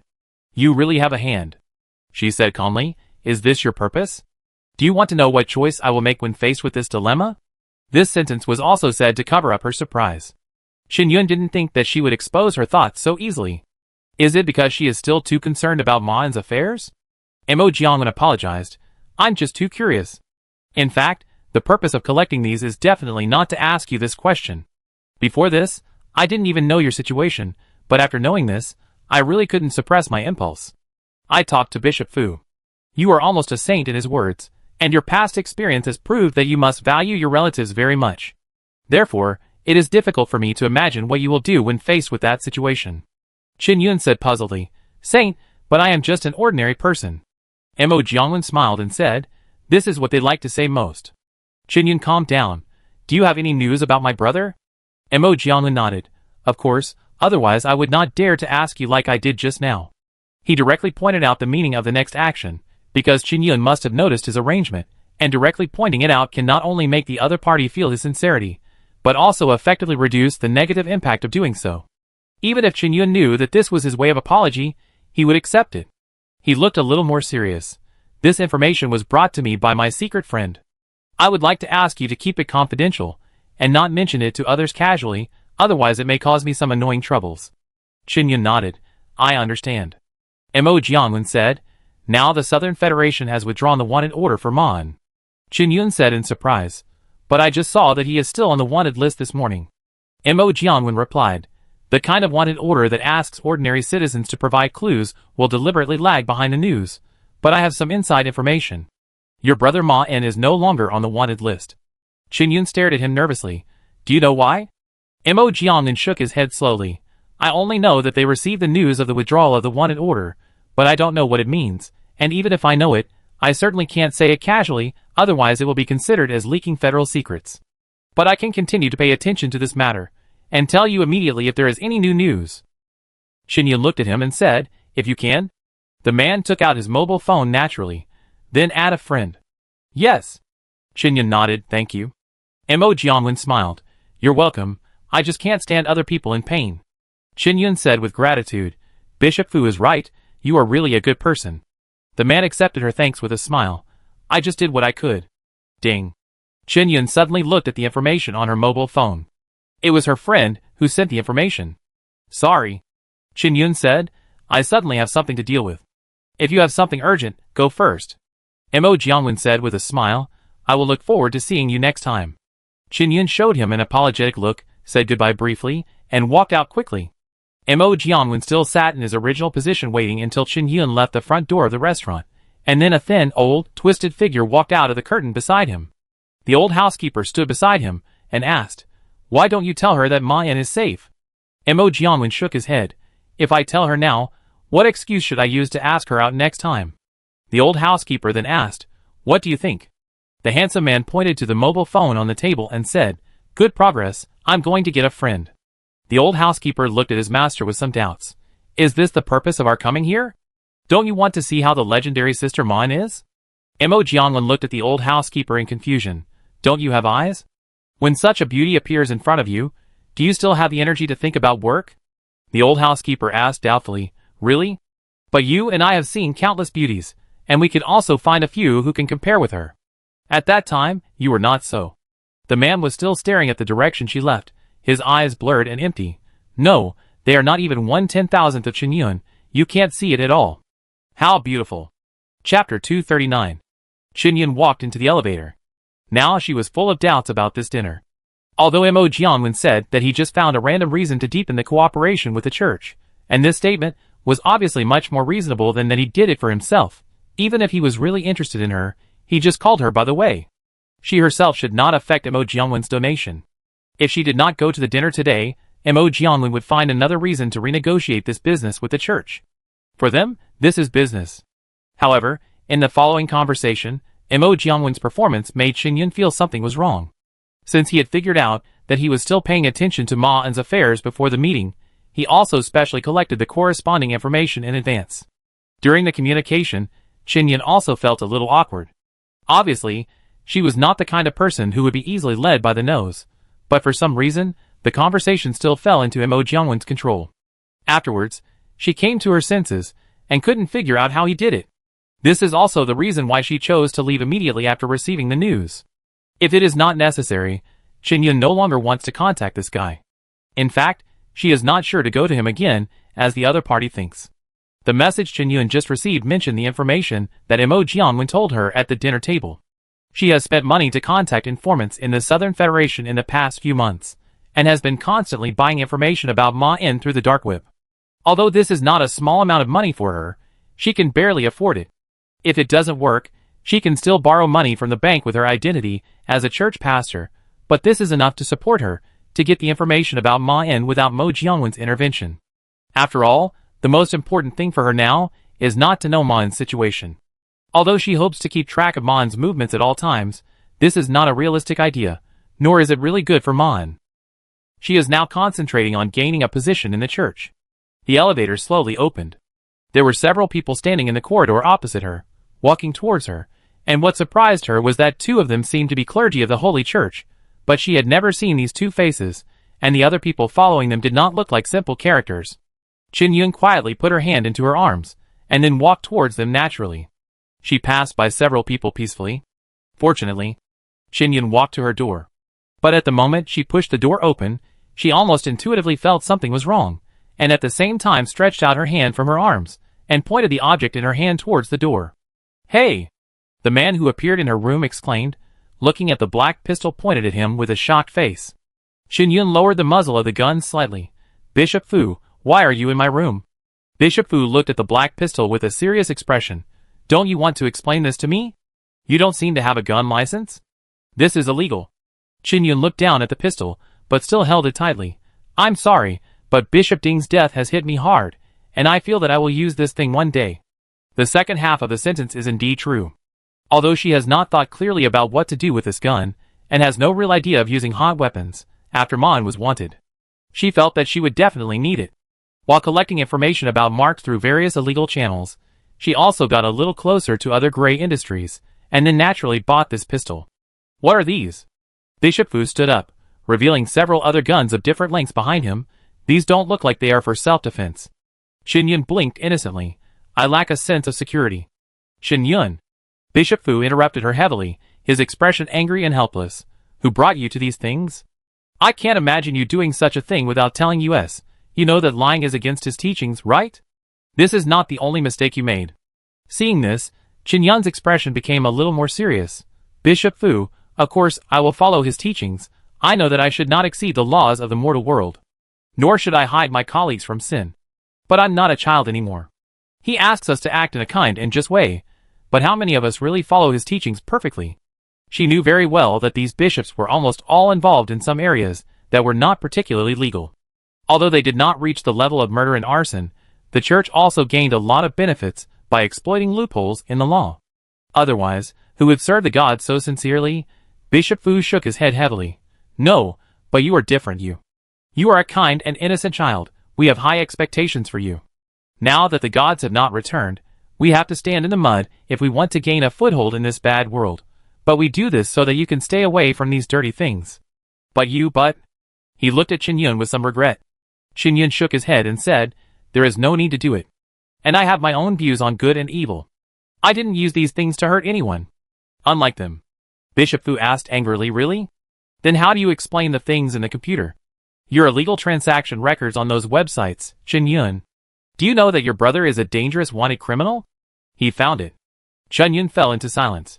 She didn't have any ideas about what she did, but she couldn't think of how to answer Bishop Fu's questions.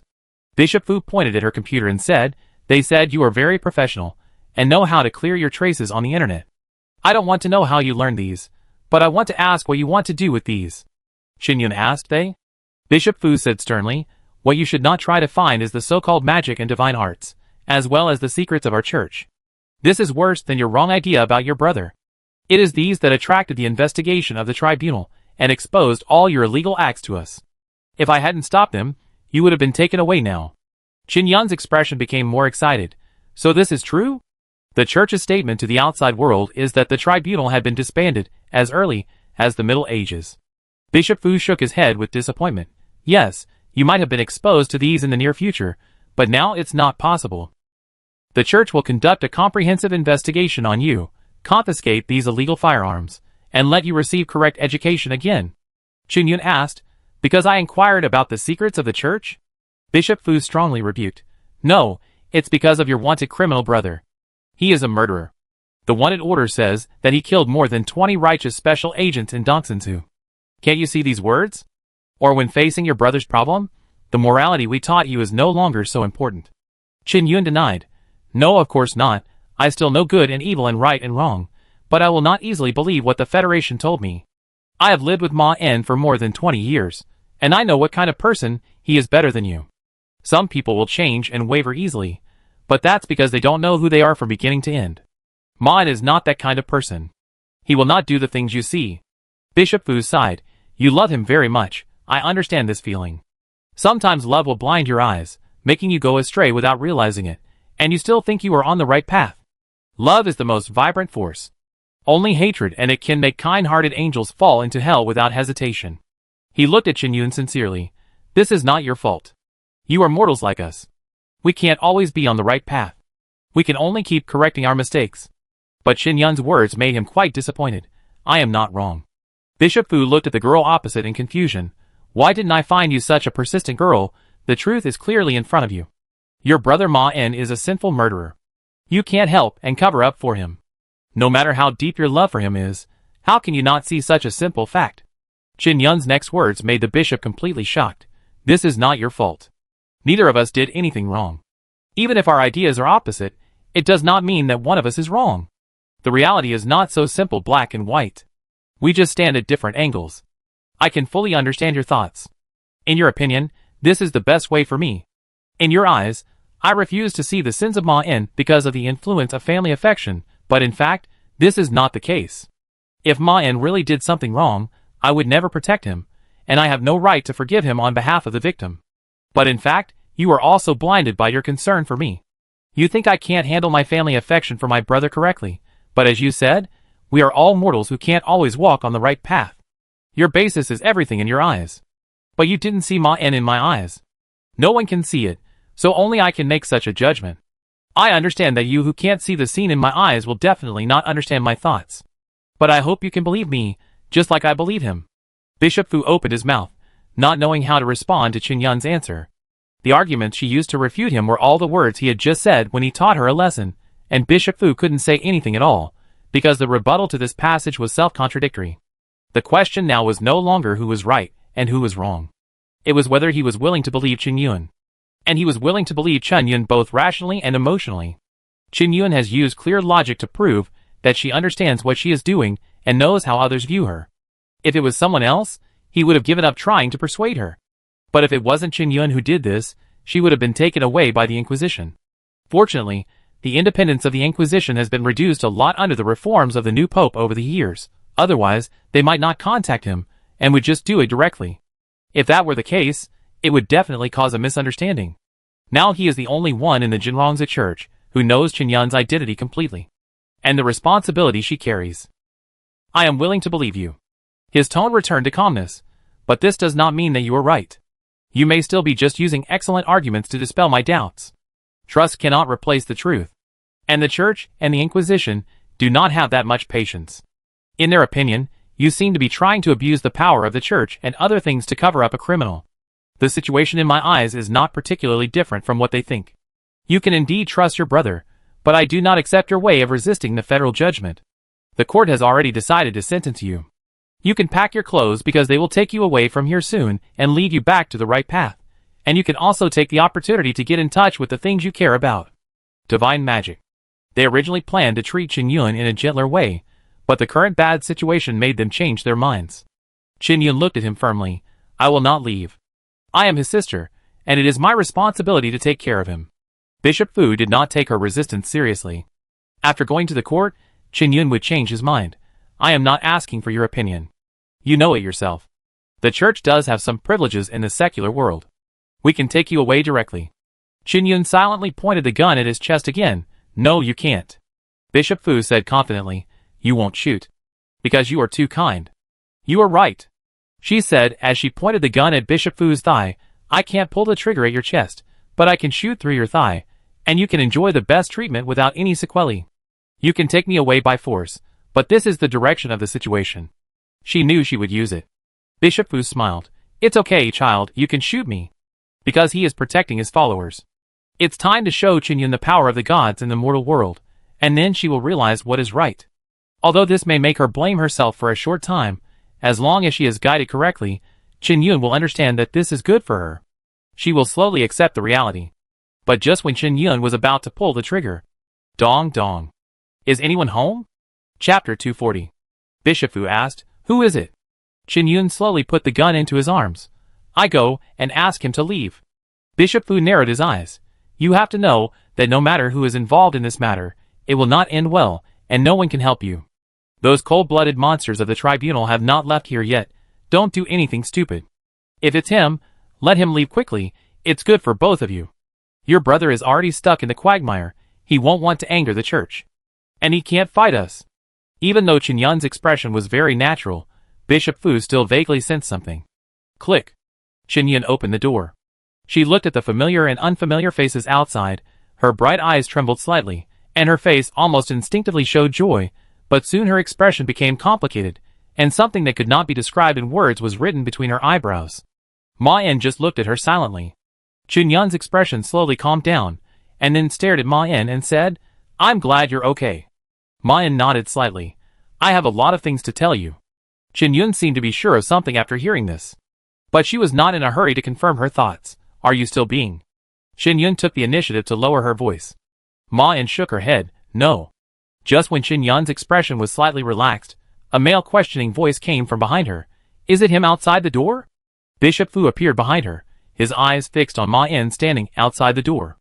Then he raised the pistol slowly and pointed it at Ma Yin's head. If you still care about your sister, leave here. I know who you are. You should know what kind of trouble you will bring to her. Let's go. If you love her. The bishop seemed to be saying that Ma Yin's arrival was irresponsible for his sister. But Qin Yun just turned around and stood in front of Ma Yin. Put down the gun. Ma Yin turned slightly and looked at the muzzle of the gun calmly. Oh, you mean the wanted matter? That's a misunderstanding. Bishop Fu said directly. You killed a lot of people in the Southern Federation, good people with parents, partners, and children. But now they have all turned into cold corpses. The purpose of saying this was not to hear Ma Yin's answer, but to make Qin Yun realize the truth and use Ma Yin's feelings for her to force him back here. Ma Yin shrugged, without trying to cover up anything. I also have relatives, and they have to realize this when they choose to work for the Federation. If you really look closely at those who were killed by me, you will notice that they are splattered with the blood of innocent people. Even if there are really clean hands, they are about to commit crimes when they stand opposite me. Qin Yun showed an expression of as I expected. Bishop Fu, this is what I see. Bishop Fu no longer intends to make things clear with Qin Yun. Now he just wants to get rid of Ma Yin's question. The gun in my hand was bought by your sister. This is the impact on her after you were suddenly wanted. You are slowly leading your sister astray. I believe this is not what you want to see. Qin Yun suddenly realized something. Why are you starting to make sense now? Didn't you just want to take me away by force? Ma Yin said calmly to Bishop Fu with a serious expression. Because he has heard of my bad reputation. Is that so? Bishop Fu looked at him with a heavy expression. I know you are a vicious wanted criminal, and I believe you definitely don't want to anger the Federation and the Church at the same time. This is not only a bad thing for you, but may also bring some small troubles to your colleagues. If Qin Yun was not here, he would have said this even more harshly. Ma Yin raised his head slightly, and with his movement, the pistol held by Bishop Fu flew out. I roughly understand. You are worried that I will cause trouble to your sister, and this is because I am a wanted criminal now, right? Bishop Fu glanced at the gun floating in the air, and nodded to Ma Yin. Yes, and I know how much the Federation wants to catch you now, but don't worry. As long as you leave now, I won't mention this to anyone, and there is no need for us to become enemies. But if you insist on doing so, you will regret what you have done. As if in response to Ma En snatching the pistol, the bishop's robe also lit up with a faint golden light. Although he was indeed no match for Ma En, Bishop Fu was serious about what he said, because if Qin Yun's identity was enough to alarm those powerful heavenly messengers who could rival Ma En, there are others nearby, Qin Yun said in a low voice. Ma En nodded slightly to indicate that he already knew, and then looked at Bishop Fu. Since the problem is like this, I think there is no contradiction between you and me. Bishop Fu showed a puzzled expression, deliberately slowed down his speech, and said, "What do you mean?" As he spoke, several figures walked out of the stairwell at the same time, and stopped not far from them. Ma En looked at Bishop Fu with a smile, as if he didn't see anyone else at all. I said that the wanted criminal was just a misunderstanding. I personally clarified this misunderstanding with Mr. Shadow not long ago. Now I am a legal citizen of the Federation. Bishop Fu asked in disbelief. What? Ma En raised his hand slightly and said, "This is a recent matter, and it is also confidential. It is normal that you don't know.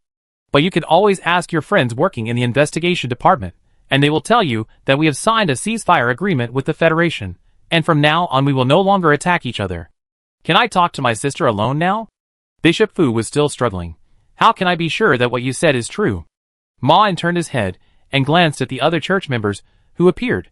You know very well that what I said is true, but obviously you are still unwilling, so let's do this. You can turn around and leave space for me and my sister, or continue to find reasons that can't convince anyone to stay here, and then I will subdue you all, pack you up and throw you back to the church, and then talk to my sister alone. Bishop Fu looked at him and said, "You don't want to provoke the church.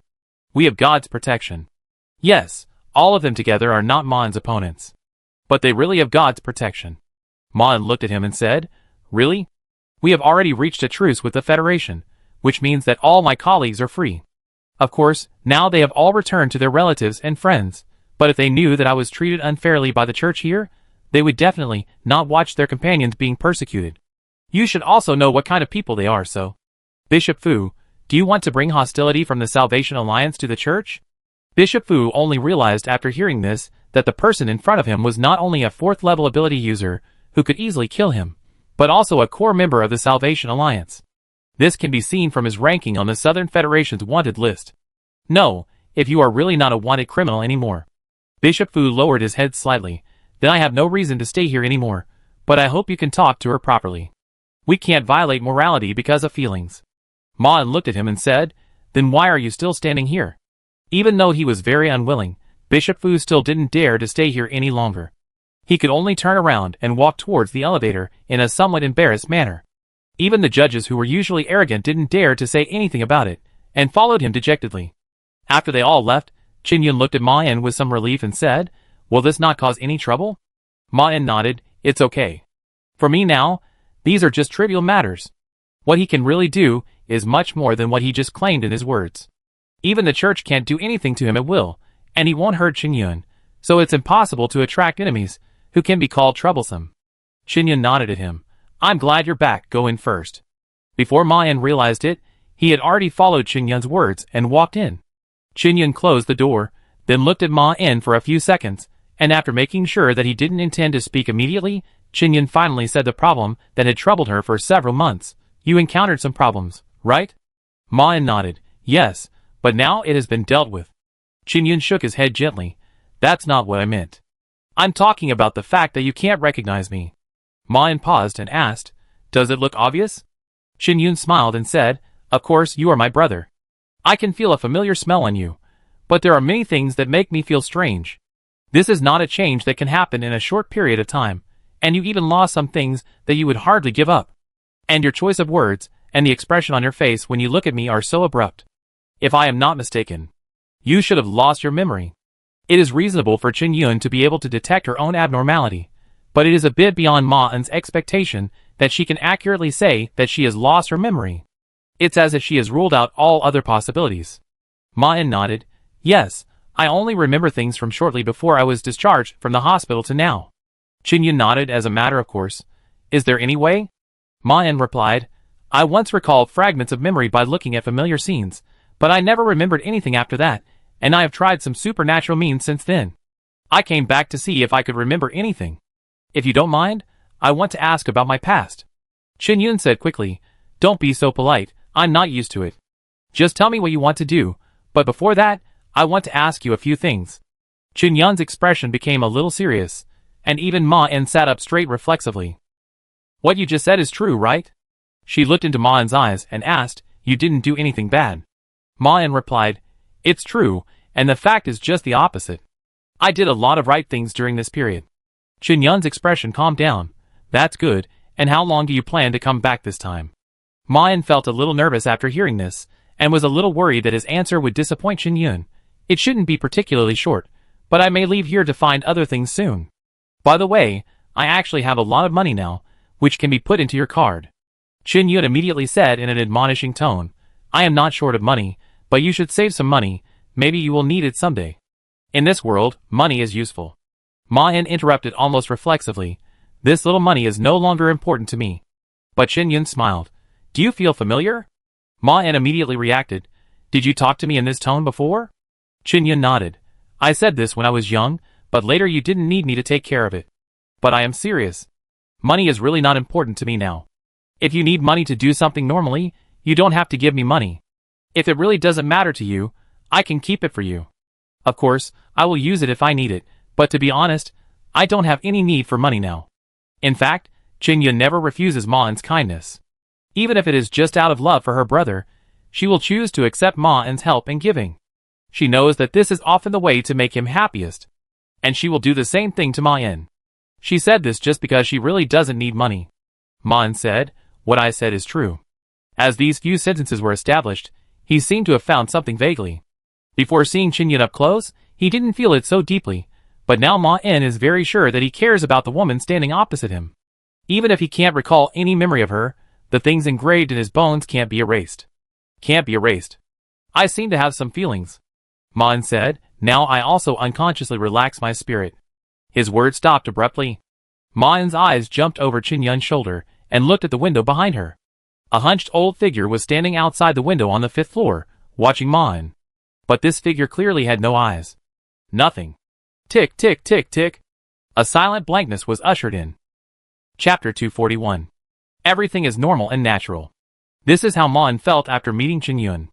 Although he still didn't know how to get along with her, and what attitude to take to face this sister from his past, he didn't feel at a loss as expected. He originally suspected and worried that Chin Yun would be particularly close, and then he might not be able to respond to the sister he no longer remembered. But in fact, Chin Yun deliberately kept a proper distance and didn't really treat her as a younger brother. She treated Ma En more like an old friend she hadn't seen for many years. Obviously, she did this after considering Ma En's feelings and the future. But Ma En could vaguely feel that even if Chin Yun was more enthusiastic than now, he would not feel particularly flustered and unaccustomed. Even after just a few minutes, they seemed to have approached the normal state of getting along between siblings. Because when Ma En and Chin Yun were doing different things in the same space, he would feel that this was a very normal thing, and he didn't have to say anything to Chin Yun during the whole process, and it would be quite relaxed and calm. And this also made him feel somewhat relieved. Even though Ma En knew that Chin Yun had no ability to protect him, his body did not care about this objective conclusion. It seemed that this feeling had become a mark engraved in his bones. He even enjoyed this atmosphere to some extent. If he could live in such an environment forever, it would be a good choice.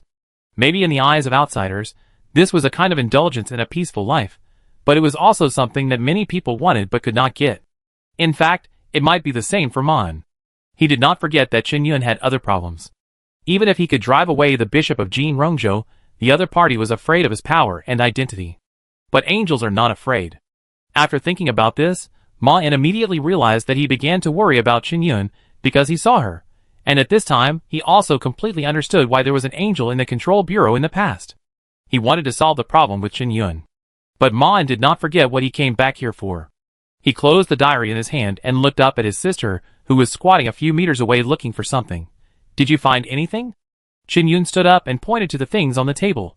There are photos of us, and I have some in my mobile phone, but the number is limited, and I didn't even record your picture, maybe because you and I were not of this character at that time.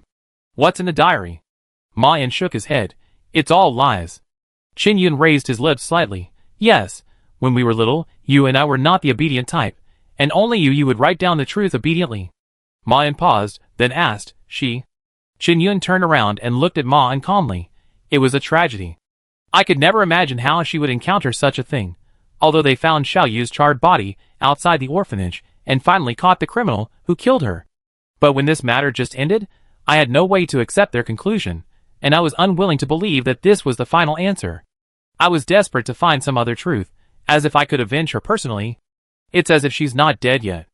I would have fallen into this emotion if you hadn't been by my side. You helped me slowly learn how to accept things we can't change, and made me slowly realize that I only thought this way because I didn't want to accept Yu's death, but there was actually no point in thinking this way.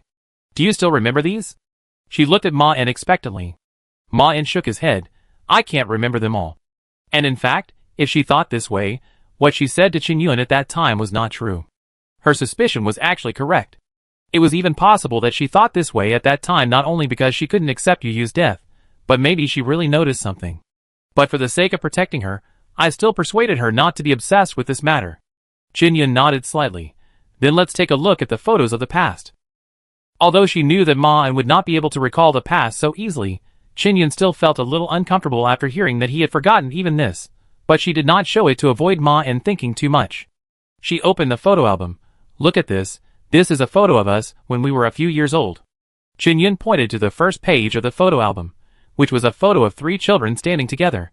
The boyish and heroic girl on the right is Qin Yuan now, and Ma-En stands in the middle with a calm expression. There is also a delicate and beautiful girl who is holding his arm tightly, and her expression seems a little nervous.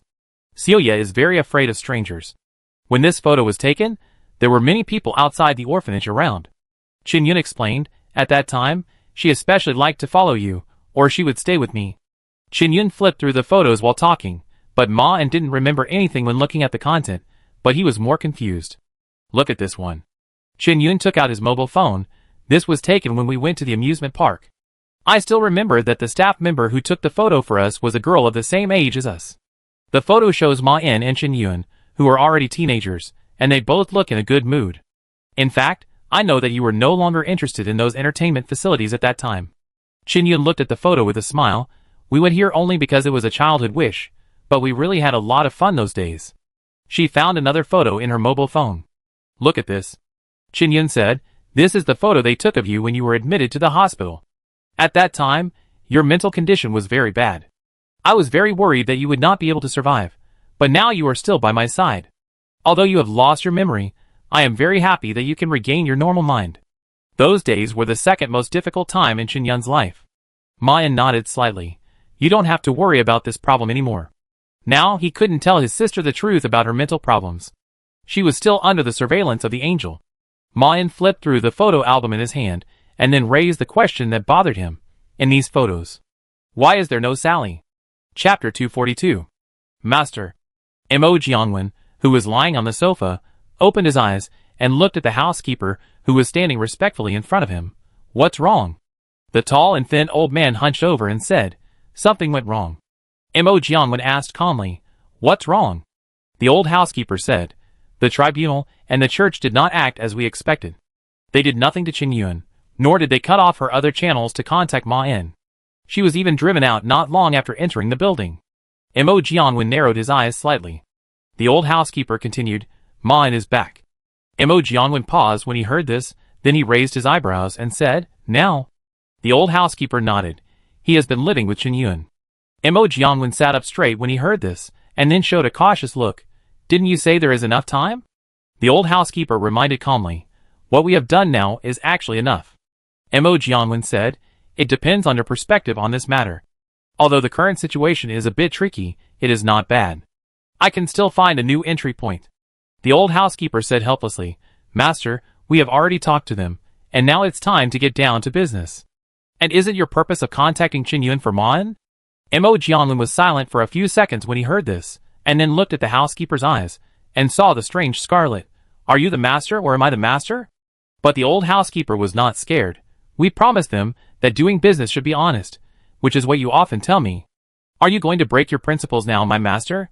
Mo Jiangwen finally calmed down a little, and the strangeness in his eyes faded. I know you are worried, but the pursuit of beauty is engraved in my nature.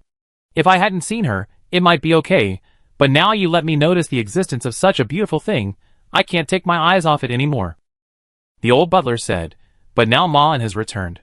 If you continue to approach Chen Yun, it is likely to arouse his suspicion. Master, you must have heard of this guy's name. What he did in the Southern Federation is not a small matter. Mo Jiangwen insisted. I know he killed a reality twister, and even Shadow praised him, but I am not a small character. Even if I can't beat him in a frontal battle, but wisdom and strategy are my field. I am not the type of person who solves problems with force. The old butler emphasized. The words you just said are reality twisters. A short silence. Mo Jiangwen sighed heavily. What can I do? You guys don't understand how we feel when we fall in love. If I could do it again, I really want to cancel their contract. The old butler said quickly. We can't regret it. Mo Jiangwen adjusted his collar a little unhappily, then waved to him. Let's start. Seeing that his master finally adjusted his state, the old butler smiled and took a few steps back. The candle burned out of thin air.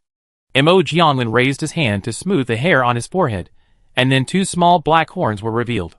Then a hazy female figure appeared opposite him. What's going on? The woman opposite asked. Mo Jiangwen bowed slightly. Miss Xu Yun, the thing you asked me to pay attention to has indeed come to light. As you said, Ma En appeared in Jinrongzu, and now he is living in his former sister's house. Xu Yun then asked, what kind of person is his sister? Just a mortal, but... Mo Jiangwen paused.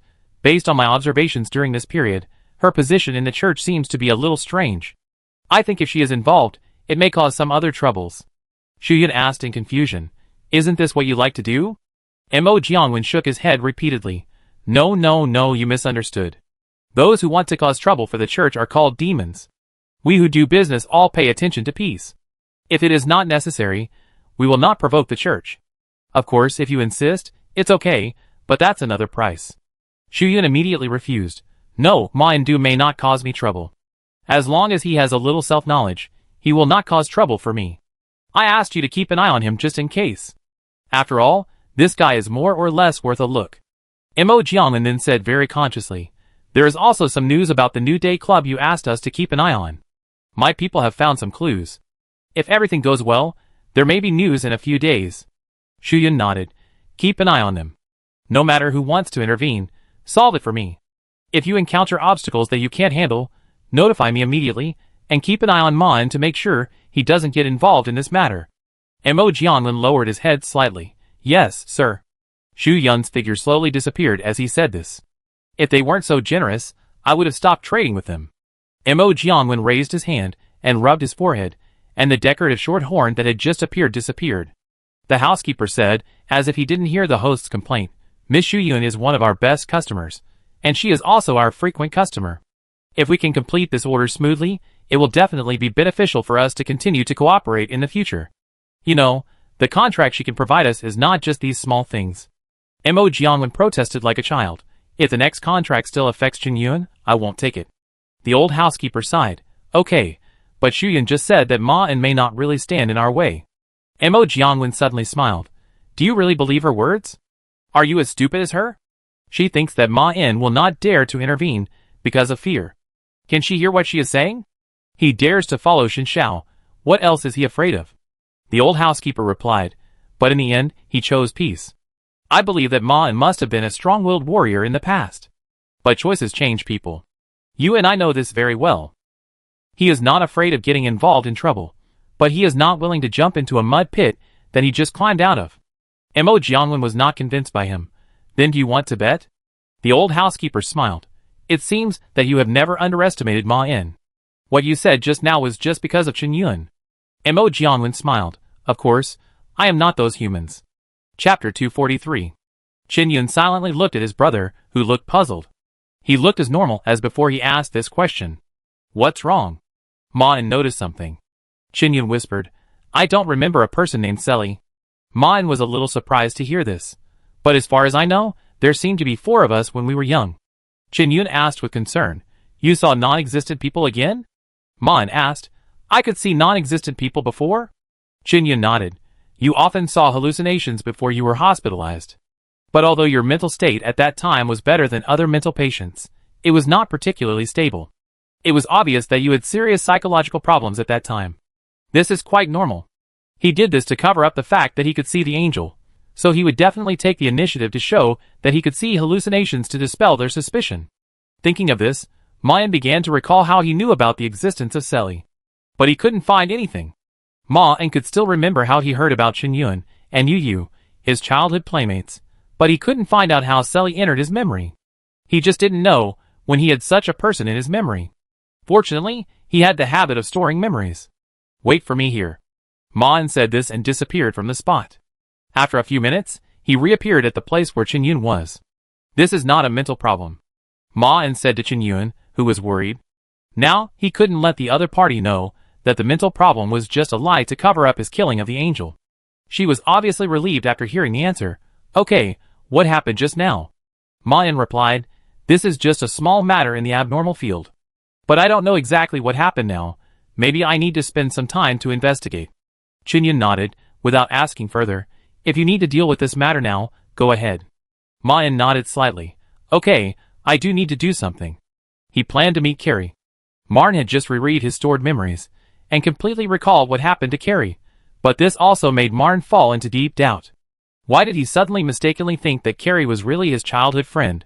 The first person he thought of was the moon god. This was obviously some kind of mental attack, and with his current mental ability, there were very few people who could do this to him. Moreover, he had already ceased war with the Federation and had no enemies. Logically, he was unlikely to encounter an opponent who could do this. Among them, only Shadow and the moon god had crossed paths with him, and the former was currently bound by a contract, so Marn could only think of the dead moon god. That is, Selly herself. If you think in this way, Selly is almost a sure criminal. But there is also quite strong counter-evidence to this idea, that is, the moon goddess Selly is in the containment room of the Control Bureau at the moment. According to the feedback from the Abnormal Control Bureau, she is the moon goddess, and there should be no second moon goddess. It is difficult to say when this memory disorder started. In theory, Selly did get along with him outside the containment room, and she did have the opportunity to affect his mind. But the Control Bureau detected that Selly can only exert the third-order abnormal characteristics now. Even if we put aside whether we trust her or not, she has no ability to do this to herself, and it is unreasonable to do so. If the moon god really wants to deal with herself, she can't do such a thing. This will not pose any threat to him, and Maine has checked his memory. There is no other problem with him. If it was Selly who did it, he can't think of any motive at all. On the contrary, it will alert the enemy. And this is the potential possibility that Maine thought of. Maybe the purpose of this question is to divert his attention to Selly, but it seems that there is no other use for this matter. The current situation is not that someone did something to him, and then put the blame on Selly. But under the premise that nothing happened, someone wanted him to suspect Selly, which is actually a possible situation. Maybe the gods or someone noticed that he imprisoned the moon god and wanted to rescue her. This is a reasonable guess, and most gods can't do anything to him who is far away from the Southern Federation. Now he is in a safe area where they can't deal with him with all their strength, but this seems to be too small. And thinking that this can make him doubt Sari's words is a bit underestimated. Therefore, Ma-en immediately had a new speculation about this idea. Maybe someone really wants to rescue the moon goddess, but it may not be the gods or anything else, but the moon goddess herself. It is indeed impossible for other gods to exist at the same time, but the moon goddess is a special case, and it is very likely that it is not the moon goddess who did this, but her backup. Since she could leave a mechanism in the human mind that could automatically resurrect after death, perhaps these remains she left behind could do other more intelligent things, such as eliminating Maine who hindered her resurrection. This could also explain why the impact on him was so insignificant, and why he couldn't achieve his desired goal very well, because what attacked him was not any creature with independent intelligence, but an automatic mechanism left by a god for resurrection. However, there is no evidence to support these ideas. In fact, if you think a little less carefully, it is very likely that this is just the impact that Selly unconsciously caused on him. Because his memory confusion is that he thinks that he and Selly are childhood playmates, and this is actually what Selly thought. If you think so, it is not impossible. After all, she is a god. Or it may be that when he was fighting against the moon god, Selly's false memories were buried deep in his mind in some way, and emerged and replaced the real memories in the process of his recollection. If you think in this direction, then this is probably just a small sequelae left by the battle with the moon god, and it is very likely that it will not cause him any trouble in the future. But Maine has a less likely worry. This matter is related to Sari, that is, it is related to the battle with the moon goddess. And the location of his body when he fought with the moon goddess was the Victor Sanatorium. You should know that there was once an unmarried person there, and the problem he encountered can also be regarded as the memory field. And judging from the fact that he was not hunted down by him after leaving the sanatorium, the unmemoried person may not or cannot leave the Victor sanatorium. But if so, why didn't the unmemoried person kill him? Is he still not fully recovered at that time? But if so, does the unmemoried person really need to do this? Or is it not something he did on purpose? Or is this just a warning? In any case, he must stay away from the Southern Federation and the Victor Sanatorium before figuring out what's going on. And from now on, he will check his memory regularly. Chapter 244. Sitting on the chair, Ma-en looked at the short-haired girl opposite and asked, "So you didn't notice anything?" "Yes," Saili said with certainty. "I really didn't feel anything. This is her containment room." Ma-en, who had just returned to the control bureau, told her what happened to him, and he did not try to cover it up in front of Saili, nor did he intend to test Saili in other ways. Even if this matter has something to do with the moon goddess, it is almost impossible that the girl in front of her did it. So a sincere attitude can often solve this problem better. Ma-en nodded to her. "If you find anything, remember to tell me in time." The girl nodded solemnly. "Don't worry, I will pay attention to what you said. By the way, have you seen Chen Yun?" Her eyes were full of curiosity. Ma-en nodded. "I saw it." The girl asked eagerly, "What kind of person is she?" Ma-en thought for a moment and replied, "From what I have seen from her over the past period of time, Chen Yun is a very gentle person and is very considerate of others, but I don't know her very well yet. After all, the situation between us is very special." Saili looked at Ma-en expectantly. "Can I meet her?" Ma-en nodded. "Of course, but this may take a long time to arrange, and I don't particularly want her to know about this place." Saili nodded in agreement. "We can't get her into trouble, and if we want to meet, we have to prepare in advance." Ma-en continued, "And now Chen Yun is actually still under surveillance, and I can't talk to her in depth before solving this problem." Saili asked curiously, "You mean?" Ma-en nodded. "Angels, that is, the things that killed you." The girl's expression instantly fell a lot. "Are they still near Chen Yun?" Ma-en replied, "Yes, the church's power in the mortal world is now quite large, and what they are going to do to Chen Yun may not be a good thing. Now I have no way to get them to lift their surveillance on Chen Yun, and it is difficult for them to completely give up this point." Saili looked into Ma-en's eyes and asked, "Then if I can obtain all the power of the moon goddess?" It was obvious that she was very concerned about Ma-en's answer. This was exactly what he expected to see. "I think it's okay." Ma-en nodded. "They only have 2-3 angels to protect Chen Yun, and the strongest combat power of the church is also level 5. If it is below level 5, they may not care, but they should not ignore the opinions of people with the same level of ability. It's probably not worth it for them. Chen Yun is obviously very important to the church, and if the one who wants to take her away is just a person with abilities below level 5, then the church can solve it without paying any real price." Saili showed joy on her face, and then nodded heavily. "Okay, I will reach level 5 as soon as possible." Ma-en said, "Don't worry, this matter is not that simple." The girl smiled at him. "Don't worry, I jumped out of your mind. But I hope you can take good care of her before that. This is the only thing I want to ask of you. Can you promise me?" Hearing this, Ma-en showed a relieved look. "Of course. I will take care of Chen Yun. At least nothing will happen to her in the next few years." At this moment, Ma-en had a very strange feeling, as if it was not Saili who was actually talking to him at the moment. Because he knew very well that Saili's desire to protect Chen Yun all came from his own memory, that is to say, her reaction to this matter was actually how he would react when he was 12 years old, which made Ma-en feel that he was talking to his 12-year-old self. The Ma-en who still remembered Chen Yun.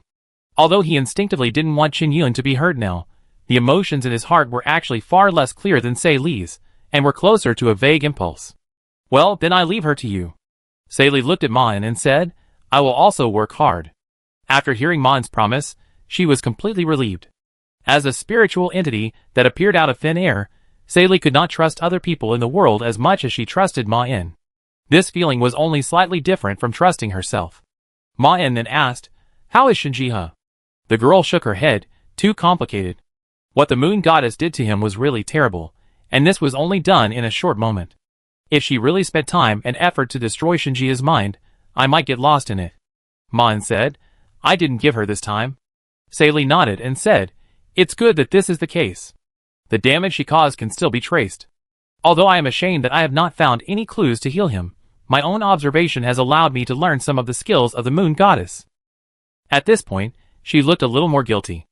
Ma-in noticed her subtle emotions and comforted her. You don't have to feel bad about this. You are treating him now. He understood that Saili felt that she was not treating Shinjiha, but using his pain to improve herself. After hearing Ma-in's comfort, Saili also adjusted a little. I know what you said makes sense, but I can't control myself from thinking so. Ma-in stood up and patted her on the shoulder. Then remember to save him. Just treat it as a transaction that you don't owe each other.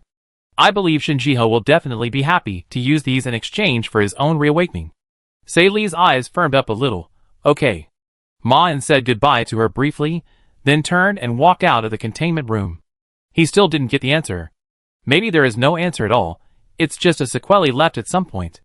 Old Tao and Xiaoying have been very idle recently. Qinlan stood in the corridor and asked Ma-in, who had just called her, don't we have to do anything now? Ma-in blinked, and after a few seconds, he spoke. What we have to do now is to rebuild the World Salvation Alliance. But before that, it is best not to let them realize our existence. The current low profile is a necessary respect for the Federation, and I don't know when to rebuild the alliance. Maybe Xiao will have other prophecies. Maybe we will understand it naturally at that time. Qinlan said, we have heard some news recently, and I think maybe this can be our start. Ma-in asked, what? She paused and said, there are still some former members of the World Salvation Alliance who are fighting against the Federation. They refuse to accept the armistice agreement and this fact, and are still resisting the Federation. We and they know that doing so will only lead to death. They are flying into the fire, I think. Ma-in nodded.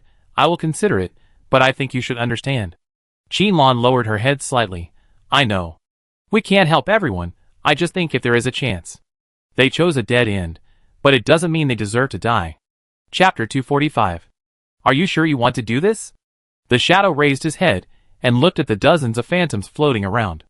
The sixth highest phantom said firmly, yes, this is our unanimous decision. The shadow retorted, but we have already discussed how to deal with those members of the Salvation Alliance who are resisting. Our plan is the most beneficial to the Federation. You are just making trouble for yourself. Didn't you agree that we will be fully responsible for this matter? The eighth highest voice said, we have decided, you just need to execute it. And the god-killing plan you led didn't go so smoothly, didn't you? If we hadn't informed you, you wouldn't have realized that we had killed the moon goddess. I think this is enough to prove that we are more farsighted than you. Shadow shook his head unwillingly. It's too risky and too greedy to do this. That's the divine Skywalker. What else do you want? Do you really want to put a chain around her neck? Doing so will only cause dissatisfaction among the members of the Salvation Alliance, and now we have signed a ceasefire agreement. If you do what you want, it's better not to cease fire with them, so that I can take the initiative. The third tallest female phantom comforted him gently. We understand your concerns, but the Federation can continue to this day relying on more than what you see. Since we dare to do this, it means we are sure of it, Shadow. I have made up my mind. Shadow opened his mouth. Ms. Chu. The Shadow cast an unquestionable look. The Shadow looked around at the group of high-ranking politicians, still trying to argue with reason. I have fought with her. To be honest, what you did is like a baby pulling a tiger's beard in my opinion. I even suspect that there are undercover agents of the World Savior Alliance among you. This is simply a fantasy. The fifth highest Shadow said, we have also consulted several other experts, and their final conclusion is that this is feasible. Do you think it is possible that you are so sensitive about this just because you have lost to her before? The Shadow no longer cares about them exposing their own scars, and directly follows his words. Maybe, but isn't it because I have fought with her that I can see Shinjiao more accurately than others? If they have not faced Shinjiao alone, it is almost impossible to really feel the oppression of being her enemy, nor can they feel the terrifying power in that body, but I can tell you from my own experience. You underestimated her. The eighth highest phantom said, we don't underestimate her. This is not contempt for her, but just another choice. The Shadow said, but... The second highest phantom suddenly interrupted him. Dismiss. This sentence also completely set the tone for this conversation. Shadow knew that it meant that he could no longer communicate effectively with the federal politicians who made the decision through this channel. The worst thing was that he knew that these federal politicians did not make such a decision because of stupidity. They must have their own reasons and basis, and the bad thing was that they did not tell him what made them dare to think so. Now Shadow wanted to know who the experts they consulted were. Shadow snorted with an ugly expression, then turned around and left this special meeting room angrily.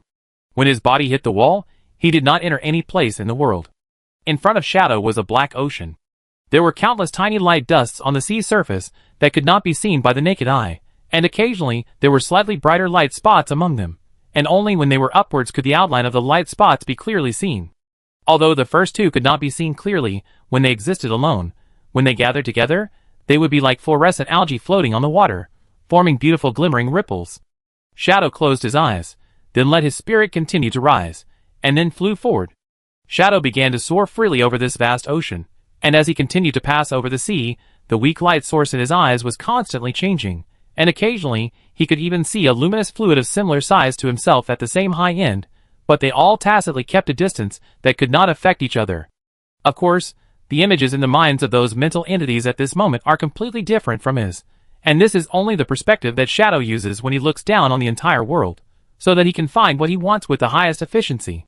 He first noticed the extremely rare dark places in the ocean. There are places here where there is no light at all, and these lightless places vary in size, and he is looking at a more special one among them. The place called the Reality Stability Prison. But Shadow, who has calmed down, still did not choose to go there. It is not a wise move to look for Shinshao just after leaving the meeting, and it is not conducive to achieving the result he wants. Then, he turned his attention to a special kind of light dust Federation politician. He was shackled when he joined the Federation. He had no way to invade the politicians who represented the interests of the Federation on the spiritual level. He couldn't even find the dozens of politicians who had just appeared in the meeting room. The more powerful the politician, the harder it was for him to approach. This was also the price they had to pay to make them feel at ease. Otherwise, those politicians would never trust him. But those politicians who were not so high in status, and their lackeys could still be found by him.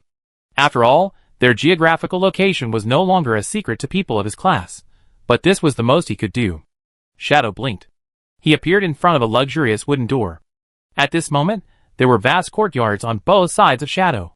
He could even feel that there was a place not far away where dozens of different animals were kept. There were beautiful exotic birds from the rainforest of the Southern Federation, large beasts that could easily kill ordinary people, and even deep-sea octopuses with particularly harsh living conditions. Before he could continue to feel the vast courtyard, the front door where he was standing was violently opened, and more than a dozen fully armed security personnel rushed out. Shadow could tell at a glance that they all belonged to the famous Skeetatron company. "Raise your hands." The captain standing in the middle of the security team pointed a rifle at him, and the other few people were carrying abnormal weapons that could deal with some ability users, but these things could hardly cause fatal injuries to the cautious third level, let alone him. "I'm Shadow," he said directly to them. The security guards were obviously stunned after hearing this name, and then the captain reached out and touched the headset, whispering a few professional encrypted phrases. After a few seconds, the well-trained security team in front of them seemed to have received some news, and their movements were almost synchronized to lift their guards and make way for Shadow to go inside. "She invites you in?" the captain said nervously. Shadow nodded slightly to him, and then walked into the luxuriously decorated villa in front of him. As he entered, a mechanical door that seemed to deliberately imitate the style of the Rama Empire automatically opened to both sides, revealing the woman standing in the elevator. And judging from the speed at which she appeared, she should have been ready to see him long before the security guards rushed out. "I didn't expect that my humble home would have the opportunity to welcome such a big shot." Shu Yun looked at Shadow with surprise, and it was obvious that she didn't particularly want to see this person. Shadow looked into her eyes and said, "I heard that you are in charge of the aftermath of my work recently." Shu Yun just stood at the elevator door, with no intention of inviting Shadow in. "Yes, but these are all official matters, not suitable for private discussion." Shadow said coldly, "I know you have a grudge against Shinshao, but this matter is not a joke. What you are doing now is what she wants to see. You are just creating opportunities for Shinshao. And my original plan is very good in the future. As long as it is implemented according to the original idea, the Salvation Alliance will completely become scattered sand. You must not use violence to deal with these crazy guys. Only soft knives can kill the flames in their hearts." Shu Yun smiled and looked at Shadow and said, "Mr. Shadow, you may know Shinshao well, but I watched Qinluan grow up, and I am probably the person who understands her best besides her grandfather. You don't have to worry about what will happen, because she is a weak person at heart, and I know very well how to deal with such a person. There are many inside stories in this matter that you don't know. I can assure you that this will definitely not cause any problems." Shadow narrowed his eyes and looked at her. "You know her well? Then how can I be sure that you are not an undercover planted by Shinshao among us?" Shu Yun's face changed. What do you mean by this? Shadow replied, you claim that you know Xiao well. In my opinion, this is not very consistent with what you are doing now, and in fact, you and Xiao have known each other for a long time. I think it is entirely possible that you have cultivated feelings during this long time. It's even enough to make you endure the humiliation and go undercover in the Federation. He had such suspicions a long time ago. After Xiao was defeated, the Salvation Alliance immediately showed its defeat. They did not form a real resistance that could threaten the Federation. At that time, Shadow actually thought that maybe she had other backup plans. The strongest fortress can also collapse from the inside, and the same is true for prisons. If the Salvation Alliance had fought a resistance that was almost successful, Shadow might have felt a little more at ease. But now Xiao has not created a resistance of the level he thought it should, which also made Shadow suspect that she had not really made any effort.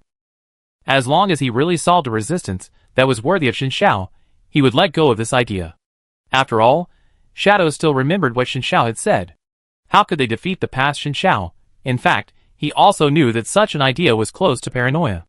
In fact, the current situation was particularly reasonable. After all, it was the entire Federation that was dealing with Xiao, and it was not Xiao's style to do so. But Shadow, who had experienced that kind of oppression, still couldn't get rid of this idea. He did not resent Xiao for that defeat. He was not the kind of child who would be obsessed with temporary success or failure.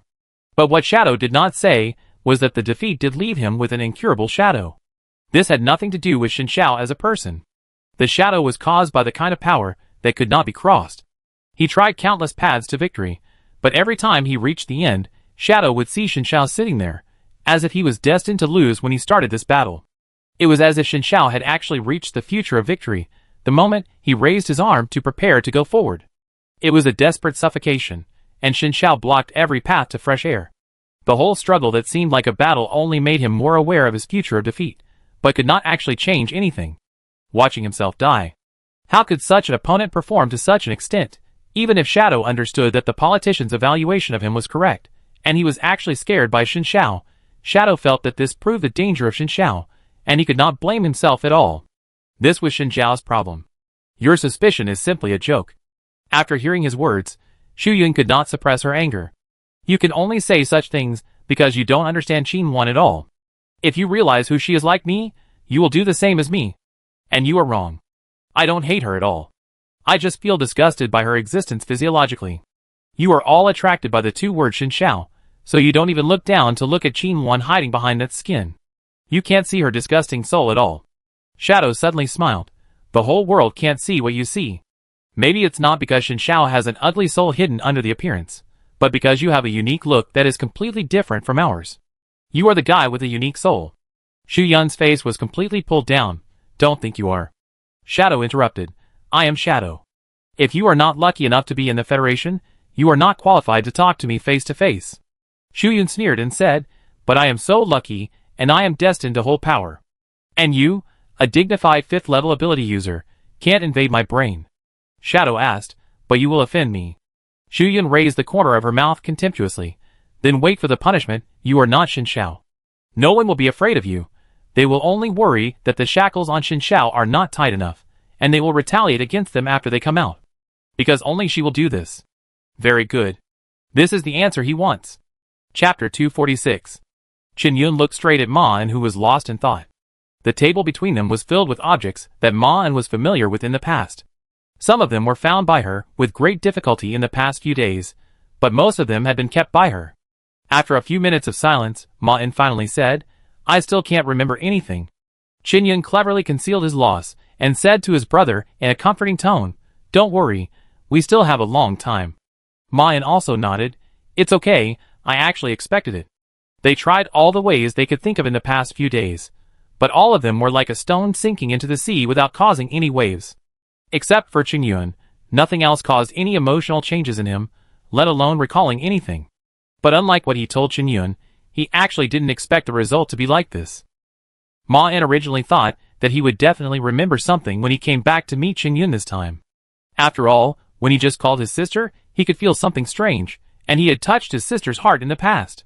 He had recalled the cause of his death in his former attending physician's office. Ma-en didn't think that Dr. Li's weight in his heart would be heavier than the things he had seen these days, and it was Qin Yun who found these things.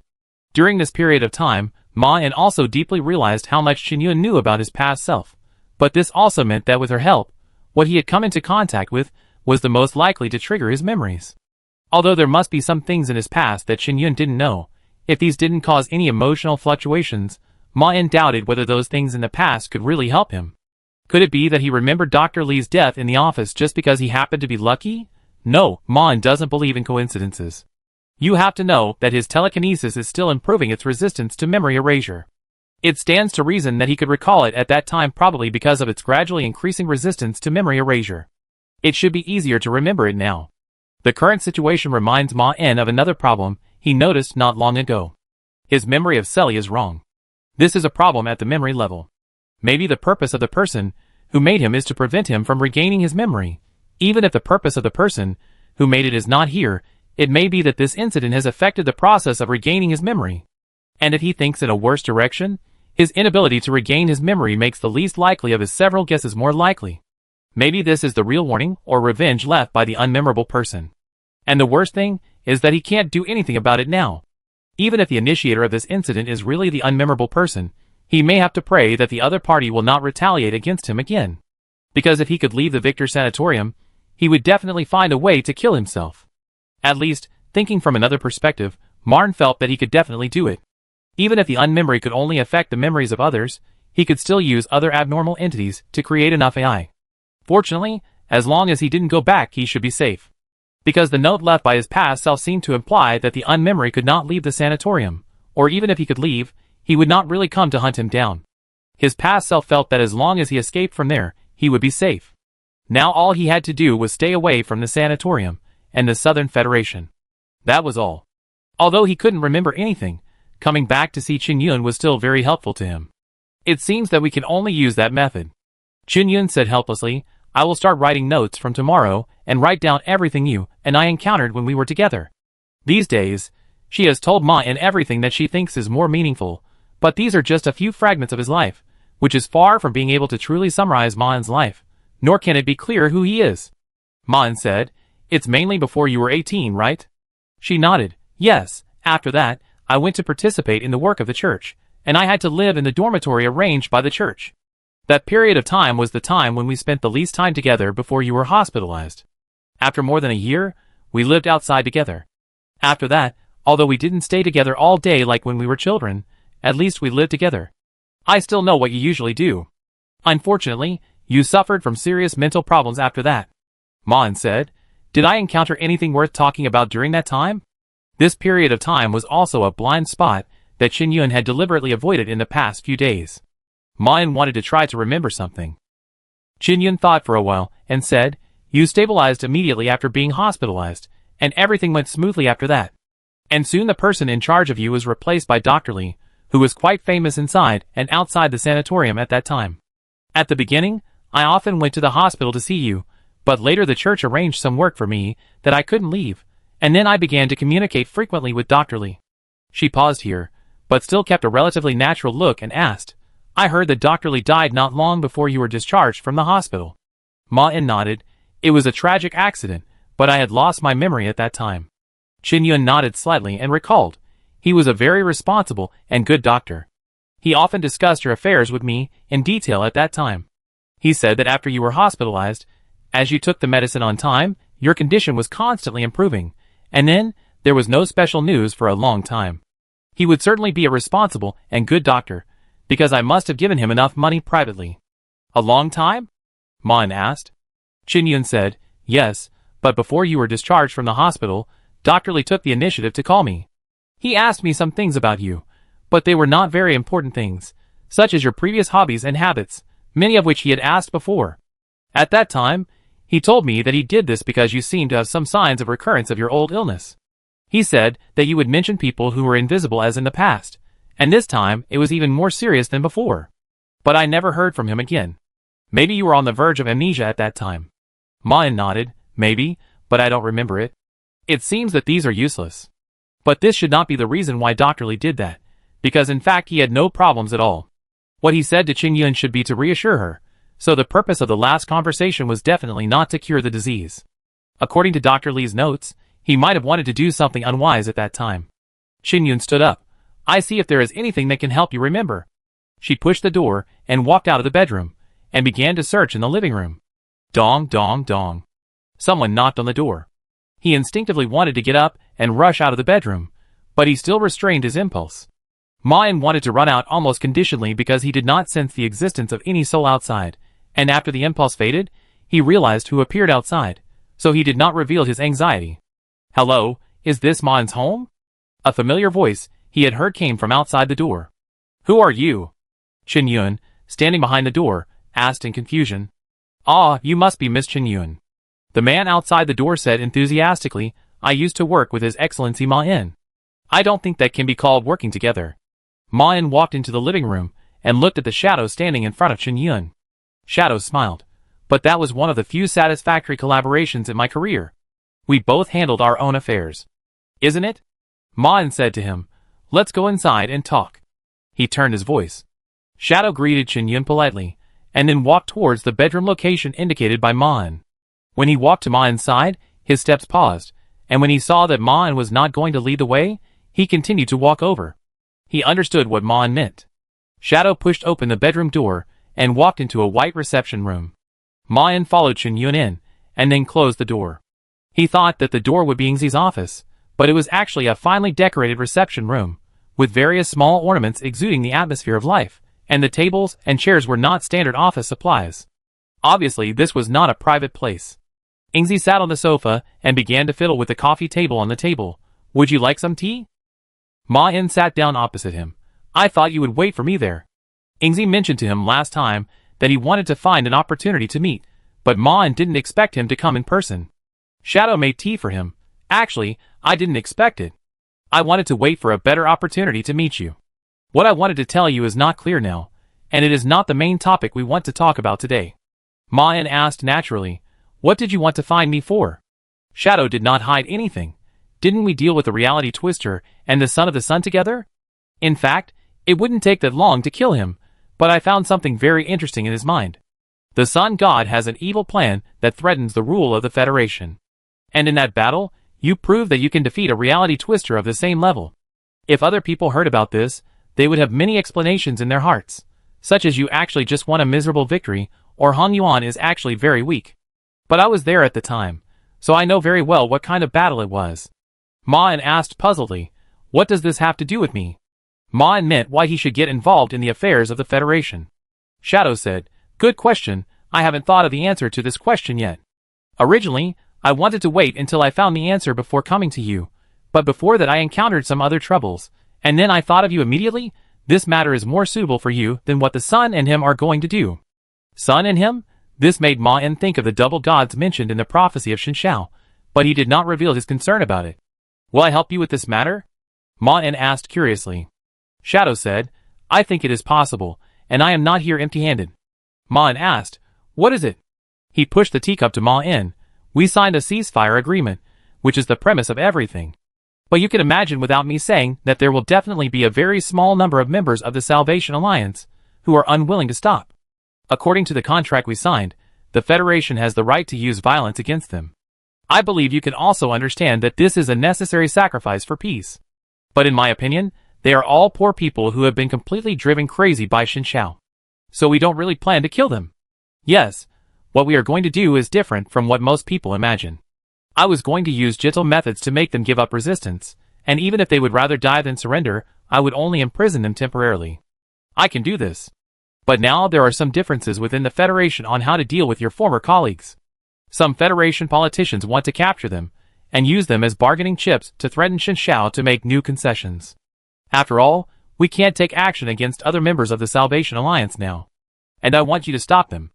I believe none of us want to see this happen. Ma-in leaned forward slightly. What is the real situation? Shadow blinked, then replied, someone else has interfered with my work, and what they did is unwise in my opinion. You may not understand it, but the purpose of killing so many people is not to completely control Shinsha's body and mind. We just want her to be a little more loyal to the Federation than before. For example, make sure she can't kill any high-ranking politicians, don't do things that are not good for the Federation, and properly deal with the enemies of the Federation. Apart from this, she is actually no different from before. As for why we only need so much.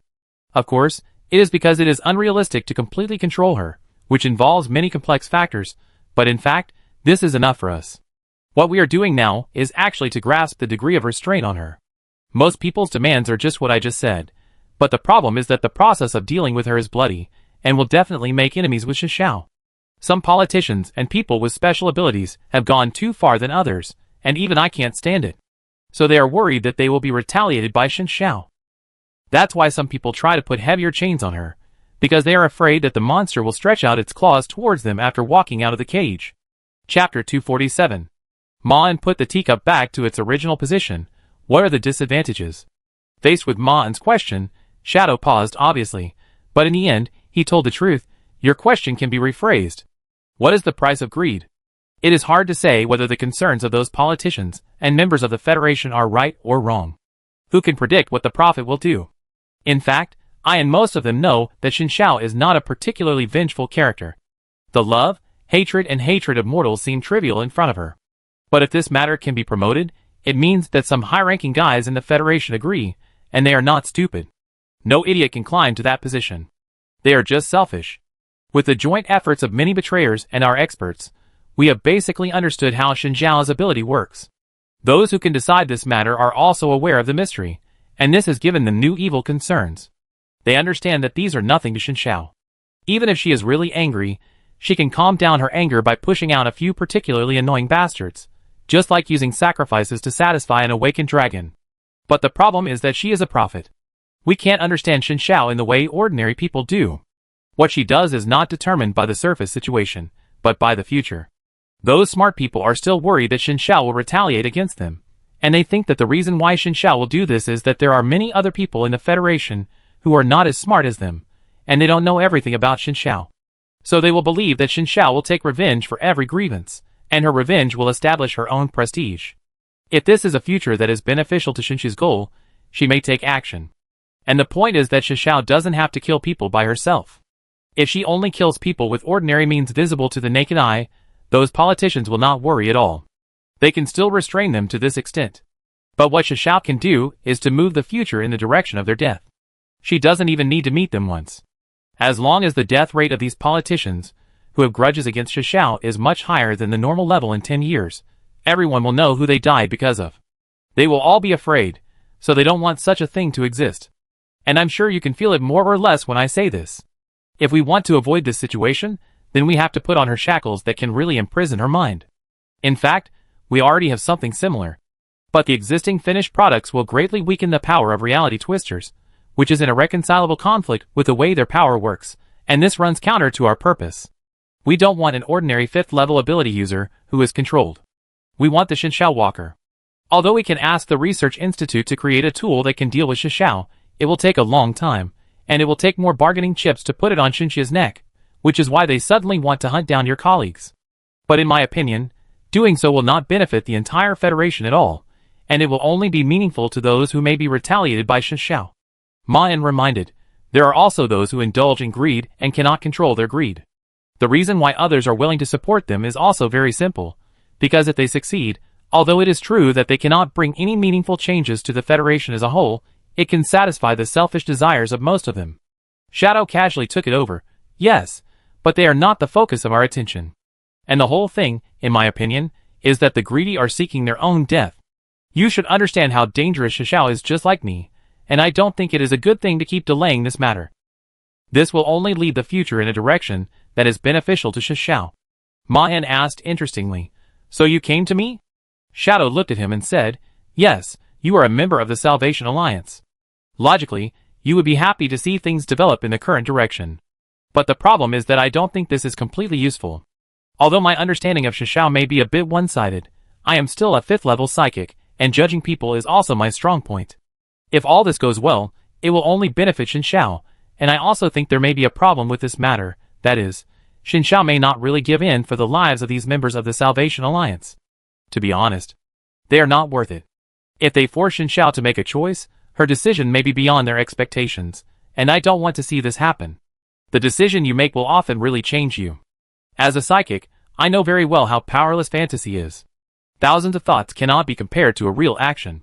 What you do will eventually affect how you think, which is especially obvious for reality benders. Ma En asked doubtfully.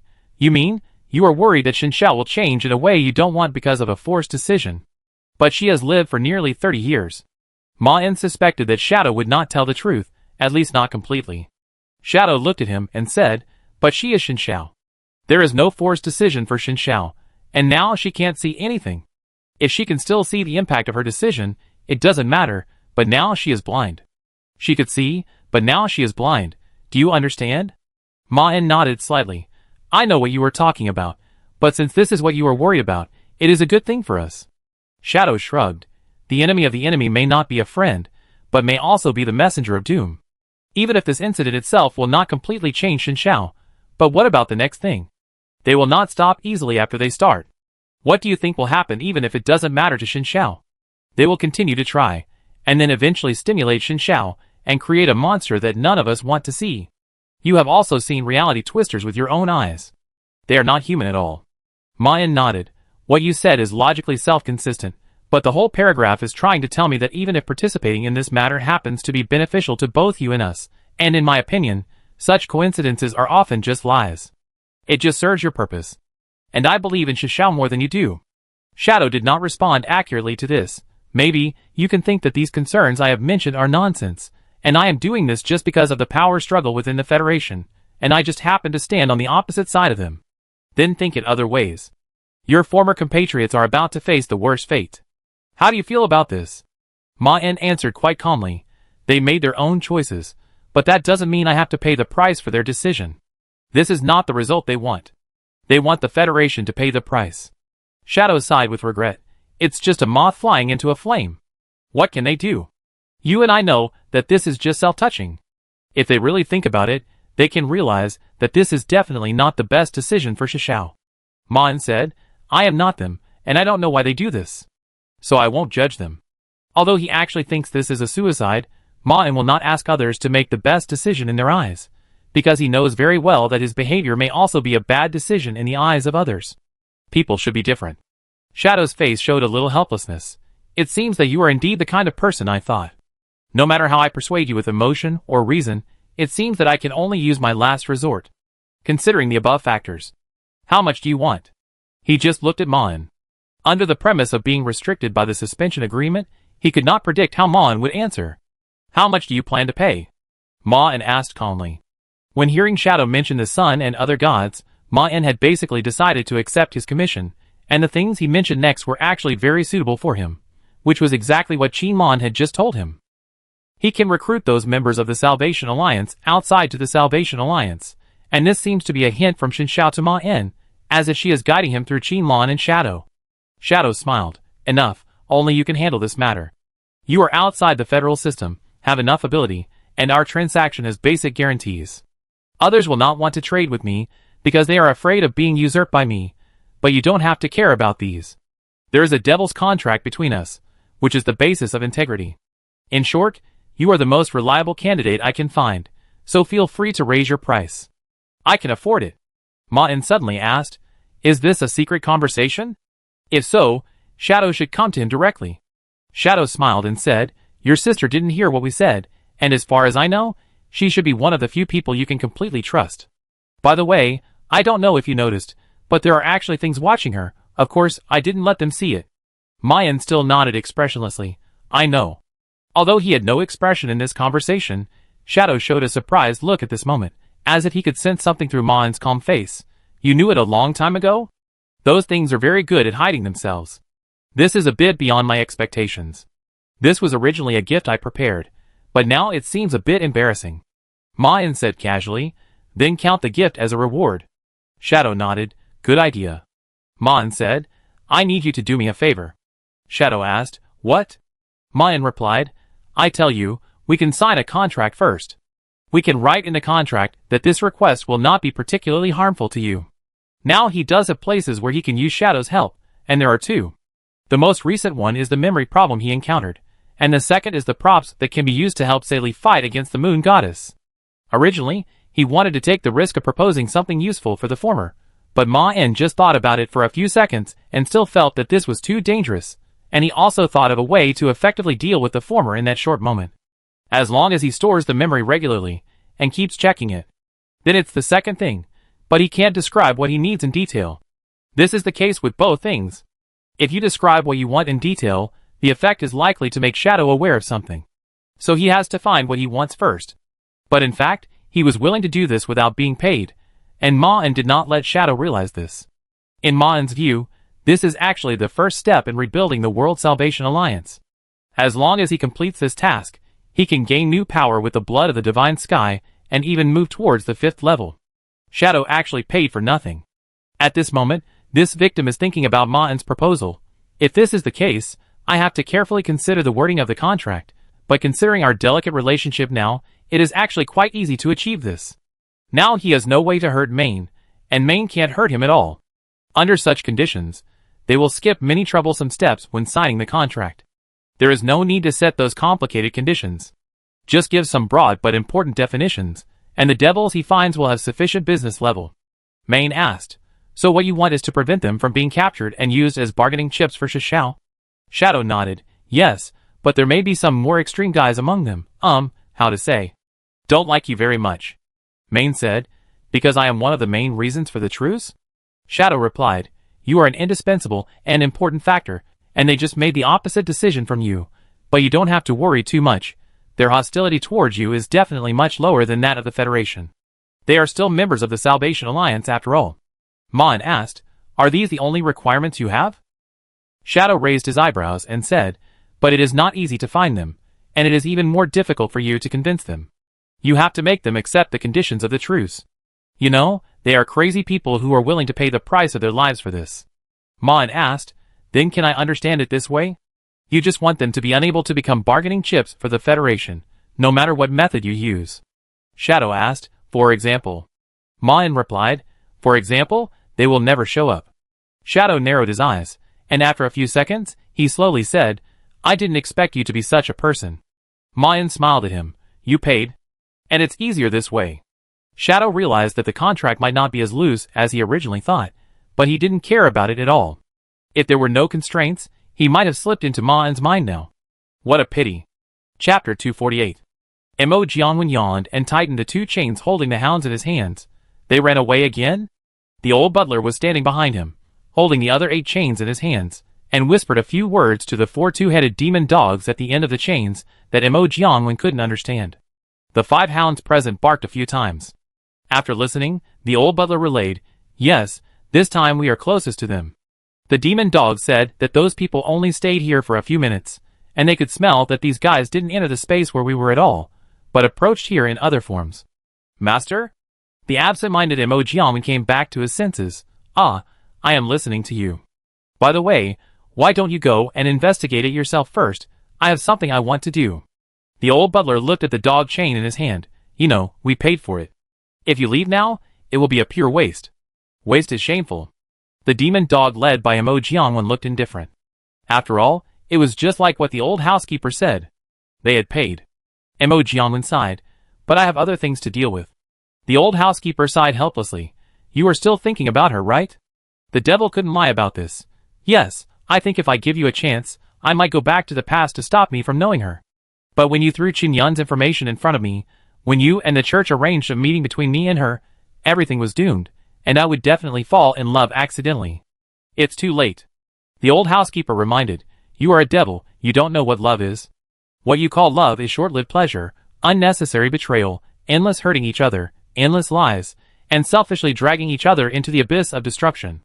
Mo Jiangwen replied, hell has indeed changed me. In the past, I also felt that I had a completely different view of love from those mortals.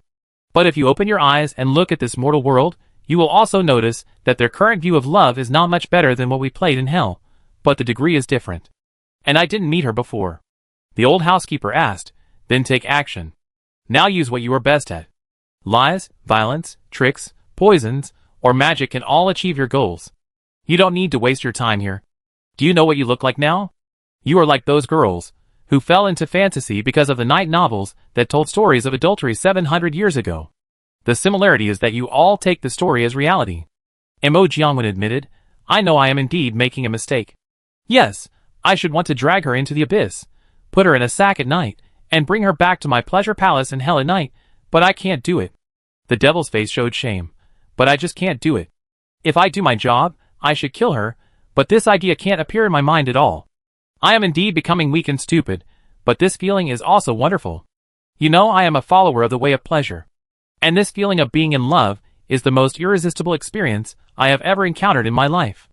Even the fairy mist of Prince Bliss cannot compare to it. Of course, this is also because the influence of the fairy mist on us can be removed at any time, and it is far more dangerous than love. The old butler did not particularly agree with this. Really. In my opinion, you are no different from those fallen people who are addicted to the fairy mist. Maybe even worse. You should not have forgotten how Prince Bliss came to power, right? Mo Jiangwen replied, of course, I remember that he killed the Queen of Joy. But doesn't this just show that love is the blissful experience worth pursuing? Even the Queen of Joy is willing to die for it, and indulge in the seemingly real and illusory dream of Prince Bliss. The old butler asked, so this is what you want to die? Mo Jiangwen retorted, she is not Prince Bliss, and can almost be said to be his opposite. Do you know what she has been through? She had a younger sister who died unexpectedly, and her brother, Marn, suffered from mental illness for a period of time. During that time, she had to support the entire so-called family that had been broken apart. Yes, I know what you are thinking. These are all clichés. Who doesn't have some difficulties? There are still many people in this world who are really suffering, and many of them are our own. I have thought so too. Until I saw her. At that time, I realized what these few short words meant.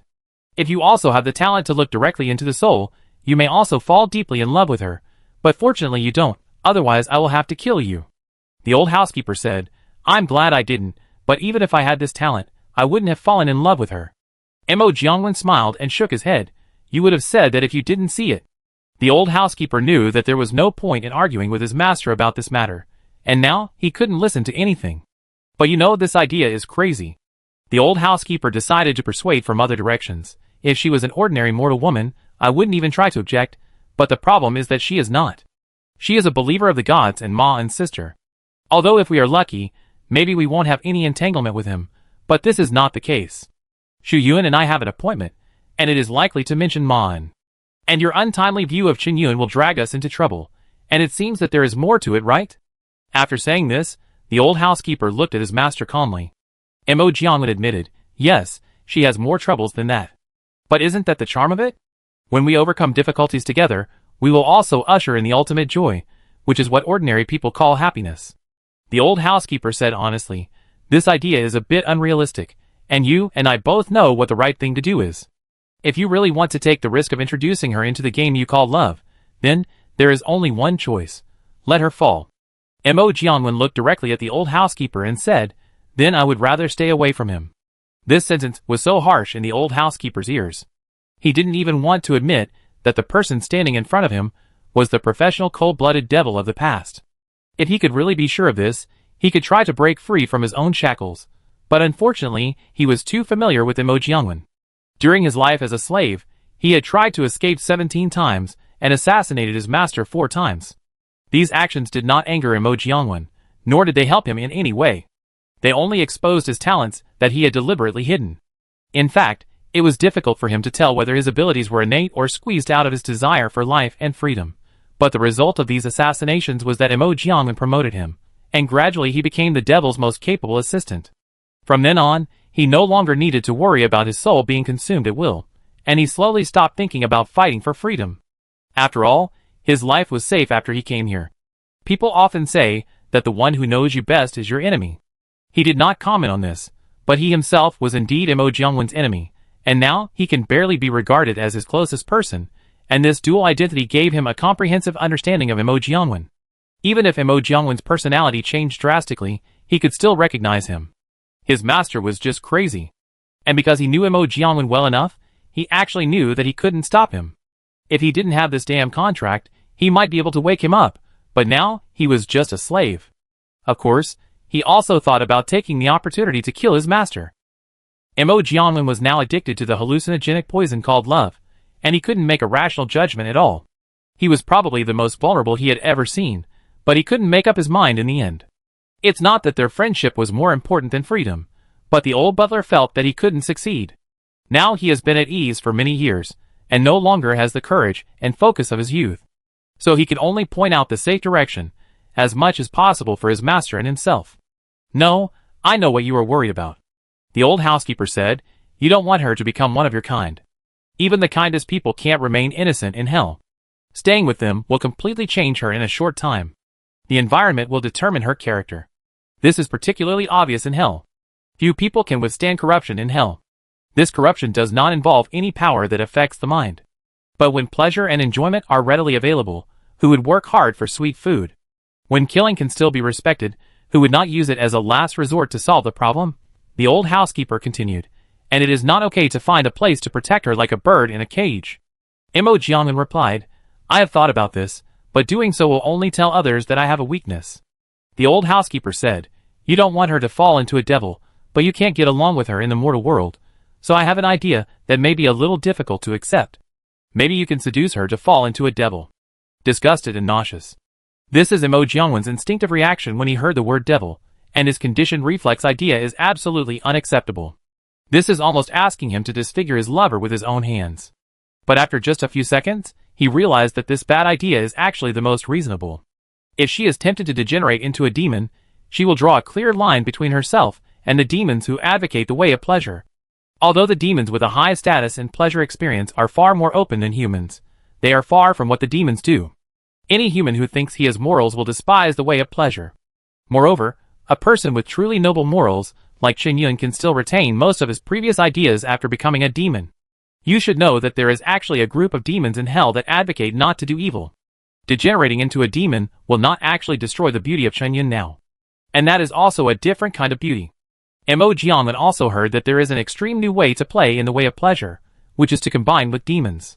In the past, he thought it was just a challenge to his bottom line, but he imagined what Chen Yun would look like after degenerating into a demon.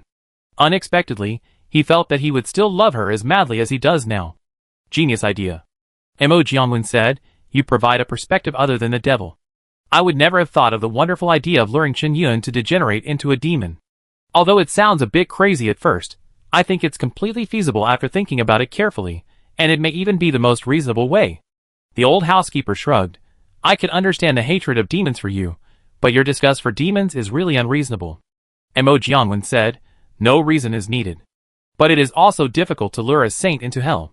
The old housekeeper raised his eyebrows slightly, and said, not necessarily. Mo Jiangwen looked at him curiously. He said, Shu Yun came back to find me. She told me that Shadow went to find her in person, and it is basically certain that he has arranged people to stop her.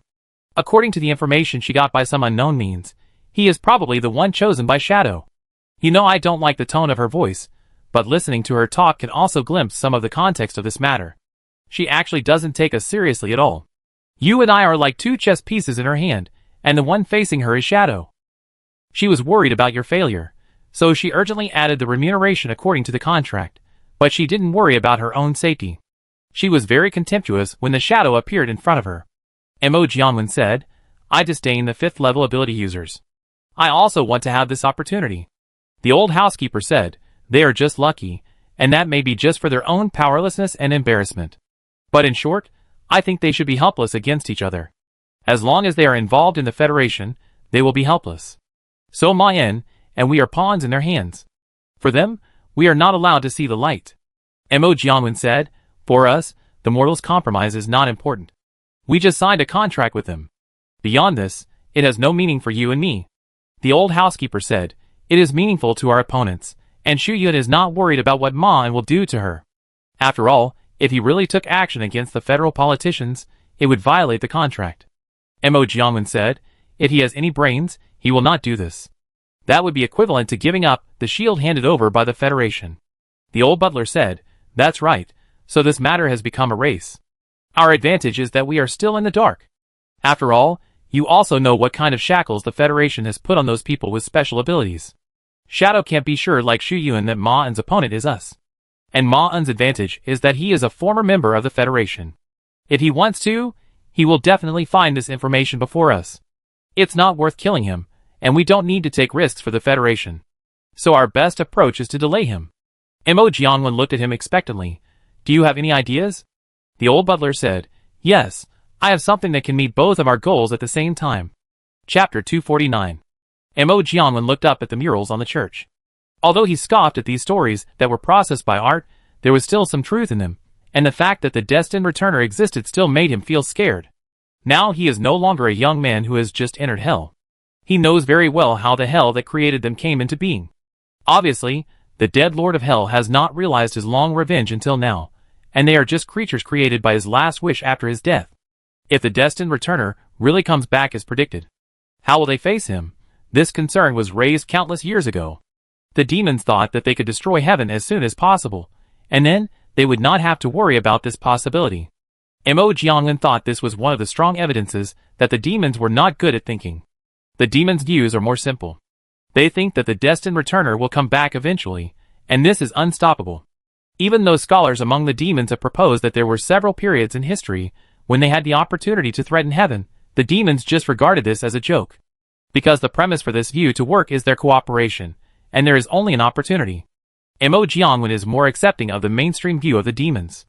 What they should do is to let the demons cause trouble to the church, and they can also provide some not particularly important help, but in the end, they still have to slowly contact heaven and let them, and the church realize that the demons are not their enemies at all. They have done well over the years. Now the church leaders have regarded the demons and the devil as two completely different groups. This is also due to the fact that the demons have not had direct conflicts with the church for many years unless there is really enough benefit. It is precisely because of their progress that many believers now can basically accept making deals with the devil. After all, they will not try to snatch souls from those who are destined to return. As long as they give enough money, the devil can fulfill their wishes. And the church is not short of money. After all, they can always find devout donors like themselves. He heard the friction of the robe across the ground. Mr. Mo Bishop Fu walked behind him and looked at the murals and stained glass windows with a pious look. Didn't you donate money to us some time ago? Mo Jianwen said. What I want to talk about this time is related to Chen Yuan. Although he had proposed to meet with Chen Yuan, Bishop Fu still showed a surprised expression. Because in the bishop's view, it was just a small favor for him to help the church, and the purpose was just to gild Chen Yuan. But now this matter has not lost its original meaning, which also made the bishop wonder what he wanted to say. Mo Jianwen said, I heard you're in some trouble. There was a small obstacle to what he was going to do. Bishop Fu happened to be the kind of clergy who didn't advocate making deals with the devil. The bishop didn't react immediately after hearing this. What do you mean? He replied, Miss Chen Yun's famous brother is back, and he disrupted your original plan, didn't he? Bishop Fu's expression suddenly became serious. This is a private matter of our church, but I didn't expect Mr. Mo to be well informed. He didn't expect that the man who had funded the church for many years would hear about their intention to protect Chen Yun, and he didn't understand why the other party would ask about this matter. Doing so could easily be understood as a provocation to the church. Mo Jianwen continued, even if we don't mention what we all know he did, we can see that he is not simple. He chose to follow Shen Xiao shortly before she was defeated, and what did he do after encountering this incident? He killed the reality twister who wanted to prevent the Salvation Alliance and the Federation from a truce, ensuring that he could get out safely.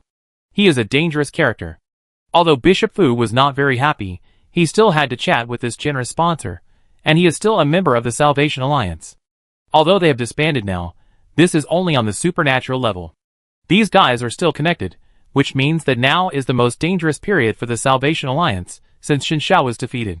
After this, they will only continue to weaken, and eventually fall apart and become countless ordinary people with abilities. Mo Jianwen added, so you can't deal with him, and you can't go to other dioceses for help, not only because the situation is not that bad, but also because you know that this will make you lose face. In other words, it will hinder your future.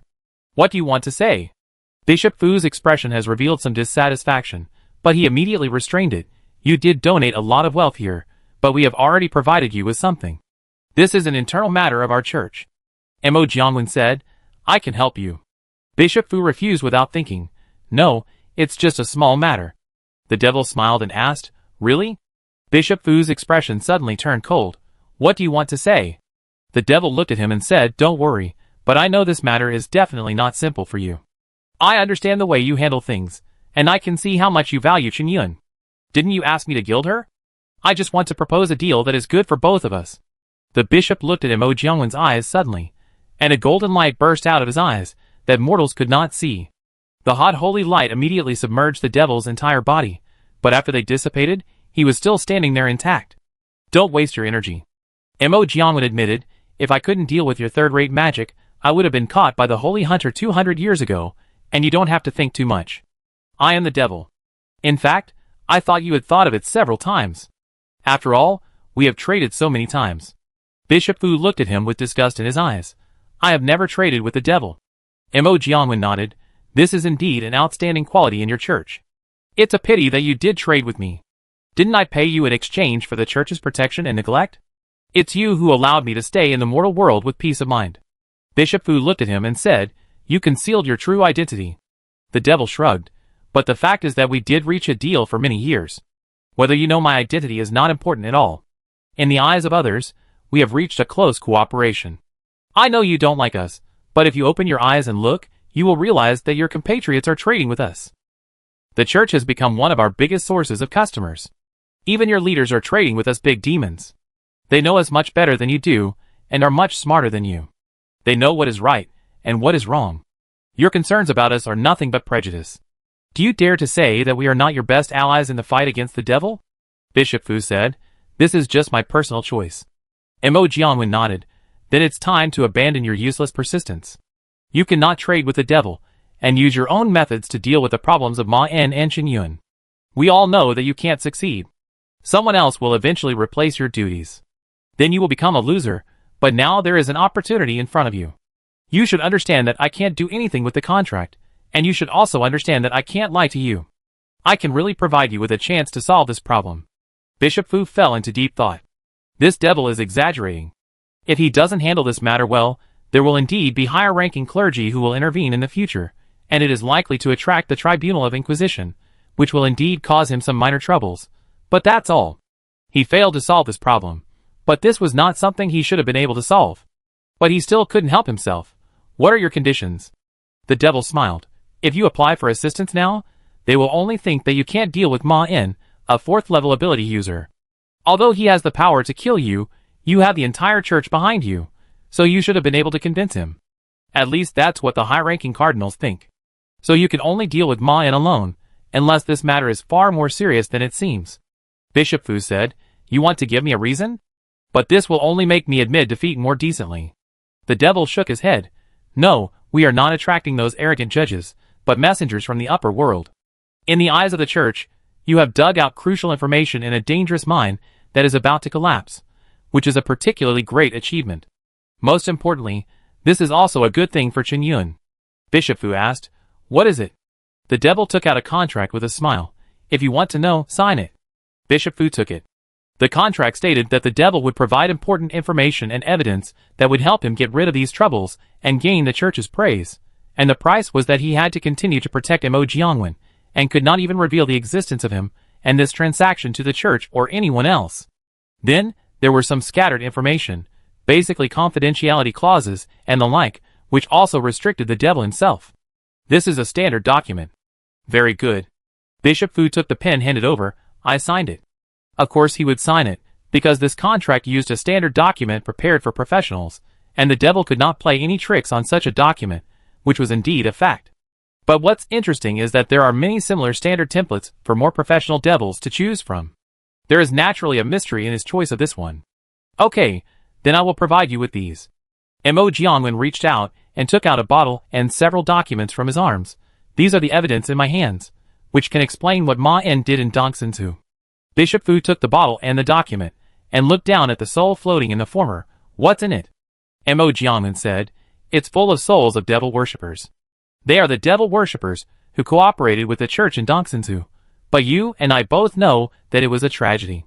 We and you all died at the hands of the devil, and it seems to be because of some mistakes in the magic circle. Bishop Fu said, We are still looking for the guy who killed the black-robed man. Mo Jiangwen said, But if you read their souls carefully and investigate according to the instructions of the document, you will realize that the truth is far more than what we see.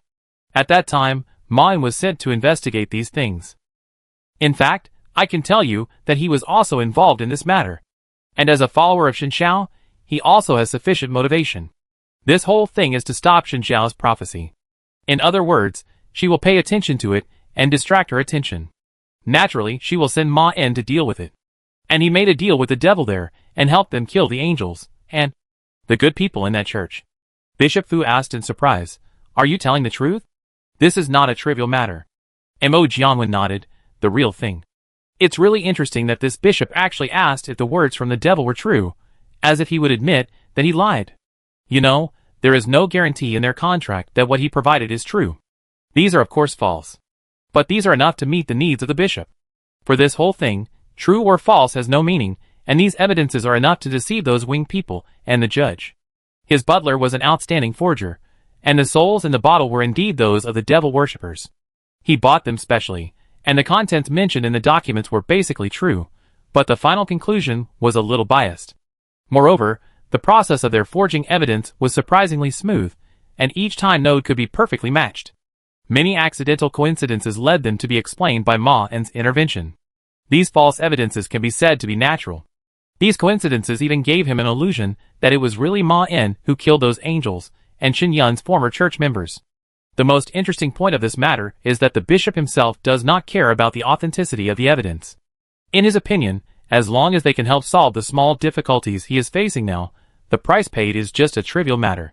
But the problem is that authenticity is indeed very important. If what he provided is true, it will be useless. Mo Jianwen's goal is not to let the angels kill Ma N. It would be best if Ma N died like this, but he only needed to delay Ma N for a little while. The final result of this matter might be that although the angels still suspected Ma N, they would eventually stop because of insufficient evidence.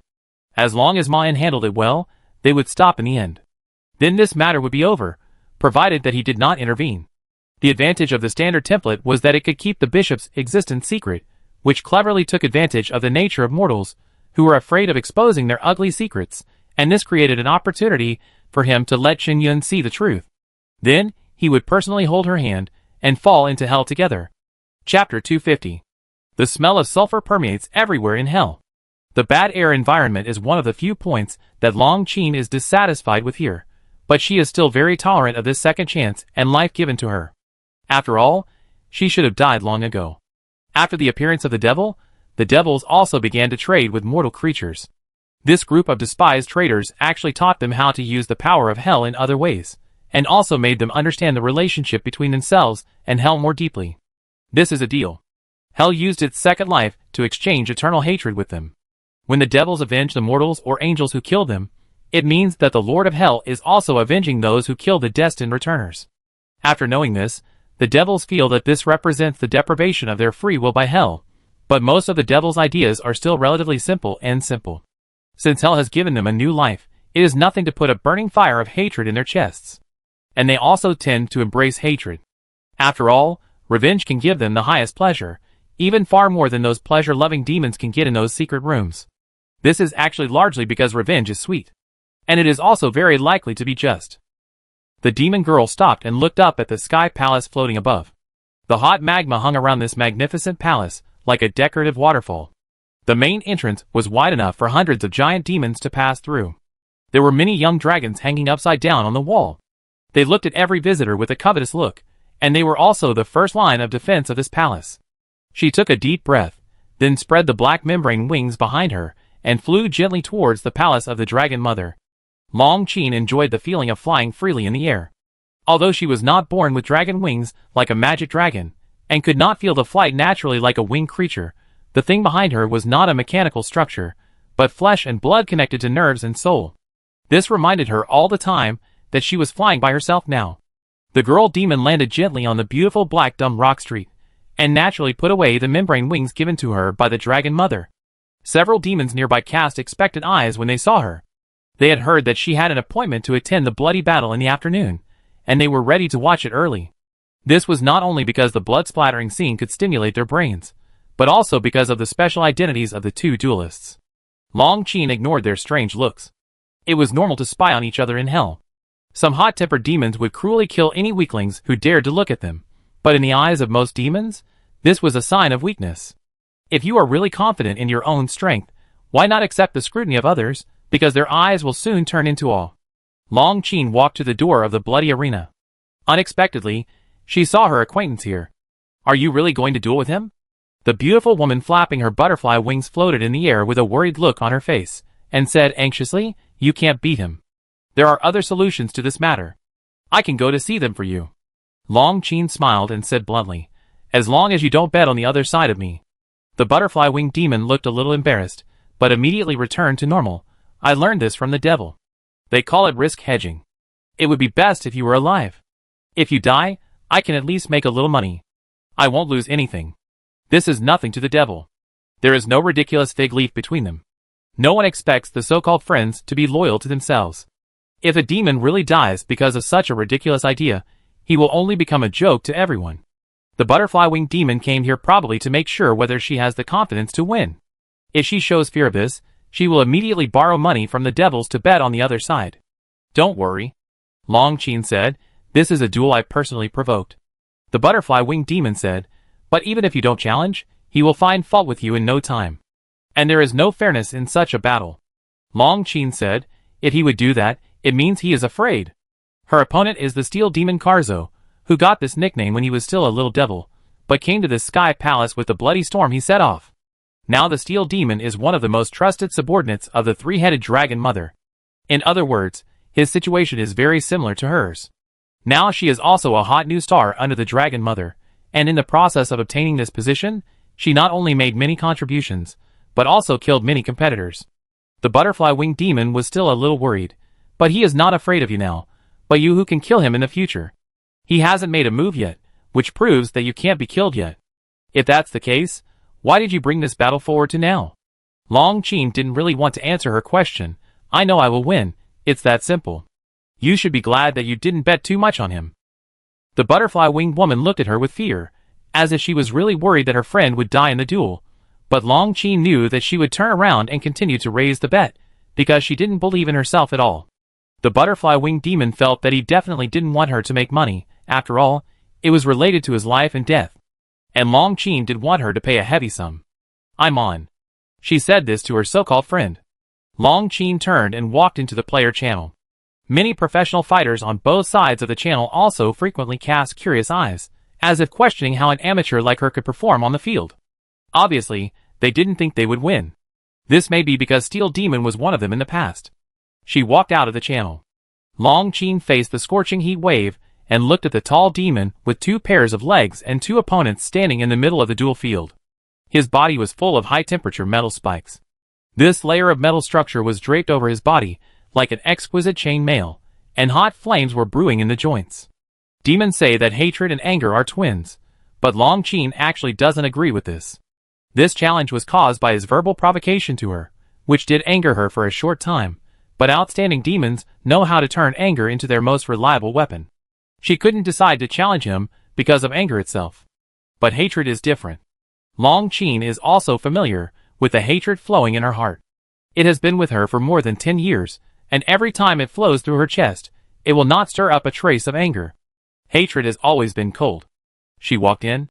The roar and shouting of the audience instantly drowned her like an overwhelming tide, almost making her lose her normal hearing, but the steel demon on the opposite side was very accustomed to and familiar with this experience, and immediately caught her flaw.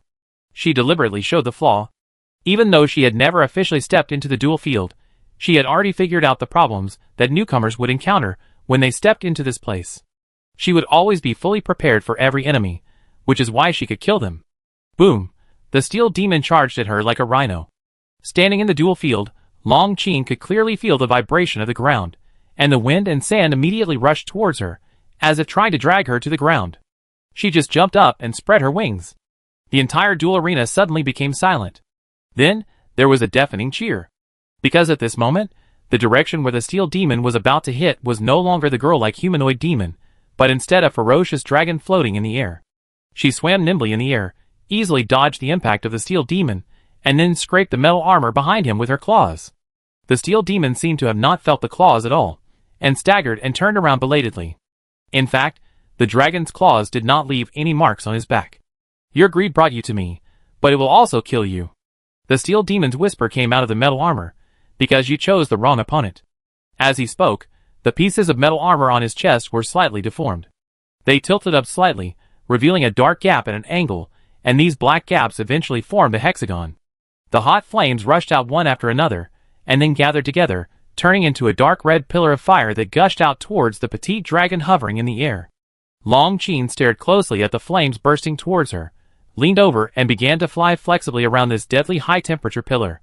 Whenever the steel demon standing on the ground tried to adjust the shooting angle, she staggered the flames by a millimeter. Then she landed lightly in front of the tall steel demon and stepped on the hexagonal gap of his chest where the flames were spewing half a meter above her chest, so as to prevent him from adjusting the angle of the flames again. At the same time, the waving wings also provided enough power for her 2 front paws. The sharp claws slashed towards the eyes of the steel demon, but the steel demon ignored it and just stretched out his hands as sharp as swords, stabbing into the 2 sides of the dragon's abdomen. The moment the dragon's scales slashed across the metal armor, an unpleasant friction sound was heard, and dazzling sparks splashed out.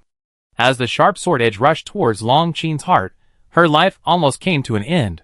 This also made the dual field completely swallowed up by excited shouts. But the next situation was unexpected by neither the steel demon nor the audience. Long Chen's front claws did not fall on his eyes protected by invisible armor, but fell accurately on his mouth, and tightly grasped his upper and lower jaws. The fact that her heart was about to be crushed did not make the evil dragon retreat, but made her more crazy and angry. She transformed this dangerous emotion into terrifying power, and slowly pried open a tiny gap in his mouth. The evil dragon opened his mouth and roared, "Huh!" The bright red dragon flame instantly drilled into the mouth of the steel demon, and then swept through his internal system. In the face of pain and death, he was not as calm as his opponent, and began to retreat in panic. Because he knew that if he continued to fight to the death, they would only perish together. Only by retreating now would there be hope of survival. So in the end he fell. The heavy steel body fell to the ground like a mountain collapsing, and the dull sound even dispelled the boiling cheers of the audience. Long Chen's eyes only saw the tragic corpse, whose body had become barbecue. She didn't hate him, nor did she want to kill him. But this is hell. Long Chen turned around calmly, his soul naturally shielded from the enthusiastic shouts and insults of the spectators, and walked slowly back into the contestant channel that symbolized battle and victory, and turned into a human form again. At this moment, there were no more fighters in it, and even the butterfly-winged woman she thought would appear did not appear. A beautiful and elegant woman was standing in the middle of the channel, and she seemed to be chewing something in her mouth. "You did a good job." Long Chen smiled. "I just tried my best." The dragon mother praised. "This is a good quality. Most of those who fall into hell are not determined souls, and they are easy to relax after gaining the power to survive and enjoy. This is why he died." The girl replied, "I just haven't completed my revenge yet." The reason why the steel demon died was indeed that he was lax. You can enjoy yourself easily in hell, but that won't last long, because you will immediately die among those newcomers who are stronger than you, such as her. But the reason why he did this is also very complicated. Basically, it can be said that it was due to the environment. The steel demon is not such a demon without perseverance, but even if he knew that he might die by doing this, he had no other choice. This is hell. The dragon mother smiled and said, "It took the steel demon 35 years to reach your current stage, and you only have a short 10 years. Although this is also related to your recent contributions in the eastern part of the mortal world, it can also be seen that you are talented. If you are given another 700 or 800 years, maybe you can still touch the threshold of the great demon. The premise is that she is still alive. There are many demons worthy of such an evaluation, but few can live to the corresponding time." Long Chen lowered his head slightly. "I just want revenge." The dragon mother smiled. "Don't be afraid. Even if you are still alive after hundreds of years, I will not kill you. My blood is flowing in your veins." Long Chen's face showed awe and gratitude. "So, my good child?" The dragon mother asked curiously, "Are you ready?" She answered firmly, "Yes. Killing the steel demon is for this." "Very good, then go ahead." The dragon mother looked at her calmly. "This is the path we are destined to take. Revenge." Chapter 251. Lu Huiwen opened the tent door. "Old Nya, I have something to tell you." Ye Guang, who was standing at the map table, was a 35-year-old man. He looked very solemn at the moment, and did not raise his head even when he heard Lu Huiwen's voice. "What's the matter?" Lu Huiwen walked in. "We are being tracked." Ye Guang finally looked at him, and then immediately asked, "Are we safe?" Lu Huiwen said, "It's safe for the time being, as long as we don't go out." Lu Huiwen is the reason why the remnants of the Salvation Alliance, which calls itself the New Sun Society, can survive. The place where they are now is a special space created by him, which is connected to reality only by a movable anchorage. As long as the connection with reality is moved, they can appear in different locations. Ye Guang's expression calmed down a little. "We will definitely encounter pursuers." "What is the current situation?" Lu Huiwen replied. "The situation is a bit complicated. It seems that there are 2 groups of people tracking us. There are multiple pursuers farther away, and they seem to be more experienced and efficient. And the closer group seems to be less capable. Ye Weiguang was a little confused, but he is closer. Lu Huiwen nodded, because he knows me better. If I am not mistaken, the latter should be a friend of mine and a member of the Salvation Alliance. Ye Weiguang looked at him seriously. Do you think he betrayed us? Lu Huiwen shook his head. No, he is not that kind of person. I think his purpose is at most to persuade us. I can ensure that he will not reveal our whereabouts to the Federation. Ye Weiguang immediately raised the next question. When will they catch up?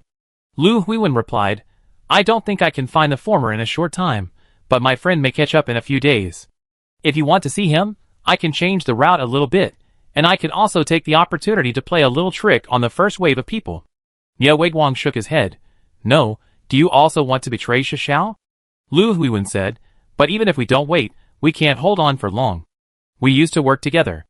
As long as he catches up, he can follow us all the time. If we don't go out to see him, Ye Weiguang's attitude was firm. I don't want to waste time on him. They made their own choices, which I can understand, but now They also want to do something, so there is no need to explain anything to them. Lu Huiwen argued with reason, but he and I are very familiar with each other, and there will be no danger in just meeting him. He is also a master in the field of space. Ye Weiguang emphasized, I have made it very clear. If he catches up with us, you can go and say hello to him, but that's all. I am more worried about those guys, who are not your friends. Will they catch up with us? Lu Huiwen was deflated and had to answer, yes, it's just a matter of time. If I'm lucky, I may be able to hold on for a few more months, but I can't say that their efficiency will not improve. If they find some of the rules, they may be able to find us in a dozen days. Ye Weiguang nodded, then count the bottom line as a dozen days, and then move the guys who were originally left to the back door to the front, and then rearrange our itinerary to ensure that everyone who deserves to die will die. Their first reaction after learning about the armistice agreement was to refuse, but after several heated discussions with other Eastern Federation companions, they could only accept the fact that the armistice was an inevitable outcome.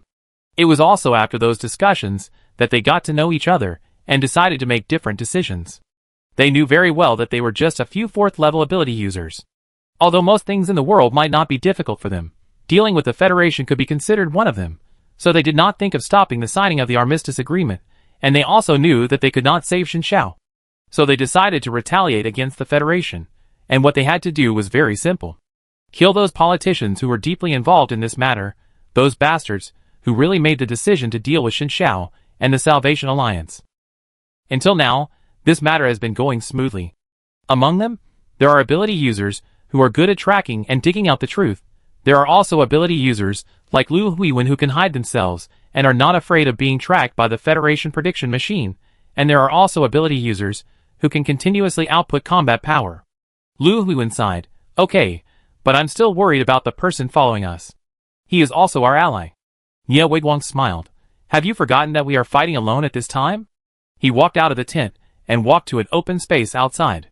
Strictly speaking, the open space is not accurate, because the ground is now covered with dense blood, and there are several beautiful and exquisite small jars in it. There are beautiful fireflies emitting faint light floating in the jars, and some are still constantly hitting the glass wall, as if trying to escape from here. If there are professionals present, they can see that these are high-quality souls. In fact, most of them belong to the politicians they kill these days, and some are previous stocks. Standing in front of the magic circle was an old man, who was the most thoughtful of the group. The old man's purpose in participating in this matter had nothing to do with Shishao, but he just wanted to take the opportunity to raise enough tickets and starting funds for himself to go to hell. This was the same as the demons he was about to summon. It was said that those species took revenge very seriously and advocated this practice, which might be one of the reasons why the transaction was so smooth, but in fact Ye Weiguang didn't think revenge was a good thing. Revenge was far inferior to achieving a real victory, because these two words often meant regrets that could not be made up. It was like they had no way to save Shishao, so they could only take revenge on those guys who had participated in this matter. This was not a victory, but just a more decent failure. The old man whispered, "Are you ready to start?" Ye Weiguang nodded. "We are almost there." He stretched out his hand. The blood instantly ignited, and the summoning magic circle emitted choking smoke, and then slowly formed a special smoke mirror around the air. After a few flashes of hot light, the face behind was reflected. A young female demon. "You want me to kill a few mortals?" Long Qin lowered his head and looked at the contract out of the other party's sight. They are all politicians of the Federation, and some of their souls are worth some money. Demons are a minority group willing to take this job.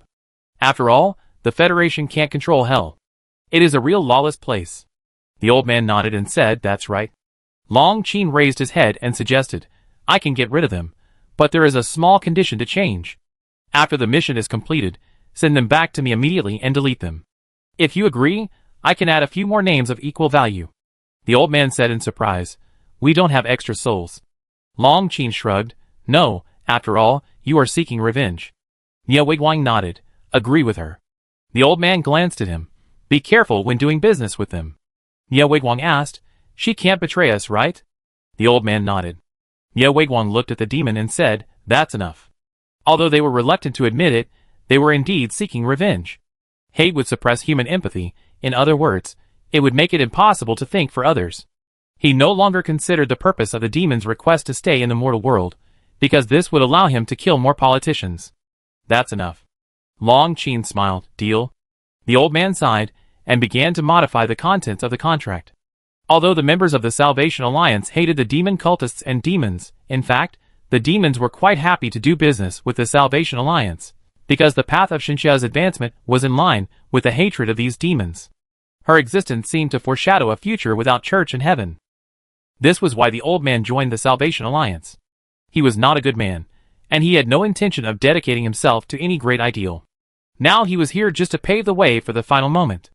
But now, he was still a little hesitant. The old man asked Nie Wiguang why he did this. Revenge had no meaning now, and he just firmly replied that someone had to do it. Indeed, revenge had no meaning for the creator of hell. But he still did it. Maybe things are like this a lot of the time, not for revenge, but you have to do it. The burning flames began to roll up like a gust of wind above the magic circle, and then slowly merged with the smoke, slowly, and quickly transformed into a human form, like cooling lava, and then a figure appeared in front of him. This demon looked younger than he had just seen through the smoke mirror, and there were no traces of demon horns on his body. If you have to say, he looked more like a teenage girl, and his clothes were popular in the 1980s. After taking a few breaths, Long Qin realized that this was not the outside world. Where is this? Nie Wiguang glanced at the old man and motioned him to find Lu Huiwen. This is a space bordering reality, but it is close enough to reality. Long Qin nodded. According to the contract, I can ask you some questions related to the mission. So you are members of the Salvation Alliance, right? Nie Wiguang shook his head. There is no Salvation Alliance anymore. Our alliance was disbanded not long ago. We were just a few guys who were unwilling to give in. Long Qin said, I heard about that. The Federation also found the Devil Prince to sign the armistice agreement. Only a character like him can guarantee that this will not be a trap, and I naturally heard about it. As far as I know, this matter was not so smooth. There were many obstacles, especially in the Northern Federation and the Southern Federation. Among them, there are two names that are particularly loud, Hong Yuan and Ma En. Nie Wiguang asked, do they have anything to do with what you are going to do? The girl looked at him curiously. What do you think of them? He cleared his throat and said, Hong Yuan betrayed us. Although he claimed that what he wanted to do was very similar to ours, I believe my colleagues in the Southern Federation. Their views are my views. As for Ma En, to be honest, I don't like him. He killed a reality twister just to make a truce with the Federation. You know, he killed a reality twister. This is a very difficult thing. Since he can do this, why didn't I hear him use this power to fight against the Federation? So I have to be honest, I don't like Ma En. The girl then asked, do you want me to add his name to it? Nie Wiguang's eyes widened. Are you crazy? I'm not a demon. I just said that I don't like him. If it were me, I would make a completely different decision, but I can also understand him. Ma En has not joined the Salvation Alliance for a long time. It is reasonable for him to want to leave this mess. I know you demons are inhuman, but I didn't expect you to think I'm the same as you. Long Qin shrugged nonchalantly. You said you don't like him? Nie Wiguang shook his head. I just don't like him. In fact, I don't like 90% of my companions, but we are still on the same side, and if you don't ask me, I won't tell myself who I like or dislike. I have the right to dislike them, just like they have the right to be someone I don't like. Long Qin then asked, so even though he didn't make the best decision for Xiao, you still think he didn't do anything wrong? Nie Wiguang couldn't understand what she was thinking. Of course, even Xiao has no right to blame him for what he did. He just didn't do it well enough in my opinion, but he could have done nothing. Not to mention that this is just my opinion, and my opinion is not a universal standard. Not good enough. Yeah. Long Qin smiled and said, you are absolutely right. Unless they promise to do the best, no one has to bear the mistake of not doing well enough. Even if Ma En's identity has changed to Xinxia's family, he has no need to do well enough. Any good person with conscience will not ask others to do so. It's a pity that she is a demon. And in fact, Ma En did well enough. Although it may be because she preferred her brother when she was a child, he and her are both her beloved, and the difference is very small. If it was Ma En or Chen Yun who got into trouble, she would never not do well enough. She is willing to die for them, but she is not willing to work hard for it even for a few years. Even if I give up after a few years. Long Qin's eyes showed cold hatred. She clearly said she would protect me, and those things clearly came because of her, and clearly. She saw it. Chapter 252. After talking with Shadow, Ma En immediately began to prepare to look for the remnants of the Salvation Alliance in the Eastern Federation, preparing to transform these members of the Salvation Alliance into his own secret force, and his way of dealing with this matter was also very simple. That is to directly contact other people related to them through the former members of the Salvation Alliance he had contacted before, and he actually found a capable person who knew these remaining resistance fighters. He had long-term cooperation experience with one of the capable people in charge of concealment. With these connections, the other party finally agreed to find them for Ma En, and promised that it would only take a few days to get this done, and according to his judgment, other capable people would not be able to find them so quickly. In other words, this matter is already set in stone, and Ma En has also prepared a backup. If they are caught, Shadow will get the news immediately. If Ma En wants to maintain the protection of the contract to himself to that stage, he can't intervene personally. But he still has a group of level 0 employees, who can completely disguise themselves as other members of the Salvation Alliance to do it. As long as they do it cleanly, and don't leave any evidence, no one can say that it has anything to do with them. So now he is still leisurely accompanying Chen Yun to try to find his memory, and he has also figured out a way to deal with the memory disorder some time ago. He just needs to store the memory regularly, and keep checking it. But when he thought he should not cause any trouble, he suddenly received some news from the fallen angel Ian. His current responsibility is to watch over Chen Yun, and it was he who reminded Ma En when the church people came to him last time. If it weren't for this, he might have set out to visit Chen Yun for a long time. And now he also received some news. It seems that the church has not given up taking Chen Yun away from here to protect him, and is preparing something, and the order Ian received is to temporarily leave Chen Yun with his companions, and the reason they gave is that Ma En is with her. This is a rather absurd and unreasonable excuse, obviously just a reason to get them away. Although they couldn't have thought that Ian had fallen and betrayed heaven, they did so for confidentiality, that is, they didn't think it was something suitable for the two-winged angels to know, and if he showed any abnormality here, it might really arouse suspicion. After all, Ma En's appearance at that time was too coincidental. Even if he was paying attention to the situation near Chen Yun, he appeared a little too timely, as if he had known that the church would send someone tonight. If Ma En showed an expression of knowing in advance this time, it would definitely arouse some suspicion within the church, and then if it continued like this, it would definitely lead to Ian, which was what Ma En didn't want to see. Chen Yun's fate as a saint was only to be promoted to an angel after death, and to be quickly promoted in this system, just like what the church was doing to her now, which means that these would only start after her death. Before this, she was relatively safe. But now the situation seems to be getting worse. Although Ma En could still turn Chen Yun to the Abnormal Control Bureau, if he was really desperate, that would mean that he and the church would have a falling out. He had just resolved the conflict with the largest abnormal force in the open, and it was not what he wanted to do to offend a force that was only slightly smaller than the Federation. Just as Ma En was thinking about what the church wanted to do, there was a knock on the door. An ordinary mind. "I go open the door," he said to Chen Yun. When he opened the door, he saw a completely unfamiliar young man, and he was wearing expensive luxury brand clothes, not like someone from the church or the court of justice. The man was also surprised when he saw Ma En, and then asked nervously, "Who are you?" Chen Yun, who heard the voice, walked behind Ma En. "Mr. M.O.?" He nodded nervously, then looked at Chen Yun and asked, "Can I come in?" Chen Yun said enthusiastically, "Of course, Ma En, let me introduce you. This is Mr. M.O. Jianwen. He is a devout believer. We had a meal a few days before you came." At this time, M.O. Jianwen seemed to react. "So you are Ma En, I'm sorry, you are a little different from what I imagined." Ma En did not point out that there is a photo now. "Thank you for taking care of my sister." Mo Jiangwen nodded repeatedly. It's all I should do. Qin Yun stood behind Ma En and whispered, I have only met him once, and he acted a little strange at the time, but I don't think he is a bad person. Her intuition has always been accurate. Ma En nodded slightly, then called him and said, Mr. Mo, do you have anything to do with my sister? Mo Jiangwen looked at Qin Yun, then at Ma En. Yes, I have something to say. He became more and more nervous when he said this. It seemed that what he was about to say was a very stressful thing for him. Judging from his expression and movements, he seemed to want to retreat several times, and his eyes looked around timidly. But in the end, his eyes fell on Qin Yun. After a few seconds, he seemed to have made up his mind and said, I got a piece of news. In fact, I shouldn't know about this, but I still know it. This news has troubled me for a long time. After thinking for a long time, I decided to muster up the courage to come here. After talking about this, we may not be able to meet for a long time. He took a deep breath, then looked directly at Qin Yun and said, Your brother Ma En is in trouble. Ma En raised his eyebrows slightly with curiosity. I'm in trouble? Mo Jiangwen looked at him and nodded, but immediately moved his eyes to Qin Yun.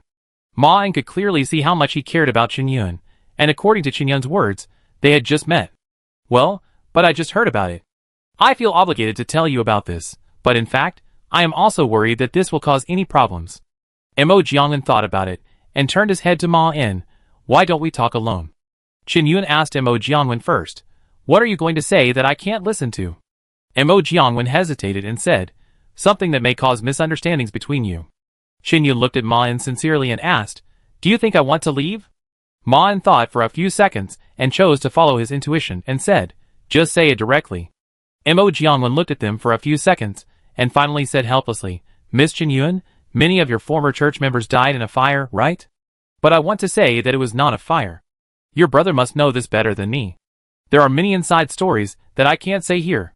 But I think the church thinks your brother was involved in that incident. After this sentence, the air was silent for a few seconds.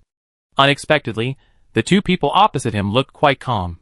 This sentence did not seem to stir up any waves in Qin Yun at all, but Mo Jiangwen could see how kind Qin Yun was. Logically, she would never be so calm. This feeling was more like trust. And this made him like Qin Yun even more.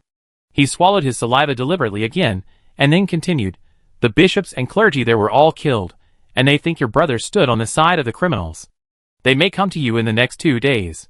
Qin Yun looked at Ma En calmly, patiently waiting for him to tell the story, and Mo Jiangwen could see that this calmness was not forced, nor was it the kind of calm anger. Of course, I was involved in that incident. Ma En looked at Qin Yun and said, At that time, I worked under some good people, the government agency I mentioned to you, and then I was assigned to participate in the investigation of this incident. Qin Yun asked worriedly, Did you do anything bad? Ma En replied, No. She smiled again. That's good. Just like that, Mo Jiangwen looked at them in disbelief. She was a kind person. Although he wanted Qin Yun to stand behind Ma En to fight against the church, he never thought it would be so simple. He thought there would be a quarrel, and then he could take the opportunity to say a few words for Ma En, so that Qin Yun would have a good impression when she thought about it later. Do you believe it? Mo Jiangwen couldn't help asking, Do you trust your brother so unconditionally? What about those dead believers? Qin Yun shook his head. No, I don't believe him unconditionally. I can just tell if he's lying or not. Although Ma En didn't have the corresponding ability, he accepted it as a matter of course. She's my sister. Thank you for your help. If you encounter any difficulties in the future, you can always come to me. I can provide some insignificant help within my ability, in any field. Of course, you can't do bad things. He was really grateful for Mo Jiangwen's appearance, because it gave him a reason to prepare in advance. And his promise was sincere. No matter what reason he came here to warn his sister, he should be grateful for it. After hearing this, Mo Jiangwen could clearly realize the value of this promise. If you want to ask what Ma En can do, then the closest answer to them is to kill a reality twister. But now he can't be happy at all. Even if the development of the situation perfectly matches his expectations, it is precisely because it is too perfect that he has new worries, and he has to admit that he is a little jealous of Ma En now. If he is a demon, this jealousy may have turned into hatred. Fortunately, he is a demon, so he can continue to play his current role without revealing any flaws. He is absolutely professional in forgery. Mo Jiangwen forced himself to smile at Ma En. No, I don't do this for rewards. It's just that I don't want to see Miss Qin Yun encounter any accidents. From my experience dealing with the church over the years, They sometimes use some shady means to achieve their goals. I don't want to see that happen to you. He looked straight at Qin Yun again. Qin Yun smiled politely at him. If there is anything we can help you with, just ask in the future. We owe you this. He shook his head repeatedly. No, you can't ask for rewards when doing good things. Thank you. Qin Yun nodded at last, but her expression seemed to say that we will never forget your kindness. This made him look discouraged quite naturally. Well, then I leave first. I've been here too long. Ma En immediately stepped forward enthusiastically to open the door for him, and then gently advised, be careful on the road, don't let the church notice it. What a good person. After he left for a while, Qin Yun asked his brother worriedly, so they are going to trouble you? But Ma En did not reply to this question. Did you see it? Qin Yun looked puzzled. What did you see? Ma En reminded, he seems to be interested in you. And there are not many people who can do such things at this age. Unless he has some particularly complicated intentions, he has a very strong admiration for you. Of course I see it. Qin Yun said slightly angrily, but why are you still concerned about these trivial matters? Didn't you hear Mr. Mo just say that the church wants to deal with you? Although I don't understand these supernatural things of yours, I also know that a church of this scale must be very complicated. This is a very serious matter. Ma En nodded in agreement.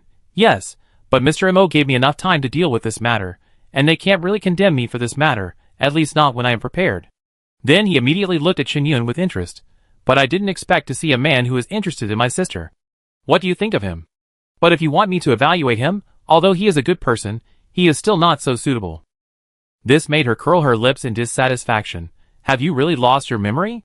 Why are you like you used to be now? Ma En suddenly paused, and then said meaningfully, did we talk like this before? Just now he spoke without any thinking. Qin Yun smiled. It seems to be useful, but not to the extent you expect. And if you really can't suppress your curiosity, then I can only say that I don't believe in love at first sight. Love takes a long time to cultivate and nurture. At least, I haven't met anyone who can move me in my life. So don't worry about these things. And now I still have you to take care of. Chapter 253. The sound of metal shoes hitting the ground came from the door. Before Bishop Fu could stand up to greet him, the visitor roughly pushed open the wooden door and walked in dragging heavy armor, his eyes as sharp as an eagle about to hunt. He said in a polite tone that was completely different from his demeanor, Bishop Fu, I am Inquisitor Ankas. We received your message. Bishop Fu looked over his shoulder and saw several fully armed inquisitors standing outside the door. The things they wore that looked like armor were all divine creations from hundreds of years ago. They were powerful weapons used to bear divine power, and had nothing to do with armor in essence. Ankas also had an ancient Vatican long sword hanging on his waist. Although it looked no different from other Vatican long swords, Bishop Fu had seen this holy sword called the Blocker countless times in ancient books. It also had the function of stabilizing space and strengthening will, and had killed countless people who were good at space movement and telepathy. Only a force of the church's level could casually take out such a targeted and dangerous weapon. But what surprised the bishop the most was the team that appeared in front of him. The famous Black Dagger was responsible for handling the worst and dirtiest things. They were all monsters whose faith had changed their humanity, and they were also the nightmares of many clergy. Their appearance meant that the order was personally issued by someone above the vice president. They seized this opportunity. The Inquisition knew very well that he, a bishop of the Pope, would not have the courage to discipline them, even though it was his power in theory. Ankas is the most notorious member and leader of the team. His bad reputation is mainly because he personally killed 19 regional bishops, 4 archbishops, and possibly even some unknown dead. But Bishop Fu also has to admit that his efficiency is unusually high. Although their true fanatics are not advocated by the Pope, this also provides them with unparalleled motivation. No need to rest, no enjoyment, only the minimum living guarantee. In addition to training, learning, and fighting, these fanatics are perfect tools. If they did not point their swords at other clergy from time to time, it is estimated that all bishops would like to see them. Even if they do sometimes attack their own people, the Pope's attitude towards them is still very ambiguous. He has had the opportunity to weaken the power and strength of the Inquisition several times, but he did not do it, which also caused dissatisfaction among many traditional bishops.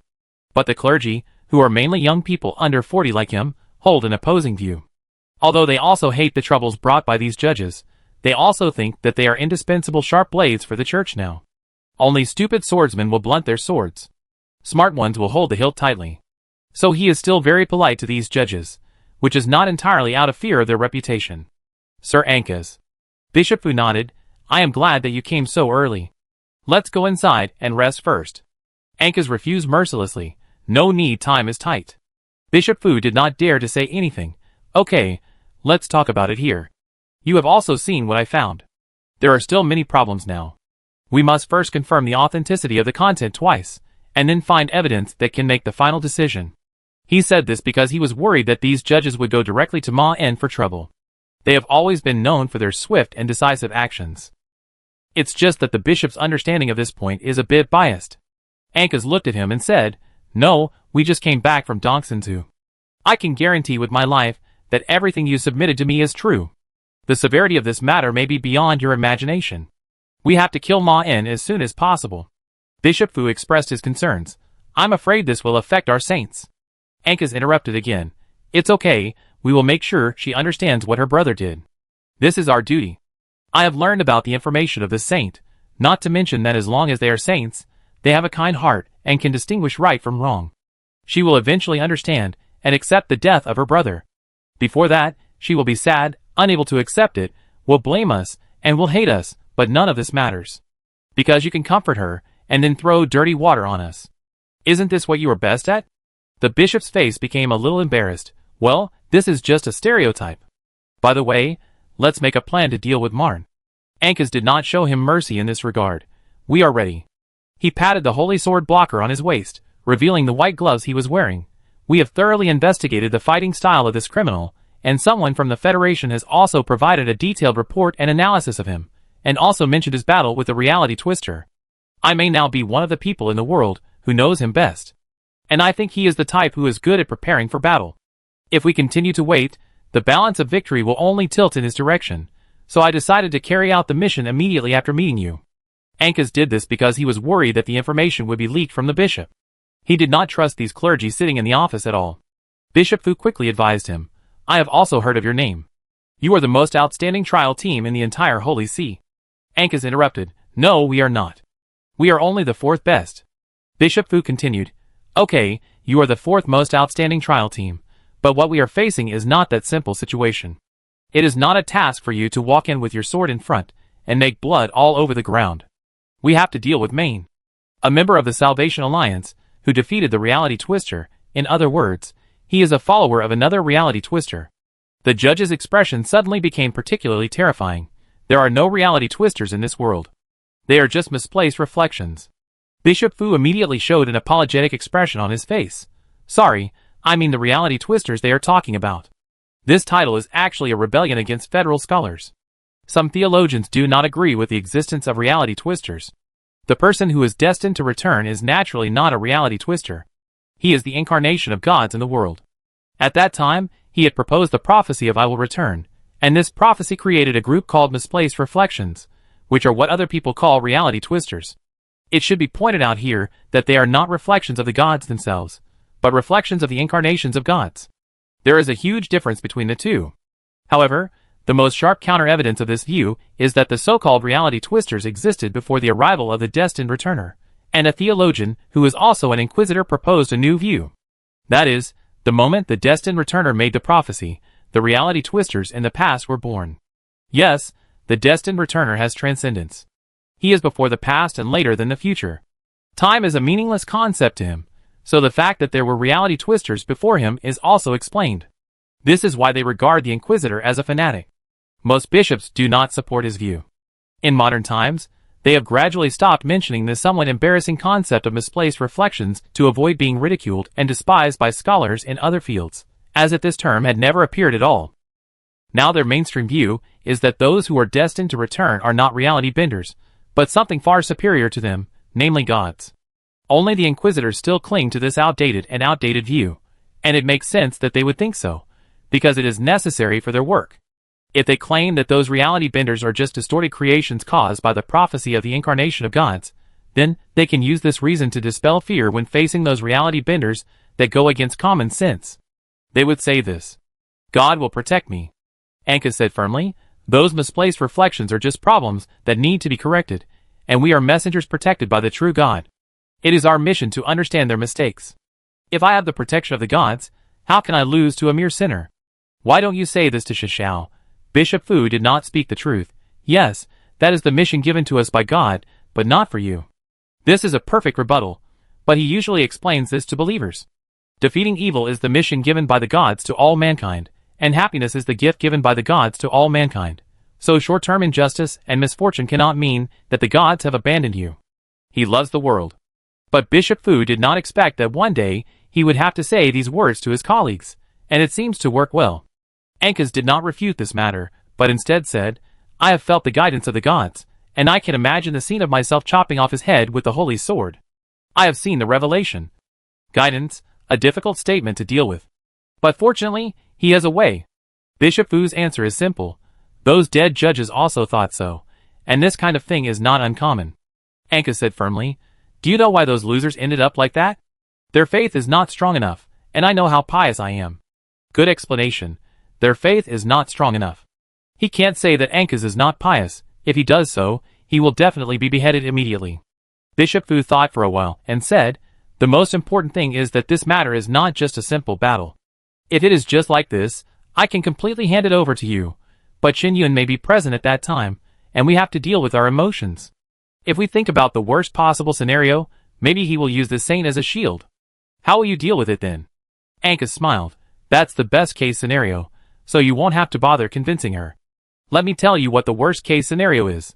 Qin Yun took the initiative to be a shield. This is a tricky situation, and we have actually handled several such cases. The probability of a person who is actively coerced surviving in battle is as high as 5 in 7 here. And we will take special care of her, so don't worry. Bishop Fu was still unwilling to surrender. You can handle this situation, but the reality will only be more complicated than our speculation. Don't look at me like that. I know you are an experienced expert, but Qin Yun is too important. Ankas finally suppressed his dissatisfaction. So what do you want? Wait here for more than 10 days, let you and your companions make other preparations first, and then happily take our credit after we kill Maine? Do you know what the most ridiculous thing is? The reason you said this is that there are various risks in attacking Maine, but I have clearly told you that doing so is the most correct decision. Our tactical judgment is that the chance of winning is the greatest now. If it takes another 2 days, the chance of winning may drop to 60%. I'm not going to take action right away because I look down on him. This is the greatest respect for the enemy. Do you understand? Bishop Fu smiled awkwardly. That's not what I meant. Ankas said with contempt, sometimes I think you are not much better than those sinners. Although they are morally corrupt, have no faith, and have lowly souls, at least they don't cover up their evil, but you always pretend to be righteous. Bishop Fu felt a little wronged and said, you misunderstood me. I am just worried about Qin Yun and you. This matter cannot fail casually. Moreover, I have dealt with Ma En before. He is not the kind of character that can be easily dealt with. Before leaving, he threatened me with the other members of the Salvation Alliance. He is very smart, and knows what we are worried about. The judge looked into his eyes and said, then what do you want? Let me guess. I should take you to the scene, so that you can take care of Qin Yun, provide me with professional advice, say a few meaningless nonsense to Ma En, and finally write your name in the report. Right? He said innocently. Except for the last sentence, it is my true thoughts, and what I said is not meaningless nonsense. I will use sincere exhortation to let him think about what to do to be good for Qin Yun, and also let her realize what her brother has done. I don't need to throw dirty water on anyone, because we are all righteous. We have the same faith. Ankas snorted coldly. That's it. He could hear the voice urging him. Kill the sinner now, burn his body in the holy flame, and banish these filthy evils from the beautiful world. His world. Chapter 254. In the evening, the brother and sister were sitting on the sofa in the living room chatting. After coming here, my work went smoothly beyond my expectations. Qin Yun recalled, in fact, now I think about it, their attitude towards me and Dongsun's was not very reasonable. I seemed to be not an ordinary pastor to them. Do you know about this? Ma En said, I think you should know, otherwise, I would not have to go to Victor Sanatorium. Qin Yun asked with a little curiosity, actually, you are not a believer, right? Ma En nodded. From my perspective, there is really no reason to believe in the destined returners. In fact, I am a little confused about this. You are actually a believer? This is actually the biggest difficulty he encountered here with Qin Yun. Qin Yun smiled. Otherwise, we spent our childhood in the church's welfare home, and they also provided work and your medical expenses, so of course I am a believer, and now I am still a senior pastor in the church. This answer really explains why she is a believer. Ma En said, you know that's not what I want to ask. I want to ask if you really believe in him. Qin nodded. Let's put it this way, I agree with most of his opinions, and I don't oppose the remaining minority. My opinion is that if he really exists, and most of the practices he advocates are kind and just, then believing in him is not a bad thing. Ma asked, even if they want to take you away by force? Qin replied, of course, they didn't really do anything to harm me, at least that's how they see it. I think this can actually be regarded as a problem of understanding. They just don't understand what is good for me. But I also know that you don't really want to ask this. Ma, I am no longer a child, and I know very well what kind of world we live in. I have read history books compiled by non-theologians, and I know very well what the Holy Church has done. I also know about the witch hunt, and I actually know a little bit about what they are doing now, but I don't think this is the Holy Church's problem. This is a problem for all of us. There is no better group than the Holy Church in the Federation today. Although the top leaders of the Holy Church will do some things that I don't agree with, I can also see with my own eyes that we are doing good things. The Holy Church is still the largest charity organization today. We are the reason for the rich to give money to the poor. They think that doing so can enter heaven and enjoy eternal life after death, and if you want me to be honest, I personally think that whether they can go to heaven is completely unimportant. She actually said it conservatively, but it still did not answer Ma'an's question. He then asked, what if he is real? Qin interrupted, is he fake? We now think that he is a real individual who existed. Ma'an continued, but if he is actually completely different from what is described in the scriptures, or even in a very bad situation, what would you think? Of course, this is just an unfounded guess. If according to the description in the scriptures, the one who is destined to return can actually be a nearly perfect saint, even Ma'an can't find any problems with him, which is completely opposite to the current church in heaven. Qin thought for a while and said, but now he hasn't come back yet, right? Ma'an looked at her and nodded. Qin did not express all his thoughts. Before he comes back, I see him as described in the scriptures. As for his true appearance, it is not important. We have to wait until he comes back to consider it. We still need him now. That's my opinion. Ma'an thought for a while and said, I think it's not you who needs him. Qin smiled and said, have you forgotten? The church raised me and provided me with work and medical expenses. They have helped me. She knew that many clergymen did not do well enough, but Qin felt that she could not force them to do well enough, so she could only make such a request to herself. Just when they were chatting, there was a heavy knock on the door. Ma'an and Qin looked at each other, and then he stood up and walked towards the door. Boom! When he was half a meter away from the door, the wooden door suddenly exploded, and the silver-white cold light tore through the air. The sharp sword pierced straight towards Ma'an's left chest, and pierced through several layers of telekinesis membranes neatly. Ankas rushed forward with a firm look in his eyes. He came in, holding the sword in both hands, and stepped heavily towards Ma'an. This was also his final decision. Don't give Ma'an a chance to quibble and prepare. Just injure or even kill him when you meet, and it will be much easier to explain to Saint Qin afterwards. After all, she can only hear one voice at that time. The scene in front of him was just as he expected. When Ma'an instinctively wanted to enter the shadow dimension, he felt like he had hit a wall, and when he tried to invade the mind of the man opposite through his psychic ability, he only felt that the person standing opposite him was a soulless rock. So he raised his hand. The sword stopped steadily in front of Maine, and he easily caught it in his hand.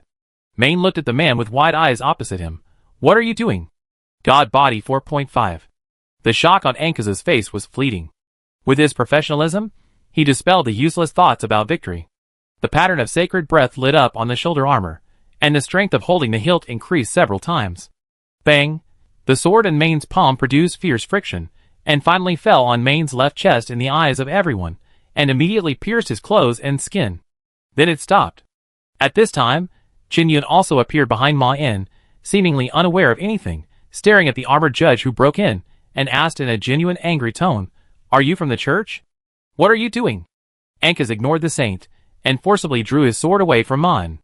Then 4 judges wearing the same armor as him also rushed in one after another, raising their swords and charging at Ma'an, which also created an opportunity for their captain to retreat.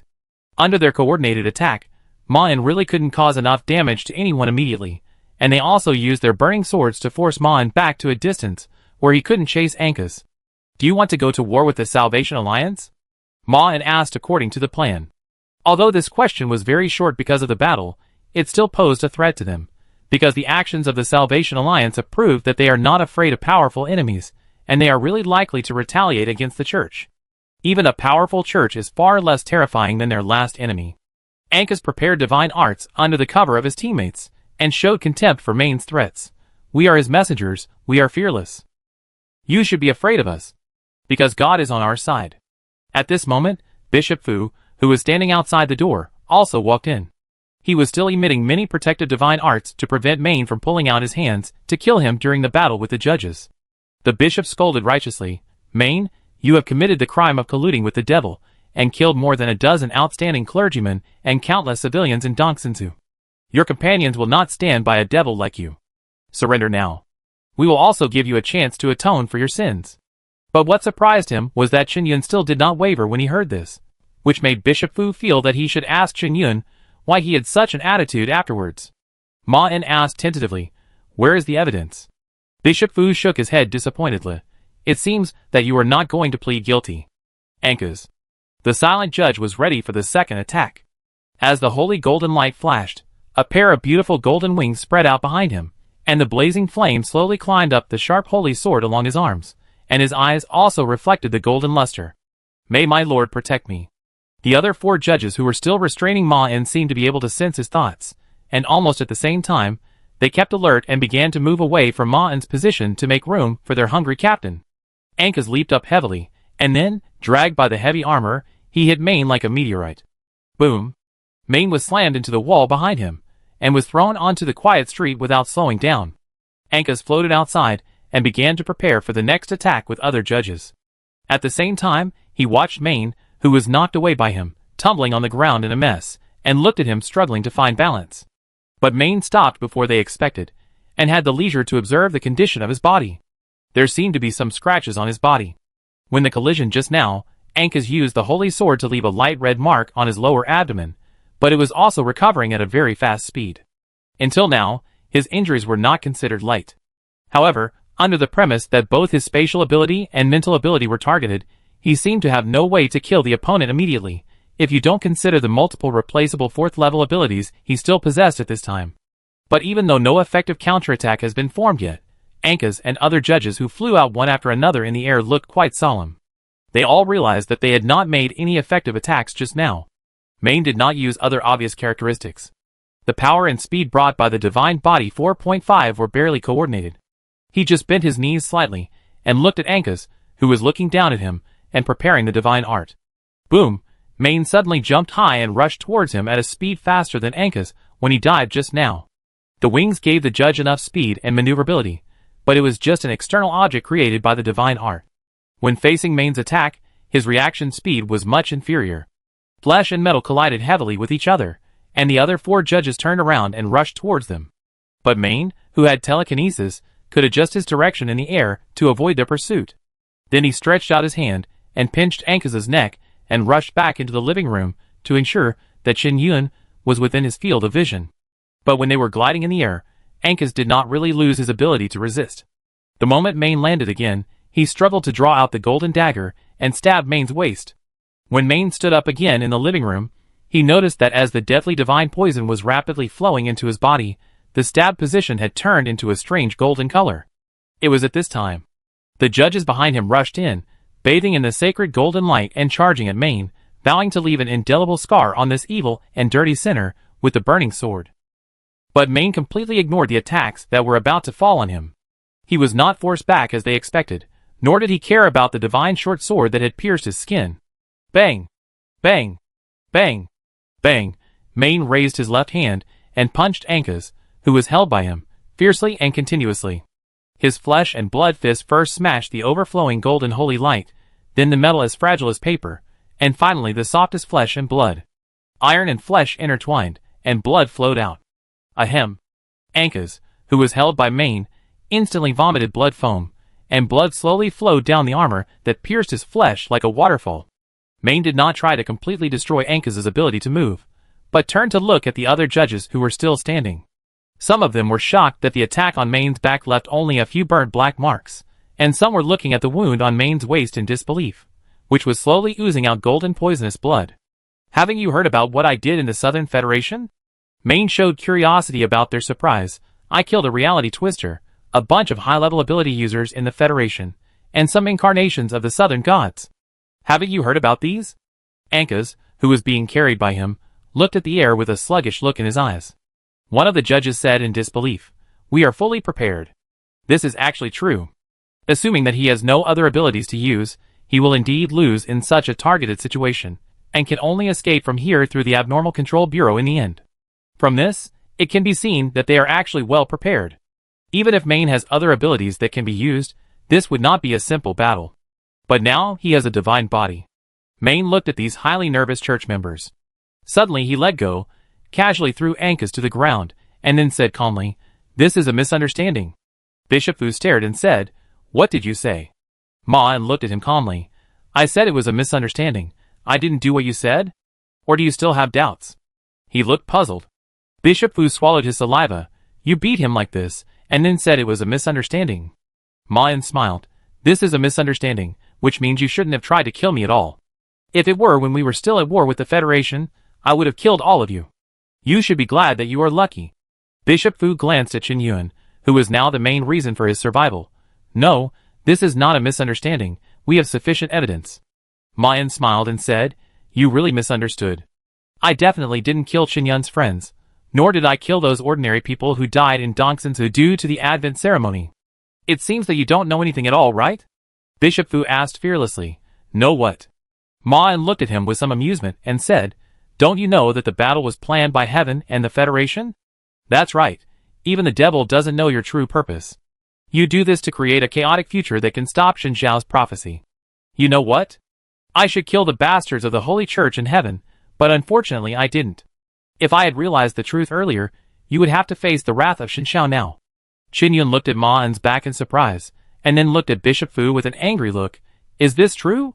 The man opened his mouth and took a few steps back. He didn't expect Ma-en to be so clear about this. I don't know. Chapter 255. Mo Jianwen stood on the street in a suit and tie, looking up at the broken building shrouded in golden light. The scene in the distance was developing exactly as he expected. Ankas and his little guys really found Maine immediately. Their tactical level is very good, and they do things neatly, but there is a small problem. These fanatics are not good at understanding things outside their field of vision.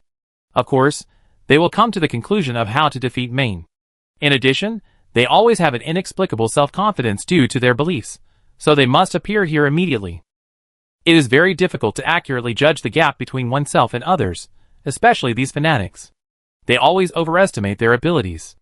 In the eyes of Mo Jianwen, a bystander, the ending of this battle is unusually clear. Ankas is very good, but he has never fought against the Federation alone, nor has he killed a reality twister. Ma-en will win, and based on his past understanding, he will not really kill these church believers, because Mo Jianwen knows very well that Ma-en actually did not do what these believers claimed, so he will use his excellent skills to clarify this misunderstanding. The church's lackeys will leave in disgrace, and this matter will also plant the seeds in Qin Yuan's heart. But if it is just like this, it is too simple. If Ma-en really completely clarifies the misunderstanding, then not only can he get out of this matter immediately, but the contract he signed with Bishop Fu will also be considered a problem on his side, and he will have to pay him a corresponding huge compensation, which is not the result Mo Jianwen wants to see. That's why he's here. Mo Jianwen knew from the beginning that the situation would go towards Ma-en's victory, because his opponents were Ankas and Black Dagger. They didn't have the chance to really defeat this dangerous ability user, but they were still here, because he arranged it. Mo Jianwen didn't like the word conspiracy very much. People always said how cunning the devils were. Although they did have a period of frequent lies and loopholes in the past, the result was only a loss of credibility. Without credibility, they couldn't do any business. Under the reforms led by several big demons, they have now completely abandoned their past style. Now they do business based on fairness and credit. At least on paper, this is how they implement it, which also brings them enough sales. As for how to guarantee profits, they no longer spend money on contracts. Lies are used to look at other unimportant places. For example, in this contract, he promised that this evidence can help Bishop Fu achieve his goal. At first glance, it seems that this is more valuable than directly saying that this is true evidence. But this also means that even if the evidence is false, it doesn't matter. He just needs to meet Bishop Fu's requirements. This requires him to be here now to ensure that the contract can continue. So in the final analysis, they rely on integrity and diligence. And the key to restraining Ma-en this time is also because of his diligence. Over the years, he He has negotiated a lot of business with humans in the mortal world, enough for him to have friends in the church who can help him and plant sharp nails in it.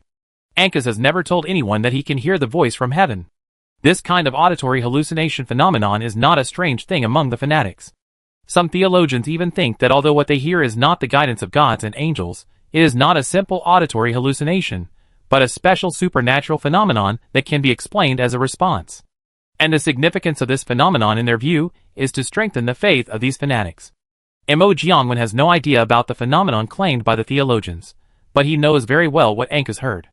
This is not a mental problem, nor is it a special phenomenon. It is his voice. To be precise, it is a forged and specially made voice. In Ancus's ears, it sounds like a sacred call from the upper world, and it is also similar to the crazy talk in his mind, so that he can't tell what it is. And the reason why his voice appears in Ancus's mind is also very simple. They have made a deal before. That was 20 years ago. At that time, Ancus had no way to deal with a dangerous devil like himself who had entered the 4th level, and he was not as fanatical as he is now. In fact, he may have contributed to his current piety. At that time, Ancus's belief in the gods was not so strong, so when faced with some lives that could not be saved, he could not use those religious excuses to calmly accept the death of innocent people, so he appeared. He offered a reward for saving them at that time, but the price was to make him suffer from auditory hallucinations and suppress the memory of this transaction. At that time, Ancus was very smart to suggest that he could not use this memory to do anything that was disadvantageous to him. Look, how mortals are always self-righteous, and they actually think that they can get the upper hand in the transaction with the devil in the end. Mo Jianwen agreed to all the harsh conditions he proposed. He really couldn't use this hallucination to cause any adverse effects on Ancus. Even if it seriously affected his mental health, the hallucination would directly inform him, but using it to strengthen piety is not a problem for Ancus. After all, they are the most loyal servants of the gods. That's why he specially selected Ancus to perform this task. The angels must be paying attention here at this time, but they must abide by the rules and cannot interfere in the human world at will. The problems of the mortal world must be left to the mortals to deal with themselves, until they can't deal with it themselves. And if there is an unprecedented strong faith in the heart of a half-dead devout believer at this moment, he can echo with the heavenly creatures who are watching here. This is a small shelter given to the true believers by the destined returner. But this kind of thing is almost impossible to happen. Perhaps this is because the great God overlooked a trivial problem when making the rules. That is, it is not a simple thing to let humans pray with a clear will when they are close to death. Or maybe those true believers, whose wills were not strong enough, were not qualified to be protected by his apostles. In fact, there was no problem with Ancus's deal with him at that time, because what he was going to do now was not to harm him or the church. His target was their current enemy Ma-En. So he was indeed very honest. It was far from enough for him to let Chen Yun see the truth of the church. She could tell herself that it was only them who were wrong. So what Mo Jianwen wanted her to see was the ugly faces of those angels. Now listen to me. Chapter 256. Ancus fell face down on the ground. He could vaguely feel the broken pieces of armor embedded in the flesh of his abdomen. All the sounds and movements around him gradually became blurred. He also realized that he was almost unable to hold on. Ancus seemed to hear it. When he concentrated on listening, it was Bishop Fu's voice. I don't know. Ma-En continued. If you want to accuse me of attacking you and colluding with the devil, then my motive can only be to prevent you from cooperating with the Federation. But if that is the case, why don't I tell Shishao what is going on? Can you give a reasonable explanation? Bishop Fu did not answer immediately. In fact, after the panic, he also thought of responding to Ma-En's initial question in this way. When Ma-En attacked the church, Shishao might have been in a difficult battle. At that time, the Federation had already started to pursue the Salvation Alliance. Killed. But if he answered like this now, it would mean admitting that the church had done something bad. He couldn't say this in front of Chen Yun, which was why he said he didn't know. The correct answer was that this was a mistake made by the local bishop of Dongsansu after he was possessed by a ghost. Otherwise, it would be ridiculous for them to come here to ask for punishment now. Ma-En looked at him and said, "What is your evidence?" This is a crucial question.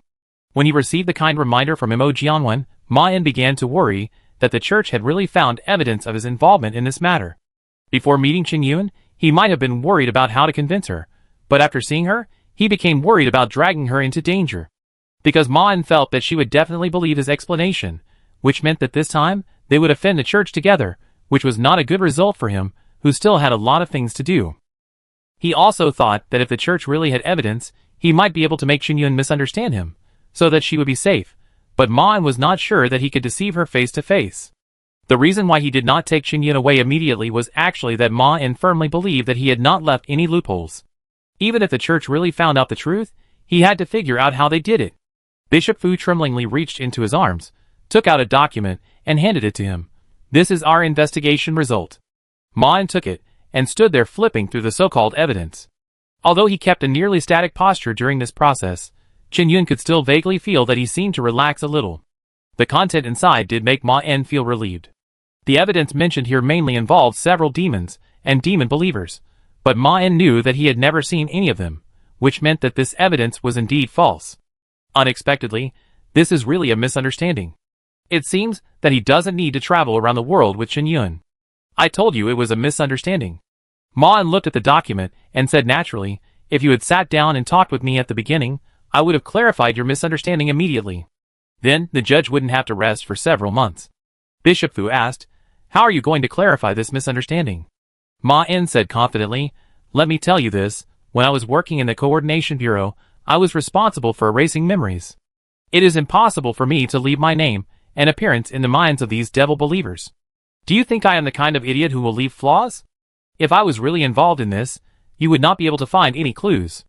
Bishop Fu looked at his natural and firm expression, and gradually began to doubt whether he had really made a mistake. At this moment, he recalled the deal signed with the devil, and suddenly realized that there was no sentence in it that could prove that the evidence was true. Bishop Fu's heart slowly emerged with strong self-blame and shame. How could he be so stupid as to believe in the devil? A judge asked, "But even so, the other evidence is coincidental enough." Ma En laughed angrily. "It looks like it, so it is? According to your way of handling cases, the number of criminals will immediately exceed the number of cases. If you don't believe it, you can find other psychics to check these souls. I can wait here. If you can't find it, I can also introduce Shadow to you. I can really find him." This is the bottom line he showed to the other party. Now that he has determined that these clergy have no evidence, they can bring out the shadows who owe him other conditions as danger. When Bishop Fu heard this name, he quickly persuaded, "No, I believe in Lord Ma En, this is a serious misunderstanding. After careful consideration, I actually think that the source of those evidences may be problematic. It may indeed be forged, as Ma En said. This is all my fault. I will take the responsibility of tracking down perjury, and accept all punishments from the church." After speaking, he looked at Qinyun again. "Although it is shameless to say this, Xiaoyun, I still want to ask you and Ma En to try not to vent your anger on these pious judges. They are all here because of the wrong evidence I provided. They think they are doing good things. The purpose of saying this is of course to prevent Qinyun from wavering his faith. He admitted his mistake so straightforwardly, on the one hand, because he had no other way to go now. They could not suppress this matter with violence, and Ma En would immediately prove that he actually had no problem afterwards. In that case, the church would definitely start investigating him, and would probably dismiss him. Secondly, he wanted to immediately characterize the whole thing as a misunderstanding, because he signed a contract with the devil, so Mo Jiangwen did not fulfill his obligations in the contract. In other words, he would get the devil's compensation, which often only happened to wise men in long-standing legends, and this low probability corresponds to a very high compensation. Several wise men enslaved the devil by this. Ma En nodded with a relaxed look. It's good that the misunderstanding has been resolved. Although there is still the problem of where the evidence came from, those are trivial matters to worry about later. As long as Qinyun and himself can avoid getting into trouble, Ma En plans to say goodbye to Qinyun after completing the Shadow's request, and go to find a mental abnormal entity that can lead him to the 5th level. But just as he was thinking this, Ankas, who was lying on the ground, suddenly made a noise. Chapter 257. At the moment, when everyone turned their eyes to Ankas, the body of the already seriously injured judge suddenly twitched from a distance. Ma En immediately used telekinesis to bounce the holy sword of the blocker that fell half a meter away, and then raised his leg towards him. However, the holy sword was not affected at all, as if it was held tightly in the hand of the bravest warrior, and it even floated up, then turned around and was about to fly towards Ankas's trembling palm, and his hand became extremely stable the moment he held the holy sword. The moment Ma En took half a step, he felt a strong and hot storm suddenly erupted in front of him, and then the dazzling golden light immediately flooded his entire room. At the same time, Ma En felt that he had suffered an extremely violent impact. He didn't even have the opportunity to try to adjust his posture to resist the collision. He could only stagger back in this storm that was enough to tear metal apart, and was forced to keep a sufficient distance from Ankas's fallen body. Although Ma-en knew what he would see, he couldn't help but turn his head to look at Chen-yun when he stopped. She was holding up her hands to block the dazzling light, and she seemed to be unaffected by any divine storm. In fact, everyone in the room except Maine seemed to feel nothing. And Ankas had stood up. He had 2 pairs of hazy white wings behind him, and the holy sword in his hand was still burning with orange-red flames. His eyes, which were staring at Maine, were shining with pure golden luster, and there was a sense of condescending scrutiny. And Ankas's expression was also quite strange and distorted. Maine could see the fanatical surprise on his face, but he could also detect a kind of arrogant calmness. When the 2 incompatible emotions appeared on his face at the same time, he just felt uncomfortable. "Relax, let me take the lead now," Ankas said in a cold tone. The moment this sentence came out of his mouth, his expression began to slowly become normal, leaving only arrogant calmness, and the pair of resolute eyes were replaced by something else. Ma-en could feel that the soul behind him had changed. Ma-en said directly, "There was a misunderstanding between us, but it has been clarified now." He looked at Bishop Fu. Bishop Fu felt a tremor all over his body instantly, because he also realized that the person occupying the body at this moment was definitely not Ankas. If he had known this would happen, he would not have admitted that it was his fault. He dared to say that just now, because he was familiar with the church's punishment measures, and that would also allow him to get compensation from the devil. But if there was a 4-winged angel present, he gritted his teeth and said, "Yes, now I think there may be something wrong with the information I got at that time. I will investigate the problem now." "There is no need." "Shut up," the thing in Ankas said coldly. He stared at Ma-en standing in front of him with his mortal eyes, and his expression gradually became solemn, as if he was thinking about something. Ma-en interrupted his thinking. "You are an angel, right?" Chen-yun instantly showed a surprised expression, looking at Ankas standing in front of her in disbelief.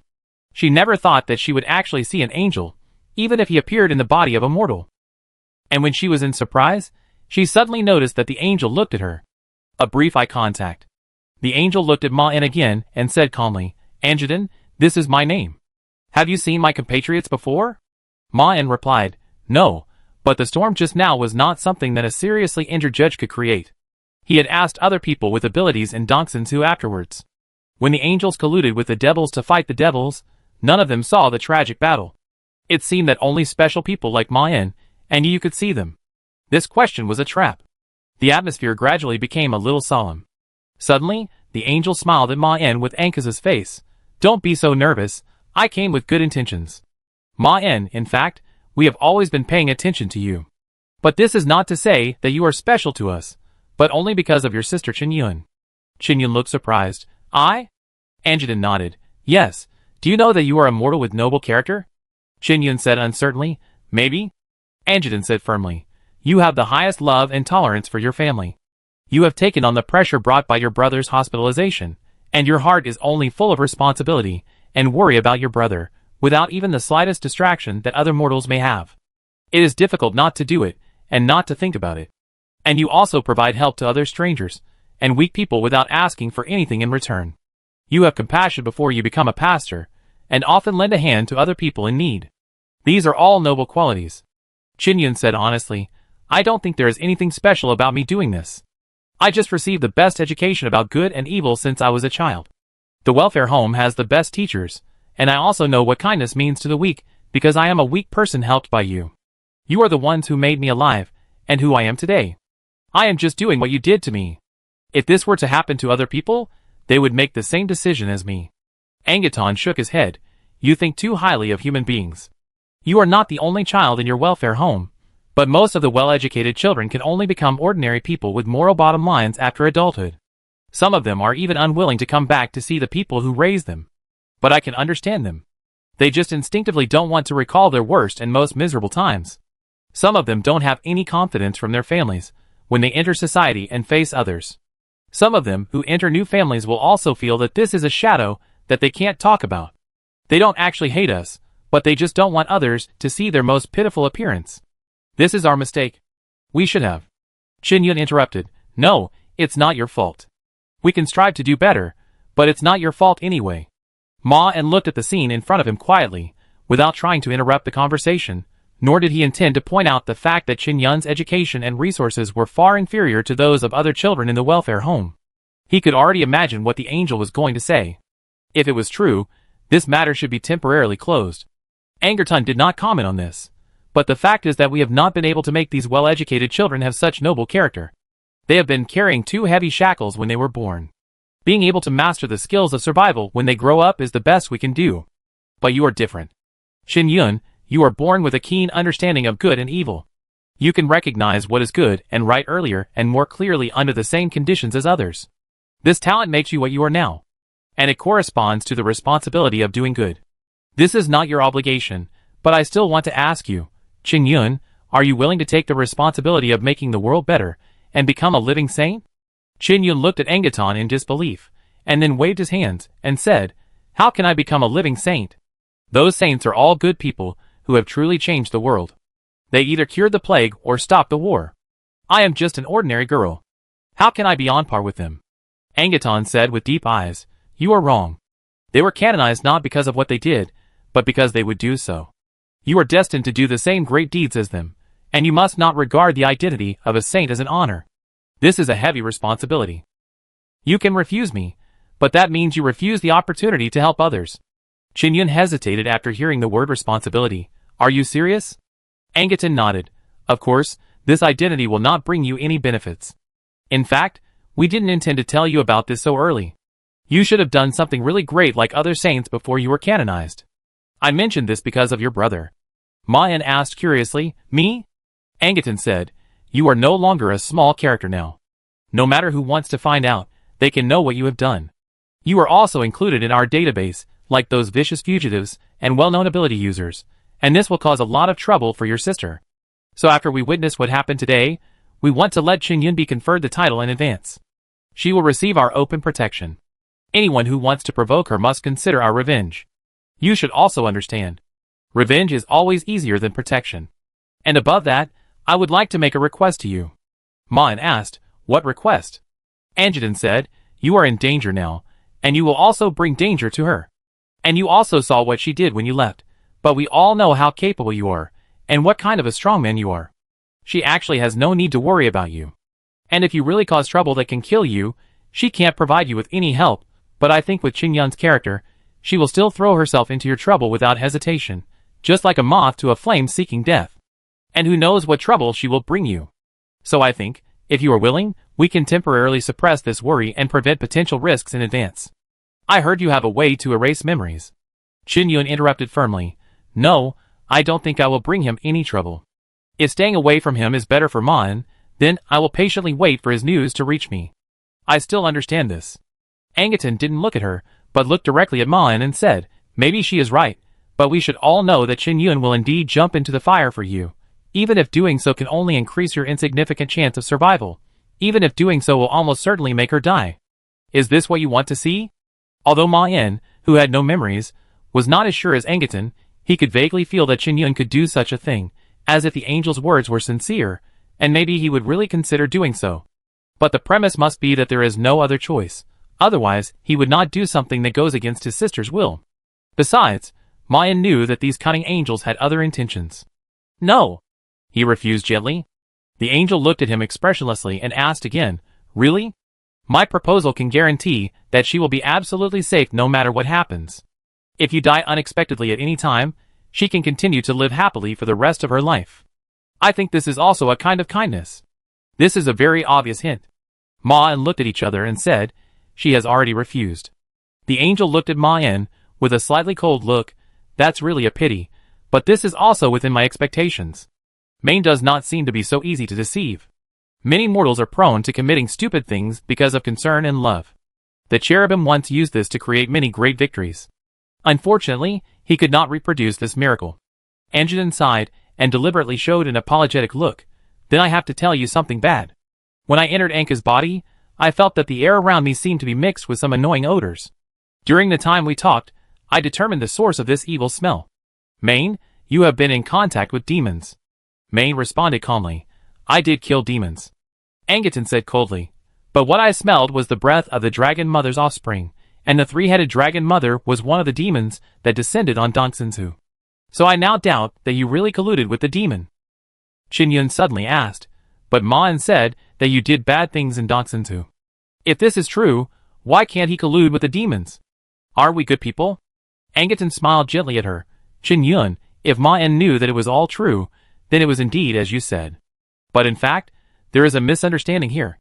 We did participate in the war against her, but the problem is that Shishao is not as kind and just as the world understands. That is just the face she showed to you. We are just. Ma En glanced at Bishop Fu. Why didn't he think of saying this just now?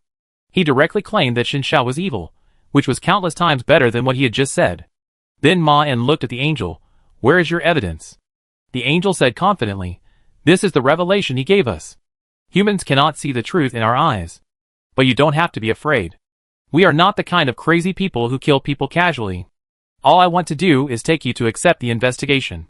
As long as we finally find out that there is no problem with you, we can solve this misunderstanding.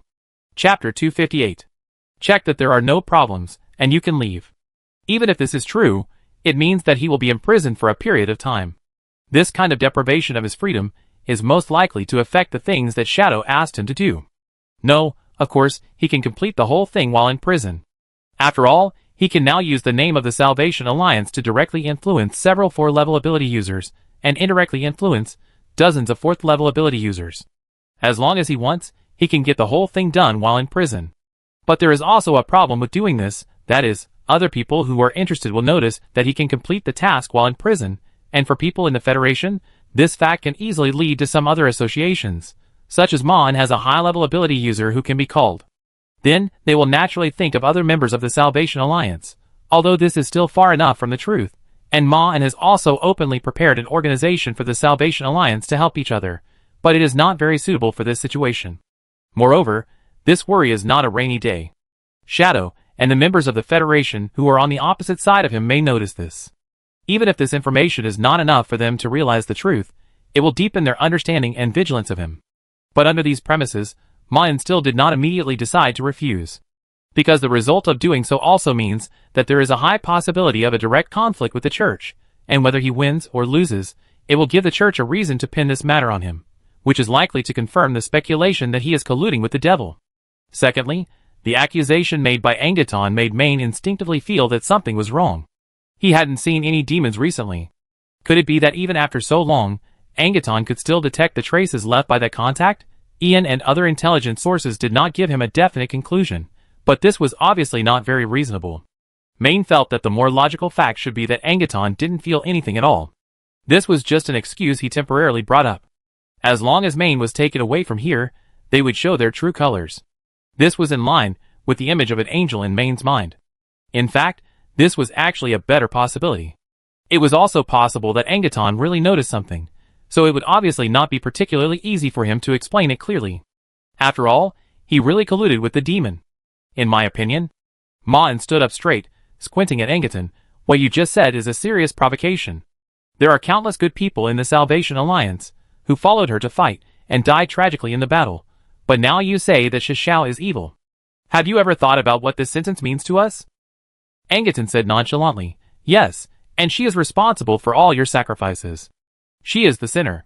You were deceived by her. But this is not our focus now. I can understand that you don't accept the truth. She is a great liar, and you don't have the faith in our hearts. It is almost impossible to bypass the fog she set up. But this still can't explain your collusion with the devil. Ma En asked tentatively, maybe we accidentally met in Doxinsu. This may be a coincidence. No, the smell on him is closer than that. But Angeton didn't intend to let Maine know this information. This is also their strategy for dealing with mortals. The less they know, the better. So he said, it's impossible. Your contact with her is not just a few minutes. And since you said so, why don't you follow me to accept a simple examination? As long as you really have no problems, you can leave and return to Qin Yun. If you want, we can also provide you with compensation for this misunderstanding. What do you think of a holy sword? Maine refused firmly. No, since you think Shishao is evil, how can I dare to believe your promise? You didn't give any evidence for this, and you have cooperated with the Federation to deal with Shishao. I can't believe anything you say now, and I have other things to deal with. I don't have time to accompany you to conduct any investigation. Please leave. Angeton just said, your words sound like excuses, but I also understand your resistance. But if you insist on doing this, I may have to use coercive measures, but please don't worry. We won't really hurt you." The moment he said this, 2 golden streams of light appeared in the night sky in the distance, and they were flying towards the direction of Maine and Angaton at a very high speed, and finally fell heavily on the street not far away. 2 muscular 4-winged angels, a man and a woman, appeared in front of them in their true form. They each held 2 golden light guns, and stared solemnly at Maine, who was standing in front of Angaton. That's why Angaton said that. He just saw the whole battle in Ankas's mind. According to his analysis, even if he had the holy sword of the blocker against Maine, he could only barely confront him. Even if there was another angel who was good at fighting, he could only suppress him.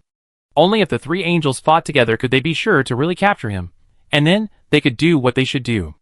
Angaton actually didn't lie at all. They wouldn't really kill Maine. It didn't make any sense for them to do so. In fact, they came here now just because of Qinyun's existence. If Maine's sister was not Qinyun, they would not care about Maine at all. Their goal was to make Qinyun no longer troubled and dragged down by Maine. It would be best if they could find out that Maine really colluded with the devil. In this way, they could use this reason to threaten Maine to stay away from Qinyun and erase Qinyun's memory of him. And it would be most appropriate for him to do this personally. If Maine is really fine, they can also take the opportunity to rectify the church on earth. At the same time, if they are well controlled, they can also use some special means to persuade Maine to stay away from Qinyun temporarily. It is best to wait until Qinyun is promoted to an angel. Maine looked at the 2 angels who fell in the distance. "So, you really intend to attack me?" Angaton raised his arm, and pointed the blade of the blocker at Maine's nose. "Yes, but don't be afraid. We are very good at healing physical and mental injuries. You will not die here." It's a pity that he should have escaped earlier. Maine, who defeated the reality twister, didn't even realize that he was stalling for time. It seems that his reputation was also blown up by the Federation. He was just pushed out as a target by them. When he raised his sword to confront, the other 2 angels also flew behind him. They looked at Maine with firm eyes, and seemed to be fully prepared for the battle, as if they could pierce Maine's chest with a laser gun at any time. Maine took a half step back and said with a little self-mockery, "Well, it seems that I have to fight my way out again." It was about to break out. Snap. But at this moment, a crisp sound came from the corridor, and the clergy and angels present all cast surprised eyes. It was impossible for anyone else to appear here now. Then came the footsteps that sounded one after another. Snap, snap, snap. It seemed that the people who appeared in the corridor were not some civilians who broke in accidentally, but a group of uninvited guests with clear goals. They all seemed to stop at the door in the end, quietly waiting for something. Angaton looked at Maine with an ugly expression. "What is this?"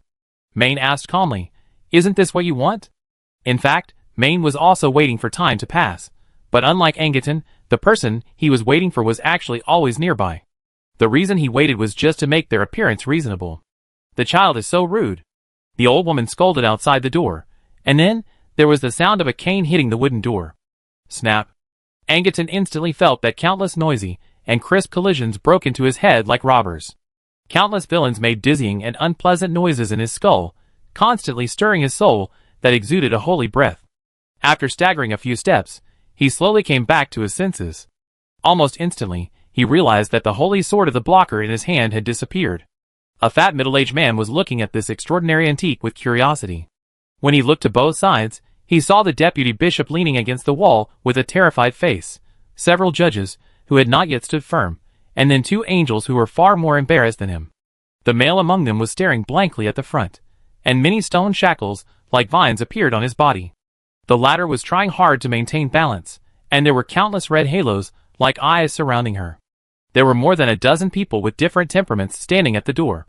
The 2 leading them were an old woman holding a crutch, and a middle-aged slightly fat man, who was curiously looking at the blocker. "You were well prepared before you came to cause trouble," said the middle-aged man holding the sword, "but you seem to be afraid of Xiao Ma. Since you even took out the famous blocker, why not take this as an apology?" The old woman smiled. "Does the church think that we will ignore each other after we disband, giving the Federation or someone else a chance to eliminate us alone?" Angaton hurriedly explained. "Ma En colluded with evil." The old woman interrupted with a fierce look. "I don't care what he did, but I just heard Ma En say that you think Shen Xiao is a bad guy." Although Angaton no longer felt dizzy at this time, he was still a little out of breath. The 2 people who spoke were Li Xiaoyu and Nathan, the de facto leaders of the Southern Federation Salvation Alliance, and the other dozen people following them were also other 4th-level former Salvation Alliance members that Ma-En had met at the banquet. How could Ma-En summon all these ability users in such a short time? Normally, they would not be afraid even if there were a dozen ordinary 4th-level ability users, but 4th-level ability users also have different strengths, and those who appeared in front of them were all members of the Salvation Alliance. However, the ability users who could survive the pursuit of the Federation were already stronger in the same level.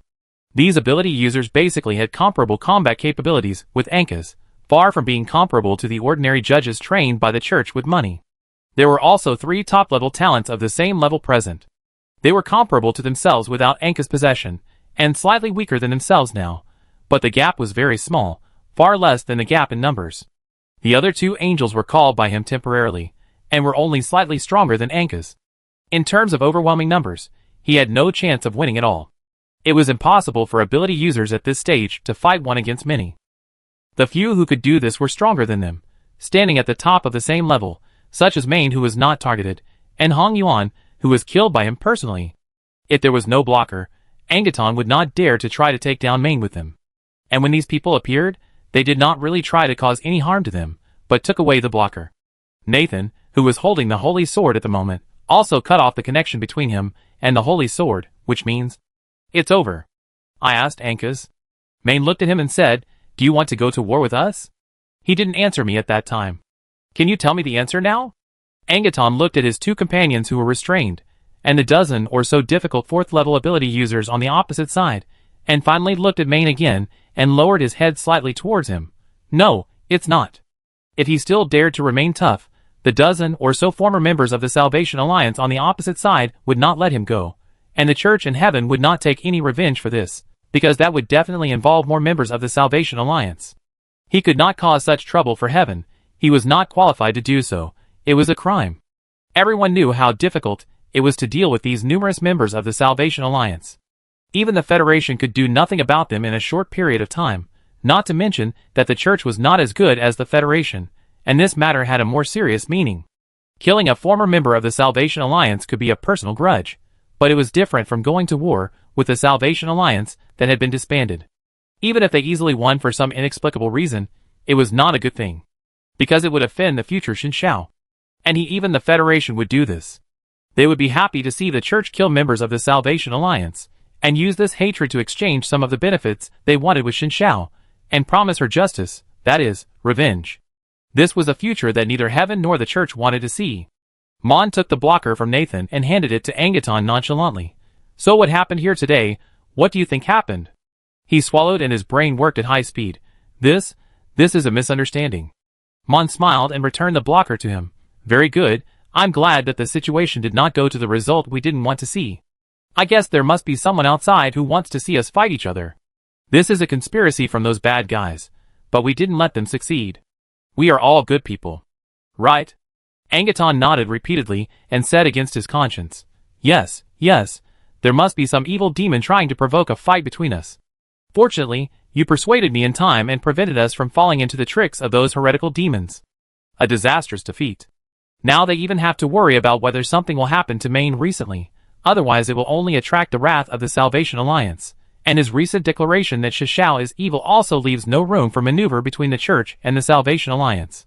Main looked at him calmly. Also, I have never colluded with the devil, and I don't have any evidence. Do you understand? I understand. Angaton nodded repeatedly, then spread his wings in embarrassment, and followed the other 2 companions who were released from control, and jumped into the night sky together, leaving only 3 hurriedly fleeing backs. There were also the terrified judge and deputy bishop. Chapter 259. Then, Bishop Fu looked at Ma-En, who was standing among the members of the Salvation Alliance, and said, Can we leave first? The other judges also stood behind him with awkward expressions. Their captains had already left with the angels, and they could only wait helplessly for Bishop Fu to negotiate for them. However, judging from the situation just now, they should be able to leave here safely. Wait. Ma-En stopped them. I'm a little curious about the thing you just mentioned. Bishop Fu wiped his sweat with his hand nervously, and then looked at Chen Yun with a pleading look, but the kind and gentle girl did not show any compassion at all at this moment, but just turned her face away apologetically. What do you want to know? Bishop Fu said with the attitude he had towards those sponsors. Ma-En looked at him and asked, We all know this is a misunderstanding, right? Bishop Fu nodded repeatedly. Yes, this is a misunderstanding. Ma En looked at him and said, and you just said that you are the cause of this misunderstanding. You got these so-called evidences, and since we have already figured out the truth, the existence of these evidences is somewhat unreasonable. If you think about it carefully, you may be able to infer that someone wants to slander me. You should also be able to think of it. Hearing this, Bishop Fu broke out in a cold sweat and could only forcefully explain, I think so too, but I can't give you a reasonable answer now. But I promise that I will immediately cooperate with the Inquisitor to investigate after I go back, and strive to find out the heretic demon hiding behind and trying to frame you as soon as possible. He really wanted to kill that sinister devil. In fact, the current situation is not the misunderstanding that Ma En claimed to have been resolved. The fact is that Angaton has provided new evidence, which is enough for them to drive Ma En away from Qinyun. But the reason why they did not do so has nothing to do with these evidences. They simply cannot do it. Bishop Fu immediately thought that Mo Jiangwen might have participated in the Angel's Advent, which means that he will not get any compensation. In the whole thing, he was just a tool used by Mo Jiangwen. In the end, he did not get any benefits and got into trouble. And now when he faces Ma En's questioning, due to the constraints of the contract, he is not allowed to tell the truth, and he dare not say it in front of other church members, which will only make him be brought to the court. Because the final result of this transaction seriously damaged the interests of the church. Ma En looked at him for a few times, then nodded slightly. Then I look forward to your reply. Bishop Fu smiled and said, Okay, I go and prepare now. Ma En said, Then you can go. I still have something to talk to my friends. By the way, remember to remove the magic circle you set up. After hearing this, the few people immediately said goodbye to Ma En as if relieved, and then immediately turned and walked towards the corridor. Bishop Fu was the fastest among them. He almost rushed to the silent corridor like a trot. Then he quickened his pace, and led several judges towards the elevator. But he suddenly noticed that the elevator not far away was slowly opening, which made Bishop Fu feel a little weird. You know, this place is now isolated from the outside world. Could it be that another member of the Salvation Alliance appeared? He stopped immediately, then turned around to ask his companions, but just as he turned his neck, the footsteps behind him disappeared. Nothing. The intense fear instantly invaded his whole body, and Bishop Fu felt his hands and feet become extremely cold. For some reason that he couldn't explain, he turned his head stiffly to the elevator entrance again. A strange man was standing inside. Snap! Bishop Fu turned around suddenly, and his middle-aged body burst out with amazing power. The ancient survival instinct called fear occupied his soul and body at the same time, controlling him to run like a beast in the corridor. And behind him, there was a crisp sound of footsteps, and he immediately had a picture of a strange man walking leisurely behind him. Just walking. The realization made Bishop Fu instinctively feel relieved, and it also made him determined to escape. Jumping over the obstacle, turning the corner, and stepping onto the stairs, Bishop Fu felt like he was participating in an endless race. The road in front of him was as winding and complicated as a maze, and he couldn't find an exit to escape from here. Then he realized. The sound of footsteps was always behind him, not weakening at all. Where is he? The voice came almost half a meter behind him. Bishop Fu turned his head frantically and looked at the window that was constantly retreating beside him. Then he adjusted his direction regardless of anything and rushed towards the window reflecting the night sky, seizing the opportunity to jump down. Unlike what he imagined, he did not fall down the stairs. Bishop Fu felt that he just fell down on the spot. When he raised his head despite the pain, what came into view was a dark room and two blood-red lanterns. Even though his consciousness was almost blurred, Bishop Fu's professional theological knowledge was still reminding him of something. No, not. The blood-red lantern floated in front of him, and then he could see clearly what was in front of him under the faint red blood light. It was a black monster with fur all over its body, for beautiful curled hooves, and a pair of sharp magic horns that could cut throats. The monster whispered in demon language contemptuously, "Coward." Then he raised his head and looked in the direction of the window. A man with a blurred face was standing outside. The monster grabbed Bishop Fu's head with a grin, then raised his right hand to show him the parchment with various clauses written on it, and let the parchment burn under his gaze. The man opposite raised his leg towards his position, just as he was about to step into the dark world. Snap. Bishop Fu, we have to start preparing for the lifting ceremony. Bishop Fu? Oh. Bishop Fu turned his head and looked at the inquiring judge. I start preparing now. Let the others go to their positions. The judge said with concern, Are you okay? Do you feel He shook his head repeatedly and said, "It's okay, I just got distracted. Now thinking back to what happened today, I'm still a little scared. If we really had a conflict with Ma In, even if we won, the best result might be to offend the now disbanded Salvation Alliance. We are lucky." He smiled bitterly. Chapter 260. Mo Jianlin looked at the three angels flying away from the building and the field, and he still couldn't accept that this was what he saw. They all left. There was no arrest of the sinner Ma In as he imagined, nor was there any sign of fighting, let alone being chased and fleeing in a hurry. The devil had several expected situations, but all of them were based on the premise that Ma In would fight with them. The best result was naturally that Ma In was taken for investigation by them, so that he would have enough time to complete the transaction with the Federation before Ma In escaped, and he could also plant the seeds of anger in Chen Yun's heart. The worst situation was that Ma In and them fought to a loss, and Ma In finally escaped in a panic. In this case, the church would also hunt down the rebellious sinner, which would also bring enough trouble to Ma In, and then he could take the opportunity to add some fuel. And Chen Yun would definitely be entangled because of this, and when this kind-hearted person appeared again, she would be very surprised, and then he could slowly guide Chen Yun to find the way to hell. The worst-case scenario is that Marn repelled these angels, and did not kill them. This means that even when Marn was targeted, he still had the power to suppress the whole scene.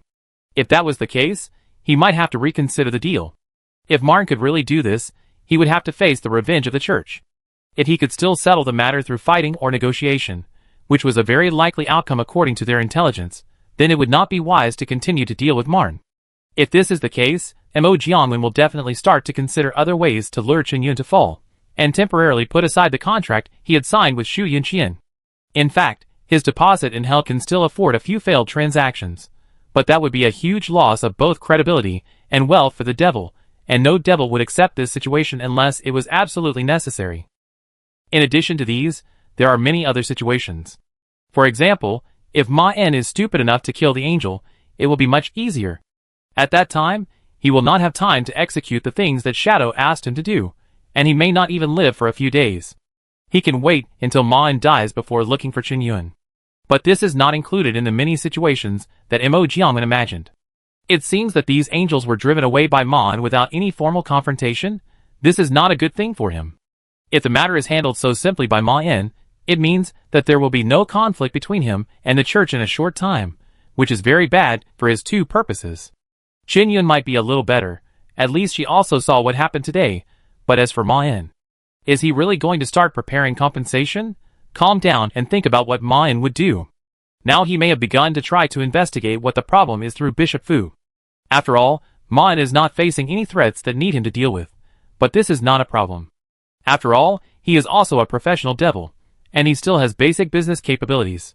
He has long guaranteed through contracts and some small tricks that Bishop Fu will not leak any information related to him. If he didn't have this trick, he would not go to see him in this identity. If he thought so, maybe he should have left some misleading information at that time. No, Bishop Fu would definitely not agree to that, and thinking about the past might be meaningless. It seems that there is only one way now. Hello, are you there? Mo Jianwen's eyes were faintly blue. A thin figure slowly emerged in front of him. Master, the pursuit is going smoothly now. Mo Jianwen interrupted. Very good, but I encountered some troubles. The old housekeeper paused. What's the matter? Mo Jianwen smiled awkwardly. Well, wasn't I watching Ma In fighting the angels here, but unfortunately the show didn't start on time as we expected, and there didn't seem to be any bloodshed tonight.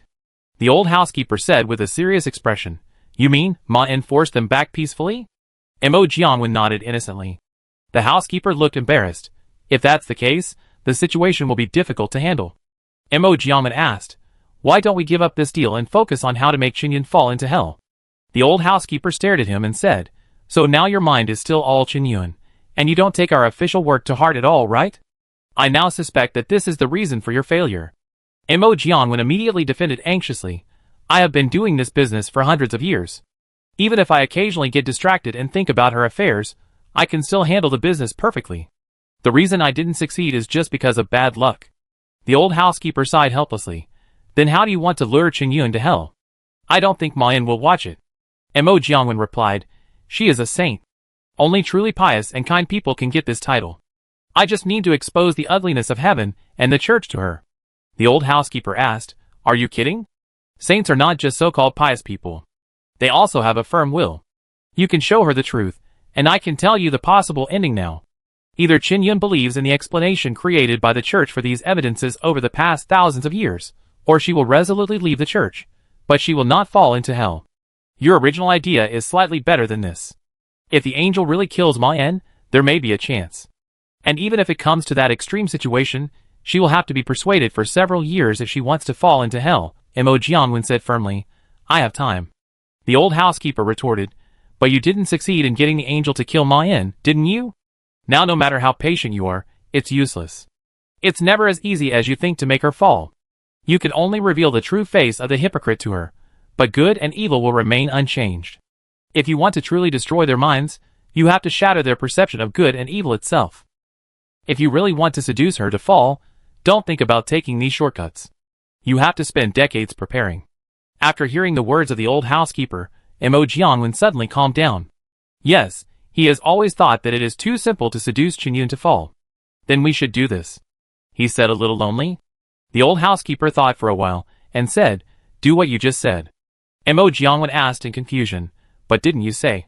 The old housekeeper smiled. Yes, this will not make Qin fall, but the truth can cause her anger towards heaven. This will have only a minimal effect on your purpose, but it can ensure that our common goal can be achieved. We have to hold Marn in check with love and concern.